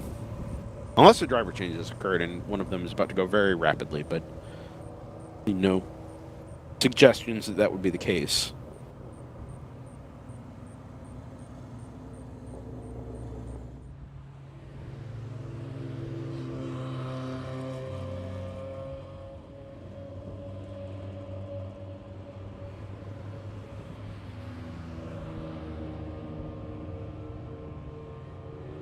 You've been counting the code 35s, JT? Not since I left, but I can do it quickly if you'd like. I could just do a quick F12 here, I suppose. It's every code 35 is highlighted in purple. Oh, but some say infraction, right? Oh, no. No. Is it 22? That can't. No, that's No, it's not 11. correct. It's 11. Okay. Yep.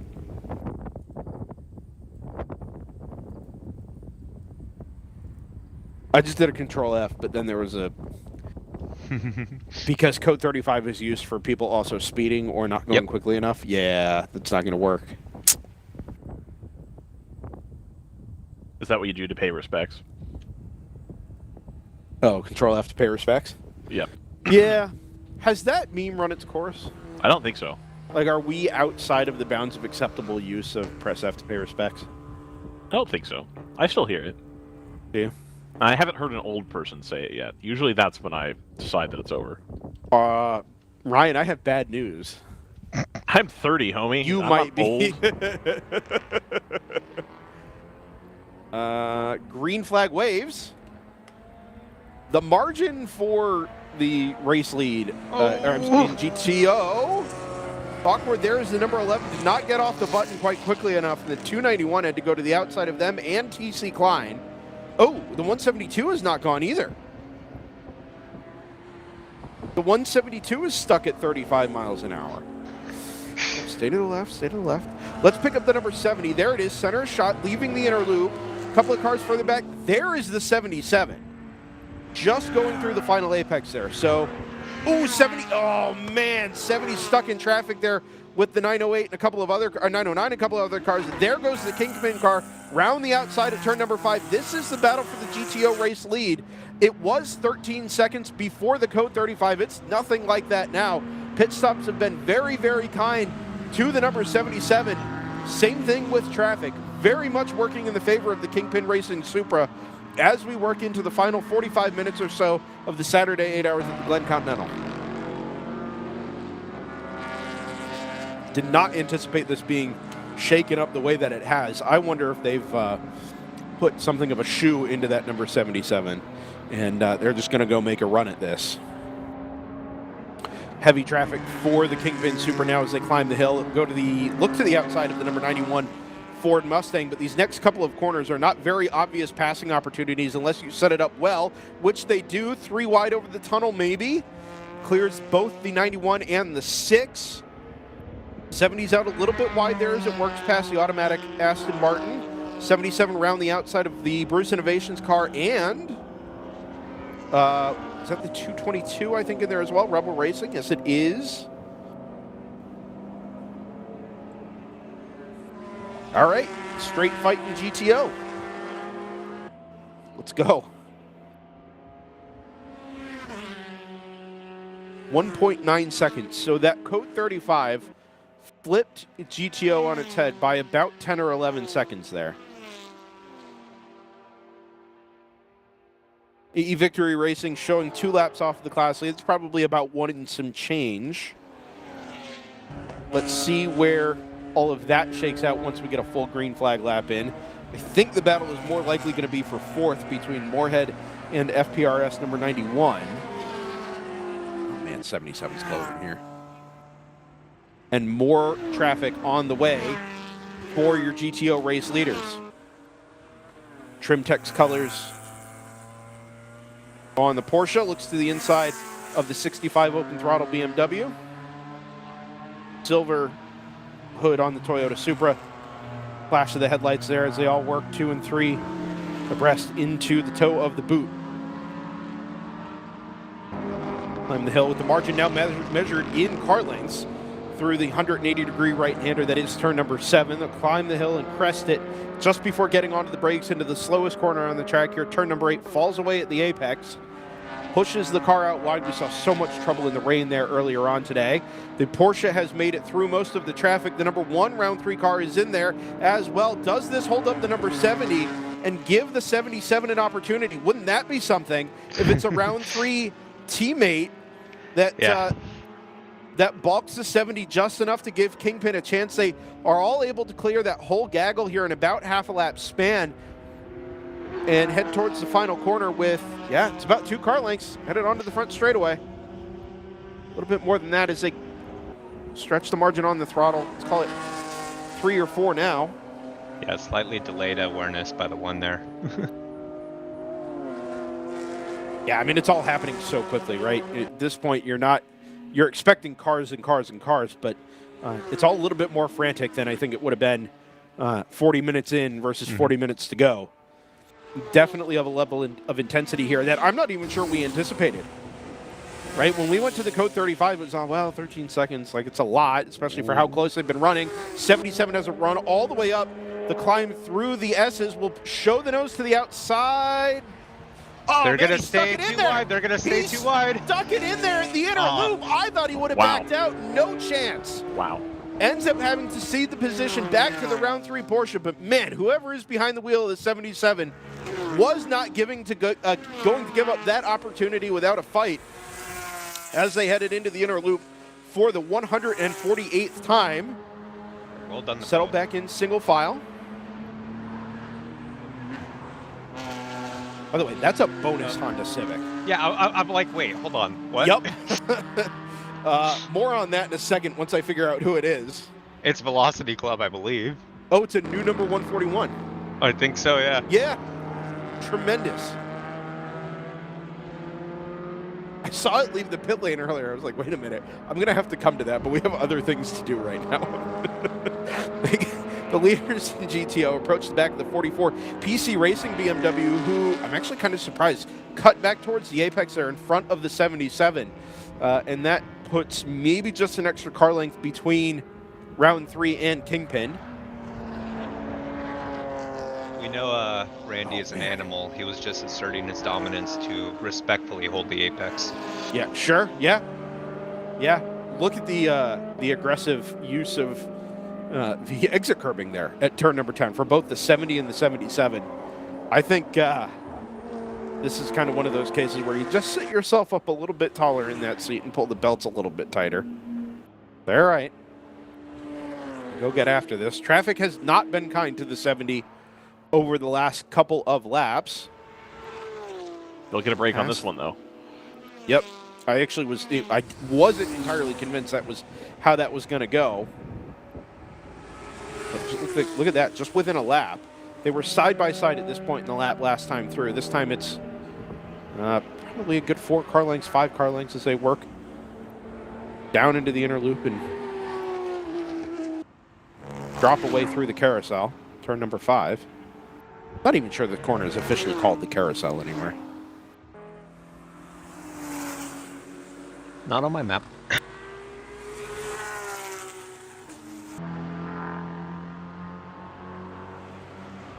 Is that sister car to the 70 still for sale? What a machine that you the could 71 like this. Yeah, the I 71. am under the impression that it is. Yes, the black Trimtex. Yeah. Yeah. If it's you not imagine sold, having 2 of these? They may run it at Coda, is what I've heard. Ooh. Yeah. As they did last year. They did. I've thought about that over the last couple of races with WRL. Like, we were in a proper championship battle between round 3 and NFC. And, like, we may never see that again, but it was 2 teams willing to just throw 2 cars at a national championship fight in a way that you're, like, who does that in grassroots racing? How cool is that? Got a lot of 2-car teams for the runoffs? Yeah, right? just going to level 5 the U.S. Endurance Championship.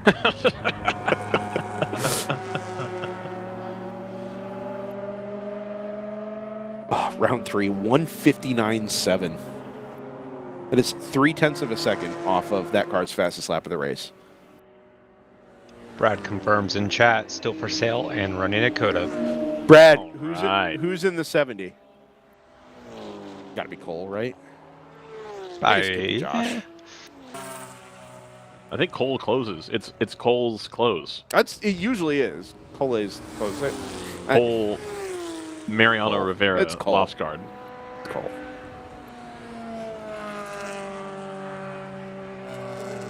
Brad McCall, who's your favorite closing pitcher? And do they compare favorably with Cole Lost Guard? Cole Lost Guard is a closing pitcher name. It is. That's what I'm saying, you know? Yeah. Was he more of like a Trevor Hoffman guy, or is he, you know, like a Brian Wilson? Oh, this is a Brad Lidge organization. Oh, okay. All right. They both clear the Blitzkrieg car, but man, after those initial couple of laps there in traffic, that 70's really been able to get after it here. Has Blitzkrieg run its course? I think so. All right. Unless they're willing to sponsor us with coffee, in which case we're back, baby. What was the Lino Espresso? Correct. Yeah, Duncan Indy. And we will promote them for the next decade. That's correct. I only recently got rid of that coffee machine, so. Oh, is that right? Yeah. 70 has caught the back of the AE Victory Toyota Supra. The 77 is working through. Do you think we're going to get team orders here? No corporate rags, teammates? I do not believe so. Who are corporate teammates? The two Supras. Yeah, no. Jordan, how long ago did we lose the turn 12 exit camera? Or turn 11 exit camera? Oh, okay. Is that something I should move later in the weekend? Or for tomorrow? Do something else with it? All right. Answers into chat as to what corner you'd like to see tomorrow that you didn't have a good view of today. The booth, I agree. No, I'm not doing a booth No. camera. If I do, I've got to engineer that a little bit better to sync the audio. A booth Yes. would be great for interviews. It would, but again, I've got to sync the video to the audio there, and I think it's just going to be a webcam and a vMix call link. JT, I think I decided a while back that the booth camera is just going to be a regular camera that's just recording, and we just do the interviews that way, and then repost them somewhere.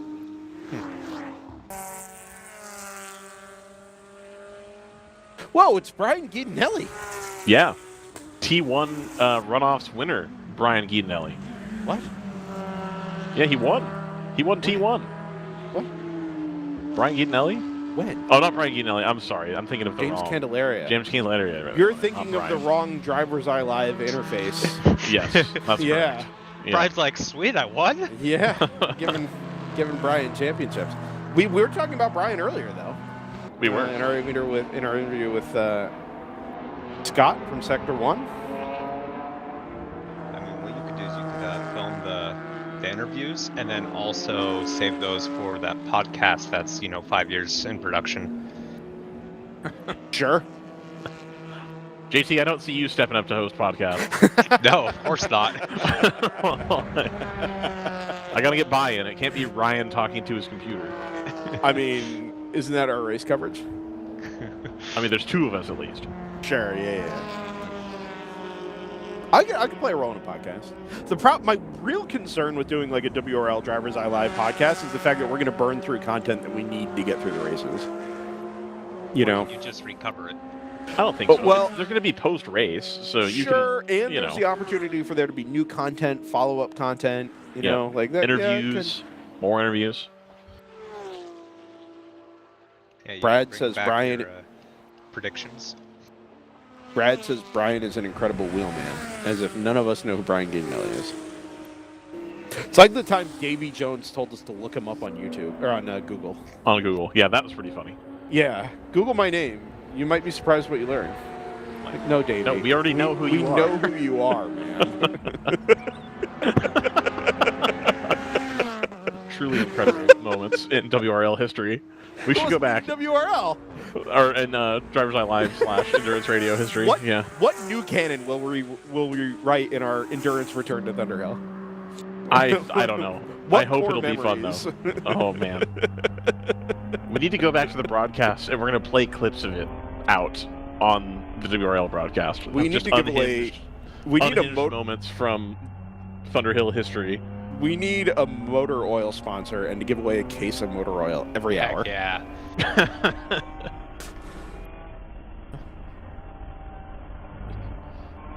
DJ Quint is on board the Edge Auto Sports car.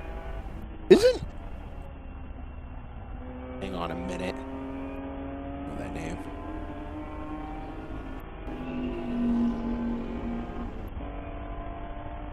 Isn't that DJ Quint of DAPG or Toyota R&D? Maybe. I think it is. You know, that might be it. I think it is. I think he so, runs normally that number 90 Supra that won at Mid-Ohio? Yes. Yes. Yeah. We haven't seen them this year. Oh, Brian might do WRL. Oh, yeah. Yes. Yes. Too kind Brian, Jr. Brian, buy the of 71. Live. Do it in the 71. What an idea. And if they won't do it, let's get a POC guest entry for the 71. That's what I need to do. I need to start working on Steve now. Yeah. And talk to all those guys that run a 991.2 and tell them they need to run Thunderhill in the 71. Do you think Brad would pay me a finder's fee on that? Looks like we went full course yellow. Yeah, we sure did. This is for... Turn 11. It's an open throttle. I was just asking about that camera. Ooh, it is stopped at driver's right? Driver's left? Nope. Oh. Driver's right, up next to, but not against, the pit-in barrels. And with an impact reported there, I wonder if it caught the safer barrier on the outside and kind of hobbled its way to the inside. Tough day for open throttle. We'll see what car it is when we get over there. It's a 65. Sorry. Okay, we know for sure you can see. Yeah, absolutely. Yep. Okay. No question there. Sorry, Captain. This all happening as we reach the 30 minutes to go marker.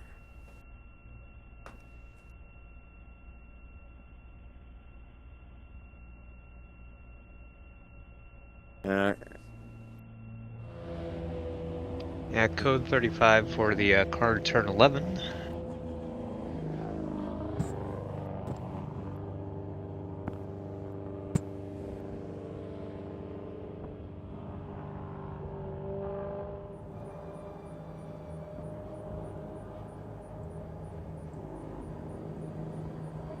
Why has my timing stopped counting?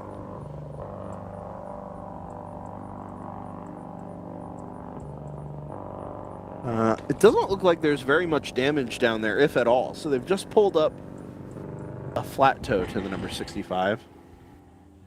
Oh, they actually might be putting Speedy Dry down there. A little hard to tell at the moment. Oh, yeah, now the whole cavalry's there.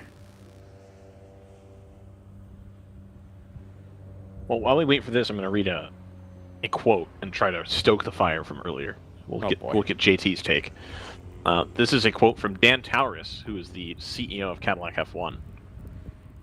We are incredibly excited about today's announcement. As we build a truly American team, Apple's scale, influence, marketing, and most importantly, deep commitment to innovation will bring us to American audiences in exactly the ways we want to reach them. What else is a CEO going to say? So there you go. Team's excited. That's it. That's all I got. Okay, good.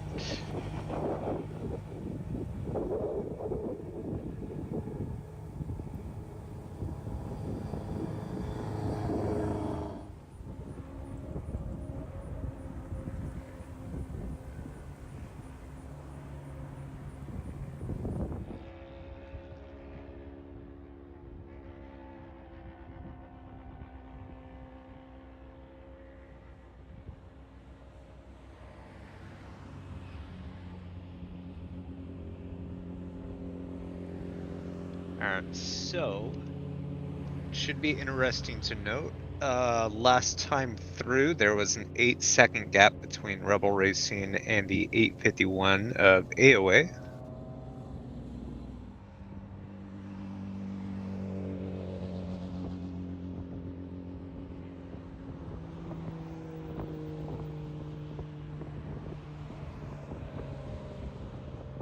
Currently showing as 23 under code 35.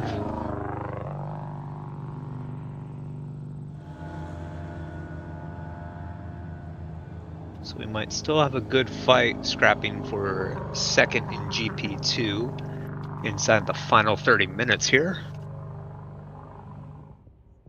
GTO is still round 3 racing over Kingpin. nose to tail.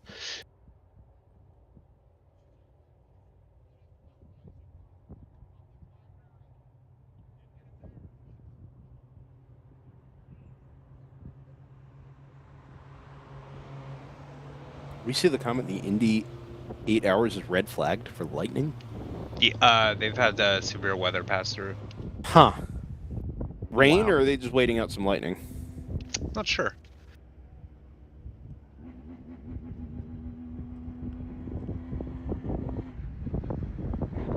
You know what game I've been playing recently? NASCAR 25. No. Actually, the fundamental opposite of that. IndyCar Racing 2. That is the fundamental opposite. I was looking for something that was going to be that, and yeah. Yep. Wow. I downloaded the rendition version, downloaded the force feedback patch. Force feedback patch. Yup, that adds force feedback. It's actually a third-party thing. I've been playing Battlefield 6. Sure. Almost. I like it. Jordan Worth asked if it's any good. I think it's good. I grew up playing Battlefield 2, which I think was the peak of Battlefield because you could do all the cool things. Jordan says 3 was better. I could take I hear 3. Jordan agreeing that 2 was better. I also hear Jordan agreeing that 2 was better. You know what was better than both of those was 2142. That was perhaps one of the best video games ever made. I didn't like it. Oh, I loved it. That was a great game. If you just put a Star Wars skin pack on that, that would have been incredible. Anyway, Battlefield 6, very good. I like it. That's good. And it's very exciting to see all of the, like, hardcore FPS people getting mad about vehicles. When it's like, yeah, I played Call of Duty 3 and Battlefield 2 when I was a kid. Like, you use vehicles. That's the whole point. It's fun. Yeah, I did quite a bit of Battlefield. What I did most was the SOCOM series. Yeah, I like that too. Didn't spend as much time doing that as Battlefield, but yeah. There's a really big modding community for Battlefield 2. So you could get all kinds of goofy... There was like a pirates one, where you'd like had ships and stuff. All kinds of goofy stuff. It's a good time. I could never do FPSs. It's not really an FPS if you're flying around in a helicopter shooting people. Is it not? No. Fair enough. I mean, it is, but like it's not like an FPS like you're playing Rainbow Six Siege and Right, yeah. Call of Duty with all these people who take it way too seriously. Fair enough. You can basically play World of Tanks with it if you really want. Like, right. It's not. Oh, the 880 is back. Heck yeah. All right. God bless. Nice. See, OLJ Racing Porsche Cayman. Gonna go out, put a lap in, get itself a little bit further up the grid for tomorrow. Be curious to see if that 41 from Velocity Club, the Which other one? Be Honda specific. Civic. Sorry, the new 41. Okay. Be interested to see if that is a car they let run tomorrow. And if they can get it tech tonight. Or if they're just letting it run with a disclosure sheet. Interesting. I don't know how that's all kind of panned out. I'm sure it's been teched already. But I don't know if it's in GP1 spec, given it's got the asterisk there on Red Mist. Well, see, so there's a total of 3 Velocity Club Motorsports on are there? Red Mist. Yeah. So Where's the other one? There's 2 in the regular GP one. Oh, and there's an extra one with the asterisk. So I like to think there's someone in the paddock that just randomly spawns Honda Civics. You know what? Yeah, I'm here for that. Here's a wild take. This is another one. I got a lot of these today. Racing in general should only do tech after the race. You can't No. tech. No, you can't tech a full field of cars. Well, don't tech the full field. Tech the top 10. I want to know if I've messed what up happens if the something on my car before Then no I one go wins. racing. Then no one wins. If nobody in the top 10 is legal, then nobody wins. That's so arbitrary. Well, I mean, it's just Ryan's world we're playing in. Like, Sure. like what? Like, you show up if you want to run, minute 30 laps at WRL, then like more power to you, man. But like when you come in to tech it at the end of the day, like you're gonna fail. So I mean, so the only like active tech is weight here, right? yes. I mean, everything Well, and then is, you have to is provide a dyno sheet, disclosures. but- Right, yeah. exactly, right. But and then my point is the only verification of power that's done is on the dyno at random or by protest. Right. So it's not like we're taking all of the elements of WRL power to weight formula and verifying them for every car every weekend. We're doing a mostly honor system, Sort of. until somebody says, well, that's not right. I want to end up with a situation like we have in the SCCA where if you don't come in the top 8, you're like trying to come, or if you're not winning in the top 8, you're trying to come 9th. Oh, because they tear down the top 8. Right. Yeah. Spec me out of style. Yep.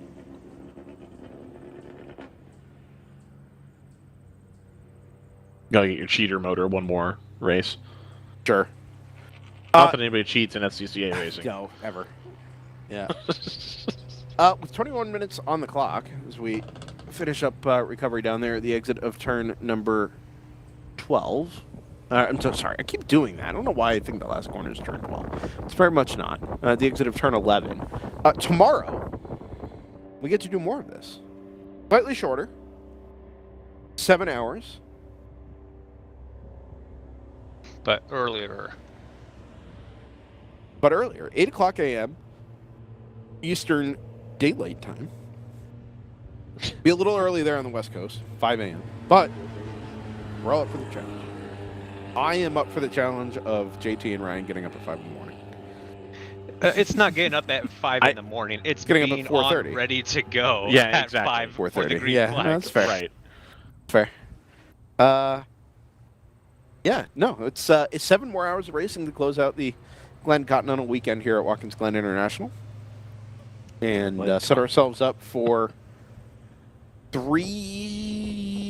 3-week quick reset and run down to Sebring. A rundown.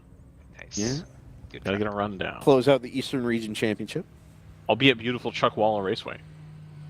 Will you? Will I? I don't know. You tell me. I intend to be. Yeah, okay. But I have Jordan.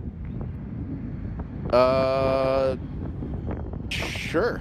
Okay, cool. That makes things go so much easier.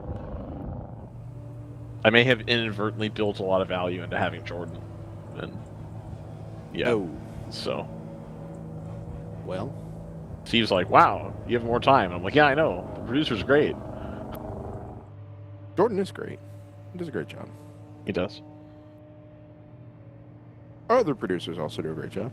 Yes, they do. Jordan thinks Chuckwalla Raceway doesn't exist. He thinks it's a fake track. I mean, have you seen pictures? It also looks a little made up. It's a lovely racetrack in the Coachella Valley. You haven't... Oh, I guess you're on the East Coast, so you don't have the hella Coachella crowd. Correct. That is a West Coast thing. The East Coast mind literally cannot comprehend. Cannot I'm not comprehend. even sure the West Coast mind can Cannot comprehend either. a music festival you go to where you do lots of drugs and see Other mediocre to recreational decent artists. activities are available. In your area. No desire. I think WRL is probably more a South by Southwest crowd, Yeah, that's true. just geographically. Coachella is not South by Southwest. It's not. This Mike Anderson, it's real far from Real far from- everything. Yes, It's amen. very good. Amen. It's very good. Mike Anderson, what's the quickest you think I can get from Chuckwalla to the Palm Springs Airport and drop off a rental car?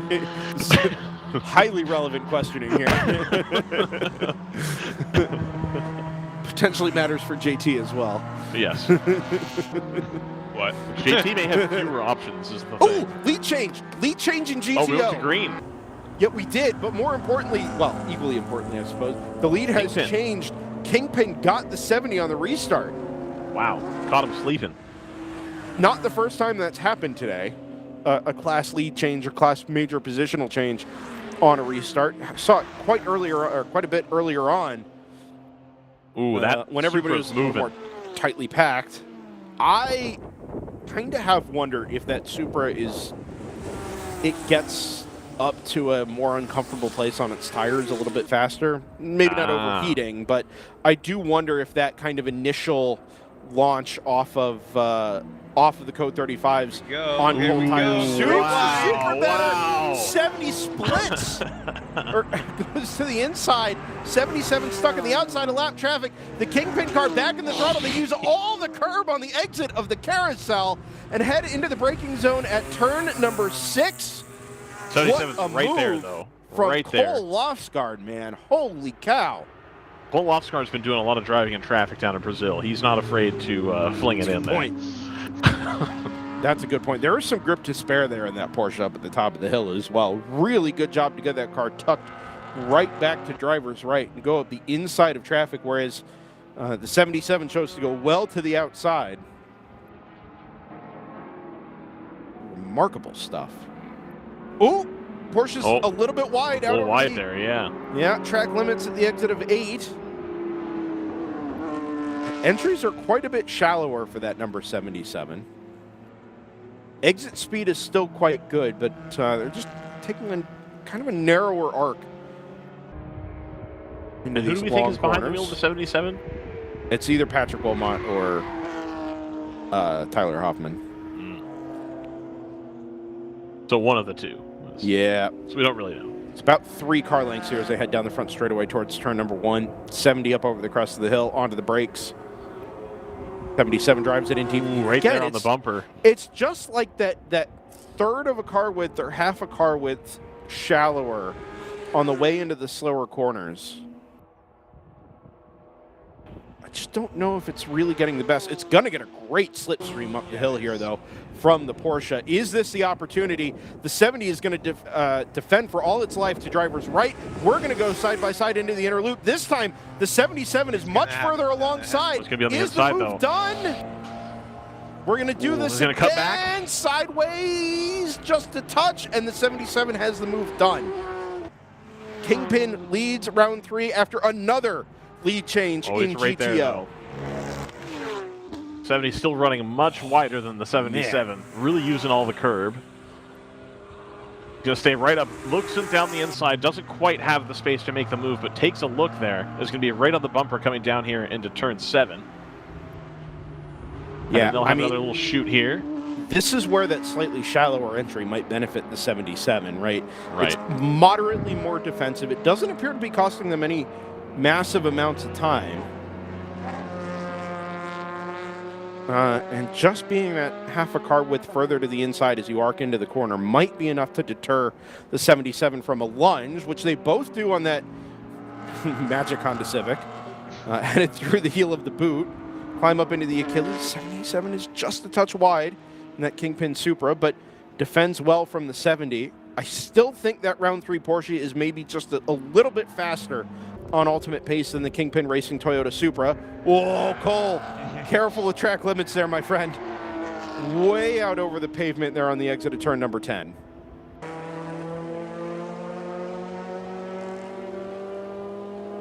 We'll see the Supra emerge first, flashing the lights away at the BMW ahead. That was the Palomar Racing. Yep, 83. 83, yep. Ooh, is round 3 going to get up the inside here at the S's? Yes, they do. 77 really looks the part coming up the hill here through the S's.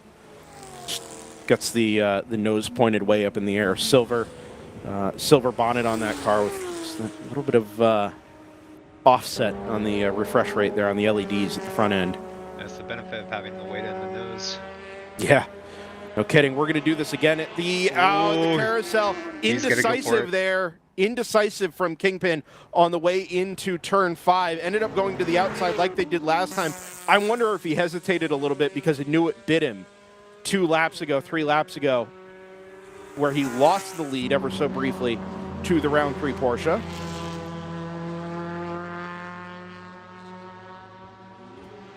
All right, just a quick update. GP2 battle for second between Rebel and AOA. It's at about a second and a half.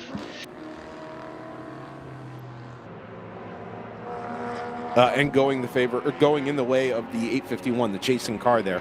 Yes. Definitely the quicker one. If we can pick those cars up at some point here, I'll look for them at start finish as we follow this lead battle in GTO. There's the AOA car. You right should there be in going front through. of us. Oh yeah. That's the different AOA. They okay. should have been going through the chute to the toe. Then he draws right back to the rear bumper, but just cannot quite do it to get close enough to make a move. A little bit less wide there over the curves that time. Head out of the final corner here and onto the front straightaway, completing lap number 158. Do we have 5 laps to go, you think?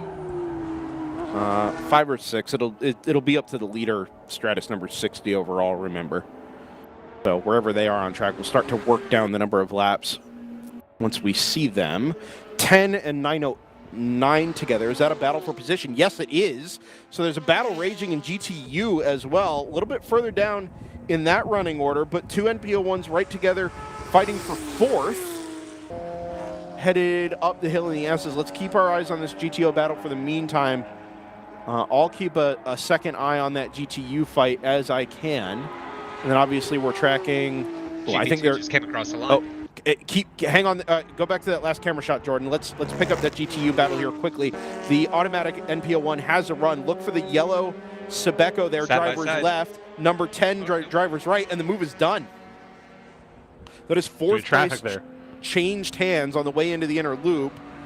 To be honest with you, I don't even know if it made it to the point where traffic mattered, Ryan. I think the 909 just had a really good toe up through the S's and was able to get up to that kind of VMAX speed a little bit more quickly than the number 10. And 10 just had nothing to fight with there when they got to the bottom.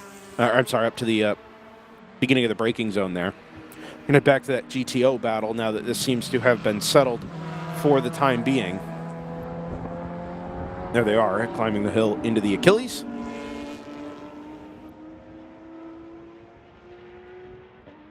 A little bit of traffic for the 77 to contend with here first. Oh, a lot of trust in that BMW. Oh, there we go. Gonna stay on the Push into the inside of the final corner. My goodness. Absolute send on the way into turn 11. It looks like the move is going to be done. Well, they're going to get to the hill here and still be side by side. It compromised the Porsche's run off of the final corner. Kingpin is going to send it in wide and aggressive on the brakes on the outside. Do they get out into the paved runoff? Yes, they do. Full throttle, full commitment on the exit of turn number 1. 77 has to yield climbing the hill into the S's, but does that leave the 70 in an awkward spot in traffic? No, they both clear the lunatic. 779. Is he close enough? Does he have enough of an advantage here on acceleration to make a move into the inner loop here? I think he's just going to be a little bit too far back. Is that driver, the number 77 Kingpin Supra? Just a touch. That's the Cayman just up ahead, the number 880. They'll both come up to next. Man, that was aggressive into turn number 11 from Cole Lofsgaard in the number 70. Fair, but aggressive. Yeah, turn 1 not so fair, shoving the Supra all the way off track. But I think the 77 knew exactly where he was going with that. Yeah. I think he was fully committed. Well, if I don't get the room on the exit, I'm going right to the pavement. Yeah, he's not backing out. Yeah.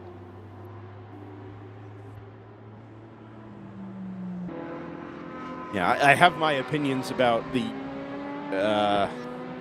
way modern racing has allowed drivers to just push each other off the road where there is paved runoff because there's basically no consequence. It's not the way I love to see racing pan out, but okay, everybody kind of knows the stakes and knows what's up out there.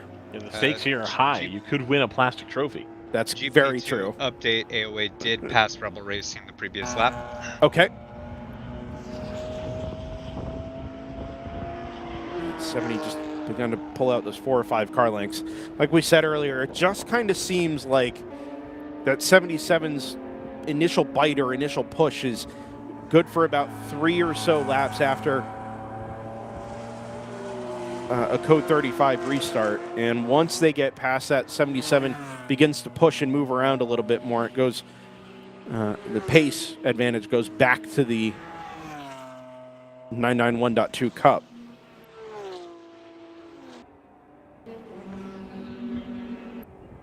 I think it's going to take some traffic help in order for the 77 to get back into this. It hasn't really hurt the Kingpin car as such, but that round 3 car just had ways of being held up. Ooh, aggressive on the way through the inner loop as they work past the AE Victory Racing Supra. It's given the 77 back a car length or two. Not much, but you're going to have to do this bit by bit over the final 6.5 minutes or so. Working towards the checkered flag right around 5 o'clock p.m. Eastern time. That'll be the NORAGs number 157. They all come up to next. The Kingpin car is wide.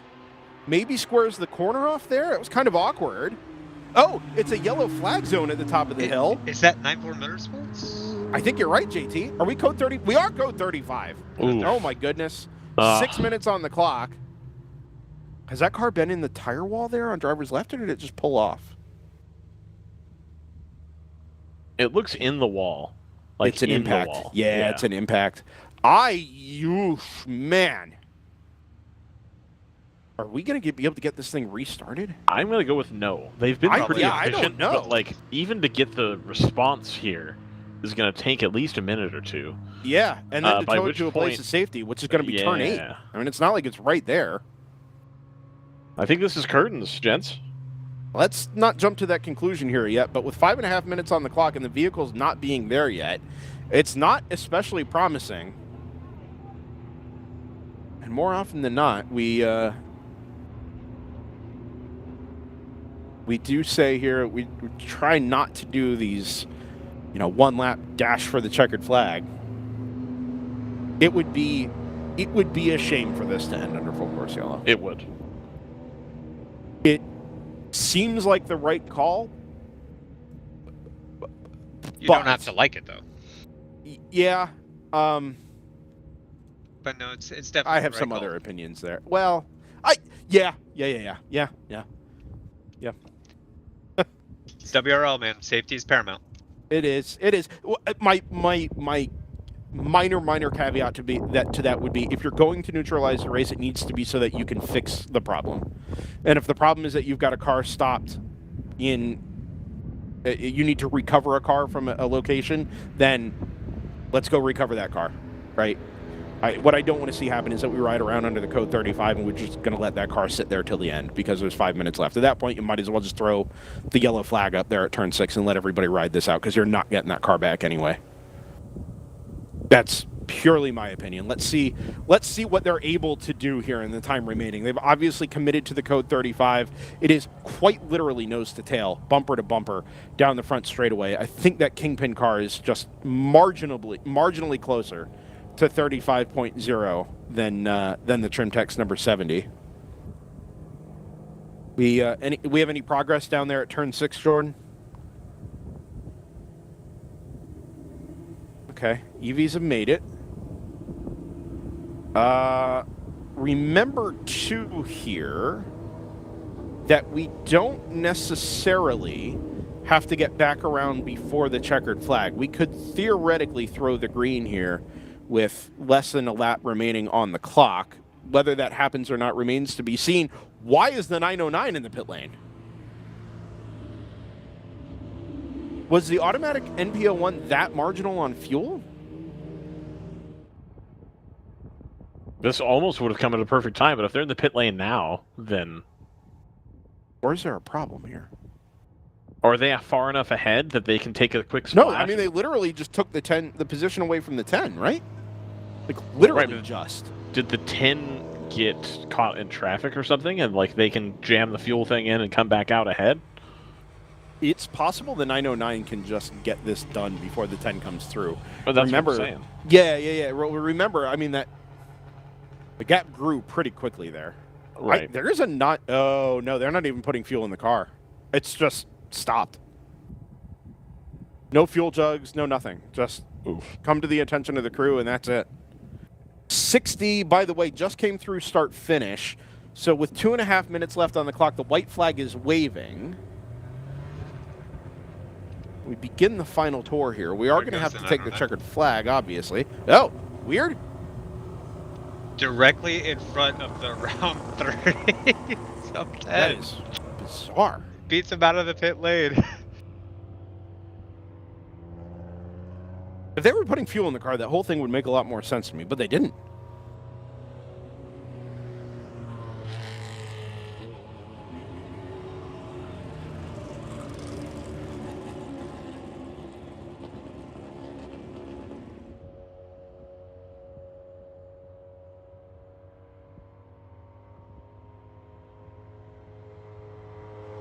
It looks as though...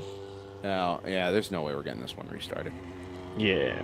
Hold up that individual camera down there at turn 7. This one, unfortunately, I think, dear viewer, is going to end under code 35. Indeed. We'd like to thank our great sponsors, Continental Tire. Sure. Yeah. Yeah, so let's start our rundown now. This is almost certainly coming, 99.9% chance this one comes back to a checkered flag here under the code 35. Let's start this quick rundown here. Stratus number 60 is going to lead us through the final lap in GTU. Stratus number 58 from 59, the way things are likely to finish in GTU. That weird final pit stop for the automatic 909 Becco NP01 is going to make the margin of the margin between 4th and 5th, excuse me, not the margin of victory, something like 4 seconds. Didn't need to be that close, but all worked out in the end. That number 10 is going to round out the top 5. Round 3, number 1, P6, Heraflight 247 and P7, and then the second automatic car, not going to see the checkered flag here. It's going to end up P8 in GTU. GTO looks like it's going to be quite literally bumper to bumper at the line between round 3 racing number 70 and Kingpin Racing 77. Would have loved to see it go down through the final lap and give everybody 1 or 2 more stabs at this, but certainly seems that this is going to end up in the hands of the round 3 Porsche, like we said, by just about a car length. AE Victory Racing number 119 will round out the podium in GTO in the second of the Toyota Supras there. Moorhead Speedworks in 4th in the Ginetta G56, number 291, and then the pair of FPRS Motorsports Mustangs come home 5th and 6th. 3 and 5 laps off of the class lead, respectively. TLM USA P7, number 172, Rapscallion number 669 in P8, and then the first of the kind of delayed cars in GTU will be the Kingpin Racing number 11 in P9. Remember, that car was backwards in the wall at the exit of turn 1 earlier on this morning. GTR 99 ends up P10, will not see the checkered flag after a pretty hefty shunt over there at turn 1. GP1, your Edge Autosports number 26 is going to end up your class winner there, ahead of El Diablo Motorsports in the number 48. Able to hang on over PC Racing, aided partially at least by some of these Code 35s in the final hour. Yep. 9-4 Motorsports actually is going to hang on for 4th here, because they had 11 laps in hand over the number 63, the Miss Piggy Open Throttle Racing BMW,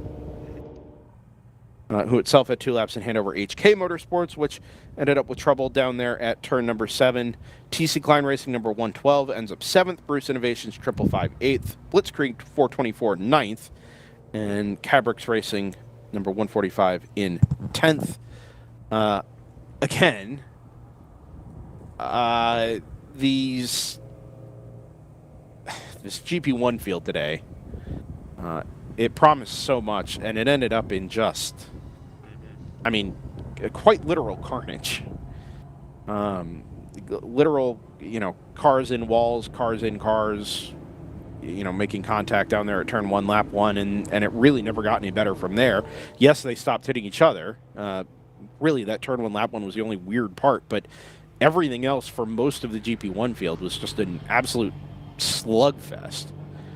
I think, is it 4 cars we got home without trouble? Out of 19? Yeah, I think so. Edge, El Diablo, PC, Open Throttle 63. I think we're the only cars to make it home without trouble. 9-4 ended up in the tires. 221 ended up stopped in the runoff.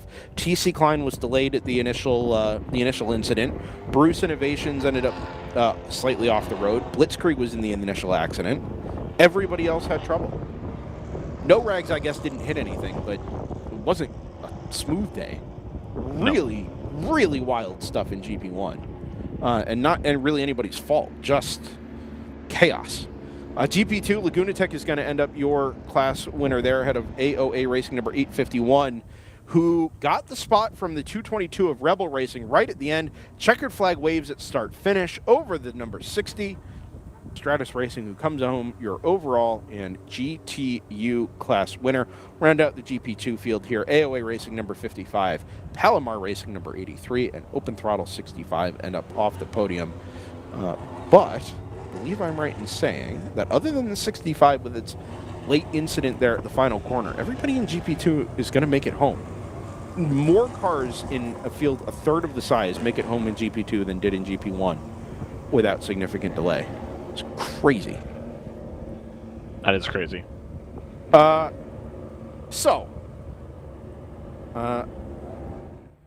After what I would say is an unfortunate but perhaps somehow fitting end to the day at Watkins Glen,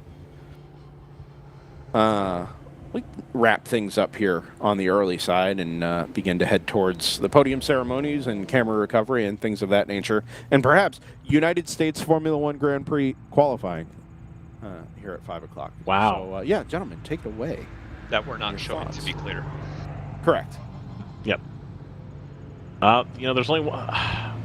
It's a bummer. This is the first one of these we've had in a long time. There's a lot of yellow today. There's a lot of yellow. It was very stop-start in that regard. I'm hoping for tomorrow a little bit cleaner run. We got no rain, in theory.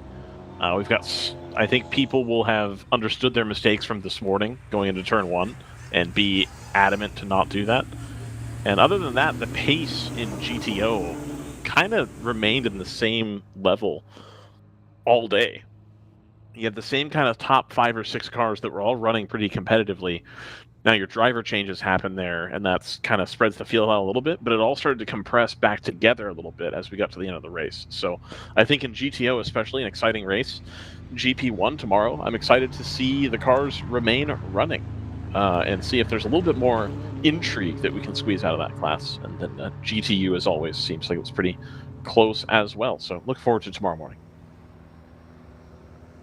Yeah, for me, big unfortunate bummer. This is a great track, but it's also very quick. Not a lot of room for errors, so the unfortunately it bit a lot of people today. Hopefully we get to see those cars repaired back out tomorrow. But the ones that really managed to stay out of trouble, stay off of pit lane, they were rewarded with great finishes today. So it's in one way it's one of the classic endurance races we come to know so well. But 7 hours again tomorrow, it's going to be a good one. Yeah, I think tomorrow is not going to go the way of things today, simply because I don't think today is repeatable. When you think of all of the things we saw quite literally from the green flag this morning, the turn 1 incident in GP1, the back-to-back red flags in a rain shower that lasted for an hour and a half that wasn't really forecast until first thing this morning, barrier repairs.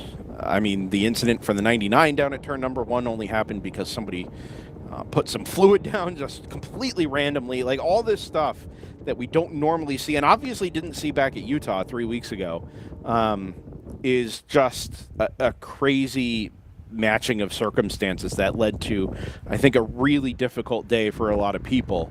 But we were this close, 6 minutes close, from getting a pretty epic fight to the finish in GTO. It came down again to the final 10 or 15 minutes. So even for all of the really silly / weird / dumb stuff that happened over the course of today's 8-hour enduro, it still all found a way to come back together in the end. And that is what we love about WRL, and that is what we look forward to tomorrow. It may not be a banger. It certainly won't be as weird as it was today.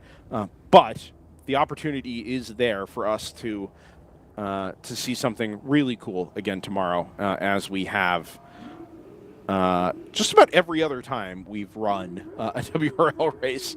It just always has a way of figuring it out, and we anticipate more of the same. 8 o'clock tomorrow, 8 o'clock Eastern Time, right here on the World Racing League YouTube channel. Be myself, Brendan Kazmarek, with Ryan West and JT Tammy. Jordan Worth will be with us as well. We'll have all the cameras up before sunrise, and then do a little just immediately post-dawn racing here from what is, for my money anyway, one of the great racetracks in North America.